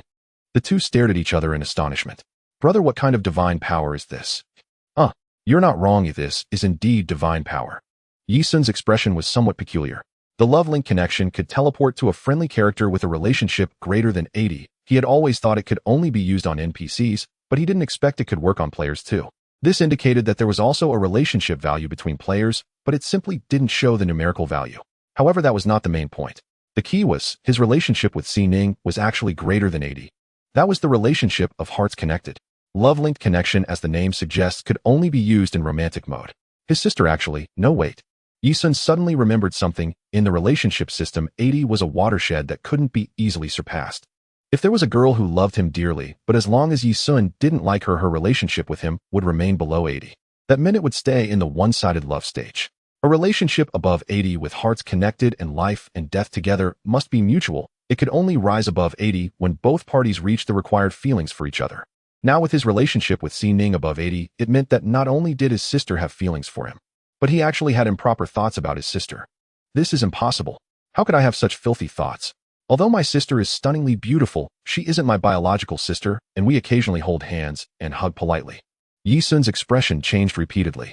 Brother, what's wrong with you? Why is your face so red? I'm just invigorated. The two walked towards the training area. As Ye Xun walked, he reminisced about the moments they had shared over the years. His sister had always been exceptionally kind to him. Whenever he frowned, Xining would immediately put down whatever she was doing and come to inquire about the reason. Whatever he wanted, Xining would agree without hesitation. When he bought the game wristband, even though she was already out of money, she still willingly offered half of it to satisfy him. Ye Xun had long since grown accustomed to his sister's kindness and had never considered whether such kindness came with ulterior motives. As for his feelings towards Xining, he did not harbor any complex thoughts before using the emotional connection technique today. But upon careful reflection, if Xining suddenly held another man's hand and happily declared that she was getting married, Ye Xun imagined a stick figure feeling a sudden itch to unleash all his martial arts skills. sword drawing technique, frost/groin kick phantom kill whip corpse, all at once. This is it, it's confirmed. Sister, do you have someone you like? Ye Xun decided to probe a bit. Off. Xining paused in surprise. No, why do you ask? Do you have someone you like? Is it Xianxia? Or Qianming? Xining's tone was flat, revealing no emotions. This was quite unusual. If she were a typical sister learning that her brother was interested in someone, she would surely be curious and excited to help him strategize rather than respond so indifferently. Ye Xun was astonished. Why those two? You rarely go out, how would you know any other pretty girls? As for the girls in your high school class, they all seem quite unattractive. I doubt you'd be interested in them, right? That's reasonable. No, I've only met Xianxia twice, and as for Qianming, we haven't been in touch since adding each other as friends. Ding ding. The wristband suddenly lit up and a pleasant female voice emerged. Ye Xun, are you there? I am Qianming. Xining. Ye Xun. Why did the wristband suddenly switch to speaker mode? What a coincidence. Seeing his sister's half-smiling, half-teasing expression, Ye Xun quickly defended himself. This is truly our first contact. Why are you so nervous? I won't interfere with you. Ye Xun with a dark expression picked up the wristband and transmitted to Qianming. Is there something you need? Congratulations on defeating the Brotherhood, but they have a strong background and bear grudges, so Ye Xun, you should be cautious and might want to consider moving. Thank you, I understand. Also, I really appreciate you selling me the mystical artifact back, then it helped our guild gain a significant advantage. Most of the members have cleared the difficult secret realms, even several nightmare secret realms. When Ye Xun sold her the artifact for 2 million, she thought he was quite ruthless, but her perspective changed later. It was clear that Ye Xun had already known about the secret realms at that time, hence the pricing of 2 million. Compared to the price increase of equipment after the secret realms revelation, the 2 million for the mystical artifact was indeed a friendly price. Ye Xun was somewhat surprised from Qianming's words. It seemed she had given the mystical artifact to the guild members after clearing the nightmare secret realm. How generous. Those guild members were trustworthy, not running off with the mystical artifact. It seemed that Qianming had a good eye for people. Hearing this, Xining also believed it was their first contact. Otherwise, Qianming wouldn't have waited until now to express her gratitude. Ye Xun replied, It's nothing, I wish your guild continued success. Do you have anything else? Qianming hesitated. Ye Xun, can you sell me the extra aptitude potions? Ye Xun was speechless. He had promised her that he would prioritize selling any excess to her, and was almost distracted by his sister. How much should he sell it for? Ye Xun frowned and thought. He had lost interest in real money. The amount in his sister's account was sufficient for them to live comfortably. Now that he needed spirit stones, he was tight on travel expenses, so he might as well sell them for spirit stones. So he transmitted, I have a charm potion for 500 spirit stones. Okay, I'll gather the money now and come find you. Where are you? It was evident that 500 spirit stones was not a small amount for Qianming, and she couldn't produce it immediately. Currently, the exchange rate for spirit stones to cash had dropped to 140, so 500 spirit stones equated to 20 million Chinese yuan, making Ye Xun's price quite steep. He set such a price to give Qianming room to negotiate, but to his surprise, she still agreed readily. Perhaps she had never been in the habit of haggling. After all, as a wealthy young lady, haggling over prices would be quite embarrassing. However, Ye Xun didn't want to take advantage of her, so he sent her the attributes of the water cloud belt and transmitted, I'll give you this as well. The water cloud belt was a foundation establishment mystical artifact he received while passing through the secret realm, initially intended for Xining, but he discovered that his sister was already wearing a mystical artifact belt. A foundation establishment mystical artifact would provide a significant boost for players at this stage. It should be worth several thousand spirit stones, so giving it to Qianming could be considered an equivalent exchange. Ye Xun recalled that he had previously acquired a piece of green pattern armor, a male foundation establishment mystical artifact, and now was the perfect time to sell it. He directly listed it on the virtual market for auction after 2 hours. This time he did not directly contact the desert judge. He was in need of spirit stones and was too lazy to maintain that connection, prioritizing profit maximization first. Sister, is your mystical artifact belt a gift from master? Xining proudly replied. She saw that I was wearing a mundane belt and gifted me a mystical tier 1, and this veil was also given by master. She even said that when I reached the golden core stage, she would gift me a high-tier ancient zither. After learning the perception technique in Foundation Establishment, the masks and veils players received for free in the novice village became ineffective. To hide one's face, one would need to seek out equipment of the same level. Face equipment was quite rare. Foundation Establishment level was somewhat acceptable, but it would be much harder at higher levels. Only one artifact of unrestricted levels, the ink rhythm bamboo, likely existed on the continent. Ye Xun couldn't help but sigh. As expected of a direct disciple, the treatment was indeed good. Being a direct disciple himself, he had not been so fortunate, having yet to even see Master's second face. Moreover, even if he did see her, Master probably wouldn't give him any equipment Otherwise, she wouldn't have stopped those elders from trying to take things in the first place. Sigh. People can be so infuriating compared to others. Brother, has your master given you anything? His annoying sister just had to bring that up. Ye Xun retorted, my master is the head of the Zixiao sword sect, the strongest in the world, but we haven't had the chance for the formal apprenticeship ceremony, yet as she had to attend to pressing matters. When I see her next, she will surely gift me something nice. Wow. The sect master. Then can't you just walk around the sect with your head held high? I'm not a crab. Ye Xun prayed inwardly, hoping his master would send him something. At the very least, he couldn't let his sister laugh at him, right? Based on the timeline, master should be back soon. Ye Xun glanced at his attributes. This battle with the Brotherhood had its advantages, at least his proficiency in the sword step had finally reached its peak. He then took out the top-grade enlightenment fruit obtained from his first kill of a Foundation establishment boss and used it on the sword step. Sword step mystic grade movement technique. Usage restriction swordsman class. Proficiency 0100000. Skill effect rapidly move next to any target within 10 to 30 meters. Can be used on airborne targets as well as grounded targets. Cannot be used without a target and can be upgraded. Consumption 100 mana points, 200 mana points. Cooldown 5 seconds. Not bad. Ye Xun was quite satisfied. The previous 10-meter range was too short. During battles with the Brotherhood, he often found himself unable to escape the range of controlling skills due to insufficient casting distance, occasionally being kited by archers and mages. Now that it had become a 30-meter range, things had become much more comfortable.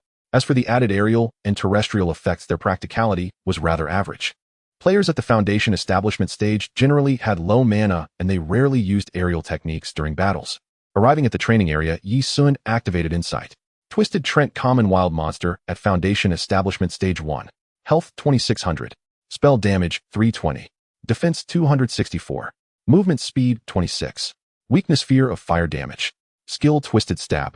Ye Xun raised an eyebrow. It appeared to be a corporeal monster with average attributes aside from health and defense. Huh. No wonder there aren't many players here. Other players lacked the damage output to effectively grind levels against the Trent, which suited Ye Xun just fine.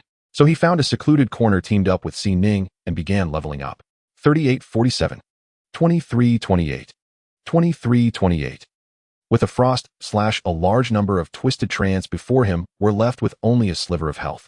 Seeing this, Si Ning quickly followed up with a Moon Soul illusionary melody, dealing real damage and perfectly clearing the remaining health of the Trent, demonstrating excellent cooperation. Ding. Your team has killed. Evil value 10, current evil value 5316. Sister, you finally did something useful. Oomph. With his area damage skills, Ye Xun's leveling efficiency increased significantly, but the mana consumption was terrifyingly high. A single frost slash required 1000 mana points, and he felt a bit pained about using potions. However, in order to quickly eliminate his evil value, he couldn't afford to be too picky. With an evil value, not only did the drop rate decrease, but encountering NPCs wouldn't increase friendliness, leading to numerous drawbacks. At this moment on the forum, by Xiaoxing posted analysis of Ye Xun's battle with the Brotherhood, instantly trending. By Xiaoxing's animated face appeared in the video. Many players are curious. The Brotherhood has millions of members, so why only about 10,000 attacked Ye Xun this time? The reason is quite simple. Due to the limitations of the game wristband, most players cannot train for long periods, and many are still in the novice village. On the Zixiao continent, the Brotherhood can only mobilize a few thousand sword cultivators. They lacked numbers to encircle Ye Xun, and their class diversity was too limited, so they had to recruit from other continents. This time the Brotherhood suffered extremely heavy losses. Let's do the math. Transferring one player across continents costs 500 spirit stones. The Brotherhood brought over 4,000 to 5,000 players, so conservatively estimating this single transfer cost over 2 million spirit stones. This is why the Brotherhood could only muster 10,000 to attack Ye Xun. The costs of cross-continental transfer are simply too high at this stage. After players die, they can only resurrect in nearby cities, and the Brotherhood would need to transfer them back to their original continent. With all this back and forth, the total transfer cost is estimated to be between 4 to 5 million spirit stones, meaning just the transfer fees amount to nearly 200 million Chinese yuan. Moreover, considering other losses such as member equipment drops and loss of cultivation, the Brotherhood's losses this time are incalculable. By Xiaoxing's summary sent the comment section into a frenzy. The transfer fees alone cost 2 billion. Damn, the Brotherhood truly has money. What if I feel a bit sorry for the Brotherhood? Huh, that's a case of losing the wife and the troops. Huh, what wife did they lose? Isn't the loss of prestige not counted? It really is. When I think of the Brotherhood, I used to instinctively feel they were unbeatable, but now all I can picture is someone riding on top of them. Laughing to death, Ye Xun is amazing. Shouldn't Ye Xun consider starting a faction? I would be the first to join. I can go in and cause trouble. Then I will be the one stirring the pot. He probably won't start a faction. Wild beasts always go solo, only cattle and horses flock together. By the way, will Ye Xun have trouble offline? Next, by Xianxia attached the complete battle video, which was longer than a movie. He analyzed Ye Xun's combat statistics in detail, compiling his attributes. His attack was double that of other full output players, and his agility left even full agility assassins in the dust. The most terrifying aspect was his health, which was nearly 10 times that of a normal player. Players were once again stunned, exclaiming, "Damn." If Ye Xun saw this post, he might suspect that his attribute panel had been spied on by Xiaoxing. This guy is truly a talent. Still, I suspect Ye Xun's various qualities are not just at 50. Some doubted his speculation, while others believed. Those who believed speculated about Ye Xun's real identity, with the most convincing theory being that he was a legendary psychic, otherwise it would be hard to explain his abnormal attributes. No one believed the previous rumors that Ye Xun was disabled and came from a poor family anymore. This was because there had been a post earlier stating that Ye Xun had turned down an offer of 100 million annual salary from the Tianyin gang. If he really came from a poor family, he wouldn't have refused such an opportunity. Countless people were tagging Ye Xun frantically under the post. Why isn't the big boss speaking up? Come out and flaunt your qualifications. Ye Xun, darling, are we meeting offline? Here's my photo. Wow, the table leg is all twisted. Is this a photo trick? Ye Xun now had countless fans. His fans admired not only his strength, but also his spirit of defiance against authority. Refusing to go with the flow and join organizations standing up bravely against the oppression of the Brotherhood, he did what many players wished for, but dared not do. This individual heroism easily attracted fans. However, comparatively, Ye Xun actually had more female fans. Being at the top of the young master rankings and having such an ethereal presence made countless female players yearn for him, imagining what he might look like. Young Master Wang, we found out that the disabled student from last year's graduating class at Qingqing 2 High School is the same Ye Xun from the game. Wang Mingxian, I don't eat beef, gasped for breath, forcefully grabbing the photo. It was a graduation picture, and Ye Xun in the wheelchair in the front row was quite eye-catching. Even in the graduation photo, he had to admit that Ye Xun's face deserved the title of the top young master, and jealousy twisted his features. Damn, this guy really is cut out to be a duck. Is his identity confirmed? It's definitely him. His sister is named Si Ning, who is also known as Ningxin in the game. They live together. What the hell? He's just a cripple. What kind of ability user is he? A bunch of idiots on the forum scared me for a second. The classmate who provided the photo knows where he lives. After our investigation, the exact address is Building 3, Unit 1, 1802, Phoenix Community. Good. You all, Wang Mingxian grinned sinisterly, suddenly remembering something, and added, you didn't leave any investigation traces, right? If Ye Xun got into trouble now, he would be the first suspect. If it were a minor character, it would be one thing, but Ye Xun was already a public figure with considerable influence. If evidence was left behind, even with the strong background of the Qin family, it would definitely lead to trouble. Rest assured, young Master Wang, we didn't check his identity on official channels, it was all done privately. What about the classmate who provided the photo? He has died unexpectedly, and no one knows he had contact with us. As for those aunties in Phoenix Community, when we inquired, they were dressed as delivery workers with masks and helmets covering their faces so they wouldn't recognize us. Only then did Wang Mingxian feel relieved and coldly snorted. Daring to provoke me is like seeking death. You're the most reliable for handling things. This time go personally to keep an eye on it. Bring a few clean people, take care of him on the spot, and leave no traces. Got it. Hiring a killer organization requires payment and could lead to entanglements. It's better to use our own people. They have acted meticulously over the years without any mistakes, much more reliable than outsiders. Understood. It's a pity about the immortal artifact and that exquisite beauty. Although Wang Mingxian wanted to experience the exquisite beauty, he wasn't foolish. Creating unnecessary complications was a big taboo. Preventing future troubles was the most important. Ding. Congratulations, your team has killed the Foundation Establishment Stage Level 1 boss Twisted Tree King. You have gained 100 reputation points, 50 low-grade spirit stones, and 1,000 cultivation points. Ding. Congratulations on breaking through to Foundation Establishment Stage Level 2. All basic attributes 1, and you have gained 5 points to distribute freely. Reputation gained from killing bosses in teams will be split evenly. Only the first kill will be exclusively yours. This is also the main source of reputation points for most players in the game. Ye Xun looked nervously at Si Ning. In Asking Immortal, breaking through to a major realm requires a breakthrough pill. Although minor breakthroughs above Foundation Establishment can rely on personal advancement, the success rate is not guaranteed. The success rate for minor breakthroughs is 10 times that of luck. With Ye Xun's luck value of 25, he could succeed with his eyes closed. But Xining was not so lucky, as she had taken a pile of aptitude pills, and now only had 5 points of luck, giving her only a 50 chance of success. Failing a minor breakthrough also leads to a silent period, but it only lasts 2 hours. Failing 10 times a day is not a problem. Most people won't be stuck at minor breakthroughs. However, because of the silent period, many diligent players with low luck values get surpassed in levels. Ye Xun recalled in his past life, he need not mention his own experience full of tears, and Xining was not much better off with only 1 luck value and a 10 success rate. Each breakthrough was a torment severely affecting her mentality. This was also one of the reasons for her ultimately low strength. Now he was a bit worried if his sister failed to break through wasting 2 hours of leveling time, she would surely be upset, right? However, Xining seemed to guess what he was thinking. She glanced at him proudly, took out a small porcelain bottle, retrieved a pill, and swallowed it. A flash of white light enveloped her, and she successfully broke through. Ye Xun. As fellow direct disciples, minor breakthroughs can also use foundation establishment pills to increase the success rate, but that is a luxury. Xining used a medium-quality foundation establishment pill, which can increase the success rate by 40. Sister, I remember you said your master is a woman, right? Players in this game can date NPCs, and many male players want to woo NPCs. Someone actually succeeded in his past life. However, the ones they wooed were generally lowly roles, such as servants, outer sect female disciples, or some maids, with average looks and low cultivation. Cultivating goodwill with such female NPCs is relatively easy. The Sea Kings have deep schemes, easily making those shy girls blush. However, NPCs like the female elders or high-ranking ones like Shui Yinling are nearly impossible to pursue, or even to meet. Even inner disciples cannot meet elders without special reasons. Besides male players, some female players also date NPCs, and some male NPCs even actively pursue pretty female players. Ye Xun worried if his sister would encounter such NPCs. Xining shot him a glance. Of course she is a woman, and very beautiful. Very beautiful. And treating her so well, she wouldn't be a lesbian, would she? With his sister's looks, it wouldn't be impossible to attract both genders. Ye Xun chuckled, letting his imagination run wild, weaving elaborate fantasies. This day was constantly thwarted by that damned control over cultivation, making him feel quite frustrated. He had to get something out of it when his master returned. Brother, there are many magic cultivators on the leaderboard.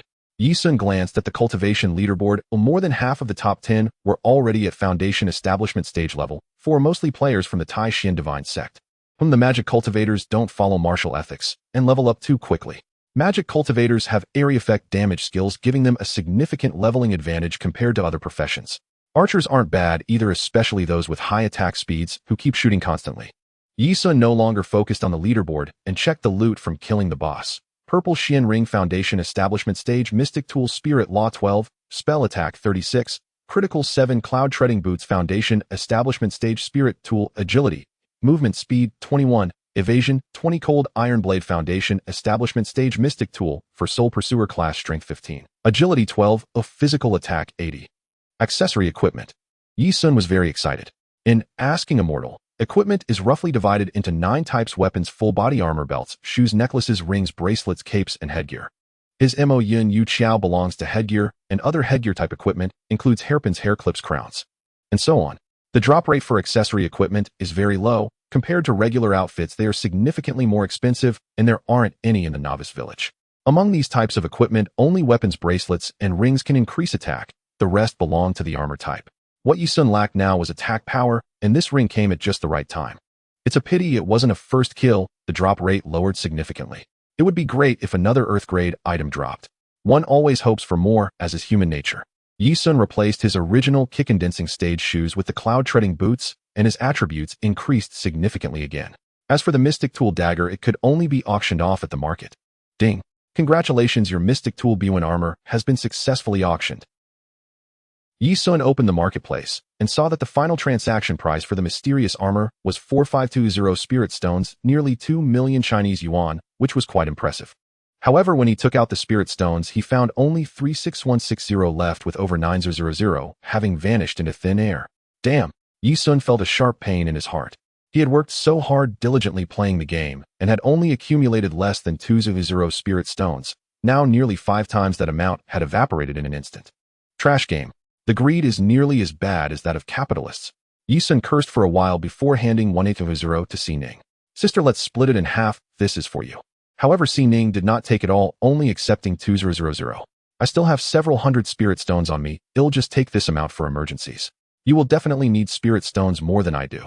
Almost all her equipment was provided by Ye Xun, so she really didn't have many expenses. If it weren't for fearing, she wouldn't have the money for teleportation fees. When she needed to find her brother, she wouldn't even take the 200.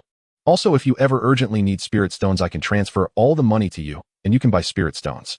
Although Xining was obsessed with wealth, she was particularly generous when it came to Ye Xun. She would find ways to satisfy her brother's desires, yet as a top beauty, she appeared very shabby, wearing clothes and bags from discount sites, relying solely on her naturally stunning face to navigate the world. Ye Xun was moved to tears and hugged his fragrant soft sister tightly.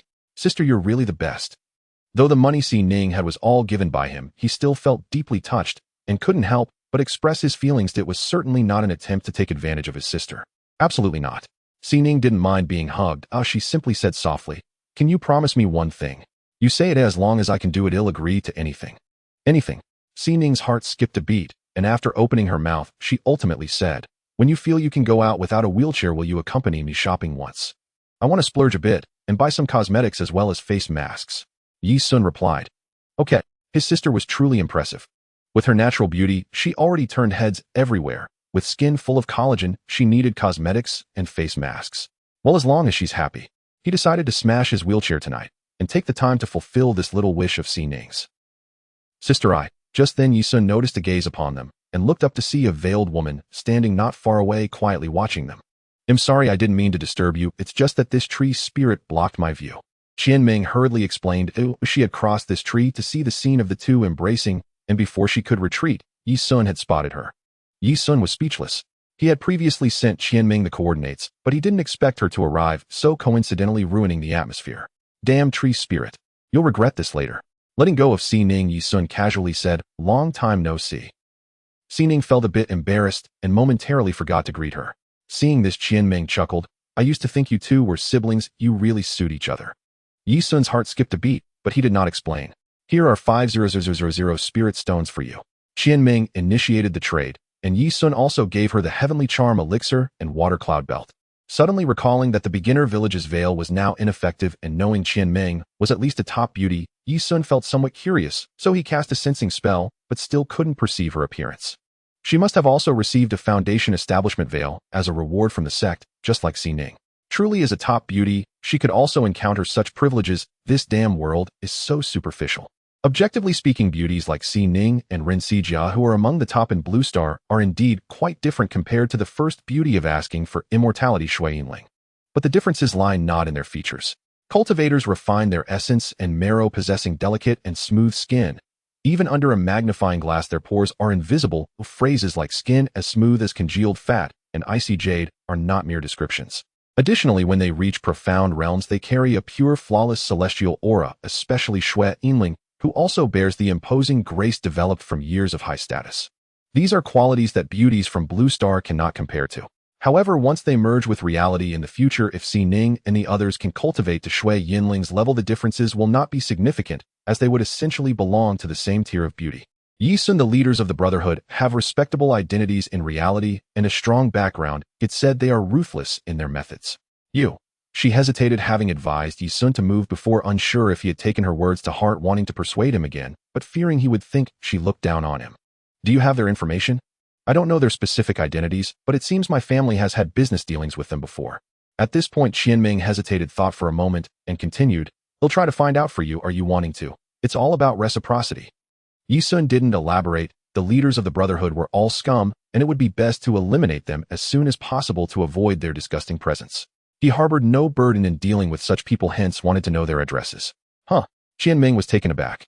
She understood Ye Xun's intention. Those few lords were people whom common folks would avoid at all costs, yet he actually wanted to kill them. Could it be true, as rumored in the forums, that he was an ability user in reality? "I'll do my best to check, but my ability is limited. I'm not well regarded at home, so."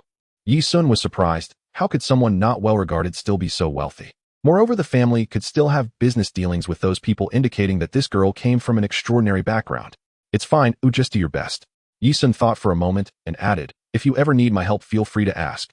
Though he hadn't interacted much with Qianming, Ye Xun had a good impression of her. In his past life, when the Luotian Pavilion was ultimately disbanded, Qianming had also vanished without a trace, or perhaps something had happened to her in reality. He had no intention of forming a faction, but he didn't mind allying with some powers that stood on the same side as him. It would make things easier in the future. Having more friends means more paths to take. Sometimes helping others is also helping oneself. The Luotian Pavilion and the Tian gang seemed quite decent for now. Qianming nodded, and just as she was about to leave she turned back and said, "By the way, Ye Xun, someone asked me to tell you that he wants to add you as a friend." Ye Xun entered his name using the wristband, Shangwan Fatsai. In his past life he had heard of Shangwan Fatsai, who almost became a legendary figure. This person is quite famous in reality, or rather his father is very famous, being the richest man in China and also the richest man in the world. It is not quite accurate to describe the Shangwan family as being rich enough to rival a country, for their wealth surpasses that of many nations. As a top-tier rich second generation, there was no reason for him to refuse adding him as a friend. Who wouldn't want a friend as wealthy as oil? What also endeared Shangwan Fatsai to Ye Xun is that, like him, he carries a real name on his head. Ha ha ha. Ye Xun, I am Shangwan Fatsai, you should know me, right? My dad is the richest man. A very plain opening line. Ye Xun took a deep breath and gritted his teeth, sending a voice message. Hello, is there something you need? I see you on TV every day. Oh, I find you quite interesting and wanted to get to know you. I think we have a lot in common, both enjoying playing games, right? Have you played League of Legends?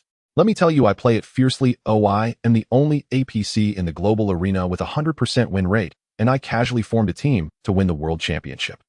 Brother, my gaming talent is terrifyingly strong, and I see you are quite strong too.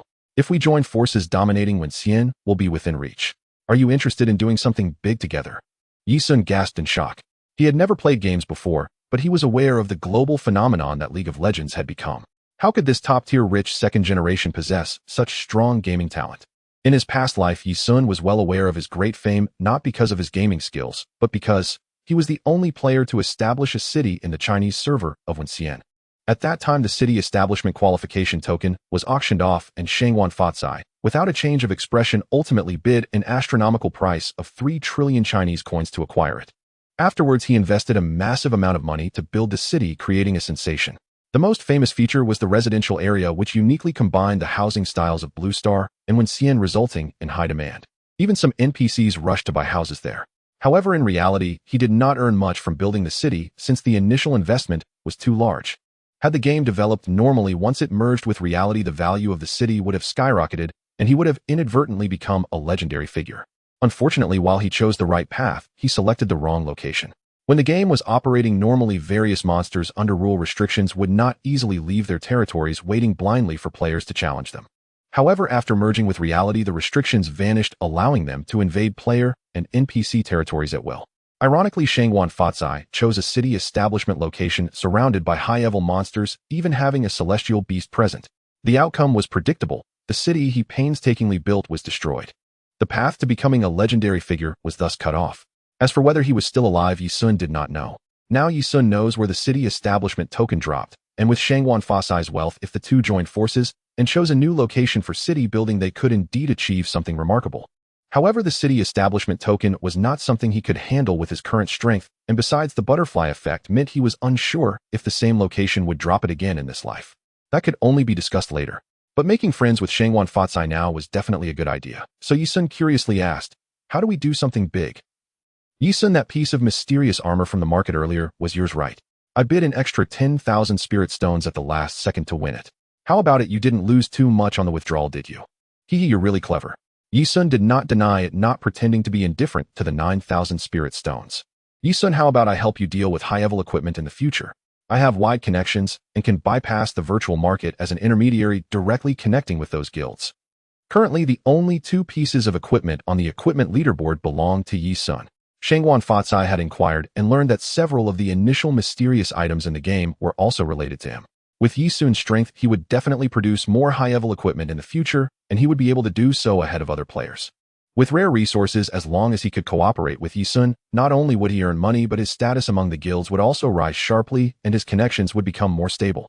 The more stable the connections, the more money he would make. Shangwan Fatsai, coming from a business family, understood this thoroughly. The condition is I take a 10% cut. By bypassing one intermediary, another intermediary comes in. It seems this world can never escape the existence of intermediaries. That's fine. Ye Xun readily agreed and took down the mysterious dagger he was waiting to auction. On the surface, it seemed he was handing over the equipment to Shangwan Fatsai, allowing him to lose 1% in fees, but in reality, he was not making a profit. Because giving it to Shangwan Fatsai to sell would likely yield a lower price than at the market. The market is auction-based, where items generally sell for the highest price.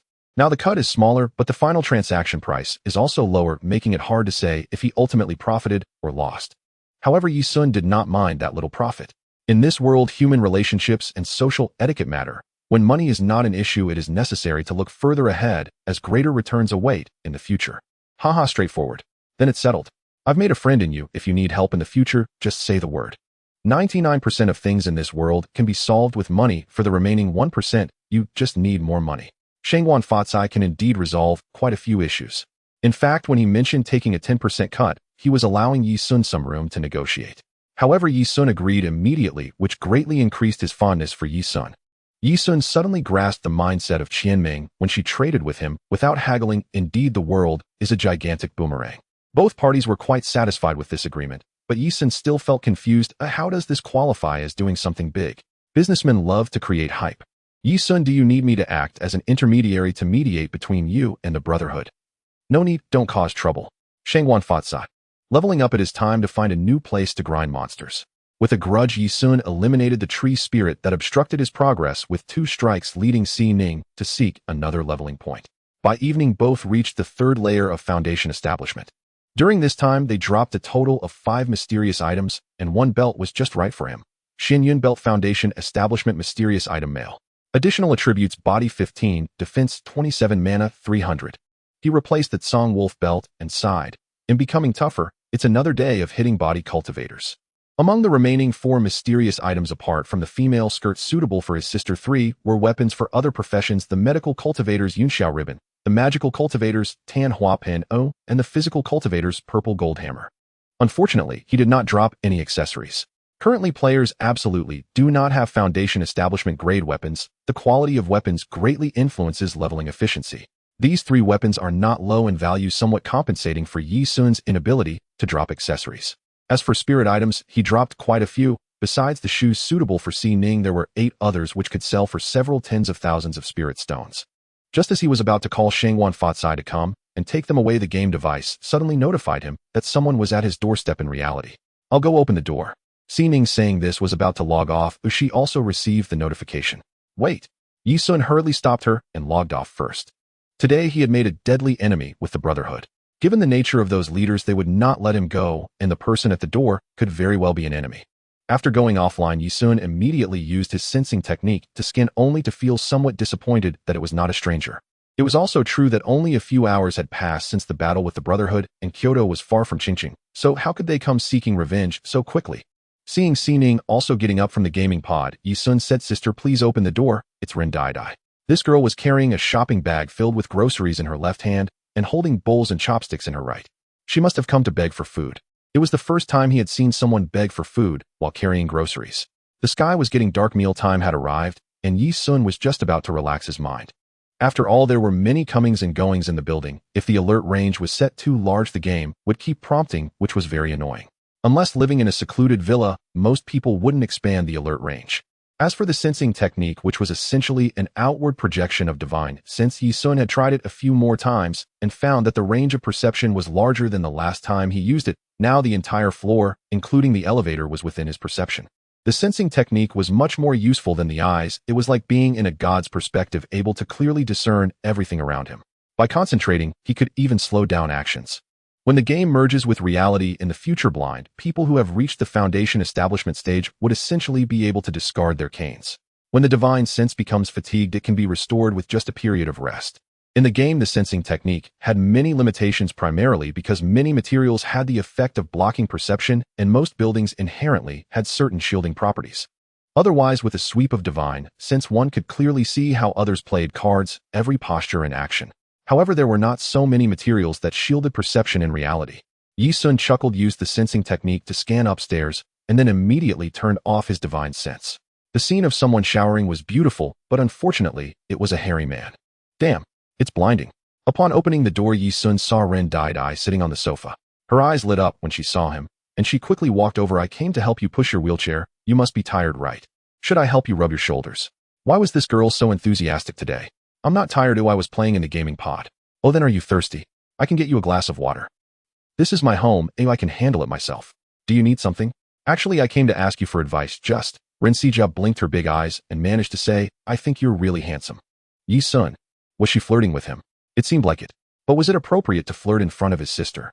Oh, his sister was in the kitchen, so that was fine. How should he respond? Directly rejecting her would make the little girl sad, and she might storm out. Would she go hungry tonight? Ye Xun truly couldn't understand Renxijia's thought process. From asking him, she suddenly jumped to him being handsome. Did she want to ask him why he was so handsome? Well, I think the game ratings are really accurate. You're number 1 on the Young Master leaderboard, truly deserving of it. I've never seen anyone more handsome than you. Thank you, I think so too. Ye Xun successfully ended the topic. The two of them stared at each other momentarily at a loss for words, their minds a bit muddled. You also started playing Asking the Immortal. Renxigia rolled up her sleeves, revealing her fair wrists.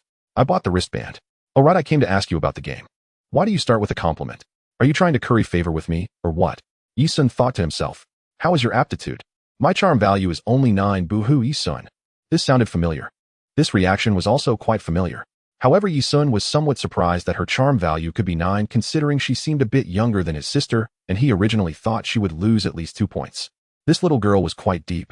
You're number 1 on the Young Master leaderboard, and Sister Ning is also first, but I can't even make the list, boo-hoo.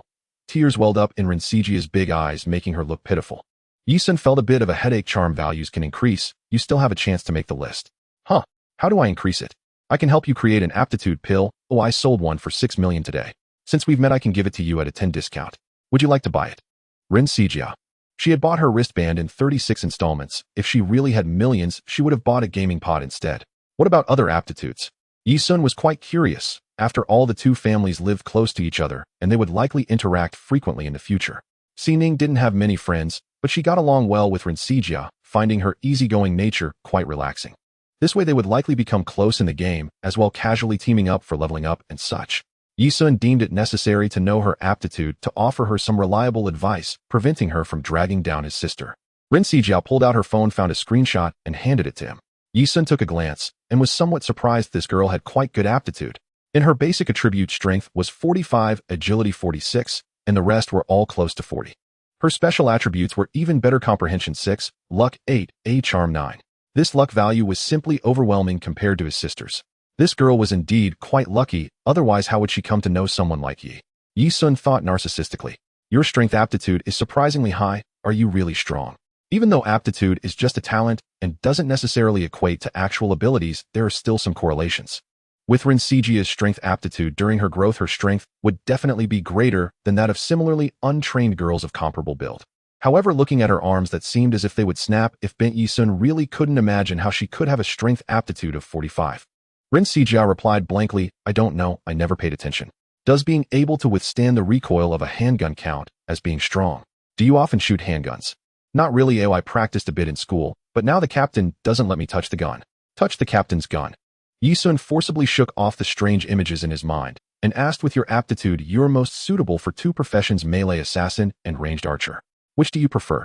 Renxigia nodded vigorously. I've decided to play an archer. I can hit from a distance. My shooting skills are excellent, am always accurate, never miss the target. Is this talent useful for playing an archer? Not missing the target means you have good shooting skills. No wonder the captain doesn't let you use a gun. Ye Xun felt helpless. Then go ahead and play the archer. Distribute your points evenly between strength and agility. Okay. By the way, what's your name? Renxigia. I'm in the game. Oh, I'm Shang Luo Hihi. A loud crash echoed above the starting village in the forum, as if the sky had shattered like a mirror for a few minutes before merging back together. Just as Ye Xun was browsing the forum, he saw the post and realized it must be the commotion caused by his master. Calculating the time, he concluded that his master should have returned to the sect by now. So he finished his meal quickly and returned to the game, continuing to grind his evil value in the dark, planning to return to the sect at dawn. Ning and Renxigia also logged on. Ye Xun searched for Shang Luo and sent her a friend request. Initially thinking the name had some significance, he curiously asked about it during dinner, only to receive a blank reply from Ren saying it sounds nice. Indeed, one should not expect too much from this girl's intelligence. The notification chimed. Ding. Congratulations on breaking through to the 4th layer of Foundation Establishment. All basic attributes 1A, and you receive 5 points to allocate as you wish. Ding. Evil value 1, current evil value 0. He kept grinding until morning, clearing his evil value and leveling up significantly. Sister, I have to head back. What about you? Ning looked a bit lost. With her brother gone, she didn't know what to do. She genuinely hoped Ren could leave the starting village soon and have a companion. However, she needed to work and could only play in the evenings. The limitations of her gaming device meant that their playtime was not long, making it quite challenging to meet. I don't want to grind monsters right now. Are there other ways to level up? Ye Xun pondered that the secret realm for Foundation establishment had not yet opened, and besides monster grinding, the only ways to gain cultivation were through sect tasks and Imperial City tasks. Sect tasks could yield additional sect contributions, while Imperial City tasks could grant extra prestige points, making them the choices for most players in the early to mid-game. Sister, you should take on the sect tasks. Start with a nightmare task to get your feet wet. Accumulate more sect contributions to exchange for skills. Alright. The difficulty of regular tasks cannot be compared to hidden tasks. Many players can complete nightmare difficulty sect tasks, and they can even team up. Ye Xun hoped she would have some personal experience. Upon returning to Xianxia City, he found Shang Guanfei was already waiting. Dressed in a green robe and holding a folding fan, he had the demeanor of a top-tier wealthy second generation, looking a bit awkward, but giving off a flamboyant impression at first glance. Here, Ye Xun traded a large pile of equipment, leaving Shang Guanfei astonished. Wow, 5 pieces of mystic gear and 18 pieces of spirit gear. You're amazing, brother. That sounds nice to hear. The way to Mo Panguan talks is just cringeworthy. Ye Xun directly handed over equipment worth hundreds of thousands of spirit stones without worry. While others might run off with the gear, Shang Guanfei had a solid reputation. After all, he was wealthy and didn't regard such trivial amounts. Weren't we supposed to do something big? What is this considered? Shang Guanfei closed his fan and said casually, brother, business is built step by step. One cannot aim too high. I think the virtual marketplace takes too much commission. Many players would rather shout and sell on the street, even being chased by city guards, than list their items in the marketplace. This is promising. We should find a way to establish a trading company and auction house to lower the commission rates. In the future, we could definitely earn a fortune. I've even thought of a name, simple, straightforward, and concise, the Fa Kai Trading Company. Isn't that a good omen? Let's not set our initial goal too high, let's aim to make 100 million first. Ye Xun. This idea is indeed promising except for the name. How do we start? Shang Guanfei gestured behind him, my treat. Shall we go in and talk? The girls here are average-looking, but you probably won't find them appealing. However, they play the zither quite well, and there's a unique charm to them. Ye Xun turned to see Fengqi Pavilion. Visiting a brothel so early in the morning. Didn't he notice the door was tightly shut? The girls probably hadn't woken up yet. Ye Xun twitched the corner of his mouth as a direct disciple of the prestigious Xiao sword sect knocking on a brothel's door early in the morning. How could you even think of that? Let's go to a restaurant instead. Alright. The food at the restaurant had its benefits. It could relieve some mental fatigue and indirectly extend the time spent using the gaming device. Neither of them particularly needed that benefit. After ordering, Shang Guanfei said, I've inquired about purchasing a shop, and it's not as easy as it seems. There are various restrictions. For instance, one needs to reach a certain prestige level and gain approval from officials, among other things. Secondly, one must have money. You are the only, one of the 2 direct disciples of the dominant sect in the entire region. With that identity, going to the Imperial City, you'll receive preferential treatment. You should be able to handle the prerequisites, and I'll take care of the funding. Once the trading company is established, you will provide the top-tier equipment for auction, while I'll handle the lower-end market consolidation and shop management. We'll split the profits 50-50. What do you think? Ye Xun pondered in silence. He didn't understand business, but he knew the player trading market was a big cake. If the trading company really took off, he wasn't sure how the contributions would be divided. Is 50-50 fair? Forget it, let's take it step by step. Are we going to expand to all 9 continents? There are 3 empires in the Jiuxiao continent, all hostile towards each other. Gaining the recognition of high officials from all 3 empires is quite difficult, and Ye Xun wasn't confident he could pull it off. Not every empire has a good relationship with the Xiao sword sect. His status as a direct disciple wouldn't guarantee him easy passage everywhere. No, let's only open one for the other continents. We can just set up a station. Expanding to all 9 continents would not only block others' financial paths, but also lack significance. You can't possibly provide top-tier equipment for 9 shops, can you? That's true. Ye Xun had never done business, and he honestly didn't understand this aspect well. However, this meant that competition for low-tier resources would become especially important. After all, others could also establish trading companies. Why would players choose to consign their equipment with them? This would test Shang Guanfei's skills. Thus, seizing the first opportunity is crucial. If we can establish a brand effect in advance that will depend on you, I'll have the money ready at any time. As soon as you secure the purchase qualifications, we can immediately buy a shop. You're the top player in the game, and I'm the wealthiest.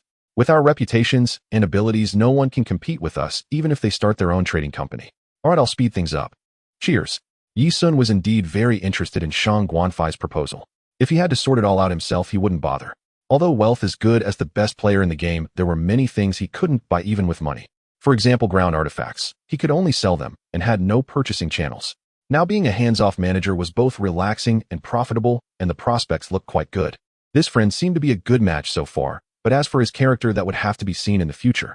Ye Xun glanced at Fengqi Pavilion across the street and inexplicably asked, "Do you think we could open a brothel?" Shang Guanfei. Brother, that idea is quite peculiar.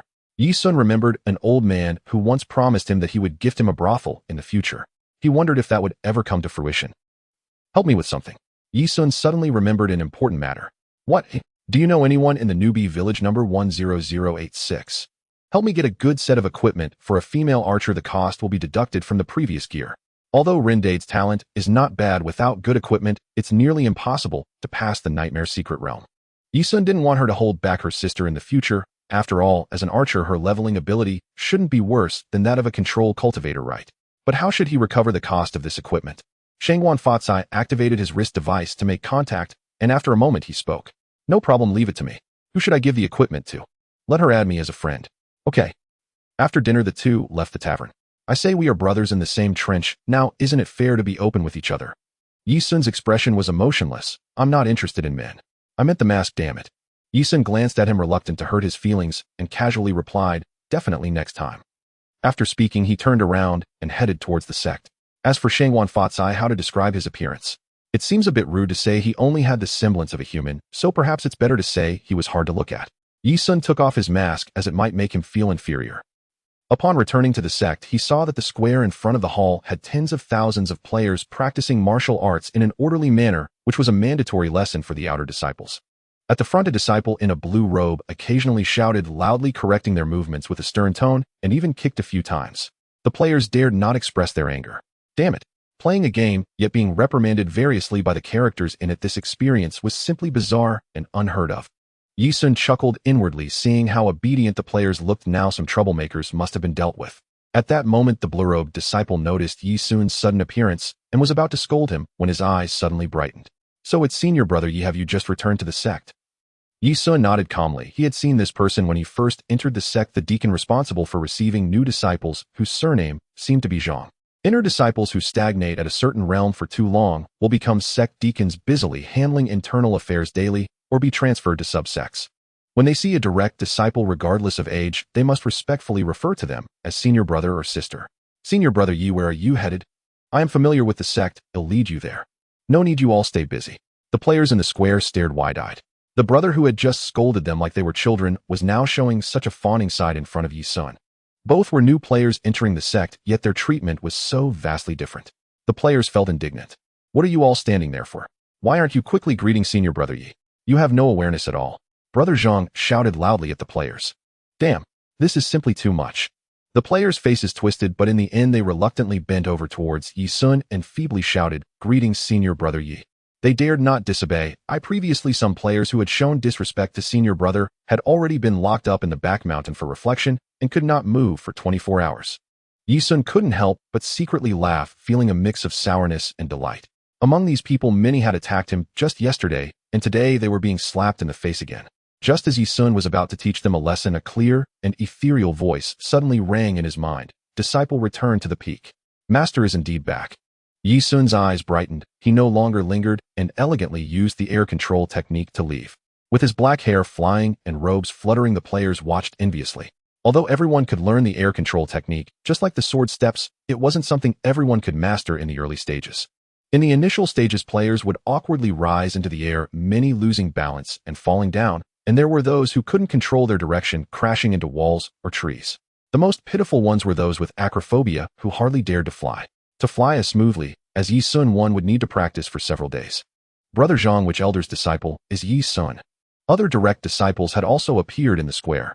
Brother Zhang was respectful, but not as fawning as he was towards Ye Xun. They were very curious. How dare you call senior brother Ye by name? The players. What should we do if we want to curse? I won't be afraid to tell you senior brother Ye is the only direct disciple of the sect master, and in some time you will probably have to address him as young sect master. Do you understand? In the future, do not be so rude again. If you anger senior brother Ye, no one can protect you. The players. Upon returning to the main peak, Ye Xun glanced around. Under the snow pine by the cliff, Xue Yinling stood quietly gazing into the distance, surrounded by an aura of immortality. The simple white robe adorned her like a celestial being, pure and flawless, her face unadorned, yet capable of making the mountains and rivers pale in comparison. The shadow under the tree resembled a stunning fairy in a painting. Master, I'm back.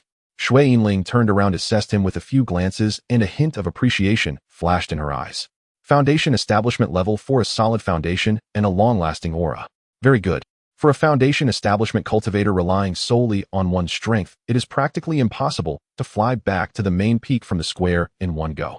Shui Yinling did not expect Ye Xun to actually manage to fly back in one go, deserving of her praise. Ye Xun chuckled awkwardly. In fact, his magical energy was already nearly depleted, and it was exhausting to fly a few more steps. It's all thanks to Master's teachings. Shui Yinling shot him a sideways glance. Don't just flatter me. Let me ask you, why are you running around instead of cultivating in the sect right after joining? Her clear and cold voice carried a sense of authority without anger. Ye Xun was speechless. When he left the sect, Xiaoqing had indeed advised him, saying that Master wanted him to cultivate at the main peak, but he insisted on descending the mountain. You have a special identity, and your wings are not yet fully grown. It's easy to be schemed against when you go outside. Ye Xun understood his master's good intentions. He was the only person from another world to have passed through the Abyss secret realm and been accepted as a disciple by the sect master. The opposing forces wouldn't want him to grow. Master, you also know that we people from another world can be resurrected.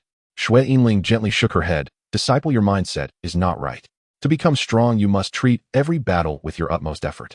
Resurrection is a last resort. It cannot become an excuse to comfort yourself. Ye Xun was stunned. Master was right. His way of thinking indeed had problems. Not to mention that in the future, as reality merges, players will lose their resurrection abilities. During the early stages of the merge, some people couldn't adapt quickly to the change in mindset and thought they could easily die since they could still be resurrected. They could clearly live if they fought hard. Master, I understand now. After thinking for a moment, he feared disappointing his master and added, actually, it's like this, Master. I have a grudge to settle with someone, and I made an appointment in advance. If I don't go, it would seem cowardly. Oh, what grudge? Ye Xun took off his wrist device, found the video of the battle with the Brotherhood, and handed it to Shui Yinling. Master, look, I didn't embarrass you. Shui Yinling was somewhat curious about the wrist device, but didn't ask about it. After all, recording video wasn't unusual. They had similar crystal devices that could record images. In the video, Ye Xun faced thousands, showing no signs of cowardice, moving gracefully amid the siege, killing countless enemies. Shui Yinling was greatly surprised, not expecting this disciple not only to possess exceptional cultivation talent, but also to display an incomparably refined sword technique, not at all resembling someone who had just embarked on the path of cultivation. This disciple's talent, mindset, and courage were all extremely excellent, as she had truly found a treasure.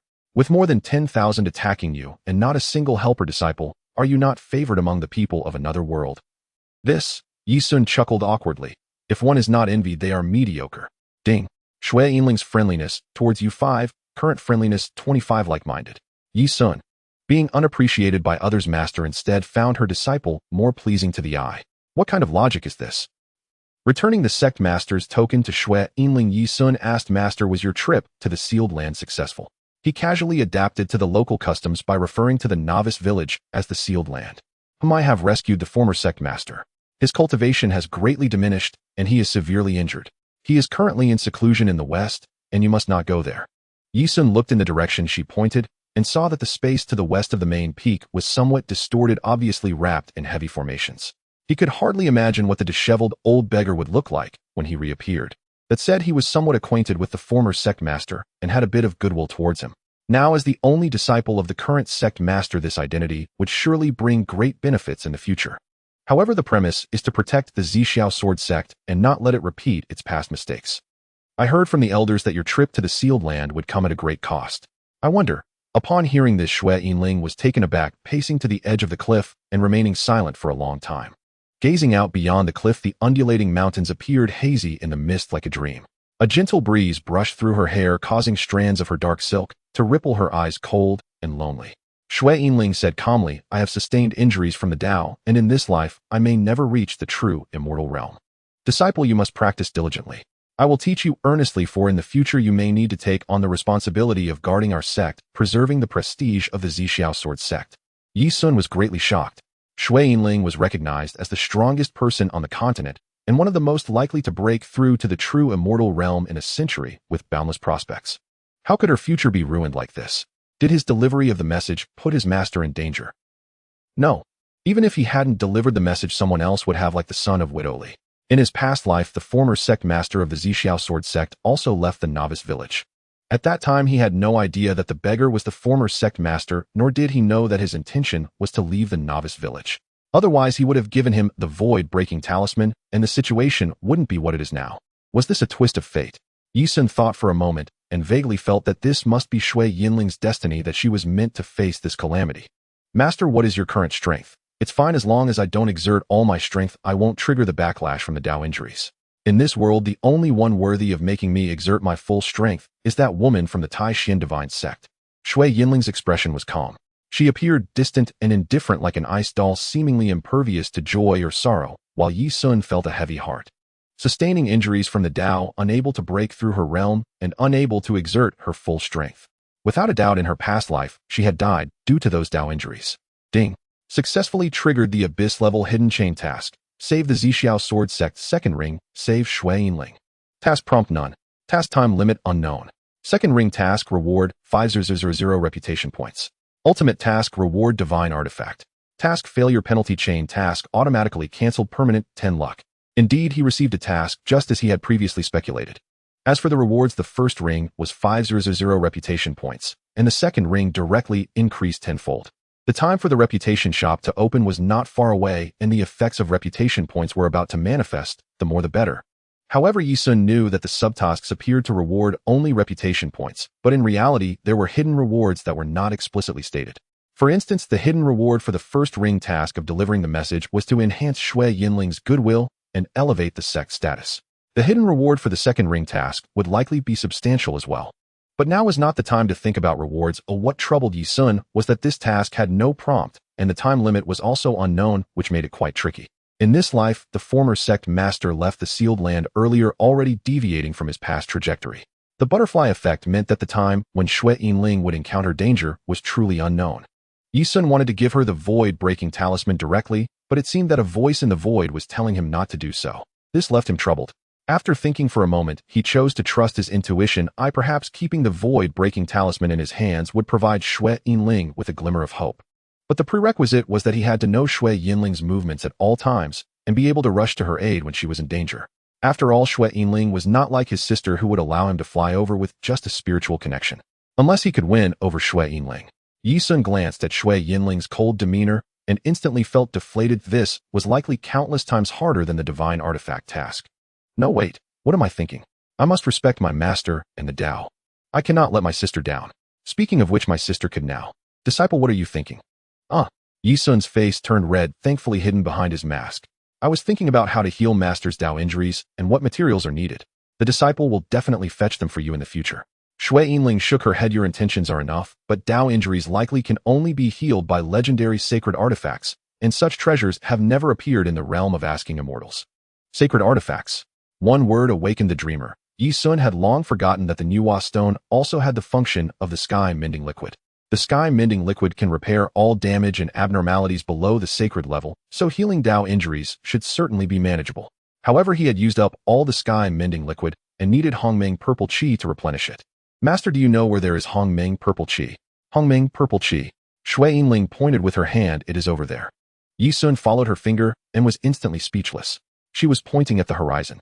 Indeed, there was purple light above the horizon, especially since it had just passed dawn and the purple qi had yet to dissipate, making it quite clear. Is there a way to obtain it? Shui Yinling looked at him in confusion. Have you heard of Nuwa repairing the sky? Ye Xun. Shui Yinling gazed far away. It is rumored that in ancient times there was a great power who wanted to obtain Hongmeng purple qi, so he cast a spell to break open a hole in the sky. The energy from outside the sky surged into the realm of asking immortals, causing a series of disasters, leaving devastation everywhere, until Nuwa made her move to mend the sky, restoring peace to heaven and earth. Now Nuwa has long since disappeared without a trace, and no one can mend the sky again. You should not entertain thoughts of breaking the sky. However, speaking of breaking the sky, even the true immortal realm cannot achieve it. If you truly possess the ability to break the sky with a sword, you would likely have already become a true god. Ye Xun. He did not expect that this world also had a story of Nuwa mending the sky. Do both worlds have similar stories? Is it just a coincidence? Why do you ask about Hongmeng purple qi? Ye Xun returned to his senses and said, disciple heard that Hongmeng purple qi seems to have healing properties, hence the inquiry. Oh, I haven't heard of that. Perhaps it's just a rumor. Master, I don't understand. Why do you have to go to the sealed land now? Can't you wait until you break through to the true immortal realm? Shui Yinling shook her head. This matter is lengthy. I must go now and do not ponder too much. Speaking of which, this is also beneficial for you. You should remove your mask. Ye Xun removed his mask, revealing an ethereal beauty as if favored by the heavens. Shui Yinling could see her reflection in his clear eyes. With a handsome appearance tinged with youthfulness, he radiated vitality, clean and pure. This was her most immediate impression of this disciple. It looks much better this way. From now on, do not wear a mask in front of me. It gives me the illusion of seeing an elder. Ye Xun nodded in agreement. Wearing a mask before his mentor felt somewhat disrespectful. He had not considered this detail of etiquette before. Elder. He felt puzzled. Was it the previous owner of the mask? Yes, the Mo Yun Yuchang belonged to the former patriarch of the Taishan divine sect, who was on good terms with our sect's old patriarch. My master had met him several times. Oh, was he male or female? Male? Seeing Ye Xun frown slightly, Shui Yinling shot him a glance. What? Do you want to wear a mask that a woman has used? Not really, it's just that a mask worn by a man feels somewhat. Ye Xun hurriedly explained, secretly feeling a bit disdainful of the mask. Rest assured, the Mo Yun Yuchang is untouched by dust, not even its aura can be tainted. Moreover, the former patriarch of the Taishan divine sect was not its first owner. Only then did Ye Xun let go of his scruples. He wondered if the Mo Yun Yuchang once belonging to the Taishan divine sect might come to trouble him. All right, do not move, Shui Yinling said, raising her hand to point, her jade finger resting on his forehead. The cool touch invigorated him, and suddenly a piece of information appeared in his mind. This was the purpose of Shui Yinling asking him to remove the mask. Ding. Congratulations, you have obtained the complete version of the Xiao Sword Classic. Your cultivation method has successfully advanced. Ye Xun recalled that the cultivation method he learned initially had the word incomplete attached to it, and he thought it was due to his insufficient rank. Shui Yinling retracted her jade finger, and Ye Xun quickly checked the cultivation method. Cultivation method: Xiao Sword Classic, grade heavenly stage, immortal stage, cultivation requirement recognition from the patriarch of Xiao Sword sect. Effect 1, sword technique condensation, speed 30-50. Effect 2, sword technique proficiency practice, efficiency 30-50. Effect 3, sword heart clarity control immunity enhancement 10-20. Effect 4, sword chi soaring to the skies, sword technique final damage enhancement 10-20. Effect 5, comprehension 3-5. Transitioning from heavenly stage to immortal stage, all attributes had significantly increased, and Ye Xun was overwhelmed with excitement. Now his combat power was immeasurable. If this cultivation method's attributes were to be known, other players would surely be envious. He noticed that the cultivation requirement had changed. Previously, both direct disciples and elders could practice. Now it required the patriarch's recognition to cultivate. Other sects likely had similar conditions for learning their core immortal stage cultivation methods. It would be difficult for players to learn them. Even with vast contributions to the sect, without the patriarch's recognition, they could not redeem them. Master this, Shui Yinling explained. Actually, part of our Xiao Sword sect's core cultivation methods was lost over 10,000 years ago. Your letter mentioned that the old patriarch recovered the incomplete parts. This was also one of the reasons my master forcefully broke into the sealed area. The complete version of the Xiao Sword Classic will elevate the combat power of our sect's higher-ups to new heights. Although my master has no hope of reaching the true immortal realm, with the elder's strength increasing and the old patriarch returning, once the old patriarch restores his strength in the future, our sect will only flourish further. Ye Xun. His master's vision was quite admirable, but alas, the world is unpredictable. Now that there is nothing else, my master will teach you basic sword techniques. Okay. He did not know whether it was influenced by Shui Yinling's temperament, but being with his master made his heart exceptionally tranquil. The usual impatience and competitive spirit seemed to have vanished, and even his desire to level up had decreased significantly. Looking at the fluctuating names on the cultivation leaderboard, Ye Xun felt as if he were a mere passerby, utterly indifferent. After all, it was just the 6th level of Foundation Establishment. Once the Foundation Establishment secret realm opened, they would be stuck for a while again. Ye Xun was actually not too concerned about Shui Yinling wanting to teach him basic sword techniques. He had practiced basic sword techniques every day in his past life, solidifying it countless times. Since the game's launch, he had accomplished many astonishing feats relying on his swordplay. He did not believe he had much room for improvement, nor did he think he had any shortcomings. However, he would soon realize how ignorant he truly was. Disciple, I do not know when you practice sword techniques, but I can see that your swordplay is quite systematic. When facing a stationary target, your strikes flow seamlessly as if attacking a wooden post. However, when the target moves, or even attacks you, you often become rigid and unable to defend properly. Reflect on your battles with those from other realms. Did you sustain many unnecessary injuries? Ye Xun was taken aback. Upon careful thought, his master's words made a lot of sense. In his past life, he had practiced basic sword techniques by striking at a fixed wooden post every day, focusing solely on offense, and had never practiced defense. So he pulled out a video for Ye Xun to critique, discovering that many times he could have completely avoided injury or even prevented being controlled. The fact that he could fight until the end was largely due to his extraordinary attributes and the confidence given by the Shunzai skill, which made him unafraid of death. In the eyes of the players, even if his operations were not peak excellence, they could at least be considered splendid. But when he understood his shortcomings, watching the video again made him feel it was riddled with mistakes, and there were moments that were truly hard to bear. Ye Xun fell silent. Since the launch of the game, his smooth progress had made him unwittingly arrogant. However, the path of the sword is vast and unfathomable. Cultivators spend their entire lives seeking and exploring, making it hard to grasp the whole picture. How long had he even practiced? Disciple sword cultivators rely heavily on sword techniques. Do not think that in the future you can break through myriad laws with a single sword. Cultivating sword techniques is a process of realizing one's true heart. Even at my level, I dare not slack off. Right now you have just stepped into the threshold of having a sword in hand and a sword in heart. Compared to your peers, you are still slightly lacking. You must not become arrogant. Ye Xun understood that when his master referred to peers, she was not talking about the Blue Star players, but about the NPC disciples in the Nine Clouds continent. Most NPC disciples had been practicing sword techniques since childhood, and their years of cultivation far surpassed his. Their swordsmanship was certainly more refined than his. Master, what are the realms of swordsmanship? In his past life, no one had ever guided him, or rather he had never been looked upon favorably. Ye Xun explained seriously, beginners regard the sword merely as a tool. Mechanically practicing various sword moves, their understanding of sword techniques remains superficial, and they do not comprehend the connotations and meanings of swordsmanship, nor do they integrate their own thoughts and insights. This is the realm of having a sword in hand, but no sword in heart. You have just stepped into the second realm, having a sword in hand and a sword in heart. You have some unique insights in a sword moves, able to merge your intentions with the sword moves, not as rigid as a beginner. However, you are still far from the realm of having no sword in hand and a sword in heart. On the main peak, the atmosphere was cold and lonely. Unless there were significant matters in the sect, disciples and elders typically wouldn't come here. For an entire day, Ye Xun had spent his time under the guidance of Ye Xun. Around noon, Xianxia sent a message greeting him. It seemed she was playing a game during her lunch break. The virtual marketplace in the novice village was connected to the outside world.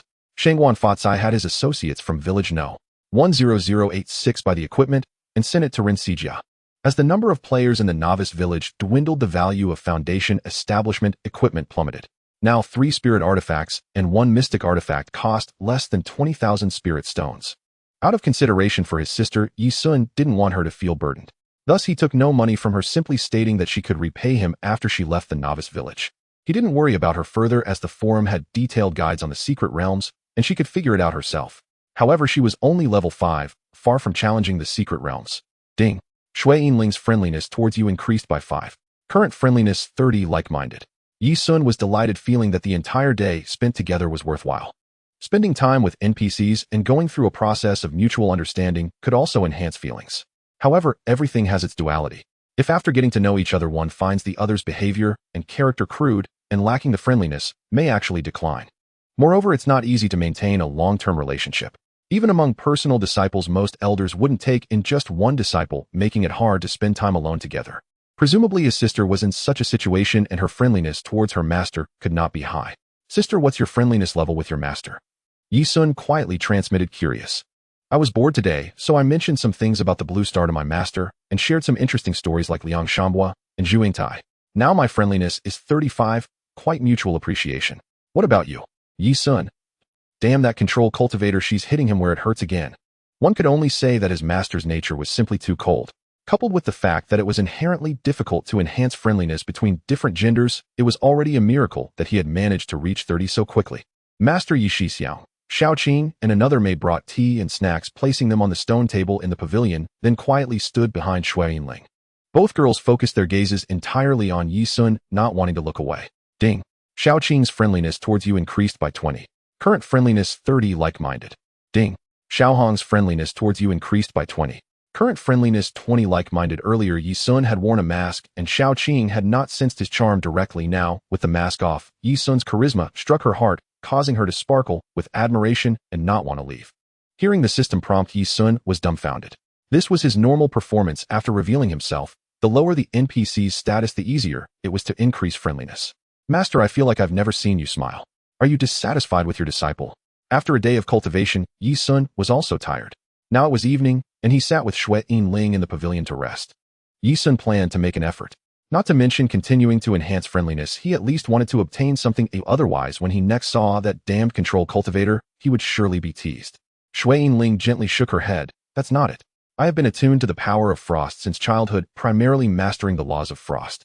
Perhaps due to the influence of these laws, my emotions rarely fluctuate on a daily basis.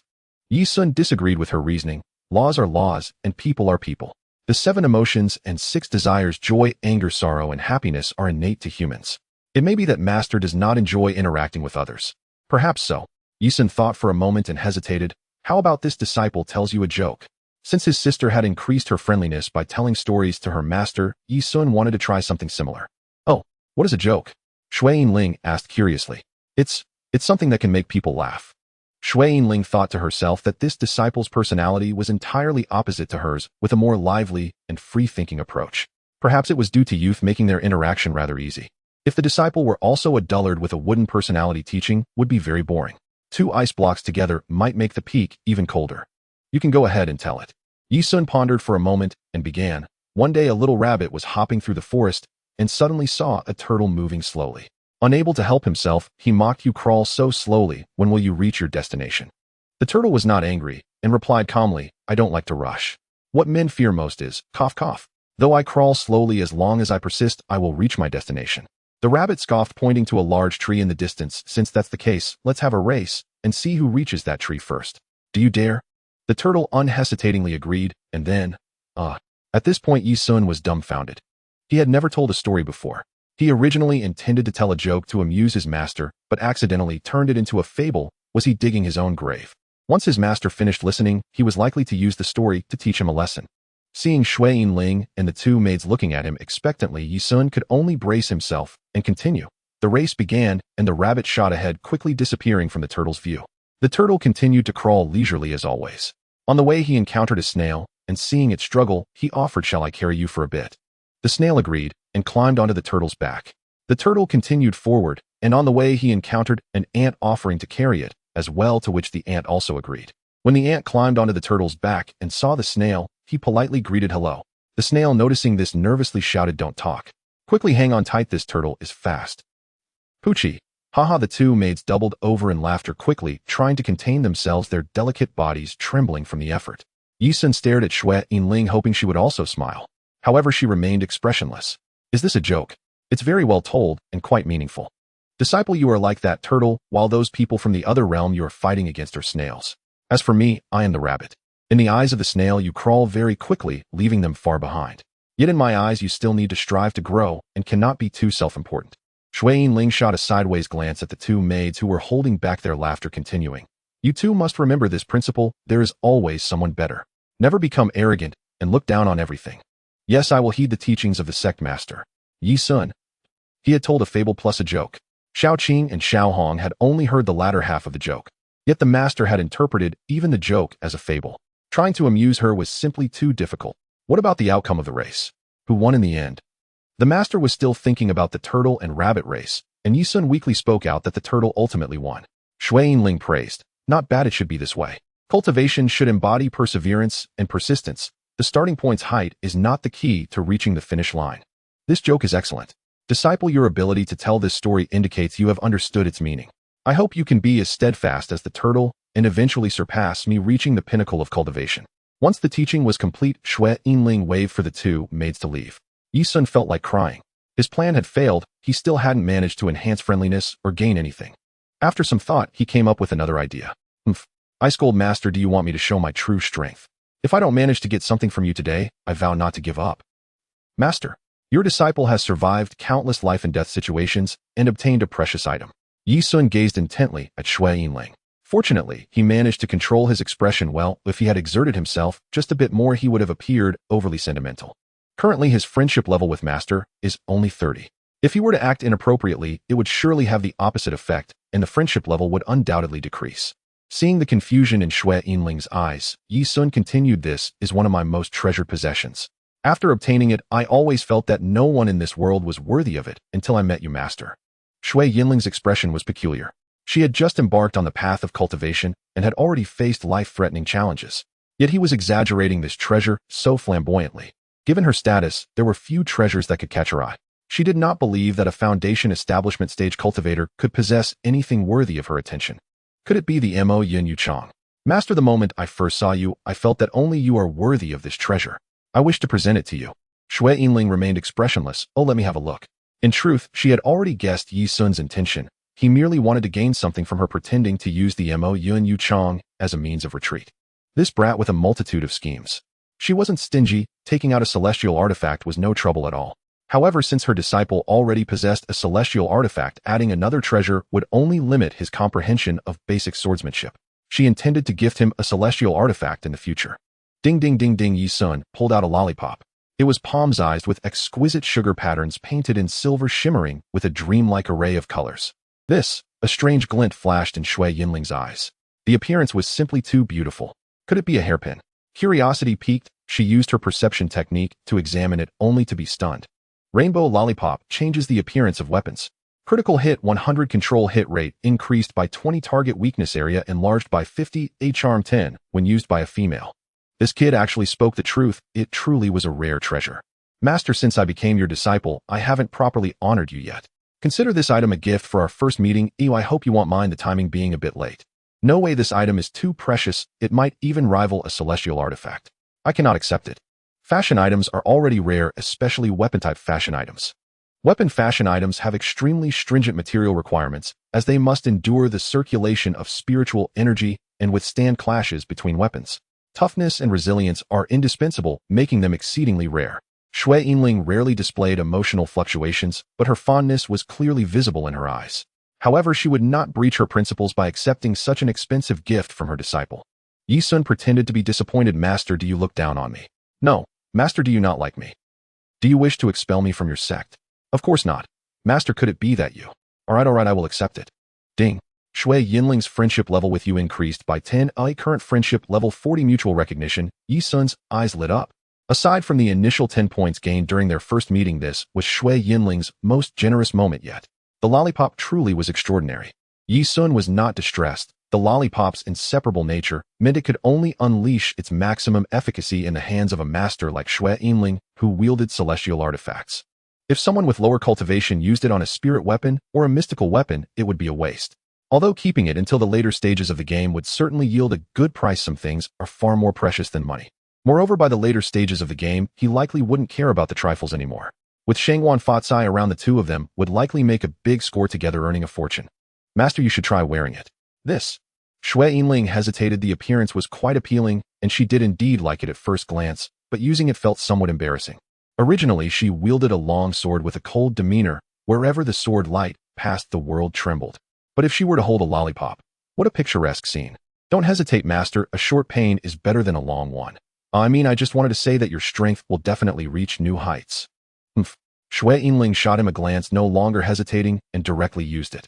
In the next moment, the sight of her holding the lollipop appeared. Under the setting sun, Shui Yinling's long hair danced in the wind, surrounded by ethereal celestial energy blended with a dreamlike spectrum of colors, adding a touch of liveliness and playfulness to her cold and elegant demeanor. If only she could smile a little, it would likely be the most beautiful scene in the world. Ye Xun was lost in awe. Shui Yinling, with an additional 10 points in charm, looked so stunning that he couldn't take his eyes off her. Coming back to his senses, he hurriedly took out his wristband and activated the photo function, snapping pictures rapidly. Shui Yinling shot him a sideways glance, but did not stop him. In this world, perhaps only Ye Xun would dare to take pictures of Shui Yinling face to face. What was once a palm-sized lollipop expanded to the size of a long sword when attached to the weapon. Shui Yinling twirled the sword a few times, finding it surprisingly easy to use, thinking it might affect her perception of the sword. As for the attributes, she primarily practiced the frost laws, and there were plenty of skills with control effects. The 20 increase in control hit rate raised her control accuracy to 2 times the original rather than just adding 20. This was a significant enhancement for her. The increase in critical hits was even more impressive. Shui Yinling's heart was filled with reflections. Although the world called her the strongest in the land, she knew there was another woman who was her equal, her lifelong rival. Had she obtained the rainbow lollipop earlier, she would surely have had the upper hand. But now, with her path obstructed, she would soon be surpassed, wouldn't she? Time and fate. Ye Xun remained silent, not wishing to disrupt this harmonious beauty. Shui Yinling turned around gazing at him for a few seconds before sighing softly, "You hold many secrets. I do not wish to pry, but that healing skill you used during your battle with those people is quite rare. You possess talents beyond the ordinary and have skills and equipment that surpass the norm. Now external items will only hinder your progress. I understand your intentions. I initially did not want to give you external items so soon, fearing you would become overly reliant and neglect your own growth, but now I have no choice but to do so." Ye Xun felt somewhat ashamed upon hearing this. He indeed had been a bit too materialistic. "Disciple understands master's good intentions. In that case, there's no need to give me anything. This meeting gift is genuinely for you, as I sincerely believe only you are worthy of it. There is no need for you to feel any psychological burden." His tone was serious and sincere, with no intention of retreating to advance. Shui Yinling frowned in contemplation, hesitating. "There is indeed something that is quite suitable for you now, but—" A hint of an inexplicable blush rose on her face, making her extraordinarily beautiful. Ye Xun was taken aback. What could it be that made his usually stoic master feel embarrassed? After a moment of contemplation, Shui Yinling's hand revealed a palm-sized 9-petal lotus platform. The lotus platform was exquisitely elegant, entirely white, radiating pure and sacred celestial light, gently rippling like lively water waves. As the light flowed, it seemed to purify the surrounding air, making it fresh and clear, with a faint, almost imperceptible fragrance lingering in the air. The center of the lotus platform did not have a lotus pod, but rather a flat base, which seemed somewhat unusual. Like his rainbow lollipop, both items were designed to catch the eye purely based on appearance. Ye Xun's cultivation level was too low for the perception technique to work effectively, so he curiously asked, "Master, what is this?" "Let me show you." Shui Yinling's hand moved slightly, and the lotus platform floated gracefully before him. As it flew, the sacred celestial light from the lotus platform cascaded down, like particles, forming translucent lotus flowers that gradually disappeared into the air, a truly breathtaking sight. Finally completed the task. Once I report back to the sect, I can claim the Qingyu. Thank you, my 3 elder brothers, for your help." The little prince exclaimed excitedly. He had previously taken on a task from the sect that involved a deep abyss, with the reward being the mysterious tier, Mount Qingyu. The deep abyss task was difficult to complete solo, so he called upon 3 elder brothers, and after much effort, they barely managed to finish it. "I don't eat beef," reminded Fourth. "Try to see if you can take the task again when we get back. Let's aim to get mounts for all of us brothers. I must say the Wanshou Mountain Villa has a significant advantage in acquiring pets and mounts." 8th level Gale said, "Yeah, we absolutely need to get flying mounts. The sky riding technique is too taxing on my mana isn't enough, and I still have to climb mountains every time I return to the sect." "I don't eat beef," declared. "I want to fly above Ye Xun and poop on him." "Supreme Master, you still want to encounter him in the game. You wouldn't happen to be out of action, would you?" "Exactly, third brother. Can you handle him? Or should I take care of him?" "I don't eat beef," replied Dam. "If you hadn't mentioned it, I almost forgot." "Don't worry. I've already found him. He won't live past tonight." "All right, let's go. We need to report the task quickly. The Qingyu Jiao can apparently carry 1 extra person to fly. Let's give it a try and fly around those few factions." Zixiao Sword Sect. The lotus platform slowly rotated above Ye Xun's palm, scattering glimmers of light. He hurriedly activated his sensing technique. Ice Snow Lotus Seed, a natural spirit object born in the immortal realm, nurtured over 100,000 years to produce an ice snow immortal lotus, pure and immaculate, without blemish or stain. The ice snow immortal lotus has infinite uses, but is now lost. The lotus seed has been refined by the snow silver spirit, transforming into a treasured artifact. Type immortal grade, small flying magical artifact. Equip conditions exclusive to Ye Xun. Effects can fly at any height with a maximum of 10 people riding together and can fly freely within city limits. Consumption: no consumption at speeds not exceeding 5 times normal speed. Exceeding 5 times normal speed incurs a 1 mana cost increase per additional speed increment, with a maximum flying speed of 50 times character speed. Skill 1: Immortal Light Barrier passive skill. While flying, it can block wind resistance and sound barriers unaffected by deceleration skills below the immortal grade. Skill 2: Immortal Light Purification active skill. Instantly removes mental control and debuffs and grants immunity to all mental control and debuff effects for the following 5 seconds. Consumption: 1000 mana. Cooldown time: 2 minutes. Skill 3: Immortal Light Intimidation active skill. It can render all flying methods below the immortal grade ineffective within a 1,000 meter radius for 1 hour. Consumption: 100 mana per target. Cooldown time: 2 hours.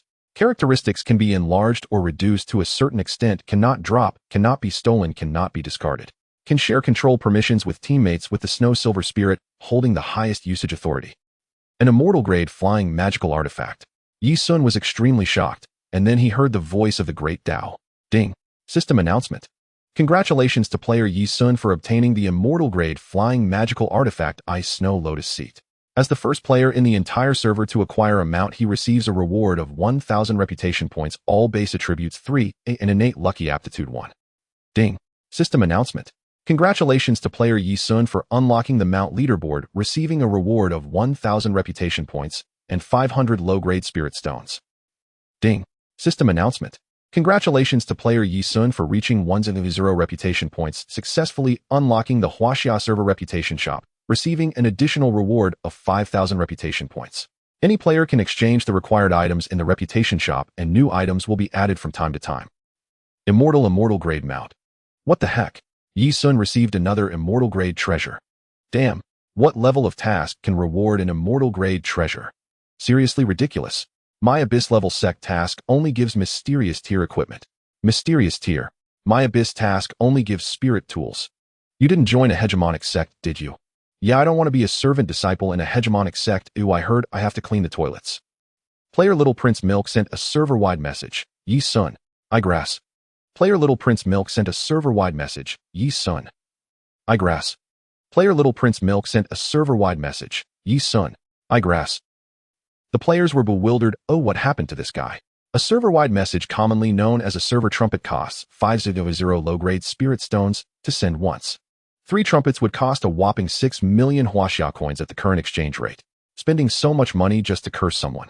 What they didn't know was that Little Prince Milk had already stepped into the sect's task hall just a step away from obtaining a mount. But then he was beaten to it by Ye Xun. If it weren't for Ye Xun, the 3 points in the announcement for all attributes and 1 point of luck would have been his. This made him instantly lose his composure. Third brother. Hurry up and take action, I want him dead tonight. Damn. The players curiously opened the reputation shop, instantly stunned. Source of strength increases innate strength aptitude by 1 point, cannot exceed the limit. Price 1,000 reputation points, can be traded. Source of body increases innate physique aptitude by 1 point, cannot exceed the limit. Price 1,000 reputation points, can be traded. Tian Mei Immortal Dew increases innate charm aptitude by 1 point, cannot exceed the limit. Price 5,000 reputation points, can be traded. Spirit Product Insight Fruit can upgrade a fully mastered mortal tier skill to spiritual tier. Price 1,000 reputation points, can be traded. Mysterious Product Insight Fruit can upgrade a fully mastered spiritual tier skill to mysterious tier. Price 2,000 reputation points, can be traded. Heavenly Product Insight Fruit can upgrade a fully mastered earthly tier skill to heavenly tier. Price 8,000 reputation points, can be traded. Immortal Product Insight Fruit can upgrade a fully mastered heavenly tier skill to immortal tier. Price 5,000 reputation points, can be traded. The players. The good news is finally everyone has a channel to increase their aptitude. The bad news is the difficulty of increasing aptitude is a bit too high. This is too difficult, right? Ye Xun has achieved so much and he has just broken through 10,000 reputation points. I only have 200 reputation points right now. Working hard all day barely gets me a few hundred points right. No matter what, it's a good thing that aptitude can be improved. It would be even better if we could break the 50 limit.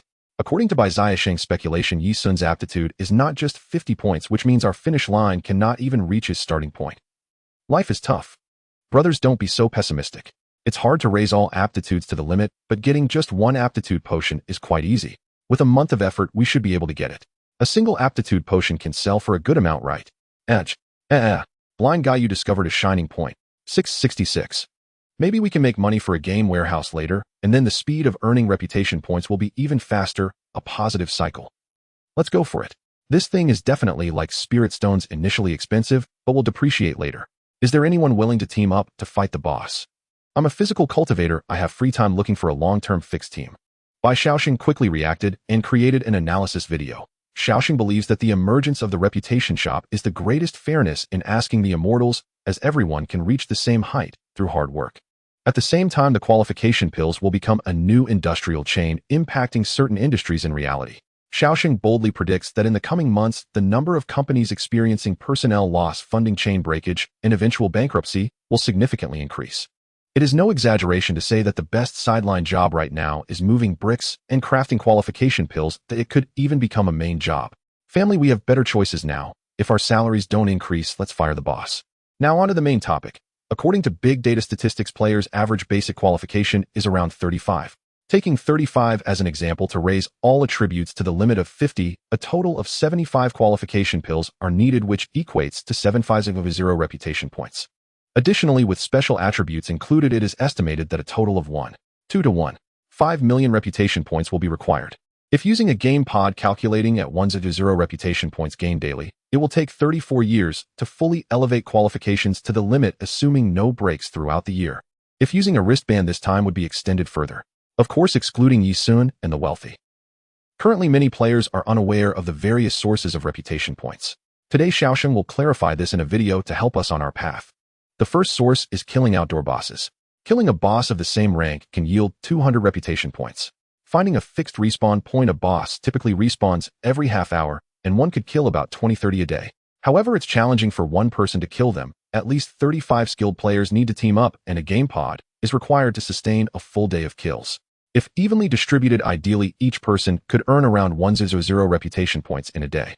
Now everyone should understand that finding reliable teammates is key, as is occupying fixed spawn points for bosses. Fixed boss spawn points are limited, and in the upcoming period, disputes in the training zones should be quite numerous. The second source is Imperial Dynasty quests. Imperial Dynasty quests also yield reputation points, and their overall difficulty is lower than that of killing outdoor bosses. They can be completed solo, but the number of tasks available each day is limited, making it hard to secure them, and it's not a mainstream source. The third source is the new secret realm, which has not yet been opened and details are unknown. The most cost-effective method is the first kill of a boss, which can yield qualification pills worth 2 to 0 reputation points in a single kill. Ye Xun is truly winning big. Next is the enlightenment fruit. There are many skills in the game that can be promoted, but most do not require enhancement. It's better to learn higher-tier skills directly in the future.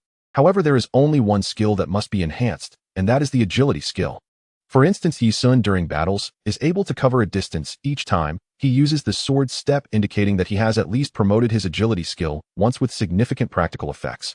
Xianxia suggests prioritizing the exchange for the enlightenment fruit to promote the agility skill to the first tier, enhancing combat power before exchanging for qualification pills as the most cost-effective development route. After reading by Xianxia's post, countless players clarified their upcoming development strategies. Thus, many posts seeking fixed teammates appeared on the forum. For those with good qualifications and equipment, they should form teams of 35 people. Those with poorer qualifications should choose to team up with 10 people. The maximum team size in the game is 10, which corresponds to the number of combat roles. At the same time, Xianxia continued posting suggesting the best role configurations for each team, such as physical cultivators and healers being essential, and so on. The number of each role is actually quite balanced, an average theoretically preventing any one role from becoming overly abundant or in shortage. However, in reality, many teams wish to have 2 healers or 2 control roles, thus disrupting the balance. Meanwhile, many outside the game are also choosing to fire their bosses and preparing ample supplies to become professional players. The decline of various industries has begun to show, confirming by Xianxia's predictions. At Xixiao Sword Sect, Ye Xun gazed at his treasured master, eager to rush over and give her a kiss. This flying magical treasure is simply perfect for him. With 5 times the speed and no fuel consumption, he can fly continuously. He eagerly activated the ice snow lotus seat and slowly ascended while standing on it. From today onwards in the game, he can always look down from above, soaring high and no longer grounded. In asking, the immortals' mounts are divided into beast type and artifact type, each with its advantages. As long as bound to the player, the mount's speed will correlate with the player's own speed. This skill is too powerful. Ye Xun couldn't help but exclaim. The first skill, soundproofing, is suitable for high-speed travel, immune to slowdown skill interference, making it quite practical. The second skill goes without saying, it breaks control and can save lives at critical moments. As for the third skill, Ye Xun was unsure how to evaluate it. It seems to have more of a show-off nature than practicality. He felt as if he could sense the lotus seat's emotions. Humph. Common folk are unworthy to stand alongside this seat. Truly quite proud. At this moment, Ye Xun stood atop the lotus seat, his body shrouded in holy light, appearing somewhat hazy. Shui Yinling stood on the ground, holding a colorful lollipop, quietly gazing up at him. In the glow of the setting sun, the two formed an incredibly beautiful picture. Ye Xun felt a bit strange inside, as if they were exchanging tokens of affection. Master, why don't you come up too? They'll take you for a breeze. Shui Yinling snorted, raised her hand, and the lotus seat shrank again, floating back into her hand. Ye Xun suddenly lost support beneath his feet and almost fell flat on his face. Master, what are you doing? Ye Xun guessed that the lotus seat was not an idle object, it was likely her vehicle. She had just made a painful sacrifice, and now she wouldn't regret it, would she? However, he soon realized he was overthinking it. He saw Xue Yinling drawing symbols in the air, with one hand mysterious runes taking shape and instantly vanishing into the ice-snow lotus seat, seemingly altering some attributes. After a moment, she looked at Ye Xun and gently tossed the lotus seat back to him, her gaze somewhat complex. Ye Xun curiously examined the lotus seat and discovered an added restriction. Equipment restriction, no other males allowed. Xue Yinling explained, since my childhood, I have possessed this lotus seat and have never allowed anyone else to use it so. Given her current cultivation level, the lotus seat's significance was more sentimental than practical, and she originally intended to keep it for herself. However, the annoying disciple's flashy performance made her relent, and she had to part with something. Yet she was reluctant to give him something that would directly enhance his combat power, fearing he'd become reliant on external items and neglect his foundation. As for other items, those of too low a grade were unworthy of offering. After much thought, it seemed the only thing above the celestial level she could give was the lotus seat. It truly pained her to part with it. Ye Xun grinned, saying, Master, don't worry, I would never let a man touch it. No wonder she was the former owner of the lotus seat. She was just as proud. Xue Yinling shot him a sidelong glance, thinking to herself, aren't you a man? Had I known, I would have taken a female disciple instead, or it would have been much easier to get along without all these awkwardness. This lotus seat does not significantly enhance your strength in the later stages. I promise you, when you officially leave my tutelage, I will gift you a celestial artifact. Celestial artifact? Ye Xun was overjoyed. He was well aware of the benefits of a celestial artifact. He no longer thought his master was stingy. In fact, upon reflection, if she treated him like other elders, gifting him a full set of mystical weapons at their first meeting, his power boost would have been limited. Now his attributes already surpassed those of other players, and acquiring a few more mystical weapons would make little difference. All right, master needs to enter seclusion for a while. You stay on the mountain. You can only come down once you've mastered all your skills. This, Ye Xun was taken aback, and before he could argue, Xue Yinling vanished, clearly unwilling to hear his excuses. To master his skills meant to fully fill out their proficiency. He glanced at his skills. Sword step proficiency, 43056 100,000. Frost / proficiency, 53820 100,000. Raging battle intent proficiency, 1220 100,000. Currently, only the sword draw technique was maxed out, raising its damage from 150 to 180. I forgot to mention the sword draw's damage was always calculated at 150. Changing it now would be a hassle, so please ignore it. I'll pay more attention next time. Oh, I doubt anyone cares about the data, right? Previously, he had a fierce battle with the Brotherhood and spent over 10 hours leveling up with his sister. With his 23 points of comprehension along with the boost from the Xiao Sword Classic, he significantly increased the proficiencies of Sword Step and Frost Slash. However, he had only used Raging Battle Intent in the Abyss Secret Realm a few dozen times, so it still had a long way to go before being maxed out. Direct disciples could use the top-tier comprehension array, which reduced all skill cooldowns by 50 while training inside, and allowed them to ignore skill release restrictions. This meant that within the comprehension array, Raging Battle Intent could be used back and forth without needing health to drop below 30, allowing for faster proficiency gain. Yet, even so, it would take Ye Xun several days to come down the mountain. How about sneaking down tomorrow? It wasn't that he lacked ambition, it was just that everyone else was racing to level up, and he didn't want to fall behind too much. His master meant well, but didn't fully understand the world of players. Most importantly, now that he possessed the Celestial Lotus Seat, he was itching to show off. Especially that damn controller who had mocked him, he needed to reclaim his dignity. Above the main peak, a lotus seat floated leisurely, casting down radiant light and appearing incredibly relaxed. The NPCs all knew the lotus seat belonged to the sect master. When they saw Ye Xun lying atop it from afar, they were utterly astonished. They could hardly believe the sect master valued this disciple so highly that even a personal treasure was gifted. After all, the lotus seat was one of the symbols of the sect master's status, and it had never before been occupied by anyone else. Those around the sect master, even a maid, were inherently of a higher status. Although the direct disciples held esteemed positions, they would not dare to act disrespectfully in front of people like Xiaoqing and Xiaoang.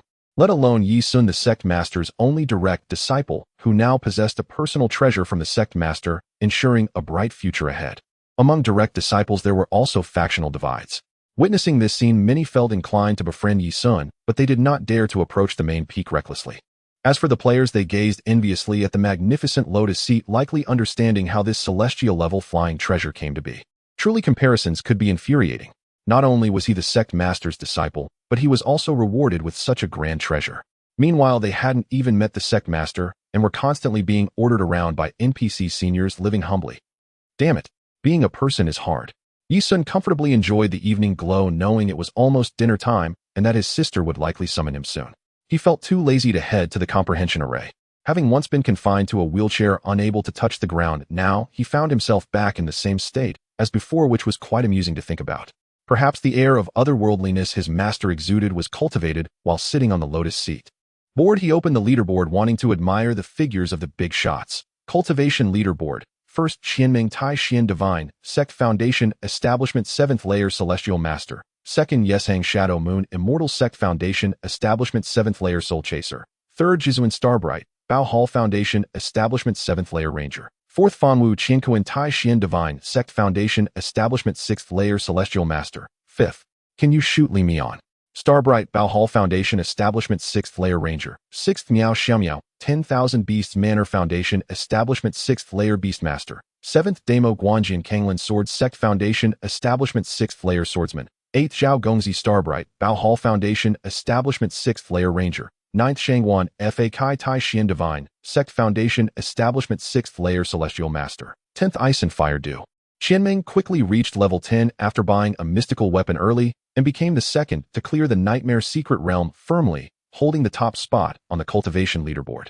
In the entire Huaxiao server with millions of players, it was astonishing that the top was held by a woman. This made Qianming's fame soar. If not for the Luotian Pavilion only accepting female players, her guild's strength could have doubled. The second Ye Xun also surprised Ye Xun. The first expert of his past life truly had remarkable skills as he managed to secure the second rank using the assassin class. Ye Xun heard that he was also a lone wolf, leveling up entirely on his own to achieve such success was indeed impressive. Miao Xiaomiao and Damo Guanjian were equally eye-catching, one a beastmaster and the other a swordsman, both not known for their leveling speed like Ye Xun. Miao Xiaomiao was somewhat understandable, having a spirit beast companion. The purple flame lion, just by name suggested it was an output type pet, making fast leveling reasonable. As for Damo Guanjian, he must have put in pure effort. Ye Xun chuckled at this guy, feeling a peculiar love-hate relationship with Zhao Gongzi, who he also knew in reality. To outshine Zhao Gongzi, he was truly dedicated. Compared to these players, Ye Xun's leveling speed was somewhat lacking. At first he gave all his experience to his sister, and later they shared experience while leveling together, which didn't yield high efficiency. Additionally, having spent an entire day with his master without fighting a single monster, it would be tough for him to surpass these players, even with his superior attributes. Although Ye Xun believed that going far was the hard truth, he did not wish to be left too far behind. Never mind, he'll sneak down the mountain at midnight. After all, with his precious master in seclusion, she probably wouldn't notice. The Yanji ranking remained unchanged, with Ning Xian and Qianming locking the top 2 spots. Ye Xun felt that the rankings of the other 8 would likely not change in the short term. Surely no one would increase their charm as their first attribute. The equipment ranking still showed 2 items, Mo Yun Yuchang and Bai Lin armor. The Foundation establishment period bosses only had a chance to drop Earth grade items upon first kills, though otherwise defeating them would at most yield mysterious grade items. Earth grade items would only gradually appear once one reached the Golden Core stage. Currently, the most luxurious configuration for players consisted of just mysterious grade equipment. Reputation ranking: first, Ye Xun 16900, second, Ye Xiang 5100, third, Miao Xiao Miao 4500, fourth, Ning Xian 250, fifth, Supreme 1700, sixth, Qianming 1700, seventh, Little Prince 9150, eighth, level 8, Gale 1500, ninth, Zhao Gongzi 130, 10th, I Don't Eat Beef 1300. Goodness! How many bosses has Ye Xiang killed? Ye Xun was somewhat astonished, silently calculating. Ye Xiang had received 500 reputation points through the Nightmare Secret Realm. The rest of the reputation must have come from defeating bosses. No wonder he is a top-tier assassin. Miao Xiao Miao being third is quite reasonable. She was rewarded 0 points upon obtaining her pet, received 500 points from the Nightmare Secret Realm, and with the purple flame lion in hand, it wouldn't be impossible to solo a boss if luck was on her side. Pet ranking: first, Spiritual Beast Purple Flame Lion. Owner Miao Xiao Miao, second, Demon Beast Green-Eat Spider. Owner Zhao Gongzi. Getting a spider as a pet. Are you out of your mind? Ye Xun scratched his arm, cursing Zhao Gongzi's lack of martial ethics, deciding to take a detour next time they met. Fortunately, it was merely a demon beast level pet, which could only level up to the Golden Core stage and would soon become useless. Mount ranking: first, Immortal Grade Ice and Snow Lotus Seat. Owner Ye Xun, second, Mysterious Grade Qingyu Eagle. Owner Little Prince Nai. Currently, there are only 2 mounts on the list. When players saw the mount ranking, they instantly understood why Little Prince Nai was using a trumpet to curse. They initially wanted to admire the grandeur of a big shot, only to discover that the big shot was actually themselves. After logging off, Ye Xun walked out of his bedroom and saw Ren Dai Dai sprawled on the dining table like a lazy cat, her once vibrant eyes now somewhat dim. Is she here to beg for food again? This girl said she wanted to learn to cook from Xining, but until now Ye Xun hadn't really seen her enter the kitchen. Ren Dai, what's wrong? Ren Xijia, resembling a sloth, slowly turned her eyes towards Ye Xun and said, Ye Xun boo. I'm starving to death. After saying that, she turned her head with effort, weakly shouting towards the kitchen, Sister Ning, I'm starving to death. All right, just hang in there a bit longer. Xining responded quickly, accompanied by the sizzling sound of cooking. Ye Xun was speechless. Had she played too much of a game? I think there are some expired bread at home. Why don't you have that for now? I'll report you for police harassment. Ye Xun actually didn't mind her coming over every day to mooch off food, as Ren Xijia was quite sensible, always bringing ingredients and not eating for free. If this were in the past, Xining would definitely be very happy, saving a considerable amount on groceries every day. Of course, she wasn't dissatisfied now and seemed to enjoy spending time with Ren Xijia, constantly chatting in the game. Ye Xun chatted with her idly and learned that she was playing games at work, and just as she was about to level up, she was caught by her captain. As soon as she got home in the evening, she couldn't wait to continue playing until her blood sugar dropped, then sought help from her sister. Who would have thought she had quite the gaming addiction? After dinner, Ren Xijia hurriedly left, clearly ready to dive back into the game. Ye Xun also planned to sneak down the mountain to grind monsters and level up a bit more tonight. Since the game launched, he had hardly slept and had never slacked off, if not for various reasons delaying his leveling pace. How could he let the little Qian Ming take first place? The banner of the sword cultivators should be raised now. Bang, bang, bang. A knock sounded at the door. Huh, is Dai not playing the game? Ye Xun often called her Ren Dai behind her back, and Xining unconsciously followed suit, driving Ren Xijia to the brink of madness. Xining put down the cloth and was about to open the door. Wait, it's not her. Ye Xun's expression turned serious. Before he could explain, the door lock clicked and was opened from the outside. Then 4 men in black swiftly entered with one standing guard outside. You must be Ye Xun, one of them said calmly. The 4 were dressed entirely in black with sharp blades concealed and even guns at their waists. There was no doubt they were not here with good intentions. After using a sensing technique to assess their equipment, Ye Xun, fearing for Xining's safety, did not wish to speak further and decided to strike first. However, at that moment, he suddenly sensed a powerful energy fluctuation outside the window. A figure leaped down from the floor above at an incredible speed, stopping motionless in the dark outside the window. This was the 18th floor. Did they just jump down? Upon closer sensing, he discovered the energy fluctuation of the person outside was vaguely stronger than his own. Ye Xun was alarmed. There really were such capable individuals in reality. Could it be a legendary ability user? The moment he sensed the figure outside, he quickly concealed his cultivation aura to avoid alerting the person. Are you from the Brotherhood? The black-clad figures before him were all masked, revealing only their eyes. Yes, it seems you're not foolish. Then why provoke our Brotherhood? Ye Xun frowned, unable to discern whether the person outside was good or evil. If he were with the Brotherhood, he should have entered directly. Could he be from another faction? State your purpose. Xining, unaware of the changes outside, was entirely unperturbed, curiously sizing up these individuals, thinking about how she would have to clean the house again later. The house was almost turning into a haunted house site. Hand over everything you have in the game, broadcast in the game's global channel to express your allegiance to the Brotherhood, and from now on serve the Brotherhood. You can live, but you must move to another place.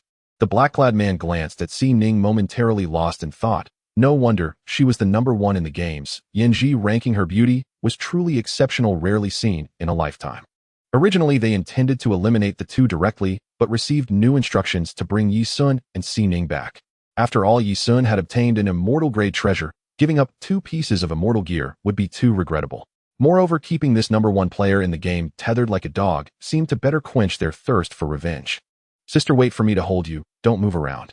Outside the window, the intentions of the people were unclear, so Ye Xun decided to hold on to Xining while making his move to avoid her being ambushed. He tentatively used his divine sense to transmit sound, and to his surprise it succeeded on the first try.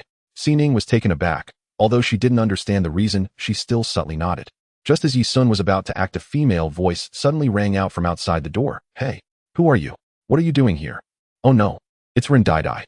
Didn't this girl go to play games? The 4 men in black were startled as well, and quickly opened the door, staring at each other in confusion. There are actually other people on the 18th floor, and it's a stunning beauty. Due to the game pod's security features, they didn't personally go up to the 18th floor to investigate, fearing to alert the target. Instead, they secretly checked the information of other residents on the property computer. However, the resident information did not include the woman before them, which was quite unexpected. Could she be a new arrival? Although Ren Xijia usually seemed quite slow-witted, she was still a police officer and had the ability to handle unexpected situations. Seeing that something was clearly wrong with these people, she quickly drew her gun, aiming it at the lookout outside the door, and shouted, "I'm a police officer. Put your hands on your head. Get down." The men in black's expressions darkened as they contemplated the pros and cons of killing the police officer. Her presence had completely disrupted their plans. Damn unpredictable variables. Boss, her gun is fake. Damn. Realizing the woman's gun was fake, two men in black quickly moved forward to block her escape. "Oh, my gun is a one-tune replica. How can you tell it's fake?" Rin Daidae's big eyes darted around in panic. Ye Xun's lips twitched. He was successfully charmed by her. But he also breathed a sigh of relief. He had genuinely feared that these 5 men would pull out 5 guns and aim them at Xianxia. He wasn't confident he could shield his sister and block all the bullets at the same time. A fake gun. Could she be a fake officer? Xianxia raised an eyebrow. "Of course it's real. My work ID is still in the house. I can show it to you." She didn't say anything else about surrendering. Ensuring the safety of Ye Xun and Xining was the most important thing. Since these people knew she was a police officer, they should choose to flee right. They could always send a follow-up team to catch them later. No need. The leader of the men in black stared at her intently, his mind racing. Originally, their plan was to take Ye Xun and Xining away and use Xining to coerce Ye Xun into submission while ensuring he couldn't claim he was coerced. In this way, the people in the game would only think he was bought off. Even if someone guessed he was coerced, as long as he didn't speak, it would be fine. This plan hinged on Xining being the most critical link. They gambled on Ye Xun caring about her safety. According to their investigations, Ye Xun definitely would care. But now it was different. Whether this female officer lived or died was no longer important. Ye Xun must die. If they took Ye Xun away, regardless of whether this female officer lived or died, the police would find out he had been kidnapped. Then, as long as the police contacted him in the game, they would discover it was the Brotherhood's doing. They would be dragging fire upon themselves. If they restricted Ye Xun from going online, the Brotherhood wouldn't get the immortal weapon. What good would keeping him do? Nurturing a hidden danger by their side. So now there was no second option. They could only choose the last resort. Kill Ye Xun. Damn unpredictable variables. The man in black, furious, pulled out his handgun without a second thought and shot at Ye Xun. Bang! At the same time, the window glass shattered instantly, and the person outside wielding a sharp blade rushed at Ye Xun like a phantom. With wolves in front and tigers behind, the situation was truly dire. Ye Xun gathered all his spirit, and in the blink of an eye sprang to his feet, raising his left hand to block the bullet's path, while gathering spiritual power in his right hand to strike at the incoming person. Ding puff. The sound of ding was the blade making contact with the bullet. The puff was the muffled sound of Ye Xun's palm infused with spiritual power striking the wall, creating a palm-sized hole. Ye Xun's gaze sharpened. The person outside was actually protecting him. For a moment, the room was so quiet one could hear a pin drop. What just happened? Suddenly, someone faster than a bullet appeared and deflected the bullet. A disabled person who was originally in a wheelchair just stood up and punched through the wall. This dazzling scene left everyone present dumbfounded. Who am I? Where am I? I want to go back to Blue Star. The leader of the men in black stared blankly with only one thought. The clown is actually me. The person outside was also dressed in black. These people who preferred to operate in the shadows seemed to favor this style of clothing, making them look like one group. He moved like a phantom, weaving between the 5 men. In the blink of an eye, the 5 men in black widened their eyes in shock, lost all vitality, and slowly fell to the ground, all dead. Ye Xun silently praised this person's movement was smooth, their actions agile, and their speed comparable to his sword steps, yet there was no cooldown time. In terms of overall strength, if estimated within the cultivation system, they might be nearing the golden core stage. If he could fully inherit the strength from the game, Ye Xun would certainly not be inferior, but unfortunately, without equipment bonuses, he was merely at the foundation establishment 4th layer, falling short by a bit. Who are you? The newcomer turned around, his voice deep as he slowly spoke. Huaxia, Tianzu Blade Edge. Ye Xun was momentarily taken aback. Before he could say anything, he saw Ren Dai rushing into the room, exclaiming, Tianzu. Does our country really have a Tianzu? That was also Ye Xun's thought. He had previously speculated that there might be special organizations in Huaxia, filled with extraordinary talents, but he didn't know the specific name of the organization. And Ye Xun, what's going on with you? Ren Dai turned around again, her eyes widening, as she couldn't help but reach out to pinch him here and there. Ahem. Men and women should keep their distance. Can you be a little more modest? Hey, where are you touching? Xining's expression darkened as she quickly pulled her aside, leaving space for Ye Xun and Blade Edge to talk. Tianzu, what are you doing here? Ye Xun straightened his disheveled shirt. Blade Edge had an ordinary appearance, and since appearing, he had only shown a change of expression when he saw Ye Xun punch through the wall. At other times, he appeared very calm. Even when confronting the shark person, his gaze was as indifferent as if he were mowing grass. Ye Xun was curious. Could even 2 top beauties not make him give them a different look? This mindset seemed quite suitable for the pure world Buddhist sect. I was ordered to protect you. Blade Edge spoke concisely. Reason. Ye Xun was extremely curious. His information would be deleted as soon as it appeared on the forum, clearly manipulated by the authorities, and now someone from Tianzhu had come to protect him. Could it be that he was truly the illegitimate child of some big shot? Blade Edge. He seemed to have difficulty communicating. He opened his mouth and after a long time managed to squeeze out a sentence. It's a long story too lazy to explain, ask her. He glanced at Xianxia and turned to leave. Xianxia looked confused, and Ye Xun realized she was just as puzzled. It seemed that Daofeng meant for him to find someone official to explain. Call the police to collect the body. Oh, okay. Rindada took out her phone, dialed 110, but then hesitated, exited the dialing screen, and found the captain's number to call instead. Ye Xun's expression darkened as he reminded her make sure to report everything clearly. Just say I want to talk to someone credible. His strength had been forced into the open and the wheelchair was officially retired. What had happened to him would surely attract attention from above. Rather than waiting to be investigated, it was better to talk openly. Ye Xun had planned to contact the authorities only after reaching the Golden Core stage, but unfortunately the world was unpredictable. After a while, many people arrived on the 18th floor, including Captain Zhang, whom he had met once. The small two-bedroom apartment felt a bit cramped, and it wasn't until the police took away the body that it became more spacious, leaving only 3 people inside. Captain Zhang introduced Mr. Ye. This is Director Bai, and this is... Director Bai was tall and had piercing eyes, perhaps due to his past as a criminal police officer, always revealing a habitual sense of inquiry and scrutiny. The other person looked a bit older, dressed in an administrative jacket with a square face that exuded authority without anger. Ye Xun recognized him from television. Huaxia's third-ranking leader Zhao Yirong. He had considered that a big shot might show up, but he never expected someone of such high rank, the third-ranking leader of Huaxia, would happen to be in Xianxia. Moreover, he had come in person. This weight scared both Si Ning and Rin Dada, making them tremble. Sir, why have you come personally? Ye Xun asked in surprise, quickly inviting him to take a seat. Zhao Yirong glanced at the 2 girls and smiled kindly, saying no need to be nervous, it's not a formal occasion. Just think of me as an ordinary elder. Oh, everyone can be at ease, please sit. He then turned to Ye Xun and said, actually, I came to Xianxia this time specifically for you. Oh. The authority he exuded was not just a description for someone like Zhao Yirong. It was a palpable aura that Si Ning and Rin Xijia still felt a bit restrained around. Ye Xun, however, was not nervous. He had experienced life and death, his temperament was well forged, and he had interacted with significant figures from asking immortals, feeling even stronger auras. With his strength to back him, he felt quite composed at this moment. Zhao Yirong's words carried significant weight, and Ye Xun quietly awaited further explanation. The appearance of asking immortals was quite abrupt. Not only does its technological level far exceed that of Blue Star, but even the materials used for the wristbands and gaming pods are unknown to Blue Star. We have tested it, and the surface of the gaming pod is difficult to damage even with anti-material weapons. It possesses various characteristics such as laser defense, anti-jamming, and corrosion resistance, making this material extremely valuable. Asking immortals appearing on Blue Star undoubtedly has ulterior motives. We once intended to intervene in the game's promotion, but we were unsuccessful. Ye Xun frowned. He initially thought the authorities were paying attention to him due to his background, but unexpectedly, it was related to asking immortals. So, Zhao Yirong continued, Comrade Ye, you are quite special. You can just call me Ye Xun. Alright Ye Xun, since the game's launch you've demonstrated behavior that differs from ordinary people. For instance, in that ruin where others would perish you were able to obtain treasures. It seems every step you take is meticulously planned. Perhaps you know some secrets regarding asking immortals. Even if you didn't know initially, as a pioneer you must understand more than others. After discussion, we believe the only way to uncover the truth of asking immortals is to delve into the game itself, and someone like you might provide information we are unaware of. Not just you, but that comrade by Xiaoxing is also under official scrutiny, and similar protective measures have been applied to him. However, compared to you, he is more adept at researching game data and unable to present an alternative side. Ye Xun, you stand out in the game, consistently doing what others cannot. We hope you can provide the authorities with some valuable information.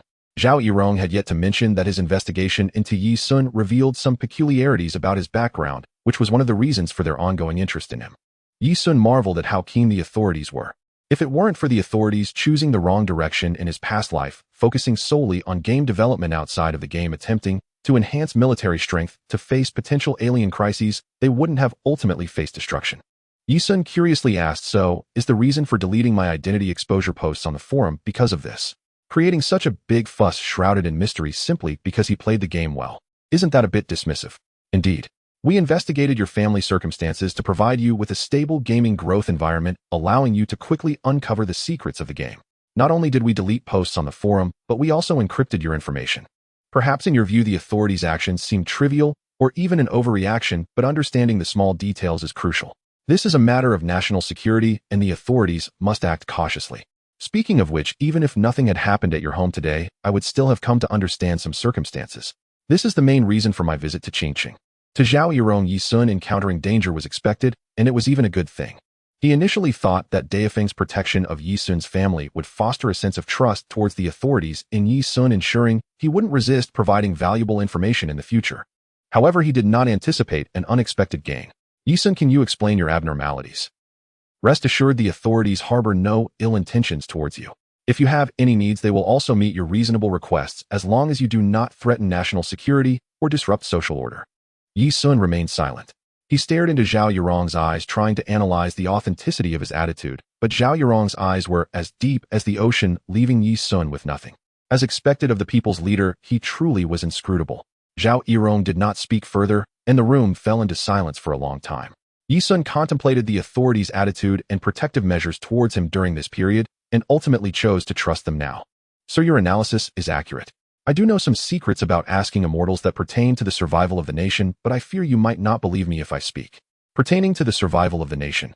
This aligned with their suspicions, indicating that their concerns about asking immortals were not unfounded. Haha, go ahead. We will make our own judgments. Zhao Yirong, as the third-ranking leader of Xianxia, stood at the pinnacle of Blue Star, leading the nation from weakness to strength. What kind of scenes had he not witnessed? Many mysterious events that ordinary people considered significant were trivial in his eyes. The little guy was still too young. Director Bai and Captain Zhang remained silent, listening intently, while also discreetly observing Ye Xun's demeanor, serving as a means of discerning the truth. Hearing Ye Xun's words now sparked intense curiosity in both of them. Ye Xun organized his thoughts and spoke. The game world will eventually merge with the real world, becoming one. He narrated the integration process from his memory, along with the scenarios the authorities would face in the future. Everyone, their expressions were peculiar, as if they had heard a tall tale. Comrade Yi, do you have any evidence for what you were saying? Zhao Yirong did not believe him. Bai Zhu and team leader Zhang exchanged glances, assessing the likelihood of Ye Xun's mental instability. Should we conduct a drug test on him? Ren Daida's beautiful eyes widened in confusion, while Si Ning remained calm. Their expressions were noted by the others, aiding in their judgment. I can integrate my abilities from the game in advance. You have investigated me and know that I was disabled before. Now not only have I recovered, but I also possess considerable strength. Can this be considered proof? The crowd fell silent. Once disabled, now possessing special powers could easily be explained by other reasons, such as him having been in disguise before. Or perhaps like those in the Tian group, suddenly awakening a special ability one day, etc. By this alone, it cannot be proven that the game will eventually merge with reality. This is too unscientific. Although the technological level displayed in Asking the Immortal is impressive, it still has its traces. Perhaps in the future, after breakthroughs in Blue Star's holographic technology and brain-machine interfaces, similar feats could be achieved. But the merging of the virtual and reality left them at a loss for any scientific basis. How do you know about this? Ye Xun frowned. Lying in front of these people would be easily exposed, so he chose not to explain. I'm sorry, I can't disclose it explicitly, but this will definitely happen. Zhao Yirong was silent for a moment. Can you elaborate on your abilities? Ye Xun thought for a moment. The traits he could demonstrate during the Foundation establishment stage, aside from the intangible divine sense, were limited to the ability to fly. I can fly. The crowd responded with muted expressions. Interestingly enough, even the sharpest blades cannot fly. He possesses a speed and strength type ability, allowing him to glide using external forces, but if he were thrown from a height of 10,000 meters, he would surely die. Zhao Yirong thought to himself. A flying ability is certainly not something found in the Tian group. If what this kid says is true, then he is indeed a talent. Then fly for us. Without further ado, Ye Xun directly used his ability to fly, slowly floating in midair, astonishing the onlookers. This is the flight technique from the game. Ye Xun returned to the sofa and took a sip of water. Observing the perplexed expressions of the crowd, he realized that this level of persuasion was still insufficient. It would be better if he could extract something from the game. Or perhaps after a period of time, once his strength had significantly increased, he could demonstrate the ability to synchronize with the game. For now, there seemed to be no other good options.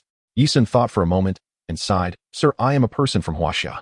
The moment these words were spoken, everyone felt a jolt within. I am from Xianxia. They could sense the conviction in Ye Xun's voice and his passion for his country. At this moment, the crowd felt a bit dazed, as if they heard Elder Chang say, I love the great Qing nation, I fear for its downfall. Zhao Yirong let out a soft breath, leaning back on the sofa, closing his eyes in contemplation. Previously, it was not that he did not want to believe Ye Xun.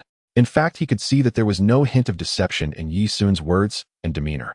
His repeated verification was merely a reluctance to accept this fact. Currently, relations between countries are not peaceful. Huaxiao is indeed the strongest, but wolves are everywhere. Everyone is engaging in an arms race and a space race.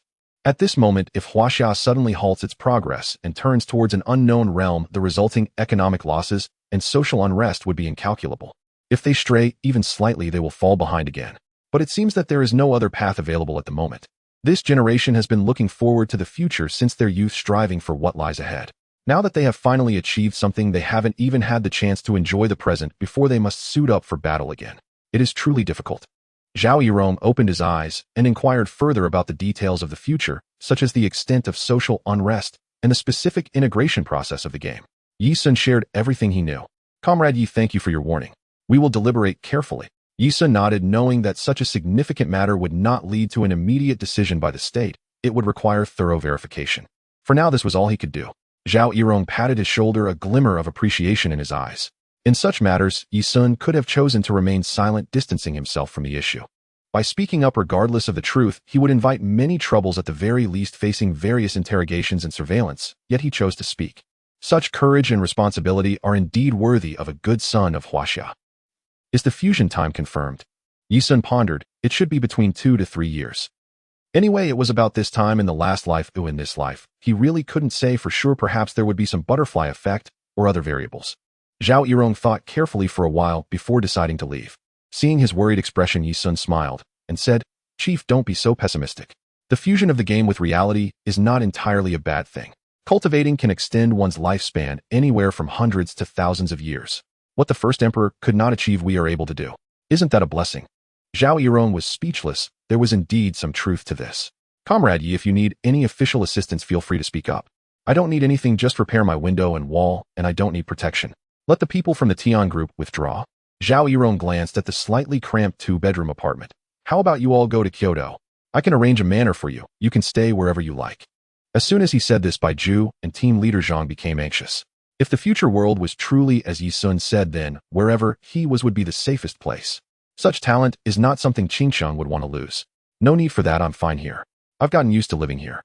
After the complete fusion of the game with reality, the most valuable properties would be the limited houses in the main cities of the various continents in the game, as well as the new houses built by players rich in spiritual energy and with beautiful environments. In reality, whether it's a villa or a manor, they are both fragile. The chances of destruction in the future are high, and there aren't many years left.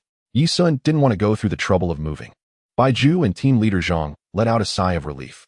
Zhao Yirong nodded and instructed, Director, have someone come over to handle this. Understood, Chief. Xining suddenly pulled Ye Xun and whispered a few words in his ear. Ye Xun twitched his lips and said, By the way, Baiju, get her a gaming pod as a reward for being an outstanding employee. Is that okay? He pointed at Xianxia. His sister really treated Rin Dai as a good friend, feeling sorry for her for playing too hard. Ye Xun was quite happy for his sister. She had never had a good friend. Team leader Zhang's face darkened upon hearing this. Outstanding employee. He opened his mouth, but ultimately didn't dare to say anything in front of the chief. Ye Xun was curious and kept asking. Only then did team leader Zhang say, Ye Xun, I actually noticed something was off with you earlier. According to the forensic identification, Pan Hui's hyoid bone was broken from being pulled up from below. How could a disabled person like you do that? The higher-ups sent a notice for us to keep an eye on your movements. Since this girl lives next door to you, I gave her a task to observe if you had any abnormalities without having to work overtime, and to find an opportunity to inquire about the secrets of the game. Ye Xun suddenly understood. No wonder Rin Dai was so strange that night. She fawned over him as soon as she saw him, offering to massage his shoulders and get him water, even complimenting his looks. At that moment, he felt her kindness was either innocent or sinister. However, Xianxia didn't probe into anything later. Could this be why team leader Zhang was fuming? Ye Xun asked in confusion, and then, this afternoon I asked her if you had any abnormalities, and guess what she said? Ye Xun. Team leader Zhang snorted coldly. She said you are unusually handsome. Everyone. Rin Dai's face turned red, wishing she could find a crack in the ground to hide in. During lunch while playing the game, she had been mentally exhausted and dazed in the afternoon. When team leader Zhang suddenly asked her this, her mind couldn't process it. Zhao Yirong chuckled lightly. Not to mention they seemed quite compatible. Upon hearing this, Xining's eyes flashed with a hint of killing intent. Wait, I consider you a close friend, and you actually want to steal my brother. You thick-browed and Baiju Rin Dai. After everyone left, Xianxia was still blushing. Her thoughts were simple, as she originally had no idea and never thinking about love or affection and didn't even understand what liking someone meant. Even now her mind was still in a fog. Everything that happened today was overwhelming, her little head was struggling to cope. Ye Xun that. Ye Xun. Is she going to confess in front of his sister? Wouldn't she explode on the spot? You're amazing, can you take me for a flight? Is this a roundabout way of flirting? Ye Xun found it hard to gauge her thought process. But flying was a no-go. With his magical power, he could only fly for a minute or two at most, which could easily raise suspicions of weakness. This girl really has no sense of boundaries. How could he agree to such a ridiculous request? Come on. Ye Xun spread his arms and glared at her fiercely. Wanna fly? You have to hold on first, right? Xianxia was taken aback thought for a moment and still couldn't resist her desire to fly, so she bit her lip, only to be pulled back by Xianxia. Ahem. Dai, it's late, you should go back to sleep. But. Be good. Oh. After Xianxia left, Xianxia stared intently at Ye Xun, her expression enigmatic. After a moment she sighed lightly in her heart and said, You go ahead and play the game, I'll tidy up the house later. Saying this she turned and walked back to her bedroom. Her brother had reached the age where he was interested in girls. As an older sister, she felt she had no reason to stop him, but it was still a bit sad. In his heart she was probably just a sister. Ye Xun was stunned. He understood Xianxia's feelings. In fact, he felt the same way. They both yearned to become something more than siblings. He and Xianxia had no blood relation, merely being siblings in name, yet this relationship was like a galaxy, always separating the two. Ye Xun had always wanted to find an opportunity to clarify things, but could never find a suitable entry point. Thinking about the look of disappointment in Xianxia's eyes when she turned away just now and her avoidance of discussing feelings with him, he realized that the mental shackles on his sister were likely even heavier than his. Relying on his sister to take the initiative was impossible. If he wanted to bridge the gap between them, it could only be done by him. With this understanding, Ye Xun no longer hesitated and walked straight towards Xianxia's bedroom. Click. He pressed the doorknob down all the way but couldn't push it open. The door was locked from the inside. What is this sister doing? We are siblings from different parents. Locking the door to her bedroom. Is she guarding against her brother? Does she see me as an outsider? Ye Xun was filled with indignation, heartbroken over his sister's actions. Sister, open the door, I have something to say. Xiao Sun, is there something? Can it wait? Xianxia's tone was somewhat unnatural, her emotions clearly off. Ye Xun frowned. Afraid she would trap herself in sadness and add to her worries, he simply used the heart connection spell. Whoosh. In a flash he appeared right in front of Xianxia. Sister, The moonlight outside the window intertwined with the bright light, illuminating the snow-covered mountains with a soft glow. The mountain peak resembled a little flower in the morning dew, vibrant and delicate, seemingly possessing an allure capable of freezing time. After a while, Xianxia finished getting dressed and walked out of the bedroom, her face flushed as she sat down on the sofa. Her features were like a painting, delicate and exquisite, as if meticulously crafted by the heavens. A few strands of hair playfully fell on either side of her cheeks, giving her an incredibly lively appearance. However, her eyes were filled with sorrow and anger as she glared fiercely at Ye Xun, filled with accusations. What on earth is so urgent? Speak. She was shocked that he had seen everything just now. Ye Xun touched his still warm nose and said, It's just. Suddenly he had a flash of inspiration, recalling something, and quickly added, Do you remember what your uncle and aunt said when they were still alive? What? Back then your uncle and aunt said they wanted you to marry me in the future. This? Xianxia was momentarily stunned, realizing that her parents indeed had said that. At that time, when her parents adopted Ye Xun, they treated him as their own, and later seeing how much Ye Xun liked to cling to her, they jokingly said they would marry her to him when she grew up. Little did she expect that so many years had passed, and Ye Xun still remembered that matter. Looking back, perhaps that joke was the seed of her feelings for Ye Xun. You wouldn't want your uncle and aunt in the heavens to blame you for letting them down, would you? Ye Xun said quietly. Why did that sound so awkward? Xianxia felt dizzy, roughly guessing his intention, and made an effort to suppress the corners of her mouth. Ye Xun's eyes were filled with mirth as he gently said, Sister, I have liked you for a long time. I don't want you to marry someone else in the future. Why don't you just give in to me, and let's elevate our relationship? Will you be my girlfriend? He thought this approach was quite good. Luckily his mind was quick. With the matchmaking of their parents, the gap between them could be bridged right. Xianxia's heart raced, her face flushed with shyness, her gaze wavering. She gathered courage several times to look at him, only to look away. Then, okay, you'll listen to Mom and Dad. Unable to hold back any longer, the corners of her mouth lifted gently, imbued with a tenderness that was uniquely his. She had imagined this moment countless times before. After going online, Ye Xun appeared again beside the small wooden cabin on the main peak. Xiaoqing quickly approached, carrying a tray with a thick stack of booklets. Brother Ye, these are challenge letters sent to you from outside the peak. Ye Xun curiously examined them one by one. Goodness, from Golden Core stage to Transformation stage, every realm had submissions all signed by the personal disciples of various peaks. Ye Xun felt a twinge of toothache, suspecting it was likely because he had been showing off while lying on the iced lotus seat yesterday, irritating others. As the only personal disciple of the sect master who was quite fond of him, Ye Xun's foundation establishment cultivation level made countless people envious, eager to know what made him so special. Ye Xun's aptitude was a secret known only to a few elders within the Zixiao sword sect, and Xue Yinling strictly prohibited them from divulging it. He tucked away the challenge letters and smiled. They seemed to be quite honorable in their martial ethics. The challenge letters specifically noted that they would have a fair battle once his cultivation level improved. Ye Xun did not mind. With his gaming skills, it was quite difficult to find an opponent among the players. However, NPCs were different. These personal disciples had been training since childhood with solid combat skills. They would indeed make formidable opponents. So he accepted the challenge letters, planning to elevate his cultivation as soon as possible. Shao Qing, has my master gone into seclusion? Yes, the sect master asked me to take you to the Tao Enlightenment Array. Would you like to go now? Ye Xun remained silent. He wanted to descend the mountain. He had been delayed by something last night and hadn't leveled up all night. If he delayed any longer, the first echelon would be reaching the Golden Core stage. Ding! Congratulations, the number of Foundation Establishment players in the Huaxiao server has reached 500 million, unlocking the Foundation Establishment secret realm, Eternal Night Firefly. Teams can be formed for challenges limited to Foundation Establishment cultivators entering, and teleportation can be initiated at resurrection points in the main cities of each continent. The Foundation Establishment secret realm has finally opened. The forum was abuzz with discussions, not expecting that the Huaxiao server actually had 500 million Foundation Establishment players. Adding in those who were still in the novice village, the total number was unimaginable. Ye Xun thought to himself that the national team should be coming onto the field soon, making the numbers even more impressive. If the government promoted policies, it wouldn't be long before everyone except for the elderly and babies just learning to walk would enter the game. It could be said to be a nationwide cultivation.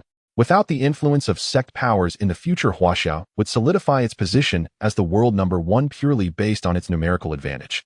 Shao Qing, I wanted to send the mountain goodbye. But the sect master said, just say you didn't see me, okay? Ye Xun winked and gave her a brilliant smile, causing Shao Qing to be momentarily dazzled, a warm tide surging within her. Ding! Shao Qing's friendliness towards you increased by 10. Sister, you are leaving the sect.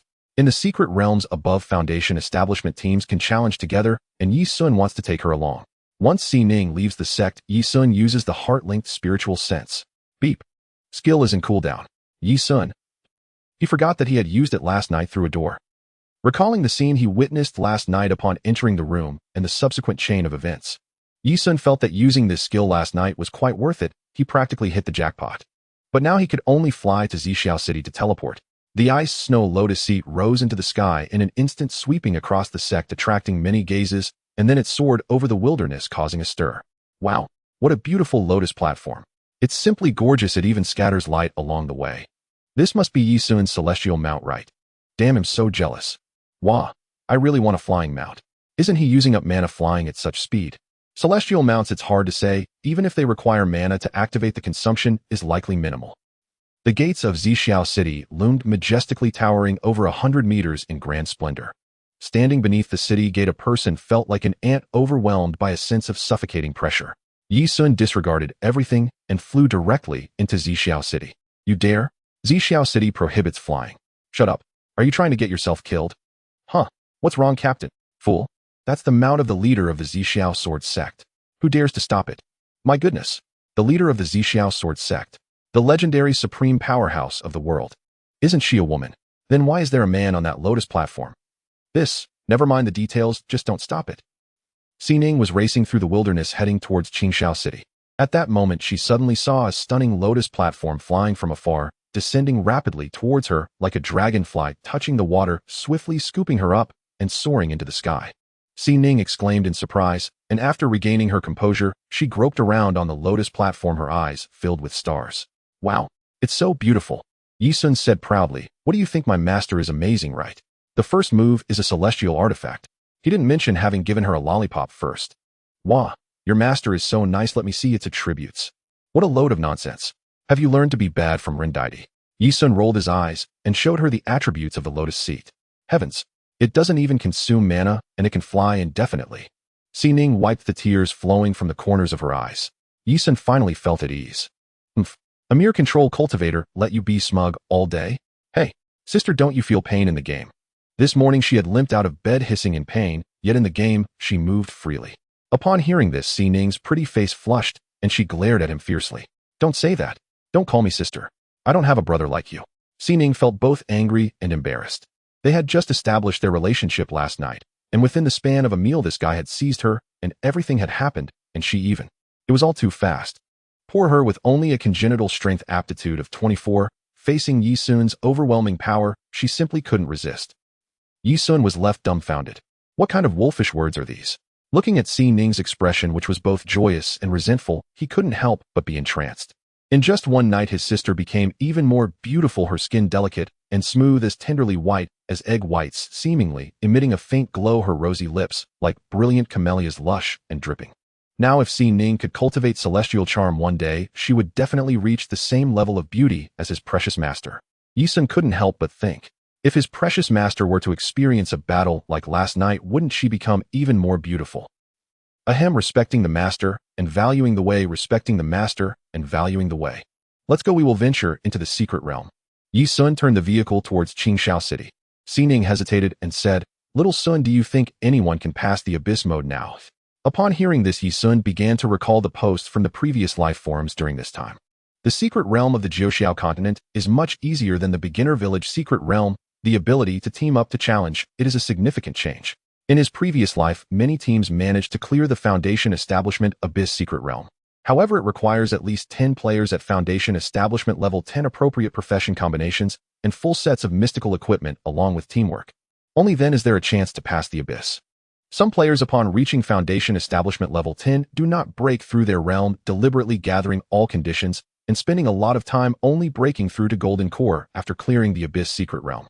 Ye Xun spoke, it's impossible for a team to clear the abyss right now. Oh, it will be tough within a week.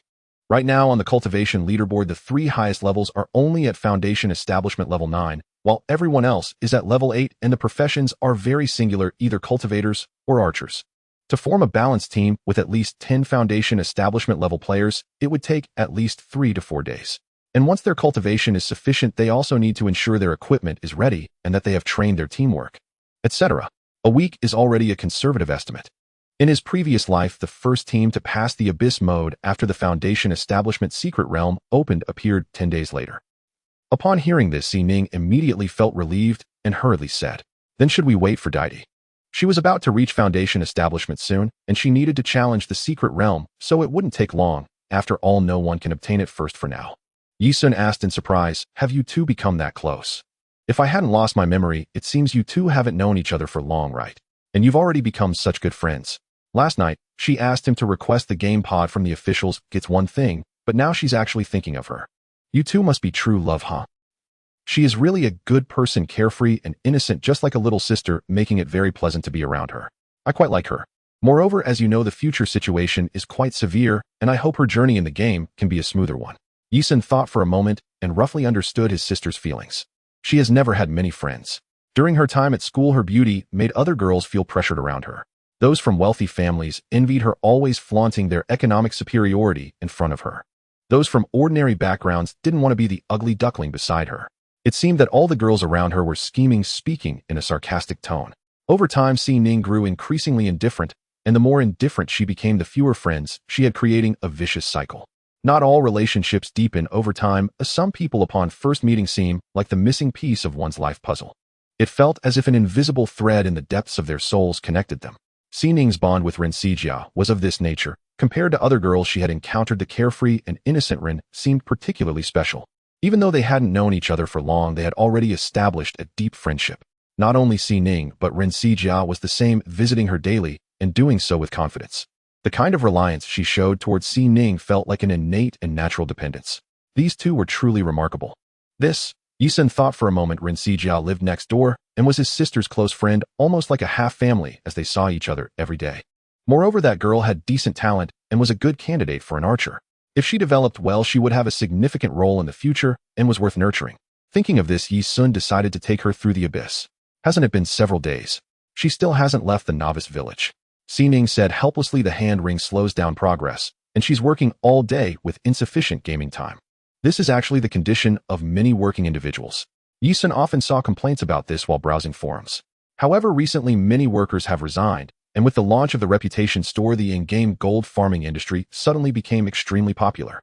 Ye Xun said unhappily, if you don't play the game properly, who in their right mind would work? Xining was speechless. This statement in the past would have been unheard of, but now it felt incredibly relevant. Ye Xun speculated that even if the national team entered, they would not abandon maintaining public order. The police department would likely take shifts, and it was impossible for everyone to enter the game. But what use is Xia in the police department? As a mascot, it would be better for her to stay home and play the game. Just as Ye Xun was about to call Captain Zhang to have Xia released, she logged in. Xining's communication ring lit up, and seeing Ye Xun staring, she simply switched to speaker mode. Oh la la, Sister Ning, I'm here. I've got good news for you, Sister Ning. The captain has given me a break, allowing me to come and cling to you for some serious gaming fun. Also, they set up a gaming pod for me at the office, so I have a gaming pod now. It's so comfortable lying in there. I'm so happy. Thank you, Sister Ning. Sister Ning, why don't I move in with you? I'll pay the rent. I want to sleep with you. You're so soft and cuddly. It feels so nice to touch. Also, the hair removal device you recommended, I've already bought it, and I tried it this morning while showering. Xining quickly turned off the speaker, her face flushed. Stupid Xia, so talkative, saying all sorts of things. Ye Xun had a strange look in his eyes. Hair removal device. No wonder his sister, cough cough. This girl is really something. Clearly I proposed the gaming pod to the official team. Why is she thanking Sister Ning? Really doesn't understand manners. And she wants to sleep with my sister. If my sister is going to sleep with me, and you want to sleep with her, how stimulating is that? Ye Xun chuckled. Looking at the beautiful Xining beside him, he couldn't help but pull her into his embrace amidst her surprised cries. Indeed very soft. The ice lotus seat flew leisurely aimlessly. Ye Xun didn't do much. Above, NPCs occasionally flew past, while below players would appear from time to time. The wilderness has many restrictions. It seems it's time to get a house in the game. Let's go, brother, we'll take you to Rob. Xining tidied her disheveled clothes and shot him a fierce glare. Brother, this is truly against the natural order. Ye Xun glanced at Xia's level, which was already at the 9th layer of chi condensation. With her equipment set up, plus the gaming pod, she should be able to leave the novice village in just a few hours and make it before dark. The secret realm allows entry up to 3 times a day. The first entry only requires 500 spirit stones. The second entry, however, becomes demanding, requiring 1000 spirit stones. The third time is even harsher, requiring 5000. Ye Xun didn't want to spend an extra 100 spirit stones. That's several $100,000, and this financial maniac beside him would certainly be heartbroken. It would be better to wait for Xia to leave the novice village before they raid together. What are we robbing? Xining, lying in his arms, gazed leisurely at the clouds, nearly falling asleep. Look, Ye Xun stood up and pointed down. There were 3 groups of people arguing below, surrounding a boss. Are you done? Do you understand first come first served? Nonsense. You, a mage coming to our Qingxiao continent to steal monsters, is one thing, but you actually want to steal the boss. Exactly. Aren't you shameless? Aren't I just kindly trying to help you guys level up? Otherwise, with your leveling speed, when will you reach golden core? If you want to pick up girls, just say, so what are you pretending for? I'll say it again, this place is mine. You want to fight, huh? I am a deacon of the Brotherhood. Don't make me gather people. The wilderness bosses are of 2 types. One requires defeating elite monsters to spawn hidden bosses with unpredictable spawn times. The second type is naturally occurring native bosses, which have their own territories and can be killed at any time, respawning every half hour. After the reputation store was launched, the territories of the native bosses became hotly contested. Fixed teams sought to find a reliable reputation farming spot. Ye Xun also needed a large amount of reputation points to exchange for the Dao fruit. Skills like Sword Step and Frost Blossom Slash can be upgraded, and relying solely on the Dao fruit obtained from first kills of bosses is insufficient. When the person below mentioned the Brotherhood, the other 2 groups immediately felt their momentum falter, looking disheartened. The lotus seat descended, and Ye Xun whistled to alert them. Robbery. I'm taking this, boss. You all can wait for half an hour. The crowd looked up, staring blankly at the beautifully rotating lotus platform and the 2 players above, who looked like celestial lovers. After a moment, they snapped back to reality, and one girl's eyes lit up. Sister Ning, can you help us? The Brotherhood is bullying us too much. The girl is quite clever. Knowing that Ye Xun has a greater grudge against the Brotherhood, she deliberately calls out to Ning Xian, clearly unwilling to communicate with her man in front of Ning Xian, fearing to provoke her dissatisfaction. Xining nodded gently. Little Xun, they are from the Brotherhood. Oh, let's kill them all. Her brother's enemies are her enemies, and the Brotherhood had caused trouble last night, which made Xining extremely disgusted with them. Even if Ye Xun is not present today, she would take action if she encountered them. With her equipment and strength combined with these younger brothers and sisters, her chances of victory are still solid. A single controller might lose in a fight. A group of controllers aside from the beast, that is Ye Xun, would make anyone tremble in fear. Ye Xun gracefully descended from the lotus platform, the clear sound of his sword ringing as he charged into the crowd of the Brotherhood, slaying them one after another. Ye Xun, do you dare oppose our Brotherhood? The leading steward glared angrily. Ye Xun looked at him as if he were a fool. If we're not buddies, why do you speak as if you won that day? Why should I fear your Brotherhood? Our Brotherhood has over 1 million brothers. Oh, we could beat you to a pulp. That day you only had 10,000. Don't get too cocky. Oh, I'm so scared. How about you gather all your people over here now? Just a little steward, and he really thinks of himself as something special. Over 1 million. You can't even afford the transportation fees, just pretending to be something you're not. Ye Xun casually dispatched him with a sword, sharing control of the lotus platform with Xi, and those attempting to escape were also trapped by her control skills, locking them in place. 2 minutes later, all 30-plus members of the Brotherhood lay dead. He felt a bit envious of his sister, who could stand high in the air, casting skills and normal attacks. This lotus platform was indeed suitable for ranged professions. He would need to find an opportunity to ask his master if there were suitable methods for sustained ranged attacks for sword cultivators. Thank you, senior sister Ye Xun and senior brother Ye Xun. We'll leave this to you, we're off now. The controller girl looked at Ye Xun, filled with envy. Having such a good boyfriend, so affectionate, directly lying down to become a core disciple. Perhaps she saved the galaxy in her past life. Just now on the lotus platform, Ye Xun hugging Xi solidified their relationship. Ye Xun picked up all the equipment dropped by the Brotherhood on the ground. 3 spirit artifacts were worth several thousand spirit stones, instantly earning enough for the transportation fees to the secret realm. No need, will kill once and leave. This boss point is left for you. He did not want to stay for half an hour. With that time, he could find other bosses and continue harvesting if he encountered members of the Brotherhood. This method was something only he could do thanks to the powerful ice and snow lotus seat. The controller girl happily said, all right, I'll ask the people in the sect. If the Brotherhood tries to steal the boss, I'll inform senior sister Ye Xun. After finishing, she added Xi as a friend. Ye Xun said nothing more, pulling Xi into the team and starting to attack the boss. Xi also stood on the lotus platform, assisting with control.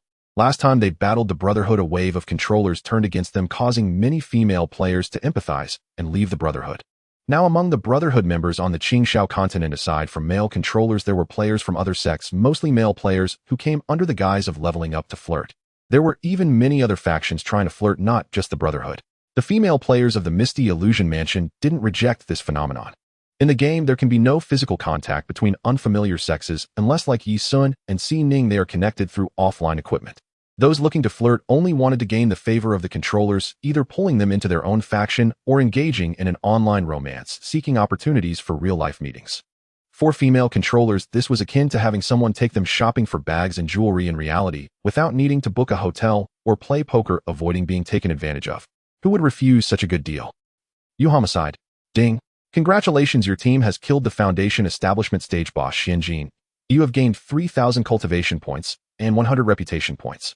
Sin value 10, current sin value 27. Ye Xun saw a blue bracelet on the ground, his eyes brightening as he quickly picked it up. Xianxia Bracelet, Foundation Establishment Stage Mystical Artifact. Additional attributes: Spirit Law 12, Attack Speed 1. 6, Accuracy 42. Jewelry equipment is indeed a good thing, especially since the bracelet is exactly the attacking type Ye Xun wanted. Increased attack speed and accuracy would surely be coveted by archers and assassins. Just leaving the sect and hitting the jackpot, his sister, is indeed lucky for him. During the several hours waiting for Xianxia, the two wandered around the low-level training area of the Xianxia continent like street urchins, earning the reputation of the Twin Fiends. In that time, they killed over 2,000 Brotherhood players. Xi fully embodied the term couple working in harmony, successfully siphoning off some of the hate value from Ye Xun, becoming a new thorn in the Brotherhood's side. Yay? Did you see that? Just now I controlled 13 people at once. Ye Xun rubbed his nose, praising the so-called controllers. Each profession's skills are different. The controller's skill increases the skill coverage area and enhances control accuracy. Ye Xun has always worked on improving his immunity to control attributes, but he is still far from being completely immune to the controller's control. However, the taunts from body cultivators and control skills from other professions posed almost no threat to him. As time is almost up, the two of them arrived at the Taishao continent. Two individuals radiating a faint red glow appeared at the teleportation array in Taishao City. When the guards saw this, they were about to step forward to arrest them, but upon seeing their sect robes, they retreated. This is the privilege of core disciples. With low sin values, entering the city is not a problem. Ye Xun just learned about this not long ago. Thinking back to when he dared not enter the city and had to use emotional links to find Xi, it was quite laughable. Ye Xun took advantage of the situation, casting a spell to summon the ice and snow lotus seed, flying around the city, with Si Ning causing a stir among the players. The guards were shocked, their hands feeling a bit itchy. The NPCs here are dressed quite revealingly. Ye Xun nodded. Each continent has its own customs and traditions. The Taishao continent has a relatively hot climate, and the locals initially survived by hunting, accustomed to wearing short animal skin clothing with their arms and thighs exposed year-round. Even to this day, this habit has not completely changed, with some women still showing off their slim waists and beautiful figures. Ding! Congratulations to player Shang Luo for passing the nightmarish level of the new player village for the first time. Here she comes. Ye Xun flew back to the teleportation array, waiting quietly in the air. After a moment, Ren Dai, dressed in a stunning blue outfit, appeared at the teleportation array, not wearing a veil, exuding none of the restraint seen in other top beauties. Her big eyes were wide with astonishment as she surveyed the surrounding buildings and crowd, filled with curiosity.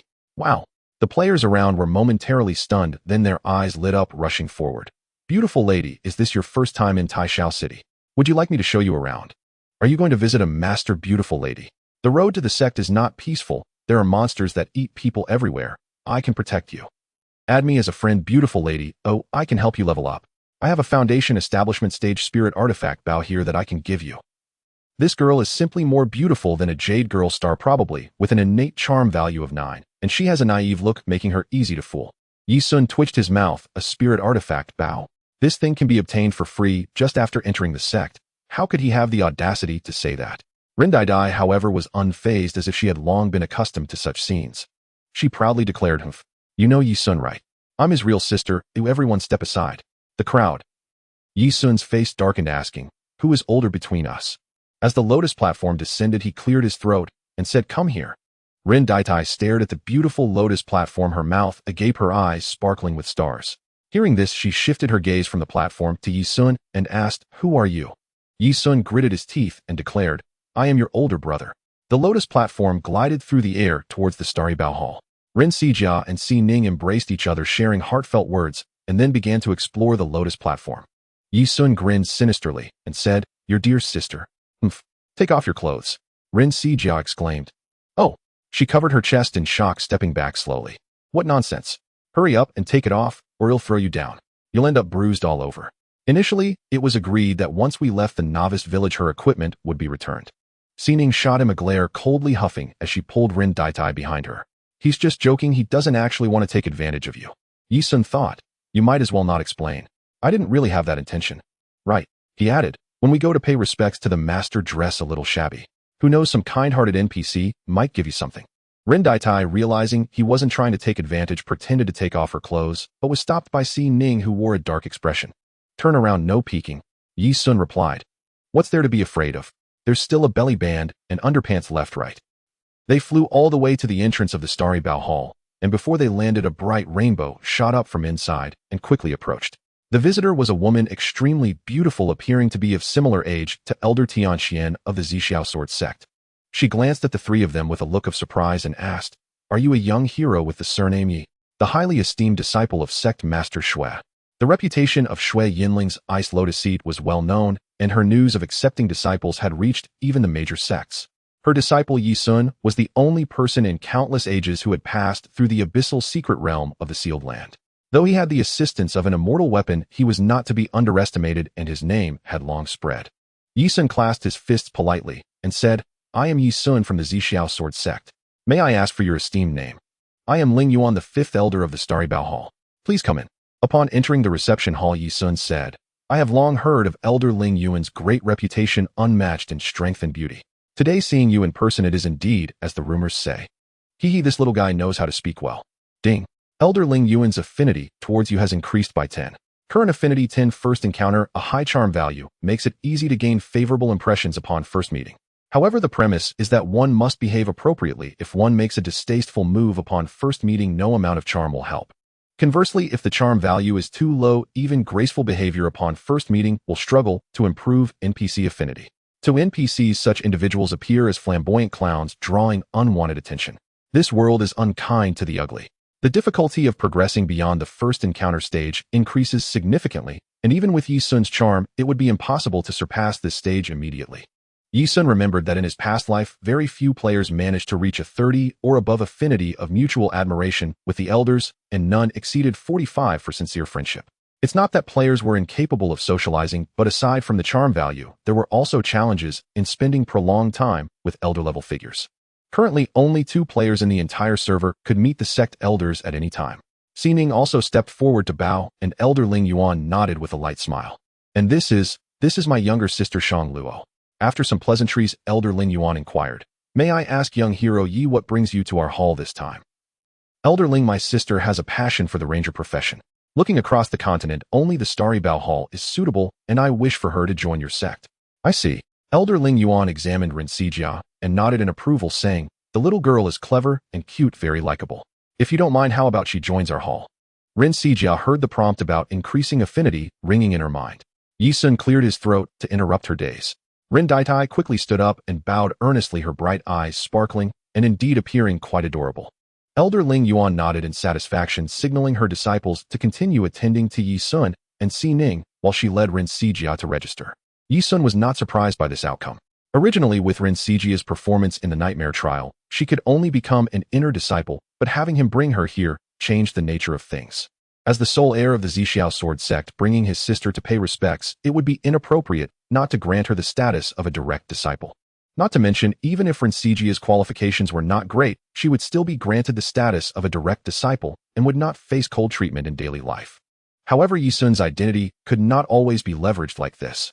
As far as he knew, the factions within the Jiuxiao continent were not harmonious.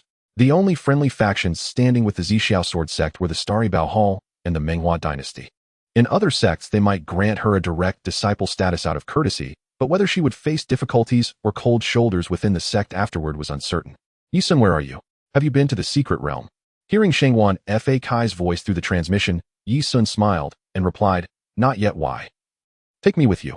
Damn, the abyssal secret realm is so freaking hard. I died so horribly. Alright, I'll head to Taishao City later. You wait at the entrance of the secret realm for me." As soon as he hung up the transmission, his wristband lit up again. "Ye Xun, can you take me to the abyssal secret realm? It's just too difficult. You can name the price. I don't want anything from the secret realm." Hearing Tianming's transmission, Xining wore a teasing smile. Ye Xun blushed, feeling embarrassed to say he would take her for free in front of his sister, so he replied, 50,000 spirit stones. Currently, the ratio of spirit stones to cash had dropped to 301, so 50,000 spirit stones were not expensive for a major power, a definite friendship price. "Alright, when will we go?" "Let's head to Taishao City now and wait there." Ye Xun put away his wristband and smiled apologetically at the Bao Hall disciples attending to them. "Senior sister, there's no need to host us. I want to take my sister to challenge the Foundation Establishment secret realm. Could you please inform Elder Ling? After she finishes paying her respects, he'll take her away." "Understood." As soon as Elder Ling Yuan's disciple left the transmission, wristband lit up again. "Desert Judge Big Boss, please take me to the abyss. You can name any price, and I won't want anything from the secret realm." Hearing this, Ye Xun knew this guy had received information from Qianming. He had initially blocked Qianming as a joke between friends, only to unfriend her again the next day. Ye Xun didn't mind. Same price, 50,000 spirit stones. Wait at Taishao City. After Xia finished her apprenticeship, the three left the Starshine Bao Hall. She had undergone a significant transformation, as her weapon, shoes, clothes, and belt, the standard 4-piece set, were all now of the mystical grade. Indeed, her treatment was quite excellent for someone who had entered through the back door, which also related to her exceptional talent. Ye Xun felt the need to find an opportunity to visit the illusory dream mansion as a partner of the heart cultivation, perhaps to improve his sister's treatment as well. He activated the ice snow lotus seed and sped towards Taishao City. "Xiao Sun, your level is a bit low." Xining and Rendadi were sweetly chatting while admiring the scenery at the edge of the lotus platform, and the only thing missing from this harmonious scene was a plate of melon seeds. The two had been robbing for an afternoon, and Ye Xun had leveled up twice, now at the 6th layer of Foundation Establishment. However, Xining was one level higher than him. That day, he had been taught all day by his master, while Xining practiced alone and surpassed him in cultivation. Damn it! He was struck down again by that annoying sister. Ye Xun shot her a glance, then scanned his surroundings, not intending to rob any further, until he unexpectedly encountered a familiar face, prompting him to descend rapidly. "Oh, old Zhao fighting a boss." Young Master Zhao looked up and instantly wore a gloomy expression. "Damn, what do you want, Yif?" It was indeed this bastard flaunting his celestial mount, and to top it off, he had brought along two stunning beauties. Young Master Zhao's eyes turned green with jealousy. What do you think?" After robbing for an afternoon, the news had already spread across the forum, and young Master Zhao was naturally aware. He never expected this bastard to show up in the Taishao continent, truly unfortunate. Yi, don't go too far. Young Master Zhao's tone was fierce, but he also knew he couldn't threaten Ye Xun. After witnessing the battle between Ye Xun and the Brotherhood, he had no desire to confront Ye Xun again. The guy was simply a beast. All the vows made back in the novice village had been swept away by the wind. Ye Xun glanced at the monstrous spider on the ground, which was comparable in size to a house, his lips twitching slightly. That bastard, is he crazy for getting a spider pet? He lazily remarked, just one boss to level up, I won't waste time. I want this one. You, old Zhao, be reasonable. You've been battling for a while, and if I snatch it with one sword at the end, won't that be even worse? Hurry up and back off. Ye Xun primarily wanted him to recall the spider, as it was quite bothersome. Young Master Zhao's face turned as dark as ink. He let out a cold snort, and obediently took the spider away, but didn't go far as he still wanted this fixed boss spot. Ye Xun flew down from the lotus platform and swiftly took down the boss, not sharing the experience with Xining successfully leveling up to the 7th layer of Foundation Establishment. Spending the entire afternoon defeating bosses was significantly more efficient than before. He picked up the boss loot and found that this time the boss was quite generous, showing that young Master Zhao had decent luck. He obtained 2 mystical items, a longbow and a necklace. Ha finally encountered some jewelry equipment again. Ye Xun tossed the necklace to Xining as it primarily boosted divine sense and control accuracy, making it more suitable for her, especially as she would be contributing significantly in the upcoming secret realm. Old Zhao will sell you the mystical bow for 500 spirit stones. Young Master Zhao with a dark face raised the bow in his hand. I already have a mystical bow, I am not buying. Currently among the equipment types, jewelry is the most valuable, while weapons are the least valuable. Every player entering a sect can receive a low-grade weapon for free, and a mystical weapon is only one tier higher, offering limited improvement. Apart from wealthy players, few players are willing to spend a large sum to upgrade a weapon's quality. Young Master Zhao gritted his teeth. Nowadays, even selling a mystical weapon for 100 spirit stones was tough, and this guy was asking for 500 right off the bat. Clearly trying to swindle him, only a fool would agree. Ye Xun flashed a grin, saying with a cheeky tone, then old Zhao, do you want to buy a life? 500 million Chinese yuan. Damn. Young Master Zhao's eyes were filled with killing intent, wishing he could shoot the surname Yi with an arrow into the spider's mouth. He'll buy the bow, give you 500 now, scram. The ice snow lotus seat continued flying towards Taishao City.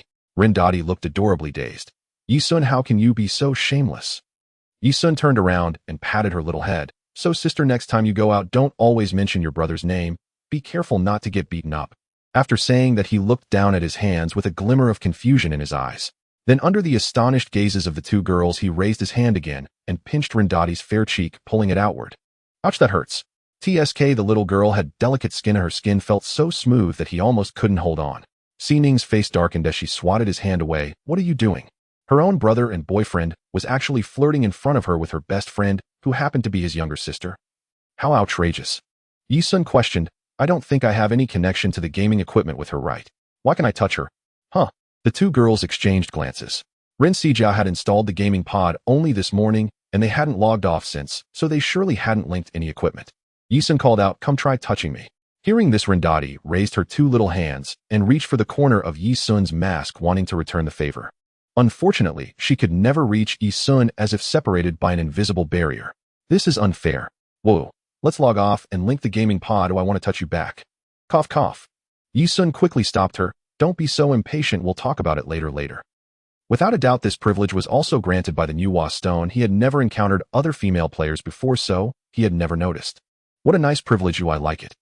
Upon arriving at Taishao City, he saw that Shangwan Fatsai was already waiting. Qianming and the desert judge had yet to arrive and should still be on their way. When Shangwan Fatsai saw Rindati, his eyes went wide. Ye Xun, this is my sister. Your sister. Shangwan Fatsai's eyes lit up. Brother-in-law, how about we arrange a meal offline? My treat. Ye Xun's face darkened amidst Rindati's exclamations. He gently put his arm around her shoulder and gritted his teeth, saying, foster sister. Shangwan Fatsai. Everyone was a man, they understood the meaning of the words. Moreover, being able to physically interact indicated they lived together. A friend's wives are not to be trifled with. This notion made Shangwan Fatsai more composed. Ye Xun had no particular feelings for Rindati. He merely wanted to shield her from some harassment by those around them, as it would be awkward for everyone in the future. Yes, that was indeed the case. This must be the official sister-in-law, right? I am Shangwan Fatsai. With Ye Xun and Xining working in cahoots, they had gained a notorious reputation as a pair of femme fatale, and their relationship was almost common knowledge. Sister-in-law is sister-in-law, why add official? Are you out of words? Ye Xun frowned and shared control of the lotus seat with Si Ning. You two go explore first. Then he pulled Shangwan Fatsai aside to a tea house on the street for a private chat. Let's talk business. In the tea house, Ye Xun took a sip of tea and asked, what's the price for equipment at the Qi condensation stage now? Qi condensation stage equipment. Most players have left the novice village by now, so those things aren't worth much anymore. You can buy a spirit weapon for 2 or 3 spirit stones, practically giving them away. Speaking of which, those who are still stuck in the novice village are quite fortunate. With just a bit of spirit stones, they can buy a full set of spirit weapons, or even profound weapons. If it weren't for the fact that their talent was too poor, more people would have passed through the nightmare secret realm by now. What are you trying to do? Ye Xun smiled and said, let me share a piece of exclusive news with you. The national team is about to enter the game. Shangwan Fatsai looked puzzled, so Ye Xun explained, if nothing unexpected happens in the coming time, the military police and others will enter the game. Do you understand? His words were very straightforward, and Shangwan Fatsai immediately grasped the meaning. With the national team entering, the equipment for the Qi condensation stage will become scarce again. As long as we collect a lot of Qi condensation stage equipment, now we can raise the price when the time comes. In fact, Ye Xun didn't really want to exploit the national funds. Rather, if he didn't stockpile, players might raise prices chaotically when they saw more people in the novice village, potentially causing the state to suffer more losses. It's better for him to earn that money. It would also be easier to control the situation. Why is the national team entering? The soldiers who protect the nation actually want to play games collectively. It's quite absurd. That's none of your business. It's a secret I can't disclose for now. Shangwan Fatsai nodded, refraining from asking further. He knew that the state had been paying attention to asking immortals. Now it seemed that perhaps the state had learned some secrets about it. It appeared he needed to take the game more seriously. Is the news accurate? Rest assured. Among friends, it's most taboo to pry into each other's secrets. Ye Xun didn't delve into how he learned this news. He was just pondering feasible plans. Ye Xun reminded, as upright citizens of Huaxiao, it is our obligation to help the nation develop. Our stockpiling of Qi condensation stage equipment is primarily to assist the national team in getting back on track quickly, not for profit, understand? Don't set the price too high. Shangwan Fatsai understood. Selling a spirit weapon for a dozen spirit stones isn't too expensive, right? Ye Xun raised an eyebrow. About 5 times the price should be just fine, but no more than that. Let's agree on a 50-50 split. I still have several 100,000 spirit stones here, so if you need some capital, you can take it. Your little amount isn't worth it. You should keep it for yourself. Come. Let's toast. Shangwan Fatsai didn't bargain. This news was indeed worth 50%. The two clinked their cups, and Ye Xun continued. There's one more thing. Help me find out where the 4 evils of the capital are located. He had previously asked Qianming to look into it, and she had indeed uncovered some information. Several second-generation heirs were either rich or noble, belonging to the upper echelons of Huaxia's social pyramid. However, the addresses she found had been vacant for some time. Those second-generation heirs were not around. It made sense now. They were fully absorbed in the game, and the allure of the real world had diminished significantly, so it was normal for them not to wander around. As for the several men in black from last night, before they could be interrogated, they had all been sent to hell by the blade, inadvertently doing a good deed. Shangwan Fatsai was taken aback. Their people have already come looking for them. Ye Xun remained non-committal. Big brother is impressive. Shangwan Fatsai clicked his tongue in amazement, instantly deducing Ye Xun's situation. He must be the kind of person with incredible personal strength, but no influential background. Ye Xun's safety reassured him considerably. After all, the grand plans were yet to unfold. If his partner encountered problems, first many plans would be thwarted. If Ye Xun hadn't refused his help back then, he would have intervened to mediate long ago. It's easy to investigate, but I don't know how impressive you are in reality. Let me ask you one question. Can you destroy the game pod? This, Ye Xun was dumbfounded. That was a good question. The 4 evils of the capital undoubtedly spent every day in the game. If Ye Xun found them under the game pod's security features, they could easily hide inside and call for help. If they called for their own, that would be fine, but killing them all would be another matter. But if they called for the officials like the police, he couldn't just kill indiscriminately, could he? Or he could hide far away waiting for them to log off and leave the game pod, but the waiting time was an unknown. After all, not everyone was like him, having to go out to eat every day, or if it weren't for being influenced by his sister, he wouldn't be going out at all. Wasting a lot of game time just to wait for one person wasn't worth it. Waiting for 4 people was even less worthwhile. Realizing this, Ye Xun could only temporarily give up the thought of rushing over to kill them. He would wait until he was strong enough to destroy the game pod before making a move. It had to be said, a game pod costing 1 million was truly worth the investment. Then you check first. All right. Ye Xun and Shangwan Fatsai had just exited the tea house when they saw a man in black standing in front of them. I want to challenge you to a duel. In Asking Immortals, there is a sect where all disciples, regardless of their level, dress in black with their rank indicated by the color of the thread on their cuffs. A direct disciple wears golden thread, and the man in front of Ye Xun was one of them. Yue Xianzong Yishang. Ye Xun was quite surprised. He didn't expect that he had actually become a direct disciple based on his nightmare trial results. He truly had no idea how he managed to do it. He hadn't heard of it in his past life. What's the reason? Yishang said indifferently.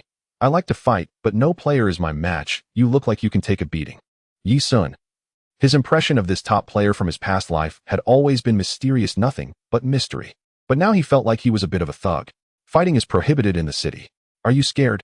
Shangwan Fatsai couldn't stand it, gritting his teeth and saying, Ye Xun beat him up. As soon as he finished speaking, he noticed Yishang's gaze shifting toward him. Shangwan Fatsai inexplicably felt a chill creeping up his neck and shivered. Damn, is this person a killer in real life? Ye Xun couldn't hold back any longer. Although fighting was prohibited in the city, both of them were direct disciples of top-tier sects. Perhaps they could avoid punishment, so a fight wouldn't be impossible. However, just as he was about to agree, Yishang suddenly said, If you don't want to fight, count me in for the Abyss Secret Realm. Ye Xun and Shangwan Fatsai. This sounded so awkward. Was he really asking for a favor? What a nonsense. Why should I take you along? Yishang looked at Shangwan Fatsai, his eyes remaining motionless for a long time, seemingly contemplating whether to make a move. Shangwan Fatsai cursed inwardly, snorted coldly. You guys talk. Isn't it just wanting to chat alone? Then just say it. It's the first time he's seen someone wanting to talk alone, yet wanting to kill off everyone around first. Oh, what kind of logic is that? Damn. Shangwan Fatsai walked away while cursing in his heart. Yishang said calmly, It's not easy to go through the Abyss Secret Realm alone. Ooh, I have no team, and don't want to team up with a bunch of deadweights. So, the squad leader told me to find you. Ye Xun frowned. Your squad leader. He had an inkling of a guess. Blade. Indeed. The person in front of him was actually from Team Tian. Was he slacking off at work to play the game every day? Or was he sent in by the authorities specifically to investigate secrets? Ye Xun couldn't help but feel a bit of a headache. Blade's intervention that night was somewhat unnecessary for him, but it couldn't be denied that the intention behind it was good. He didn't know how many nights he had spent protecting him. Just like when the desert judge stopped the war god Hall, Ye Xun was once again forced to owe a personal favor. What a damn hassle. Then let's go together. Since they were official personnel, Ye Xun had no intention of refusing, but the person's attitude was quite unpleasant. Yishang still did not give up on his previous intention. After finishing the secret realm, let's have a match. Ye Xun frowned. Do you think you can be my opponent? He activated his sensing technique and found that he couldn't perceive Yishang's attributes. Every sect had skills to conceal one's aura, and the required contribution to the sect was not much. Like the sensing technique, it could only shield the exploration of players at the same level or lower. Once players learned the aura concealment skill, the sensing technique could only probe boss attributes and the attributes of players at lower levels. Ye Xun did not learn it because his Mo Yun Yuchang could block all sensing below the celestial level, and also because he had not had the time to visit the spirit technique pavilion. Although he couldn't probe Yishang's attributes, he still did not think Yishang could match him even with his entire set of mystical artifacts. Moreover, the assassin's stealth skill was virtually useless in front of him, so Ye Xun did not believe he had any chance of winning. Yishang had a blank expression. I can't win, but your operation is average. Ye Xun's automatic healing skill was something he could not break, and while it was called a fight, it was actually more like a spar. This was also the captain's intention, wanting him to help Ye Xun improve some practical skills. Ye Xun said nothing further and did not deny Yishang's view. People like Yishang, who had impressive skills in reality and had fought for years, indeed, had excellent operation. When they first entered the game, people like them whose bodies suddenly became weak were not accustomed to it, and might struggle even to defeat a small chicken. But as time passed, and they fully mastered their physical qualities in the game, they could bring their attributes to the extreme. The previous Ye Xun indeed could not compare. However, now, after a whole day of guidance from Shui Yinling, he could clearly feel a significant improvement in his operation, making it hard to say who was superior. Thinking of this, Ye Xun also became interested in an unknown duel, wanting to verify his current combat level. First, let's go to the grocery store. We need an item for the secret realm. When the desert judge and Shallow Dream arrived, Ye Xun led everyone toward the grocery store. Young master, is there anything you need? Ye Xun asked. Boss, do you have any sturdy ropes? Of course, how sturdy do you want it? Ye Xun thought for a moment and glanced at several people, for example, a rope that can bind them, able to withstand attacks from the Golden Core stage. Everyone.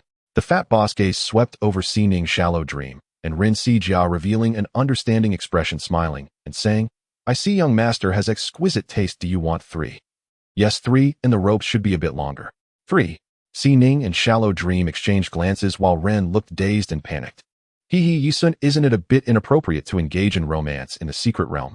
Since they're all your women, why not just do it privately? Shangwan Fatsai said with a flirtatious smile. Shallow Dream. Ye Xun glanced at him with a smile that wasn't quite a smile and said nothing. 7 people paid spirit stones and entered the secret realm. Except for Ye Xun and the others were entering for the second time, each paying 10,000 spirit stones, but they did not mind. Ding. Welcome to the Foundation Establishment Stage, Abyss Secret Realm, Eternal Night Firefly. Before their eyes was a riverbank filled with ghostly blue firegrass with mutated fireflies flying through the air, glowing with ghostly blue light, serene and peaceful. So beautiful. Xianxia exclaimed. Shall we take a photo? Everyone had no objections as players entering the Abyss Secret Realm usually took photos to post, which garnered quite a bit of attention on the forum. It would be a pity not to leave a memento at a place that cost 500 spirit stones to check in. Ye Xun, there's a little girl ahead. Ooh, she should be the guide of the secret realm. We followed her before. The desert judge introduced. Shallow Dream hesitated. We also followed that little girl back then, but I always felt there was something off about her.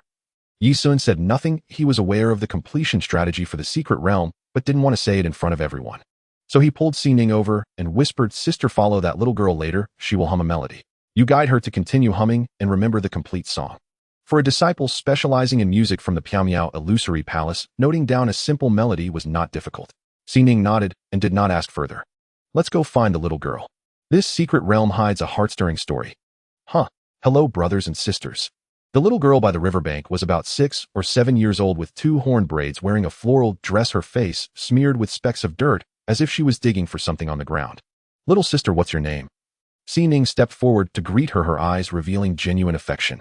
The little girl was very cute, reminiscent of her younger self. Sister, my name is Ning.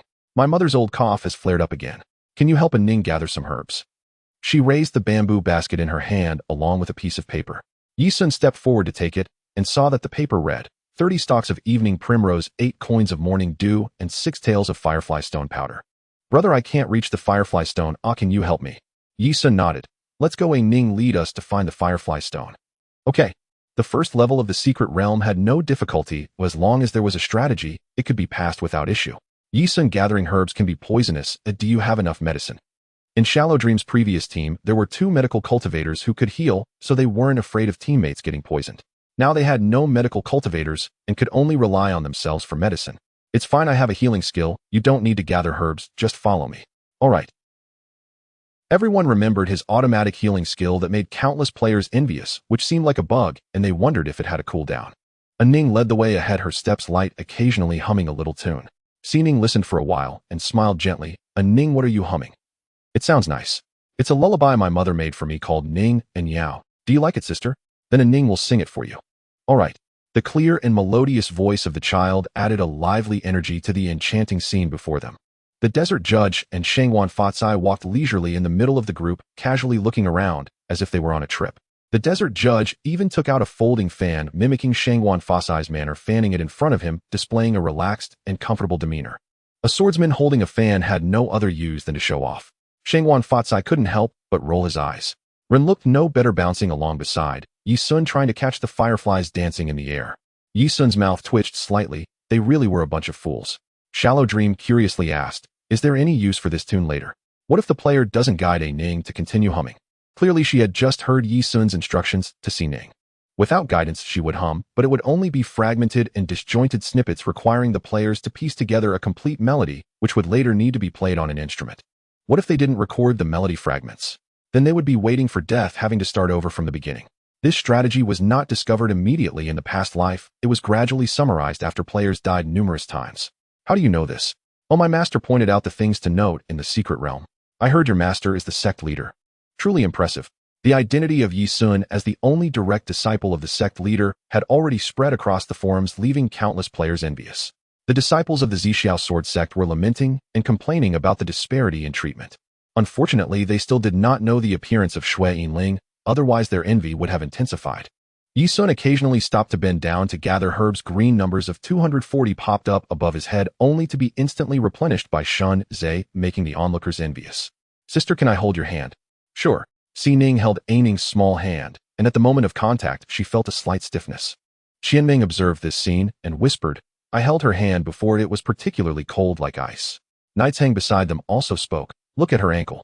Qianming focused and saw a wound on Ning's ankle emitting a bluish glow similar to the lawning grass. Is she poisoned?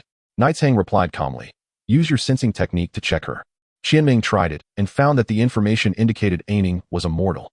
She quickly realized that a mortal could not withstand the poison from the lawning grass. The light from her wound did not indicate poisoning.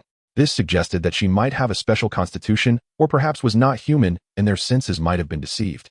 And wherever she walks, the Ying grass suddenly grows a small section. Truly the people from the heavenly group are observant. Ye Xun glanced at him and took out a moonlight grass from the bamboo basket, handing it to the two. To their astonishment, they discovered that the root of the moonlight grass was actually stained with blood. It's human blood. Qianming was shocked upon hearing this. Could it be that beneath the beautiful lawning grass lay countless fresh corpses? Ye Xun whispered, "She is not a normal person. Let's not spread the word for now." The key point of the first level of the secret realm is to uncover Aining's anomaly and realize she is not normal. They cannot just do whatever she guides. The group moved forward. Aside from occasionally getting poisoned, there were no other dangers. Bouncing about, Rin Dai finally caught a firefly, but before she could feel happy, a green 300 appeared above her head, and she kept losing health. Clearly the firefly was also poisonous. Let go quickly. Ye Xun pinched her mouth and fed her a health recovery pill, restoring 300 health points per second, just enough to counteract the poison. Rin Dai pouted unhappily, about to let go, when she suspiciously said, "It seems like there are characters on the firefly's wings." The others hurriedly gathered around to take a closer look, discovering a small ink character on its wings, the writing so faint it was nearly invisible. Ye Xun was somewhat surprised. He truly didn't know there were characters on the firefly's wings, as it had not been mentioned in the forums in his past life. It made sense though. When ordinary people encountered fireflies, they would lose health and instinctively let go, generally not observing their wings closely. Only Rin Dai with her keen eyes could see such small and faint characters. Her big, beautiful eyes were not in vain. Qianming took out a net from her storage ring and waved it in the air, trapping 2 fireflies. "Good stuff. Where did you get this?" Poor Rin Dai had caught one after much effort, while Qianming caught 2 with just a wave. Qianming chuckled, "I received a fishing task at the sect before, bought it at the general goods store, and I hadn't lost it. I just thought it might be useful here." She gave Xianxia an apologetic glance, took out 1 firefly to examine closely, and found that the wings had the character fire engraved on them. Rin Dai instantly lost interest. This firefly is so narcissistic it actually engraved its own name on its wings. Without a doubt, the remaining firefly's wings would also have the character insect engraved. Everyone also lost interest except for Qianming, who took out the second firefly and examined it closely, exclaiming, "This one is different." The others quickly leaned in to look again and discovered the character Summer engraved on it. Ye Xun pondered, could this be some hidden Easter egg? Shangwan Fatsai and the desert judge, stop fanning yourselves, come over quickly. Let's all catch fireflies and see if these characters can form a sentence. Why don't you catch them? Ye Xun replied confidently, "I haven't gathered enough herbs yet. I need to keep gathering herbs." The characters on the firefly's wings kept repeating. After a flurry of activity, they finally managed to piece together a complete sentence. "Fireflies will mother take me to summer." Hearing Ye Xun softly recite this, Qianming asked, "Is this the correct order? What does it mean?" The others were puzzled. Ye Xun pondered. It's clear that this line was spoken by Aining, but the system didn't respond. Could it not be an Easter egg? After thinking for a moment, he added, "How about this? You all catch the fireflies that have these 12 characters and don't release them. Try putting them all in the net." "Okay." The men responded weakly, while the 2 women were quite excited. They had previously seen others making firefly lanterns online and had long yearned for it, not expecting to fulfill it in the game. After another round of busy work, they finally completed making the firefly lanterns. Ye Xun's guess was correct. They indeed triggered an Easter egg. Ding. Congratulations. Your team has obtained a hidden task item, Aining's Memory Crystal. Secret Realm Perfection 10, a current total Perfection 10. The moment the Easter egg was triggered, an image appeared in everyone's mind. Under the full moon, a gentle woman was holding little Aining walking in the wilderness. Aining released the firefly lanterns in her hands and innocently asked, "Mother, will the fireflies take me to summer?" "Huh, did I read the order wrong earlier?" The group chuckled. Ye Xun looked embarrassed, blaming his lack of education. At that moment, Aining, who was walking ahead, suddenly looked up and sweetly smiled at Xining, saying, "Mother used to hold my hand like this, but unfortunately I can't feel it now." Everyone was taken aback. It wasn't her mother only coughing. Why couldn't she feel it? Qianming asked curiously. Secret Realm Perfection. Doesn't that mean the completion rate? They had received a prompt about it when entering the second level of the realm. It's different. The completion rate refers to the number of levels passed, while perfection refers to the state during level completion. For example, in this level, if we lose 2 teammates, we can still be considered to have passed, but the perfection will decrease. To clear the Abyss Secret Realm, not only must all levels be cleared, but the total perfection also needs to reach over 60. Ye Xun recalled that the highest perfection rate achieved by a team in his past life only reached 65. Now due to Ren Daidae's unintentional actions, the first level unexpectedly increased by 10 in perfection. If they continued along the strategy, they would eventually achieve at least 75 perfection. Ye Xun was unsure of what a higher perfection rate would bring, as he initially just wanted to clear the levels normally, but now he felt intrigued. Let's try to see if we can achieve 100 perfection. Perhaps there will be extra rewards. Often mere strength cannot perfectly resolve all issues. If Xianxia had not been brought along this time, Ye Xun would have never discovered the secret of the fireflies and would have blindly charged ahead until the end. In the Eternal Night Firefly Secret Realm, a strategy with only 65 perfection was developed in his previous life, leaving him without any clues for the remaining portion. It's not that the hundreds of millions of people in Huaxia are foolish, but rather that the duration of Foundation establishment is too short. Players quickly progress to the Golden Core stage, leaving little time to study the Foundation establishment secret realm. Or perhaps it's that there is no value in research. It would be impossible to perfectly pass the second level. Achieving 100 perfection now may require the wisdom of all of them. This memory crystal, presented in a rhombus shape, it was entirely transparent, revealing no special features. Put it away, since it's a quest item, it should be useful later. After a while, everyone finally arrived at the location of the Inkpa stone. The Inkpa stone flickered with a ghostly blue light embedded in a high altar. Ye Xun summoned the ice lotus seed and levitated to retrieve it. At the moment he removed the Inkpa stone, the entire blue firefly prairie instantly dimmed, as if it had lost its vitality, and the countless fireflies that were dancing around extinguished and vanished. It seemed that the Inkpa stone was the power source of the blue firefly prairie. Holding the Inkpa stone, Ye Xun saw green numbers flashing above his head, indicating a loss of 800, but it quickly restored. Qianming sighed. The toxicity of the Inkpa stone is too strong. Several of our teammates died right here before. Ye Xun was left speechless. Without poison resistance, losing 1,000 health points per second was unbearable for all professions except physical cultivators. Even healing skills could not keep up. This step required a physical cultivator with a flying mount along with a healer and medicinal pills to assist in recovery in order to avoid casualties. Then, under the guidance of Xiao, Aining, the group found the alchemy furnace. Ye Xun ground the Inkpa stone into powder, adding it in proportion with moonlight grass and morning due to brew a pot of medicinal soup. Ding! You have obtained Yun Yang's recovery soup. Mother's illness can finally be cured. Big brother, please give the soup to Aining. Aining cheered happily, her smile infectious, lifting the spirits of those around her, filling their hearts with the same joy and relief. Ye Xun sighed. Aining, the Inkpa stone is highly toxic. This bowl of medicinal soup definitely won't cure your mother's cough. I can't give it to you. Aining's smile froze. Big brother, you. Qianming and the others also stiffened, unable to believe he wouldn't give her the soup. Ye Xun knew that the name of the soup was not entirely misleading. It wouldn't restore her mother's cough, but rather their strength, which was detrimental to them. Aining, you're lying. I want to see your mother. Can you take us to her? As soon as he spoke, Aining's entire demeanor suddenly turned wooden, her gaze hollow and devoid of all spirit. Her body began to fade, slowly dissipating, leaving behind a cold voice devoid of emotion. If you want to see her, come. As her body vanished, the entire blue firefly prairie began to tremble violently. We just need to wait quietly. Qianming wondered what will happen if we give her the soup. What we will face at the end is at least a transformation stage boss. A single blow from a transformation stage boss could deal tens of thousands of damage, causing Ye Xun to be severely injured. Everyone, even a golden core stage opponent, would be enough for them to struggle against. They had little chance of winning, let alone facing a transformation stage boss after the nascent soul stage. What if we reveal her identity from the start? Ye Xun glanced at the altar where the Inkpa stone had been stored, which was now collapsing. This altar should be the core of the blue firefly prairie. If we don't remove the Inkpa stone, Aining will make all the fireflies in the prairie attack us. Moreover, this medicinal soup would be immensely useful for us later. We must obtain it. Qianming did not ask further, but quietly contemplated organizing the strategy for the first level. The first step is to make the control cultivator remember the melody of Ning and Yao. The second is to obtain the medicinal soup, but not give it to Aining. The third is to catch fireflies and obtain the hidden item, the memory crystal. It seemed simple and most teams could complete it.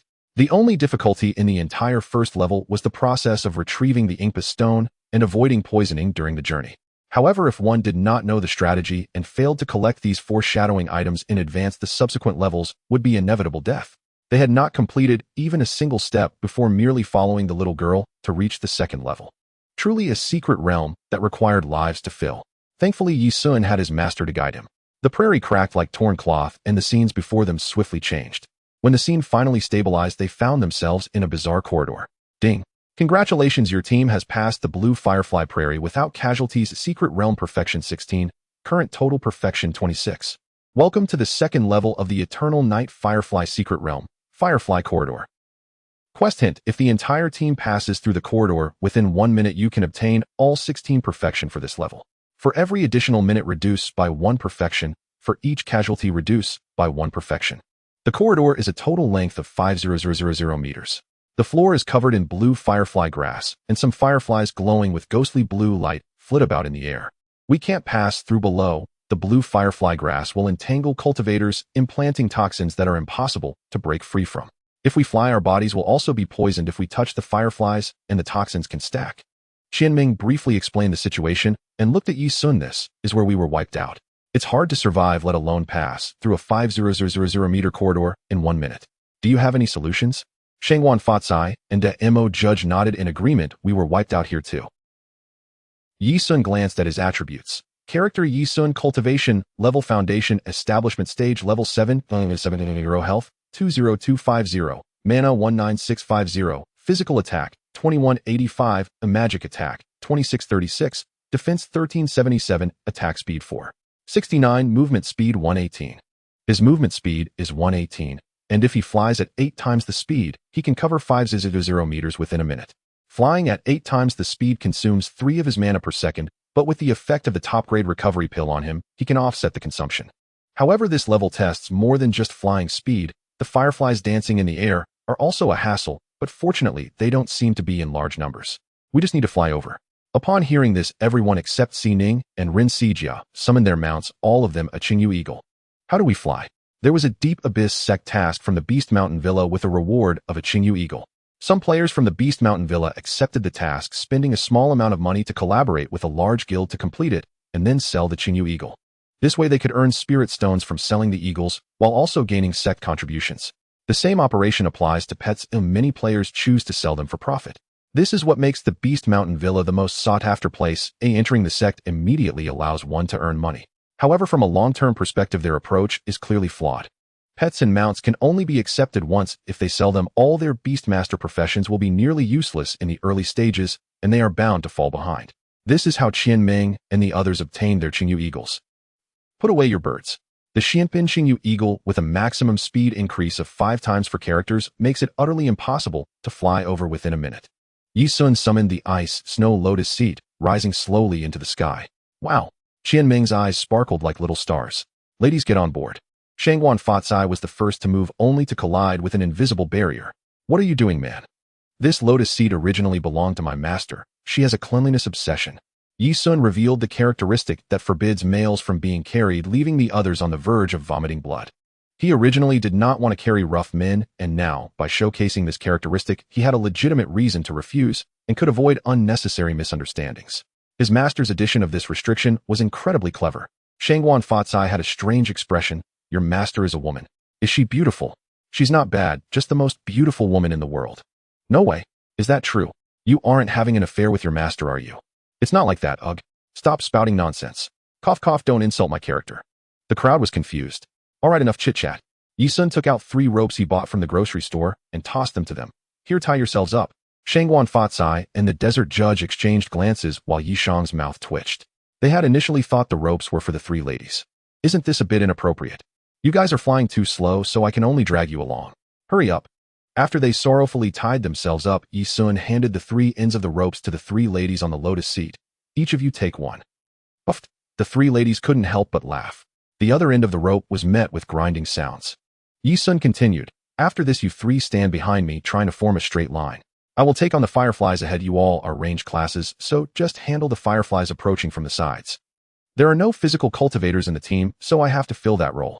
However, with my attributes, even a physical cultivator would weep. He then looked at the 3 rough men. Hanging, you just need to deal with the stray ones, or just be careful to stay alive.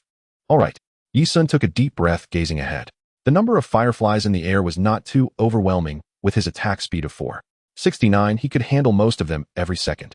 Even if the remaining ones crashed into him, with Shun's presence the threat was minimal, though being bumped by the bugs was a bit annoying. Go! Ye Xun urged the lotus seat, rapidly taking off at 8 times the speed.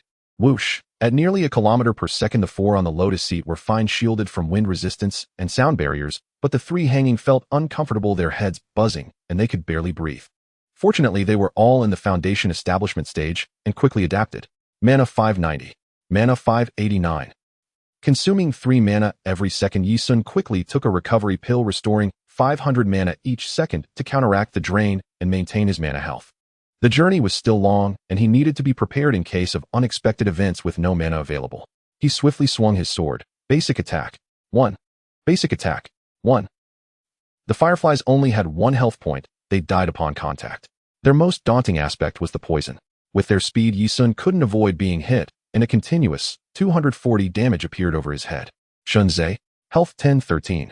The 3 ladies with ropes tied around their waists focused intently on their weapons. Piano bow scroll. Casting basic attacks mixed with skills to clear the fireflies on the sides, making it much easier for them compared to Ye Xun. The 3 hanging felt the least pressure. Aside from struggling to breathe, they faced no danger. However, as they flew past the halfway mark, Ye Xun suddenly felt a daze in his head. Instinctively looking up, he saw the glowing blue firefly stone embedded in the ceiling radiating towards everyone. This is mental control, Xining exclaimed. Ye Xun remained calm, waiting for the blue light to arrive. Celestial light purification.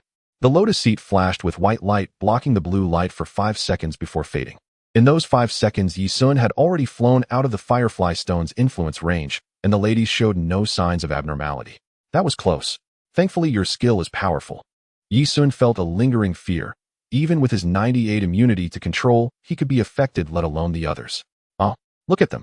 Upon hearing, Ye Xun swung his sword to kill the fireflies while activating his sensing technique. He discovered that the 3 hanging behind had blood-red eyes and were attacking each other. Celestial light purification could only affect those on the lotus seat. The others weren't so fortunate and had already been controlled by the blue light. Just keep using basic attacks, pull the ropes far enough apart to prevent them from hitting each other. The 3 ladies immediately complied. All of them were Foundation establishment cultivators, easily pulling apart the struggling men, thus resolving their crisis. Fortunately, Ye Xun and the Desert Judge were both melee fighters with limited attack range. Only Xianxia Fatsai was still flailing wildly, losing his aim under Xining's distraction. It's been 10 seconds, and they still haven't recovered. That blue light is simply terrifying. Yeah, aside from Ye Xun, how could anyone possibly pass this level perfectly? Ye Xun nodded. The perfection cost in this level is the highest. Hopefully, we can have unexpected gains. What the hell? The ladies turned to look, immediately feeling their scalps tingle. They saw a large swarm of fireflies suddenly flying out from the blue firefly grass near the finish line, blocking their path. Roughly counting, there were at least 100. With so many fireflies charging at them, even Ye Xun would likely be poisoned instantly, right? Ye Xun hadn't anticipated this situation. The strategy hadn't mentioned it at all. He speculated that it might have been caused by flying too fast.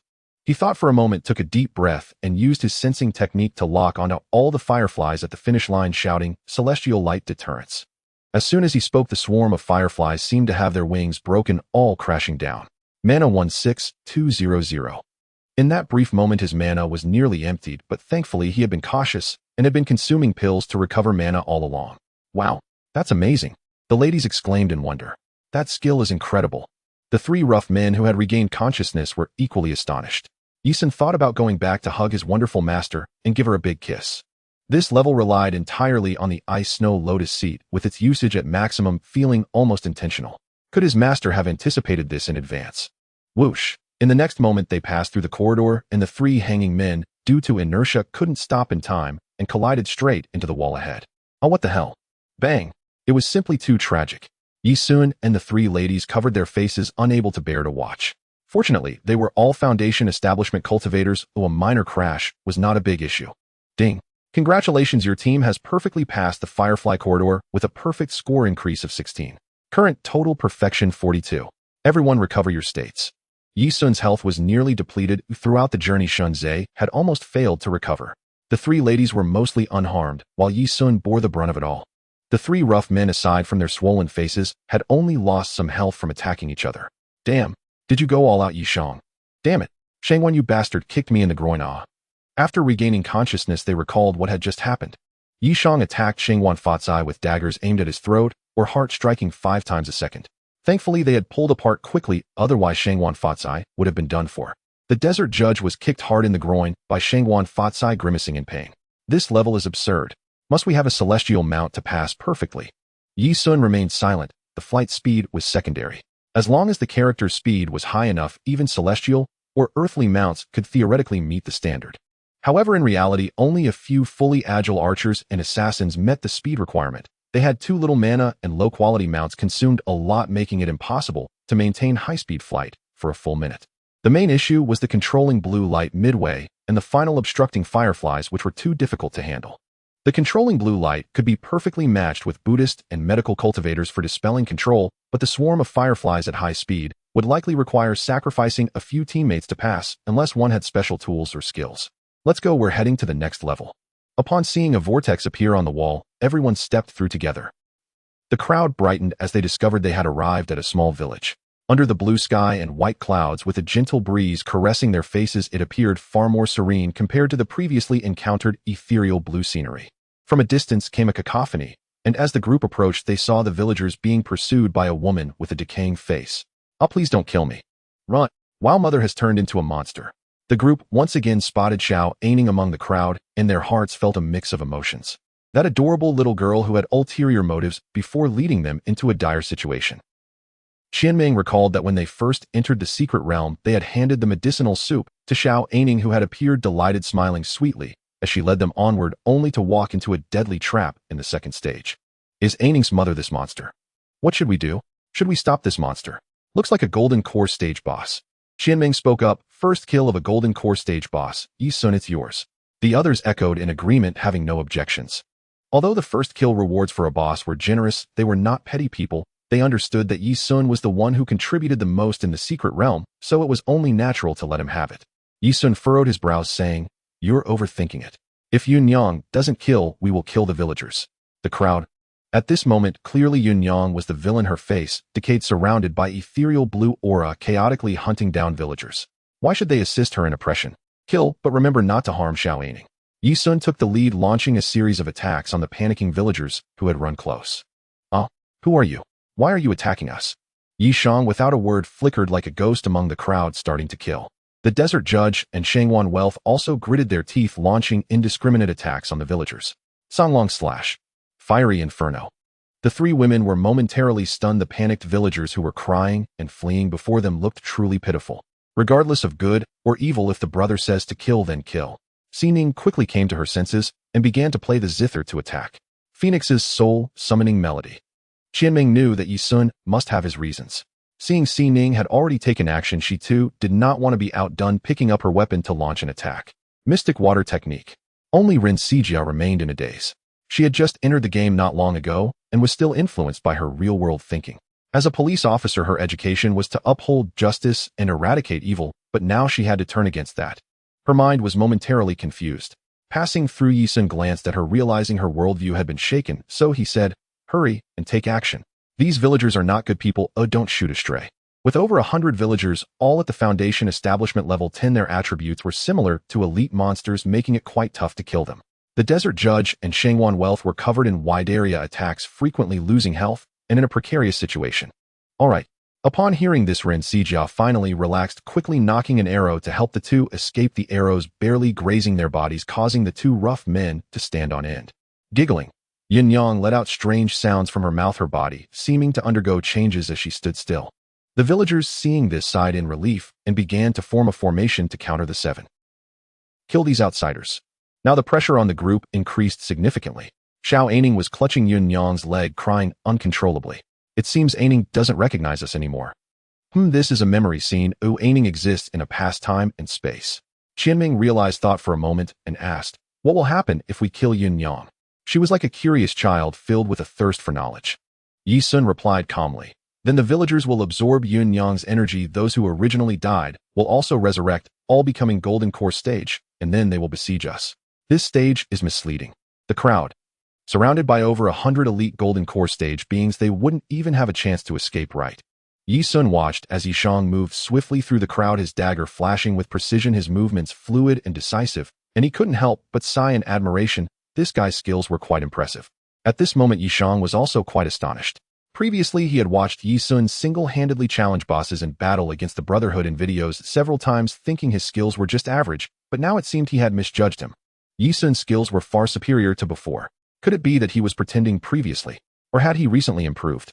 Thinking about his master, Ye Xun felt there was indeed a possibility. Receiving guidance from a high-level expert was far more effective than blindly groping around for months. Initially wanting to help him improve his practical combat skills as per the captain's suggestion, it seemed now that there was no longer a need. The desert judge and Shangwan Wealth on the other hand felt a deep sense of defeat. Compared to Ye Xun and Ye Xun, they felt like children wielding oversized weapons, merely casting skills ineffectively. The performance of the two women, however, was quite impressive. Xining had learned many combat techniques from Ye Xun, while Qianmeng's skill execution was also quite timely. In Ye Xun's eyes, Qianmeng's skills were subtly stronger than the two rough men. No wonder she was the second to clear the nightmare secret realm of the novice village. It seemed it wasn't entirely due to the mystical weapon. As for Wenxian, never mind, no need to comment on that. The group spent considerable time and finally managed to eliminate all the villagers. For other teams, passing this stage without losses was quite challenging.